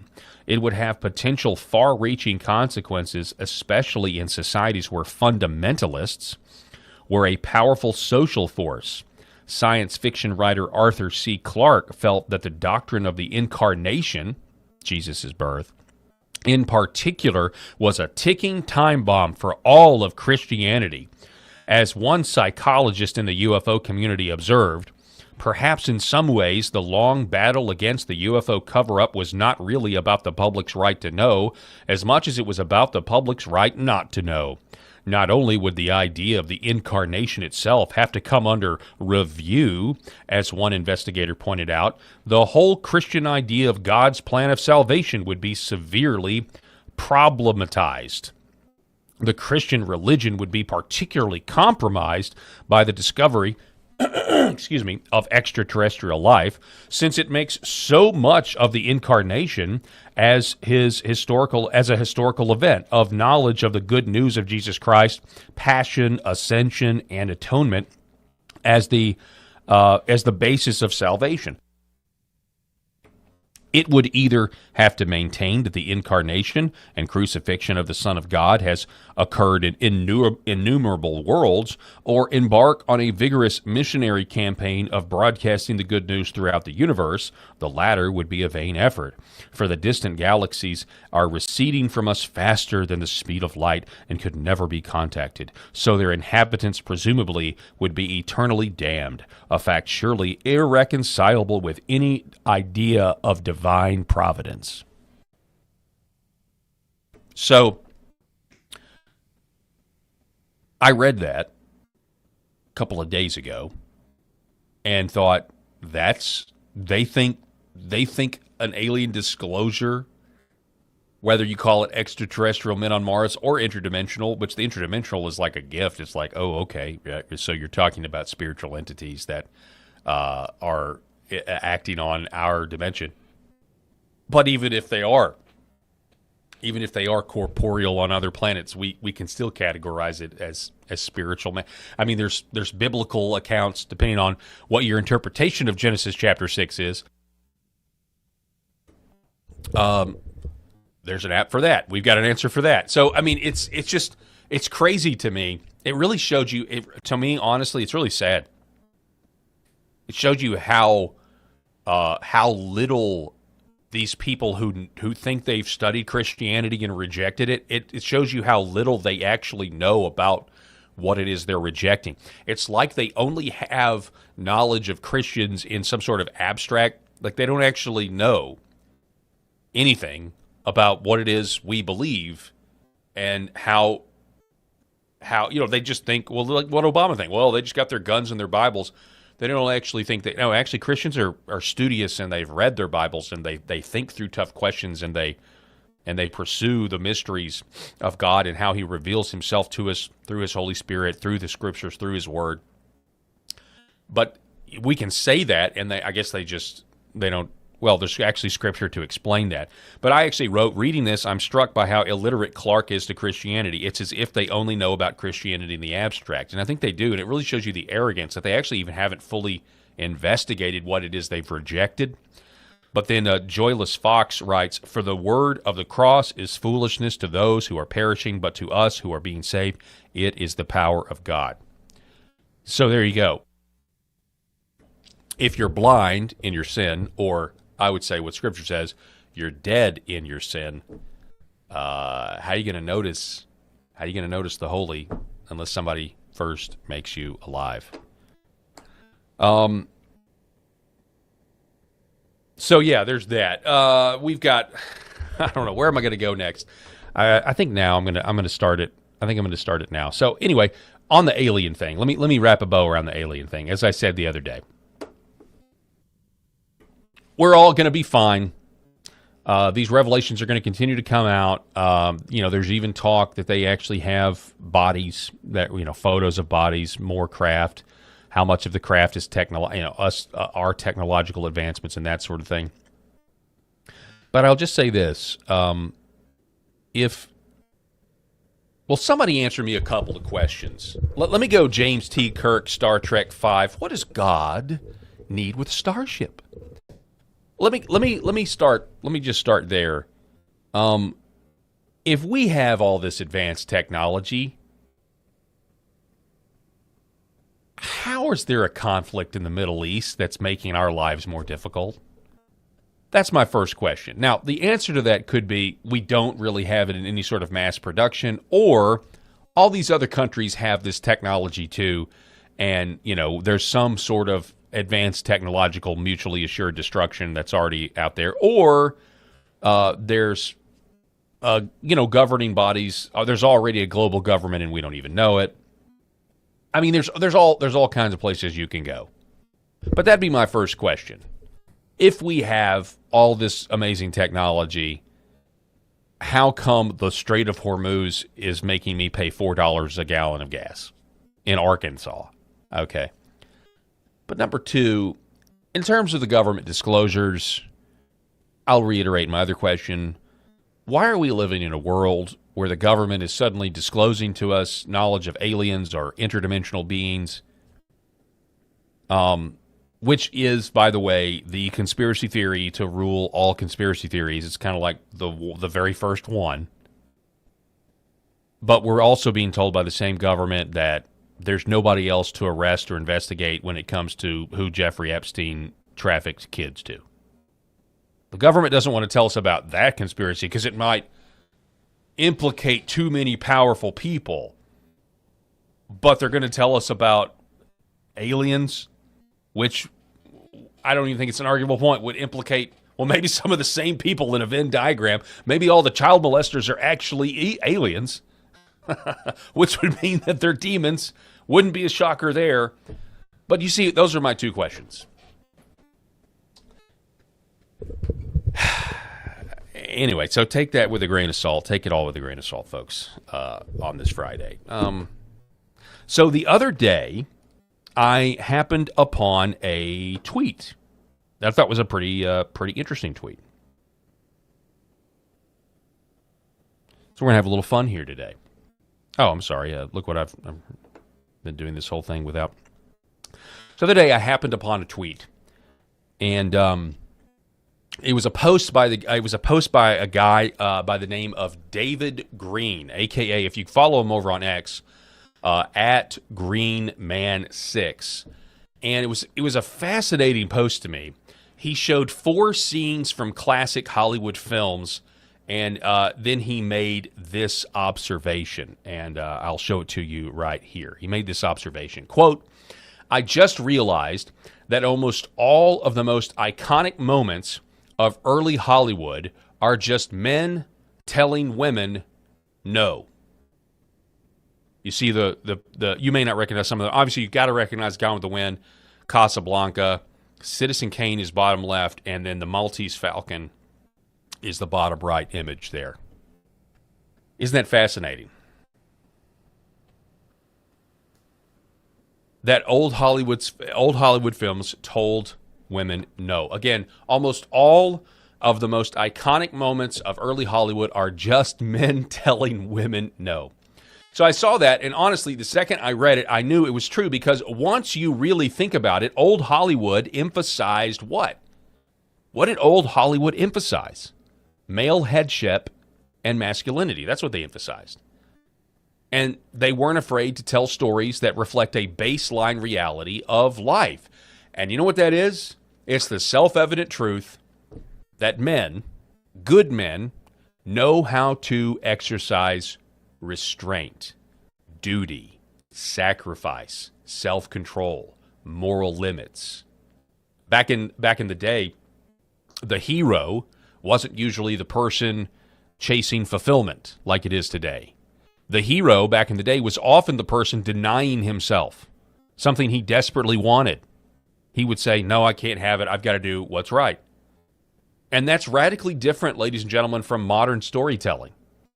Modern movies are often built around existential rebellion. The message now is break free, reject expectations, follow your truth, escape responsibility.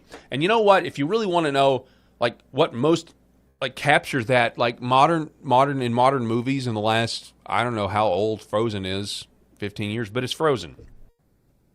Look at Frozen. Disney's Frozen for kids. The emotional centerpiece of the entire movie is what? Let it go. Let it go. A song about abandoning restraint, fleeing responsibility, and embracing unchecked self-expression, and the audience is taught to celebrate it. Or you want to go live action? And there's plenty of examples here, but forgive me, it was just May 4th. May the 4th be with you earlier this week. You can look at Star Wars, specifically The Last Jedi, which was a terrible movie written by a man by the name of Rian Johnson, who I don't even understand how he has a career left. It was so bad. They took Luke Skywalker, a character whose entire identity was built around hope, sacrifice, discipline, and faith, and turned him into a bitter old man who throws away his lightsaber and then abandons the whole concept of being a Jedi and the Jedi Order. So that would have been unthinkable in the classic Hollywood, movie-making business, because older storytelling traditions often treated civilization as fragile and dependent, again, on good men doing the right thing, even though they didn't want to. So older storytelling traditions, they treated civilization as fragile, and that civilization depended on men of moral character to do the right thing when it mattered most. Meaning mattered. Duty mattered. Self-denial mattered. And once you notice that difference, these old films stand out as very conspicuous. Telling a woman no, telling a hysterical, manipulative woman no. It hits so much different in 2026 today because it's unthinkable according to modern standards. The most famous ending in Hollywood history. What is it? The most famous ending in Hollywood history. Well, frankly, my dear, I don't give a damn. You guys remember this? Red! You go. Where shall I go? What shall I do? Frankly, my dear, I don't give a damn.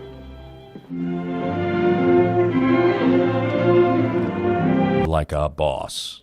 I mean, honestly, that is arguably like the first... That's like the first mic drop moment, if you think about it. Right there. The first mic drop moment.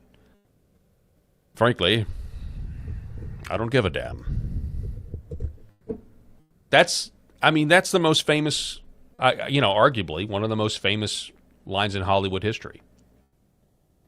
Rhett Butler finally walking away from Scarlett after years of obsession, manipulation, chaos, drama, and the defining moment is rejection of the woman. Not reconciliation, not affirmation. Rhett is done. And you know what? The audience, they remembered this. They remembered this line for almost a century, and we're remembering it right now. We're remembering it right now today. Then, back to that tweet by Mr. Green, then you can move to the movie Casablanca. And again, same pattern. You have Humphrey Bogart, who loves the lady. She loves, is it Ingrid Bergman, I think? Humphrey Bogart loves her. She loves him. The audience obviously wants them together. But what's the iconic scene? It's him refusing her. Matter of fact, we have that clip for you as well.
I think that's actually my favorite line. it doesn't take much to see the three of our problems. They don't amount to a hill of beans. Like, I think that may be my favorite line in the whole movie. You know, I know everyone's like, you know, maybe not today, maybe not tomorrow, but someday and soon and for the rest of your life. I think it's that perspective. It's that perspective that he has. What makes that scene powerful is that he does not choose personal happiness. Instead, Humphrey Bogart, in that scene, he sacrifices it like a man, like many of you men do and have done for your families over the course of your entire life. You sacrifice what you want for what your family needs or what your wife needs. In this case, he's sacrificing a love interest for what the greater good, which is civilization. He sacrifices it. Modern storytelling doesn't do that. Modern storytelling would say, follow your heart no matter what. Old Hollywood, though, they said, no. Sometimes civilization itself depends on self-control. And then you get to the third, in that tweet that we saw at the very beginning of the segment, you get to the third clip, which may be a little less notable, but it's from Citizen Kane. Now, this scene is a little different. It kind of flips the idea of men standing up to women into something a little darker, if you've seen Citizen Kane. This one isn't as noble, or maybe not noble at all. It's about control. It's about ego, and you've got the man here, the character here, who's refusing to let a woman do what she wants, which in this case is stop singing opera and having to read bad reviews, because his identity depends on controlling the narrative. Okay, so we're going to play this clip next from Citizen Kane. Tell me what you think about this. This is telling the hysterical woman no for sure. You're awful funny, aren't you? Well, I can tell you one thing you're not going to keep on being funny about, and that's my singing. I'm through. I never wanted to in the first place. You'll continue with your singing, Susan. I don't propose to have myself made ridiculous. You don't propose to have yourself made ridiculous. What about me? I'm the one that's got to do the singing. I'm the one that gets the raspberries. Why don't you let me alone? My reasons satisfy me, Susan. You seem unable to understand them. Well, I'll tell them to you again. My reasons satisfy me, Susan. You seem unable to understand them, and I will not tell them to you again. So that's quite the line. They don't make them like they used to, folks. Imagine what you just heard there in a modern day movie. The only way that movie gets made today is if the man winds up tortured to death in some excruciating agony at the hands of the oppressed woman who wanted to quit. Like, that's the only way they'd even put something like that on screen today, is if the man met some terrible, untimely,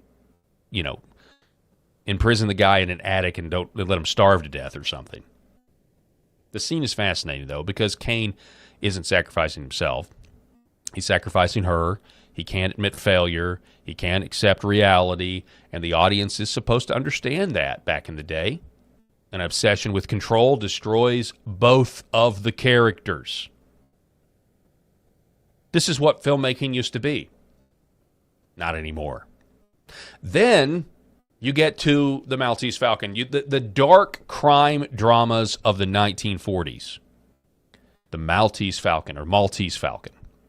Those films might be the purest form of this entire idea because those heroes constantly deny themselves emotionally in the name of a moral code, even when they don't want to.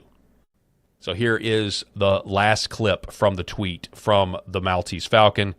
I can provide a little more context here after this, but basically, she killed his partner. He now knows it, and she's trying. Here's a man who is interested in her, and you see that if you see the movie, he likes her, but he realizes I'm not playing this sap so that you can get away with murder.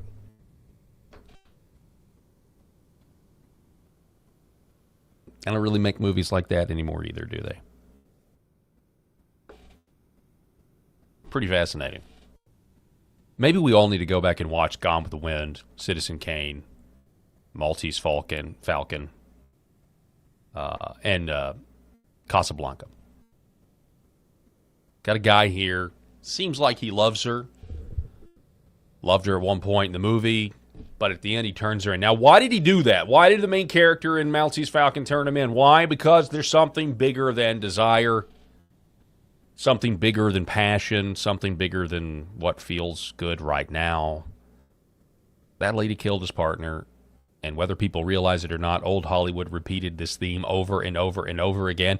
The audience wasn't being taught your feelings are sacred.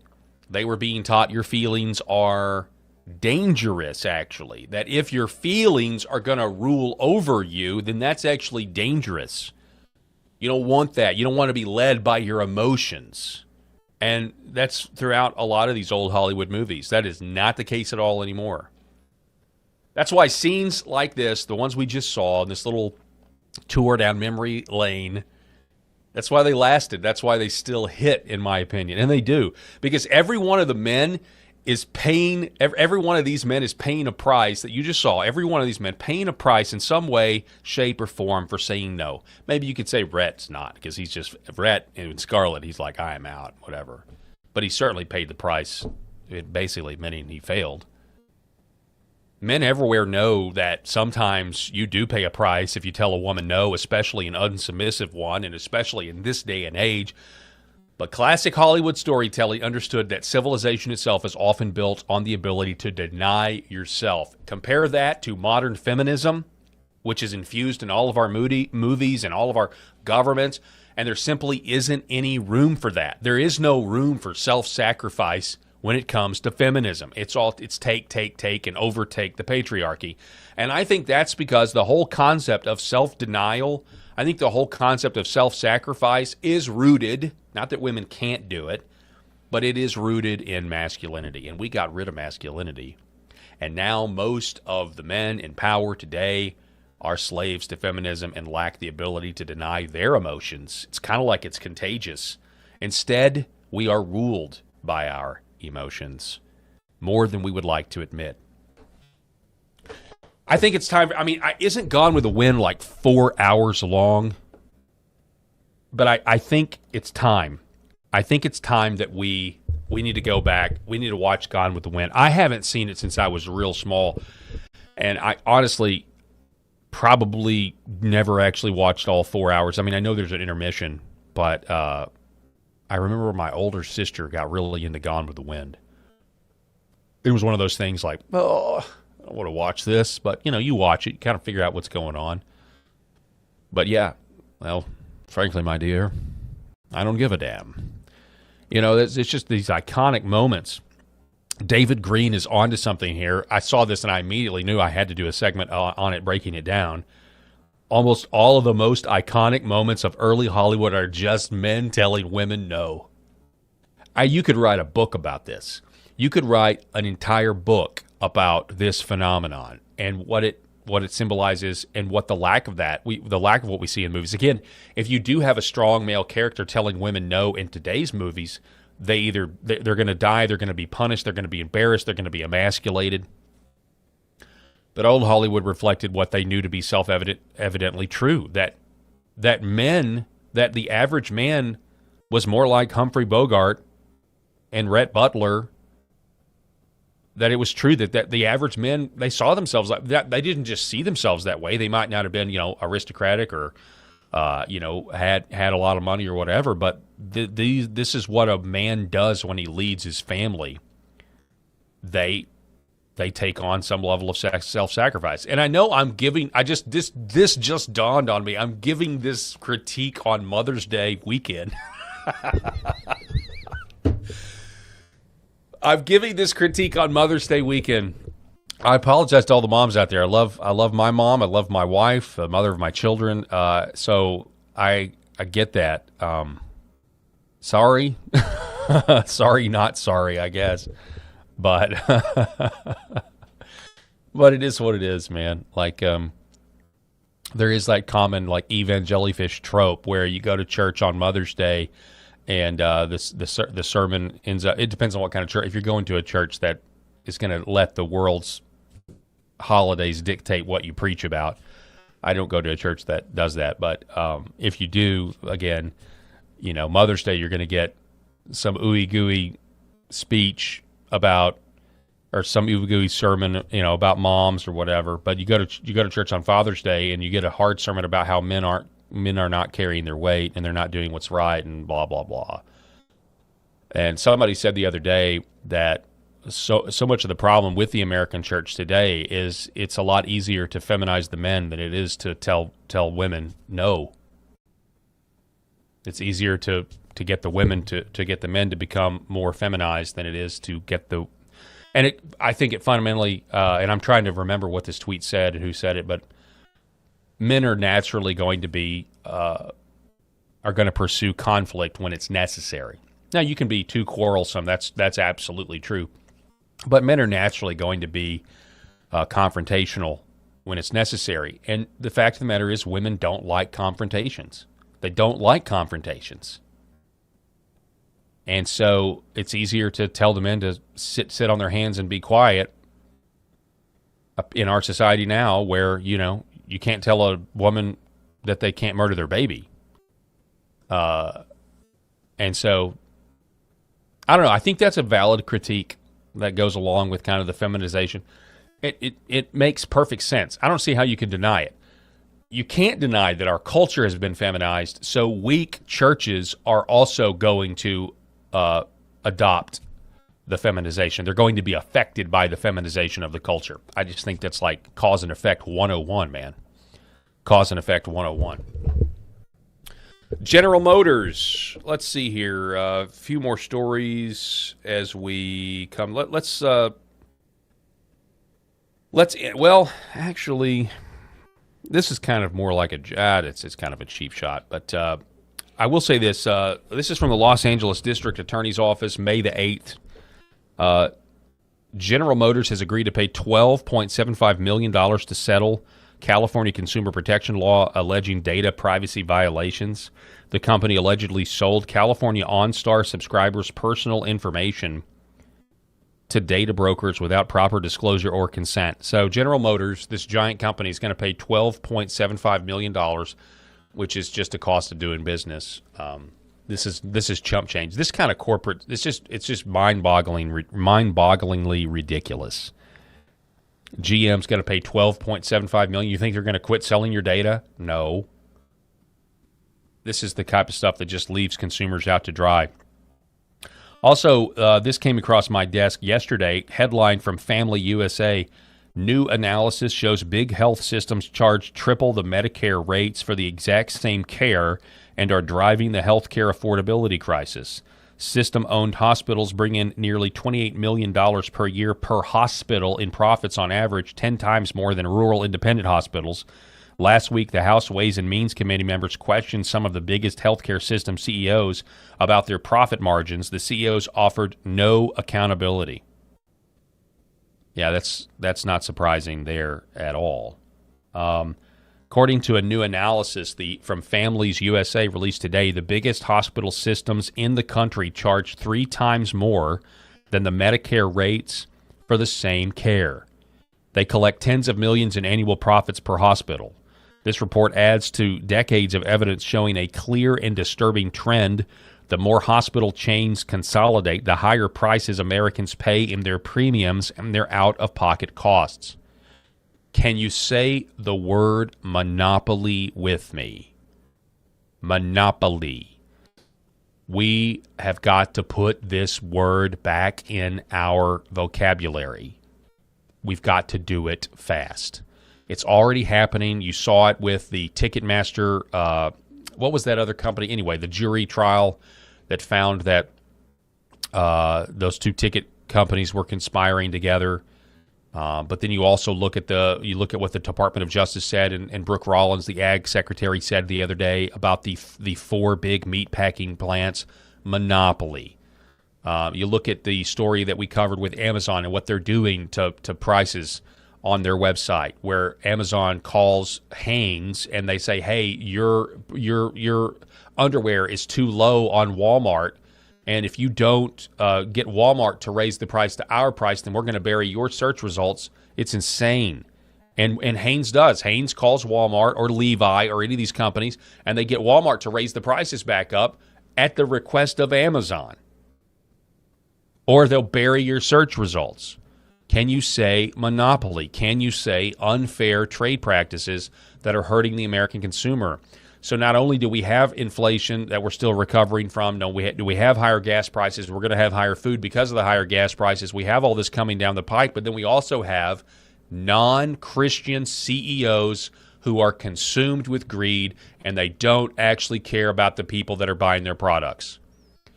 This country would be way better off if we had more Christians at the heads of our industries. But we don't, and because of that, everybody, Christian and non-Christians, are suffering because of it. That's all the time that we have for this edition of the Paul Herrell program on this Friday. We really do appreciate you being with us. Thanks to the great folks at LFA TV. Shout out to Eli, the producer there, that makes so much of what's on this network possible. Please like and subscribe to LFA TV, and make sure that you like, share, and subscribe the YouTube channel, Paul Herrell Program. This is Friday, so this is the time where I tell you to go to church. I hope you do. I hope you go to church and have a blessed Lord's Day. If you don't go to church, please find one. Start looking. Find a church that preaches about the death, burial, and resurrection of Jesus Christ and his mighty ability to save sinners. Have a blessed Lord's Day. We'll see you here on Monday. Hopefully we'll be up to full steam. God bless.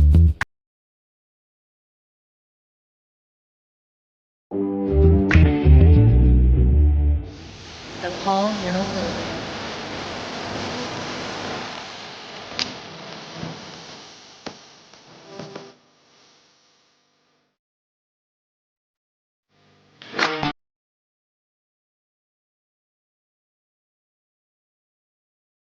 This is Secret America.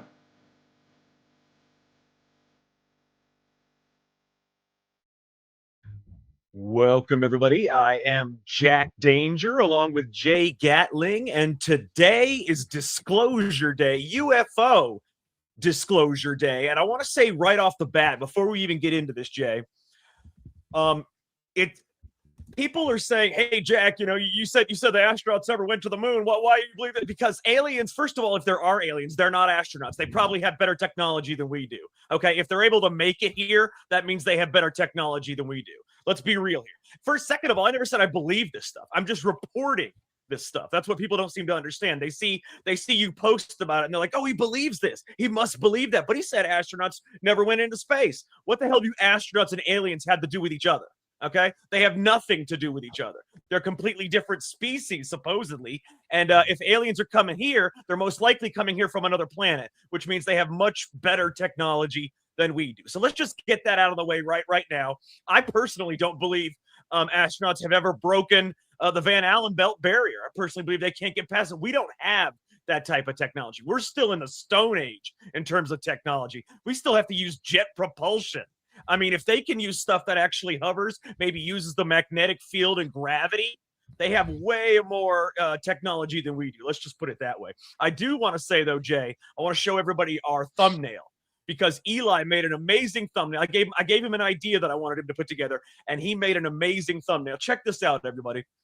This is UFO Disclosure Day. Obviously, this is our thumbnail. You got the Secret America spaceship in the background. You got me and Jay taking off our fake masks. Those are our masks. See, we're actually aliens, but we got, you can see me holding my mask. Jay is holding his mask, and this picture was taken without our consent.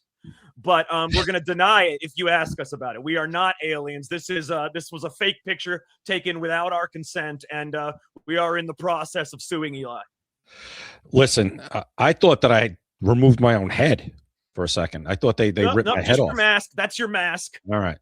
So that's actually me as an alien holding my mask. All right. I was wondering, I thought for a second, yeah, I see it now. I thought the aliens ripped our heads off, Jack. No. We were about to, this is when we had just gotten off our spaceship. We're about to put on our masks and go do the show. That's why we're here. Well, I'm glad. Well, we don't look like that. Well, we're wearing our masks right now. There you go. Yeah. See, you can't tell. You can't tell right now. Jay, take off your hand. Show them. Oh, hold on one second. Let me get my knife. Yeah. Oh man. Yeah. No. There was a lot of interesting things though in these files, but let me tell you, and I'm going to say this right off the bat. Also, there is nothing in this trove of files that proves anything. Okay. It is all grainy photos and videos or secondhand, firsthand witness accounts that mean nothing. It's cool. It's nice to see. It's fun to look at, fun to read, but none of it actually proves anything. Okay. But before we get to that, Jay, let me talk about our sponsor real quick, Max Associates, because he is absolutely incredible. I want to show you. It's maxassociates.etsy.com. They are the best place for USA Pride gifts and patriotic apparel. It's the 250th anniversary of the United States. There is no better time to get something right now that shows your patriotism. I want to show you a couple of things that they have. I love this right here. Okay, We the People, 1776 to 2026. That is an awesome hat to have, especially for the 250th anniversary, which is coming up in less than 2 months. Check this out. I love this shirt, Americans Over Illegals. I absolutely love that shirt, and like I said, he has the best products you can possibly get, and you get 20% off any order that's $20 or more, and free shipping on any order in the United States. Check out this one. I'd much rather be an American than be a Democrat. I love that.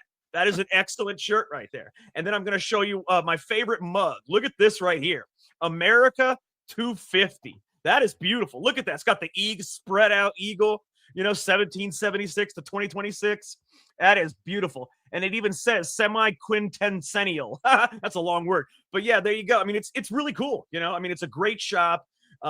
You can't do better than shopping at this place, because if you get anything anywhere else, you're not going to get as good a product, and you're not going to get 20% off, and you're not going to get free shipping. So there you are.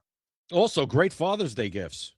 Yeah. Oh, excellent. And hell, too bad it's too late for Mother's Day now, but yeah, Father's Day's right around the corner. Another great idea. Get your father. I mean, hell, if your father loves America, he would love some of these things. Go check them out.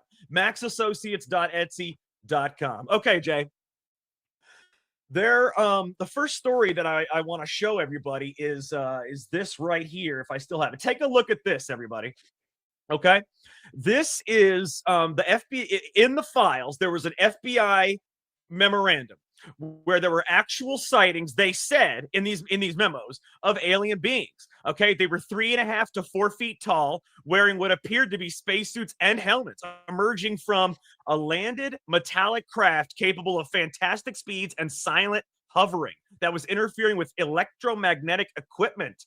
The files also reference recovered wreckage from crashed saucers, mysterious metals with microscopic spheres, and mounting pressure on the U.S. government to investigate UFOs. Everybody back then, they were all saying, even now, they're saying, there's nothing to see here, conspiracy theory, crazy talk. But the FBI, meanwhile, even though they were doing this, they were actually taking it seriously internally. They were tracking, briefing Hoover, coordinating internally, all while calling UFOs nonsense, Jay, trying to make everybody look stupid. Well, I always say the movies, right, Jack? And Independence Day, remember that? They had that secret bunker in Area 51, and they were shooting like the spaceship, but it had the shield, and it was all the recovered stuff, and plausible deniability was the whole thing. You always say the movies are made, so when you see stuff like this or people talk about it, say it can't be, it's a movie. It's predictive programming. By the way, there was a recent X-Files episode yesterday or the day before, Hantavirus. Oh, yeah, well, that's a whole nother thing. Predictive programming. Please with that. Yeah, not falling for it. Didn't fall for it first time. Not falling for it this time. Even more this time, because this isn't even new. But getting back to the UFOs, I mean, it's interesting, and we wouldn't have got any of this ever if I credit the president. He was the one who said, "Go ahead, release it," and I credit Luna and I credit Tim Burchett, people like that who have started talking about it. Well, are we really ever going to get anything solid? Probably not. No, like you said, it's not proof of anything, but it's none of this is proof of anything. It's interesting, yeah. Yeah, it's interesting that they were talking about this for 70 years, that's fair, but it's proof of nothing. There is absolutely nothing in there that proves anything. No, it doesn't prove anything, but the fact that this stuff was taken seriously by the guy makes me think, yeah, I think maybe it's possible. You've always thought it's possible. The whole logic was we can't possibly be the only life in this universe, right? That was always the thought. Not with infinite space and all. No, it's not possible. Right. So that was always it. And when you think about aliens that have traveled, say they did travel to Earth, how many hundreds of years ago did they leave to get here? That's also think about that because of light years. How fast are they traveling? How long would it take them? Who knows how far away they're coming from? So it's really crazy to think about and wrap your mind around. I can't really do it, but it's fun. Yeah, it is but fun. it's not. It is what it is. But I want to tell you guys that there are some very interesting stories that came out of this. I'm talking about the Apollo 17 astronauts reporting rotating objects and mysterious flashing lights near the moon. Now, for everybody out there, again, I do not believe the astronauts have gone near the moon or space or whatever you want to call it. But I'm just reporting what's in these files. I have this one guy, Jay. He has questioned me many times, and every time I give him the same answer, he's like, "He didn't answer it." He just adds Stock Mom. Stock Mom actually put my screen name there because he asked her about it after I answered the shit. I'm like, "Look, dude, I never said I believe in this shit. This is what I am reporting. What is happening? I report the truth. Nowhere in there does it say, 'Hey, I believe this happened,' or 'Yeah, this definitely happened.' Nowhere in there." People don't seem to understand. Just because you report something doesn't mean you believe in it. You know what I mean? Yeah, and here's what I'll say. Do me a favor, everybody, and this goes, I guess Jack will probably say the same thing. If you have a problem, not a problem, or a question about something I said or Jack said, don't tag me and don't tag Stock Mom. Jack can answer it himself. And if it's the opposite way around, I can answer it myself. You don't I have to answered bring multiple times on multiple different posts. And I guess he bring- just pretended like I didn't write him back or something. I don't know. Yeah. You don't have to bring me or Jack into something that doesn't have to do with me or Jack. If it has to be a question for me, bring it to me. If it has to do a question for Jack, bring it to Jack. And Strange we'll stuff, go from man. there. I mean, That's there all. are people out there that are strange. no But big Jay, deal. but anyways, I wanted to put this out there. Apollo 17 astronauts that reportedly saw rotating objects and mysterious flashing lights near the moon. There are photos. I will show you those in a little bit. Military systems tracked a football-shaped craft 130 to 195 feet long near Japan in 2024 with no visible propulsion, which means it wasn't if it's real, if they're saying like it's real, like the military systems and witnesses saw this massive craft, they said it came out from a flash of light, and then all of a sudden it was 130 feet to 195 feet long, and it was an elliptical shape, and then it moved at speeds that were just not possible, and there was no propulsion, there was no fire, no kind of explosion that makes it project forward. Instead, like I said, if they're real, if they're real, to get to this point, to get to this to get here, there would have to be they would have to have technology far beyond anything that we could possibly have. Okay, Congress says there are still 46 secret UFO videos that the public hasn't seen. Reports describe underwater UFOs moving faster than submarines. The files span nearly 80 years of sightings involving the FBI, NSA, military pilots, intelligence agencies. Even officials admit many of these cases remain completely unexplained. There are some craft that reportedly showed impossible acceleration and turning capabilities beyond any known technology. Pentagon officials openly said Americans can now draw their own conclusions. And multiple intelligence agencies have been quietly investigating this for decades while calling you stupid, mocking you, censoring you, calling you crazy for asking questions. But, insiders say this is only the first wave of releases. So the biggest question now isn't, are UFOs real? It's, what have they known this entire time, and what are they still hiding? Because it's obvious that, Jay, if the shit that they're showing us doesn't prove anything, they must have stuff that does, and I don't think we'll ever see that stuff.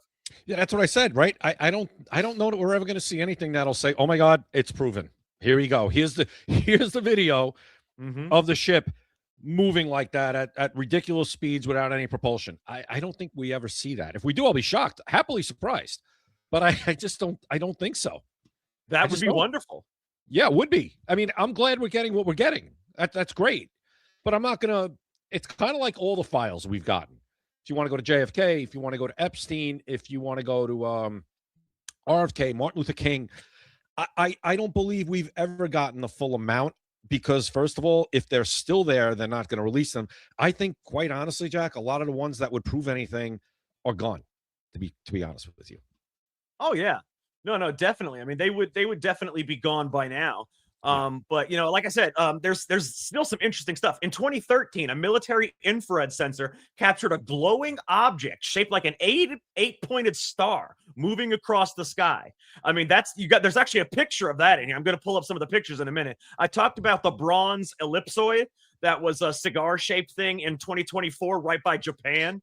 You know, you got the one orb that launched other orbs. One of the Pentagon's most mysterious cases described glowing orange orbs. And Jay, by the way, I don't know if you remember this, and it may not have been with you. It may have been with James.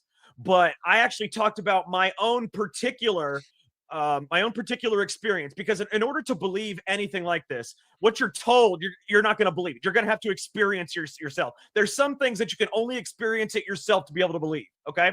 Now, I'm not saying I believe aliens exist. All I can tell you is my personal experience. When I was 13 years old, okay, I was 13 years old. I was standing in my driveway. It was probably about, I don't know, 6, 7 o'clock at night. It was dusk. It was still daylight, but the sun was going down. Okay.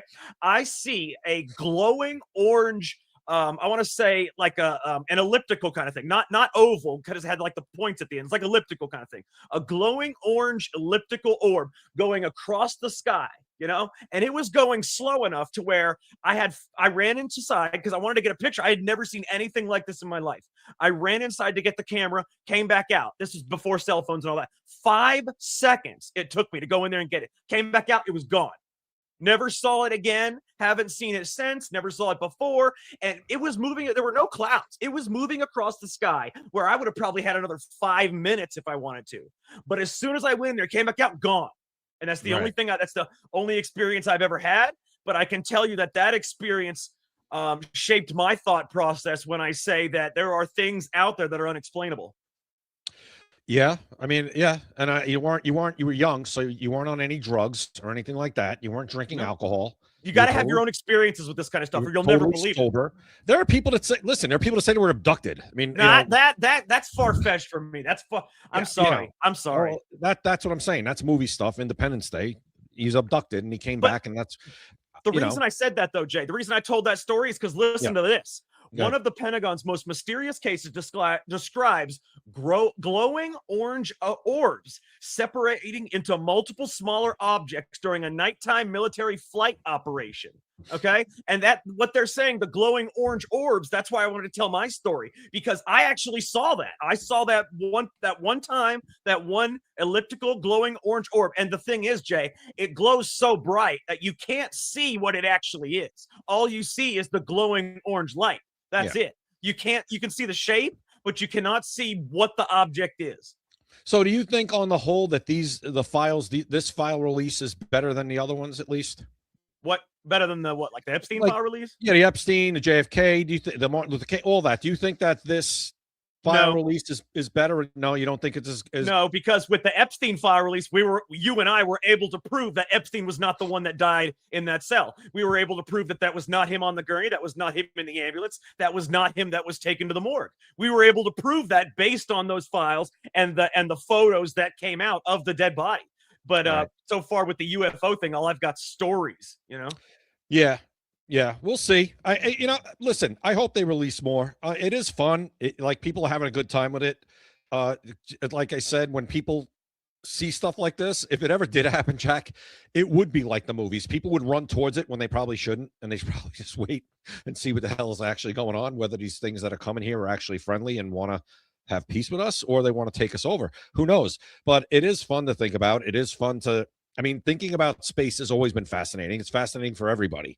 So when they bring into it, like, there's possible alien life, and that the FBI was talking about it, and the FBI forwarded it to the FBI director at the time, it adds to it for sure. So I'll leave it. Jay, how would you like to see some of the photos that were in these files? Yeah, I want to see them. Let's go. All right. Let's see some of the interesting photos that were in these files. These photos are real. They have not been doctored. They're from the 60s, 70s, 50s, in that area. And they're very interesting. They are very interesting. So let's check them out. Here's one right here. Let me pull it up. Let's see. Boom. Let's check it out. Here's one right here.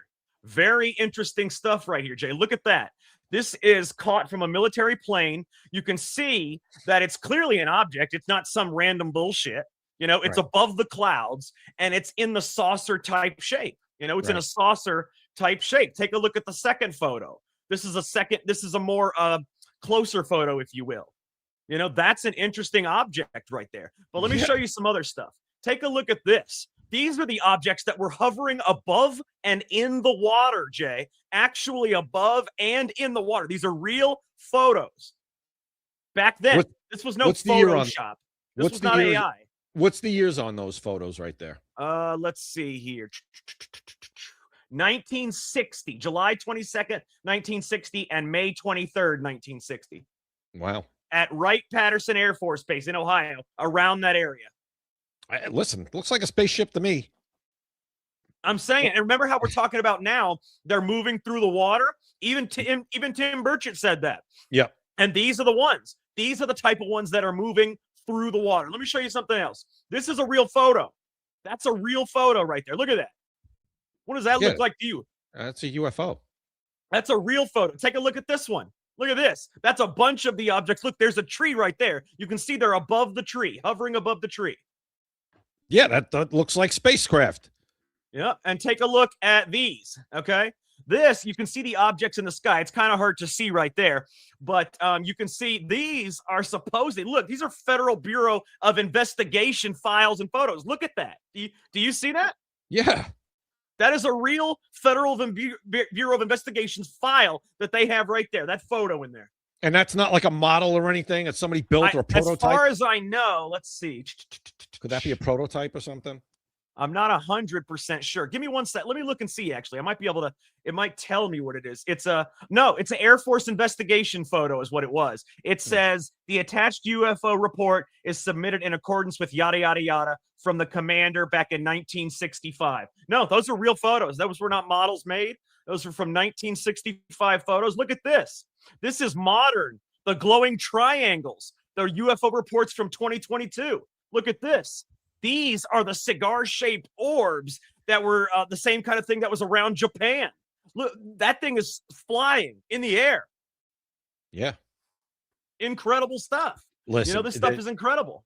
Like I said, it's illogical to think that there's nothing else in the universe. You just hope that whoever it is doesn't want to come and just, take the planet over, because obviously if they could do that, their technology far surpasses ours, obviously. It's much greater than our technology. I can promise you that. If they can get here, because we've never broken the space barrier as far as I'm concerned. We've never actually been out there. It's not possible. Even if we did it, Jack, even if you believed we went to the moon and we landed on the moon and all that stuff, it's still not even close. There are some interesting photos from a telescope that shows what appears to be an abandoned spacecraft on the moon. Very interesting stuff. There are other photos. I'm going to try to find some of the other photos. So why don't you filibuster for a second? Let me see what I can do. I mean, listen, I'm not, this was never my thing. And I don't really think anybody's thing, just in general as a kid. Like I said, this is stuff you always thought about. You watch interesting stuff. That's what it is. Yeah. You watched movies and you're like, wow, that would be incredible. And as I said, over and over again, you can't logically think that we're the only living beings in the universe. It's impossible to think that. Hey, Jay, how would you like to see that 8-pointed star-shaped thing flying across the sky that I talked about a minute ago? I'd love to. You want to see that? I want to show it to you. So let's check it out here. You guys are going to like this. This is some crazy shiznit. Let me pull it up here if I can get this out of the way. All right. I want you guys to take a look at this. You're going to enjoy this.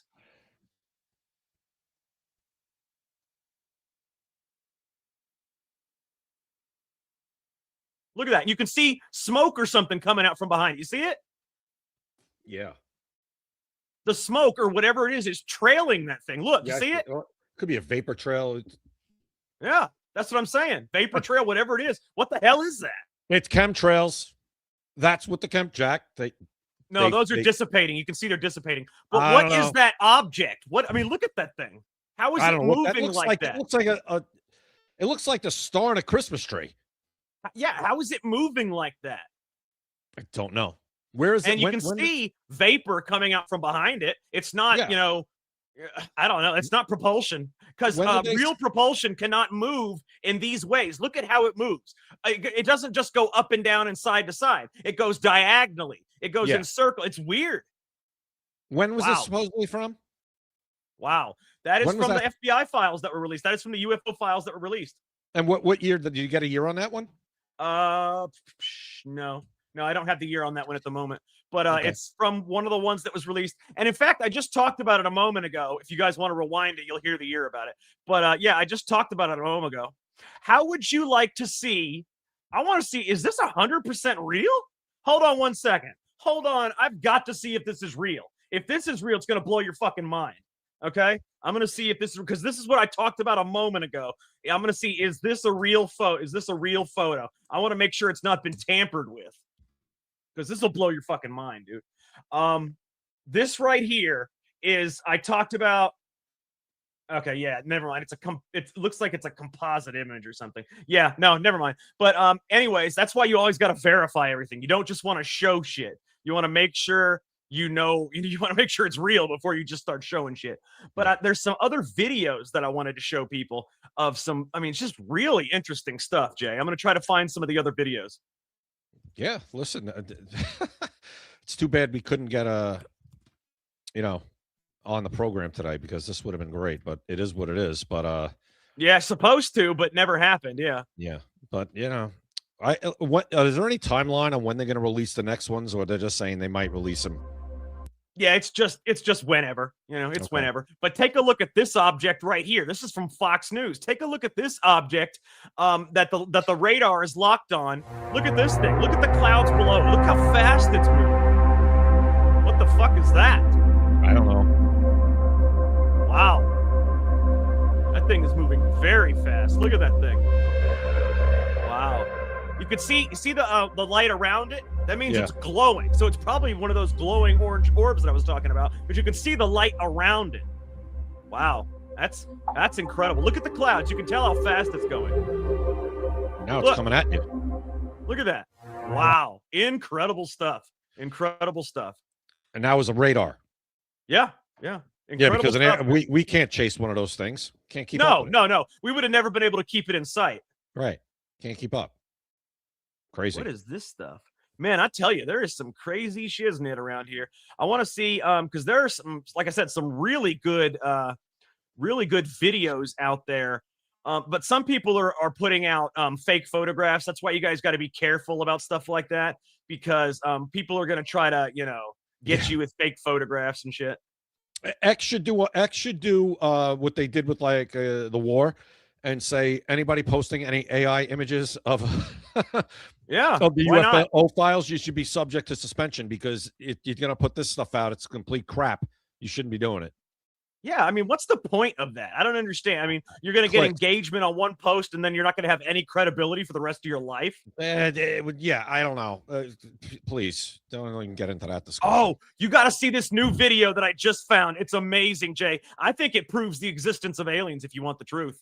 All right, so maybe these files are better than we thought. Yeah. Take a look at this video. Look at there you go. Wow. That's incredible. Look at that. Good one. I shot that myself. That's a good one. Yeah. See, I should get the Pulitzer for this. Yeah. Wow, look at that. Post that. That was when I was actually on the ship. Yeah, post that. Wow. Yeah. Look at that. See? I told you, nobody listens. Nobody listens, Jay. No, that proves it. That's it. Yep. Wow. Yeah, that was incredible stuff. Post that. I'll quote post it. Put Hell it out yeah. there. That's incredible right there. Gotta love For it. sure. Definitely. But man, oh man, there is some there are some like I think it's like a what is it called? A telescopic view of some of these things. Like the one that had I want you to see this. This is crazy. Let me make sure this is real first. I want to make sure this video has not been tampered with. All right. Because some of the stuff you see is incredible. And if this is real, I would like to show it really quick. So I'm trying to find out if this has been tampered with or not. I'm asking yeah, never mind. See, it's been tampered with. That's why you always verify every time. You don't want, but that star video I showed you, that's 100% real. That one where it had the 8 points or whatever. Yeah. Insane. Yeah, you're going to see a ton of you guys. You're going to see a ton of nonsense all over the place now. Just got to be careful. Yeah, Got to be very careful. Yep. Just have AI double, triple check it. And be like, has this been tampered with? Please, just do it. Yes. you're going to see so much crap. Anyways, that's probably about the extent of the good stuff at the moment. But you know Right. what? I would have loved to have seen a photo at the time, because this was in 2024. I'm surprised somebody doesn't have a photo of that 130 to 190 foot, bronze elliptical object that came out of that flash of light in the sky and then zoom by. But at that time, when you see something like that, you're not reaching for your phone. You're in awe. You're in shock when you see something like that. I wouldn't be reaching. You know what, though? People are always reaching there. Nobody does anything all the time when somebody's getting their ass kicked on the street. They just take their phone out. Treat the UFOs like that, everybody. If you see something, take your phone out right away. Don't do anything else. Take your phone out. Pretend it's somebody getting beaten up or a woman getting beaten up, and you're going to film it instead of actually trying to go help. Do that. Yeah. It's incredible, though, some of the stuff that you can find. So, so we did the disclosure stuff for half the show, but I want to pull up something else that's important, Jay. There was a massive Utah Supreme Court scandal that shook the state. I want to show everybody this. Take a look at this stuff right here, okay? This is Diana Hagan. And apparently what happened is she's a Supreme Court justice, was a Supreme Court justice for the Utah Supreme Court. And she just resigned because there is an ethics investigation into a romantic relationship that she had with the lawyer, David Heyman. He was the lawyer that argued the Utah redistricting map that she ruled in favor of. She ruled in favor of the Democrats' Utah redistricting map while having a romantic relationship with the plaintiff. Interesting, huh? Wow. More than interesting, it's criminal. Yeah, it should be. Why isn't she in jail? Because it's America and we don't jail Democrats. I mean, jail. Goodbye. You kidding me? That's unbelievable. I mean, and here's what I always say. Nobody gets caught the first time. Yeah. How many other times did she do this once she was on the bench? And with who? And if she's willing to compromise her ethics to rule in favor of her romantic partner, how many other times has she compromised her ethics? How many times has she given people, no bail or a less sentence because she got some money in the background or something? If you're willing to compromise your ethics once, you are willing to compromise your ethics many times. Even worse, how many times did she maybe punish somebody more severely than they should have been, or at all? What if it was a Republican that she knew his political stance? She gives him 20 years on a charge that normally gets you 3 to 5. Yeah, this investigation can't stop here. I hope it didn't. Oh God, no. You got everything that woman's ever touched behind the bench or in any part of authority on the court. I don't know if she was a lawyer before or whatever. Anything she ever touched has to be looked at now. It's going to cost a massive problem. I'm going to tell you why. They do have to look at everything. But see, every single case that she ever argued, every single case that she ever tried, every single case that she ever ruled on now has grounds for appeal. Every single one of them. Because if she compromised her ethics here, she could have compromised her ethics on any one of those cases. So we're talking thousands of Utah cases that are going to be appealed. And we may be talking about thousands of Utah criminals that will get out.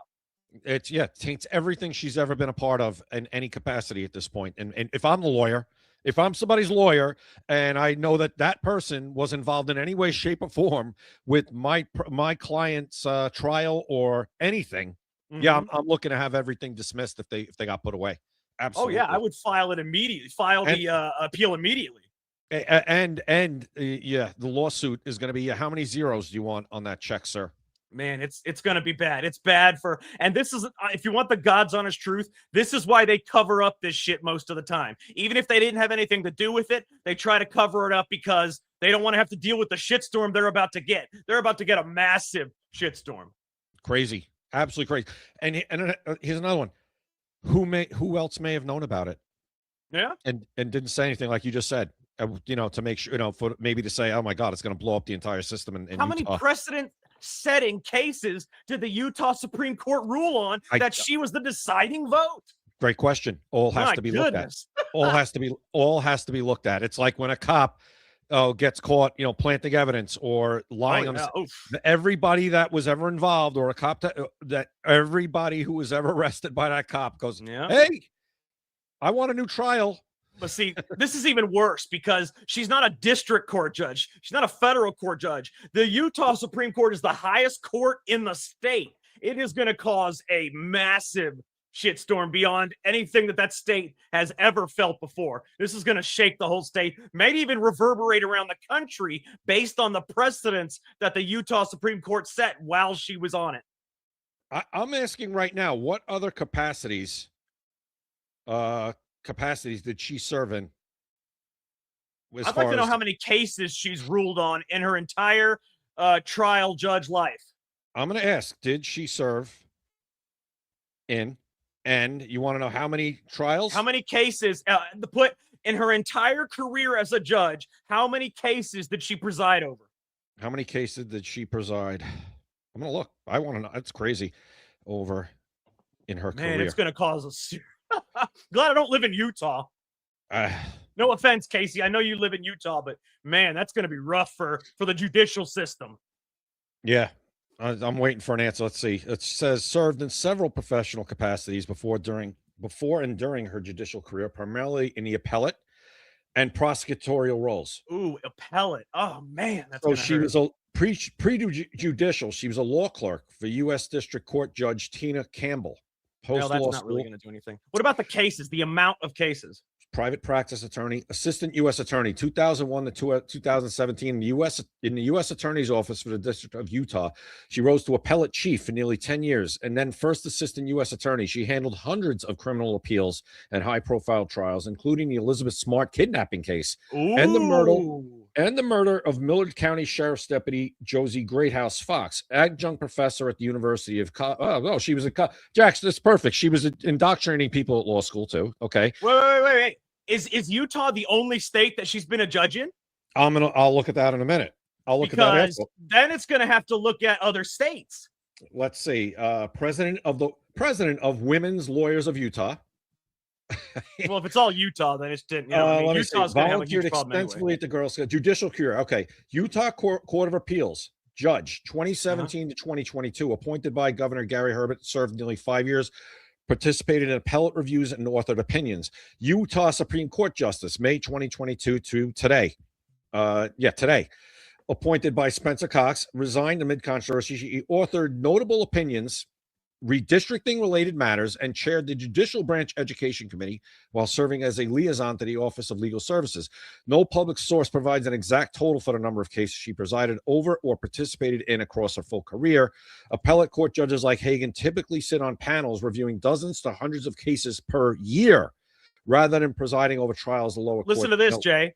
Listen to this real quick. I got I told ChatGPT to give me, I said, how many cases over her career as a judge did Diana Hagan preside over? I said, give me an estimate. Okay. So it says Diana Hagan, a reasonable estimate would be Utah Court of Appeals, 2017 to 2022, 1,500 to 3,000 appellate cases. Utah Supreme Court, 2022 to today, 200 to 500 cases. Overall estimate as a judge, 2,000 to 3,500 cases.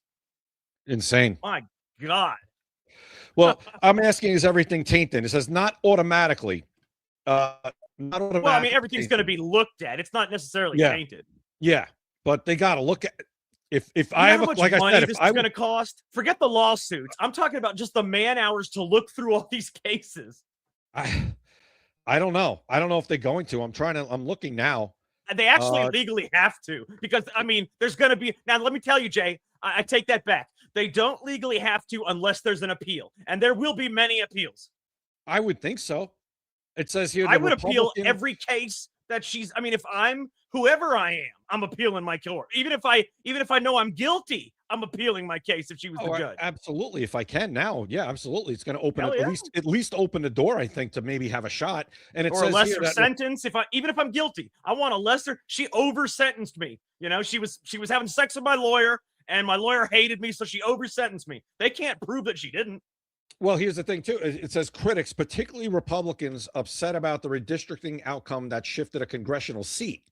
View her rulings in politically sensitive cases as suspect. This has led to calls not to retain certain justices in elections and broader debates about judicial impartiality. Well, see, that's what they're talking about, Jay. Right there. She presided over that case, the Utah redistricting map, which cost the Republicans another congressional seat. She is the one that made the ruling, and that is what this whole resignation is about. She ruled in the Democrats' favor while fucking the Democrat lawyer. Yeah, that case absolutely has to be retried, relooked at. Yeah. I don't know. It Really? might even have to go to the Supreme Court instead of Utah. Maybe, I don't know. This is above my pay grade, right? I'm just saying. Massive. Oh, Common man. sense tell me that decision's garbage at this point. Oh, well, no. At the very least, I can guarantee you there will be a retrial. At the very least. I mean, the conflict of interest alone. Let's say she did the correct ruling. The conflict of interest alone, the mere appearance of impropriety, it forces a retrial. 100%. It just does. It Insane. has to. It has to. Regardless of what the ruling was, it taints everything about it, in my opinion. Even if it was the correct ruling, it's still got to have a retrial. I agree with you. And I'm not a lawyer. I don't pretend to play one on TV. Neither do you. But it just makes sense. Yeah. Her judgment was obviously wasn't neutral. No. In fact, maybe it doesn't even have to be retried. Maybe they can just appeal it straight to the Supreme Court. Maybe. I don't know. I don't know either. But they definitely should do something. That's insanity. But I want to show you something that's even more insane, Jay. I want to show you the Democrats. Let me think. What's the right word here? The Democrats' view of history, the Democrats' recollection of American history. Okay. Yeah. I want to show you their recollection. And the funny thing is, for some reason, the Democrats, particularly the Squad, seems to believe that Somalis built America. I want you to see this. The Somalians built America, okay? Take a look at this, because apparently Somalians built America. Somalis have always... One real quick, again, I cannot hear what they're saying. I don't know why the hell it keeps doing this, but if it gets too loud or something, just let me know. Seen as a fabric, has seen themselves as a fabric of this nation. That immigrants from all over the world, Somalia, India, wherever they're from, Latin America, Africa, that immigrants have built this country. Black Americans really created democracy in this country. That's exactly right. How they literally made something from nothing. You cannot talk about any achievement that the city of Boston has had in safety, jobs, and economic development, in education, without talking about the Somali community. Well, you see, Jay, this is hilarious, by the way, but it can't be anything other than theater. It can't be, because there's no way anybody could believe. There's no way. I don't care how warped your mind is. You cannot believe this stuff. It has to be political theater. You know what, those, it looks like a big Netflix movie, Jack. Yeah. Like, when they changed the white person. Elon Musk was played by Michael B. Jordan. Here's the thing. Why can't you just be proud of what you've done maybe since you got here? Somalis have always seen as a fabric, has seen themselves as a fabric of this nation. You played a video. That immigrants from all over. Oh, there you go. Add people to it that had nothing to do with it. No, it's so ridiculous. Just and by the way, Ilhan Omar, you got to just face reality. Right now, the Somali community is embroiled in fraud. And I'm not saying that's every Somali, but a lot of them. So why don't you get that under control, and maybe we'll actually listen to what you have to say if you were actually serious about controlling the problem in the Somali community, which is, it seems to be an epidemic of fraud. Okay. And can't you just be proud of what you would maybe accomplished since you got here? You didn't found the country. Okay. You didn't build the country. Can you just stop? Can I go to Somalia? Well, why would I want to in the first place? But can I go to some other country, Jack, and be like, listen, I know we only got here 30 years ago, but we were the ones who built the country. It's nonsense. It's revision. It's garbage. It's made up. Like you said, theater. It's fake. Like the rest of the Democrat Party. It's all based on fake, feelings and emotion, and everything's about race. Just be happy you're here. Can you just do that? Let me show you how I know it's theater, Jay. And I'm going to show you actual evidence that it is theater. Okay? I want you to see this. This is Justin Pearson, the guy that assaulted the state trooper. the other day, okay, in the Tennessee House. I want you to see this. Yeah, yesterday. Yeah. So take a look at this. And again, I can't hear it, but just tell me if it's too loud. This is real, and this is him. Justin J. Pearson, and I'm running for president of BSG. There are a few reasons that we're running this campaign this year. One has to do with representation. How can we represent all voices in a conversation? I want to do this by partnering with organizations from the Bowdoin Democrats to the Bowdoin Republicans. I want to bring together different voices, dissenting voices, voices that may be more liberal or more conservative, in order that we can reach a point of sort of the radical middle.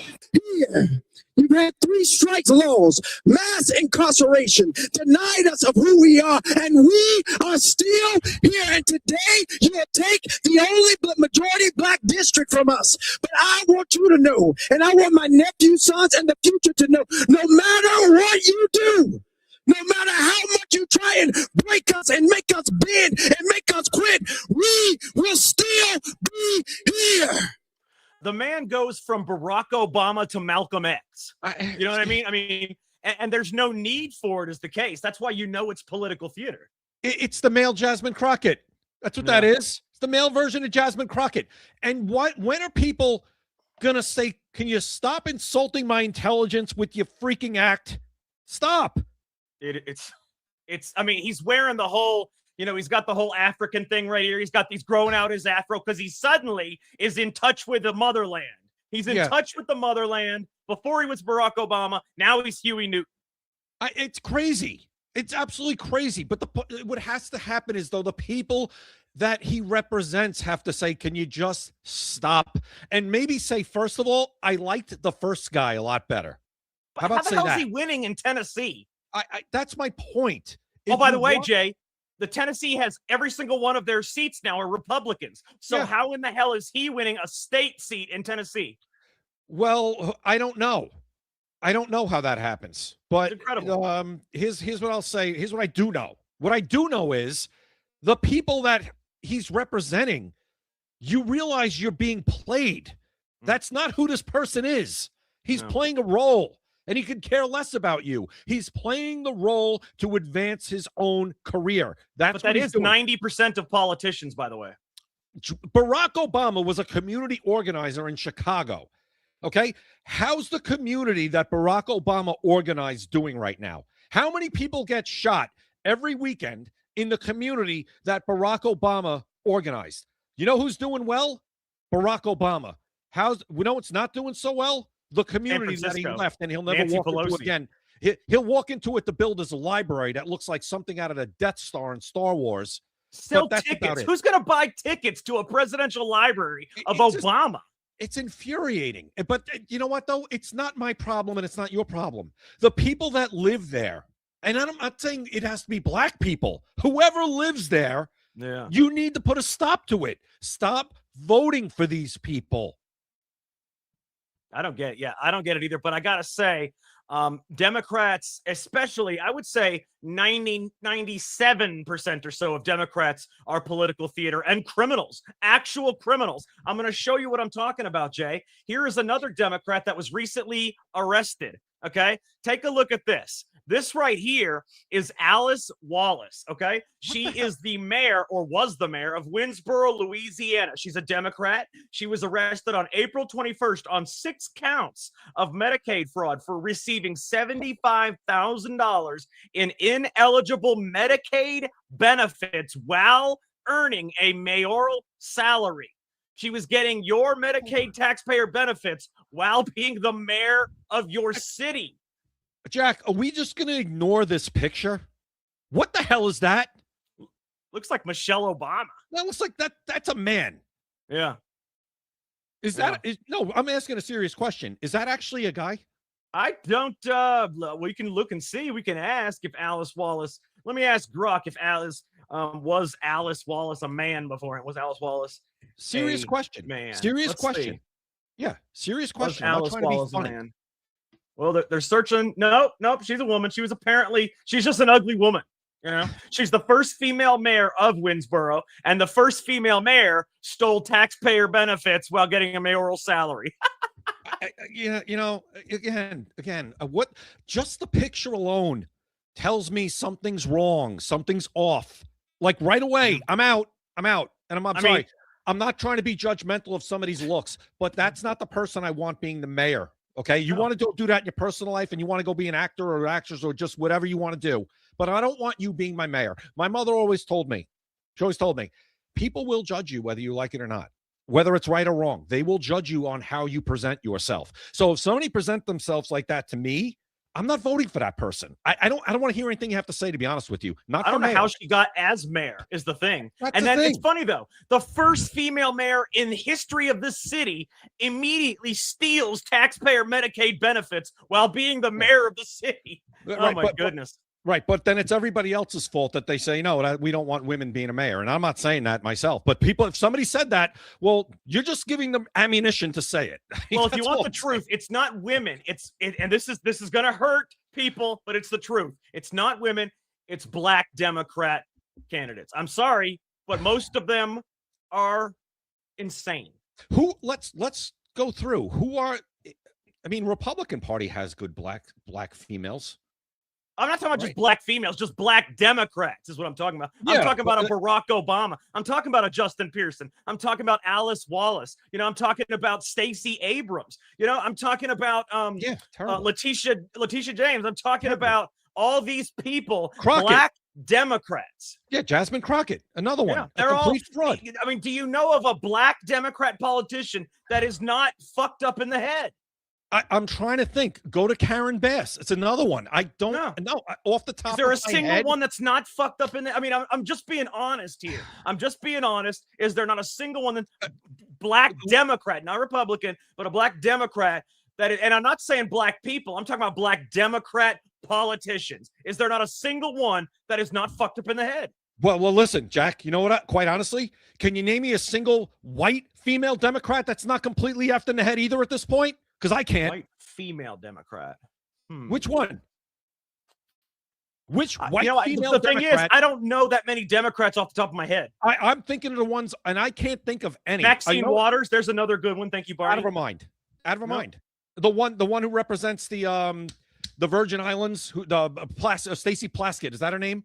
Right, the one who was texting. The one who was texting Epstein. The one who was texting Epstein during a hearing. Another one out of her mind. And look at the mayor of Chicago. I'm telling you, I don't know of any Black Democrat politician that is not fucking insane. And I'm going to be fair. There's not many white Democrat politicians that are not completely insane either. No, that's not. I will say John Fetterman is not insane. Does he do some things I don't like? Yes, but he's not an insane person like everybody else. Okay, no. John Fetterman is one that is okay. Let me think. Who else? There's some others. See, the thing is, off the top of my head, trying to think of people, it's not easy. You can't. I'm talking about I don't know their names. Is what I mean. Jack, I'm probably more. I'm a little better at that than you. You're better than me at a lot of other things when it comes to this stuff. I know a lot of names, and I'm thinking them all through my head. Every Democrat that I can think of, they are all absolutely, other than Fetterman, insane at this point. They are. Think of Ted Lieu, Asian, out of his mind. Out of his mind. Chris Coons, Senator. Whoever the mayor is of Boston, whatever the fuck her name is. Oh, Michelle Wu, out of her mind. Out of her damn mind. Zohar Mamdani. Out of his mind. They're all crazy. They're all crazy. They're all communists. They all hate America. So I guess it's not just Black Democrats. I guess just Democrats in general. Democrats. It's Democrats. Yeah. Adam Schiff. You think Adam Schiff is mentally stable? He's out of his freaking mind. No. I'm trying to think if there's any mentally stable, other than John Fetterman, mentally stable Democrats. And he had a stroke. That's actually what caused him to be more. Before that, he was more radical. Maybe. You're right. It might have made it. It might have. They say that sometimes it affects the brain in a way where it makes you more just reasonable. I don't know. How amazing is that? They need to study John Fetterman's case. He was a radical extremist Democrat before the stroke. After the stroke, not only does he look different, Jay, not only does he have a different chin shape, a different face shape, a different head length, a different height. Not only is he almost a completely different person, but he also thinks and speaks differently too. He does not look like a man that had a stroke. I want to say, Jay, we talked about body doubles, talked about mats. We know these things exist. And I have photos. Actually, you know what? I'm glad we brought this up about John Fetterman. Well, how much time do we got? We got a couple minutes. I'm going to pull up some photos of comparisons of pre and post stroke John Fetterman. And I want you to tell me if you think it's actually John Fetterman. Now, it might take a second, so go ahead and filibuster. I don't have this off the top of my head. No, somebody commented, isn't Donald Trump out of his mind? No, he's not actually. He's not out of his mind at all. He's actually let me tell you. He's very pragmatic is what he is. So look at this, Jay. This is just it's a photo from Fetterman on Fox News after the stroke. Look at the Fetterman before the stroke, okay? There's the Fetterman before the stroke. On the right is the Fetterman after the stroke, okay? I don't Look know. at the head shape. Look at the chin size. Look at the mouth, okay? Look at the eyebrows. Look at the expressions. You get to look at the ears. The ears are the biggest tell point. Yeah, his ears are not. They don't look as big in the photo. I mean, they don't stick out. Yeah, they don't stick out as much anymore. For that photo. I don't know. I mean, look at that. I don't know. We've talked about this before on other. Anything's freaking possible. We know that. Yeah, that's we've for sure. talked about this before. You know, Donald Trump is not 100% out of his mind. You could write it all you want. The man's not out of his mind at all. He really isn't. You might not like his style. You might not like what he says, but he's not out of his mind. He knows exactly what he's doing. Democrats are all about emotion and feelings, and that's it. And they basically hate the country. You might say Donald Trump's out of his mind. I know this. He doesn't hate the country. He loves the country. Even if he does some things wrong, he loves the country. Democrats cannot stand this country. They can't stand what this country was founded on, and they want to completely and totally overhaul it. That's what they want to do. So you could take that and you could take it somewhere else, or you could keep writing it if it makes you feel better. I just don't care. Man, you know what I wish I could find? The stuff that shows John Fetterman, because there was a lot more stuff that shows pre and post John Fetterman. I mean, the stuff is incredible. The way that John Fetterman looked and the way he looks now is just completely different. And that doesn't happen with a stroke. You know, your face doesn't change shape. Your ears don't get smaller. Okay. You don't suddenly have a scar on the top left of your head. Jack, after what I just said, I'm hearing he might love the country, but are you saying the Iran war was the best thing to do? Now you're just changing the subject completely. You went from out of his mind to questioning the Iran war. Now that's a more legitimate conversation. See, based on evidence, I know Democrats are out of their mind. Look at the way they act. Look at the way they acted yesterday in Tennessee. Look at the way they act every time they don't get what they want. They break stuff. They tear things down. They are violent. Okay. Now, if you want to talk about whether the Iran war was the best decision, that's something we could talk about. See, that's a productive conversation. You find anything yet, Jack? No, I was trying to find some video, at least, you know, so you could see how he spoke before and then see how he speaks afterwards. The man and the way he looks, his facial expressions, his jaw alignment, you know, just the shape of his head, his height. The ears. I mean, it just doesn't happen. Okay. It's not realistic. Something happened. And we've talked about this before. We know it's real. We've provided evidence of the guy that was suddenly coherent as Joe Biden wearing a mask. We've provided evidence of the body doubles with Zelensky literally following him around 10 feet behind him. Okay. So there is lots of evidence.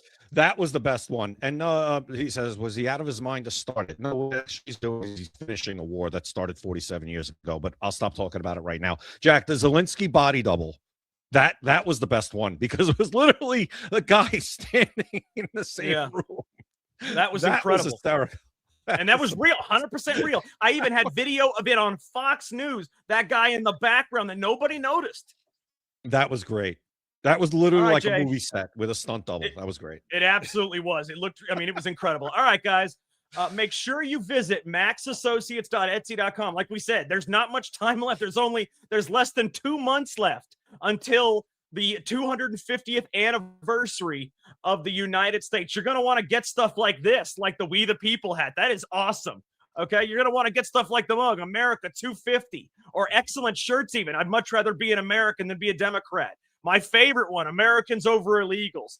Make sure you visit maxassociates.etsy.com, or scan the QR code at the top right. They are the #1 place for USA Pride gifts and patriotic apparel. It's the only place where you're going to get 20% off any order of $20 or more, and it's the only place where you're going to get free shipping anywhere in the United States. So if you're thinking about buying anything that has to do with America, why wouldn't you at least come and look here first? Because you will get 20% off automatically, and you will get free shipping automatically. It doesn't make any sense to start your search anywhere else. maxassociates.etsy.com. Also, be sure to follow us on X, YouTube, Rumble, Kick, Instagram. You can follow Jay on TikTok at Opinions Vary, Opinions with an A, same as on X. But you can follow him. We are no longer on TikTok as a show because TikTok banned us, obviously, for telling the truth. But X, YouTube, Rumble, Kick, Instagram, all Secret America TV. That is our screen name for every single one of those. Also, Spotify and Apple.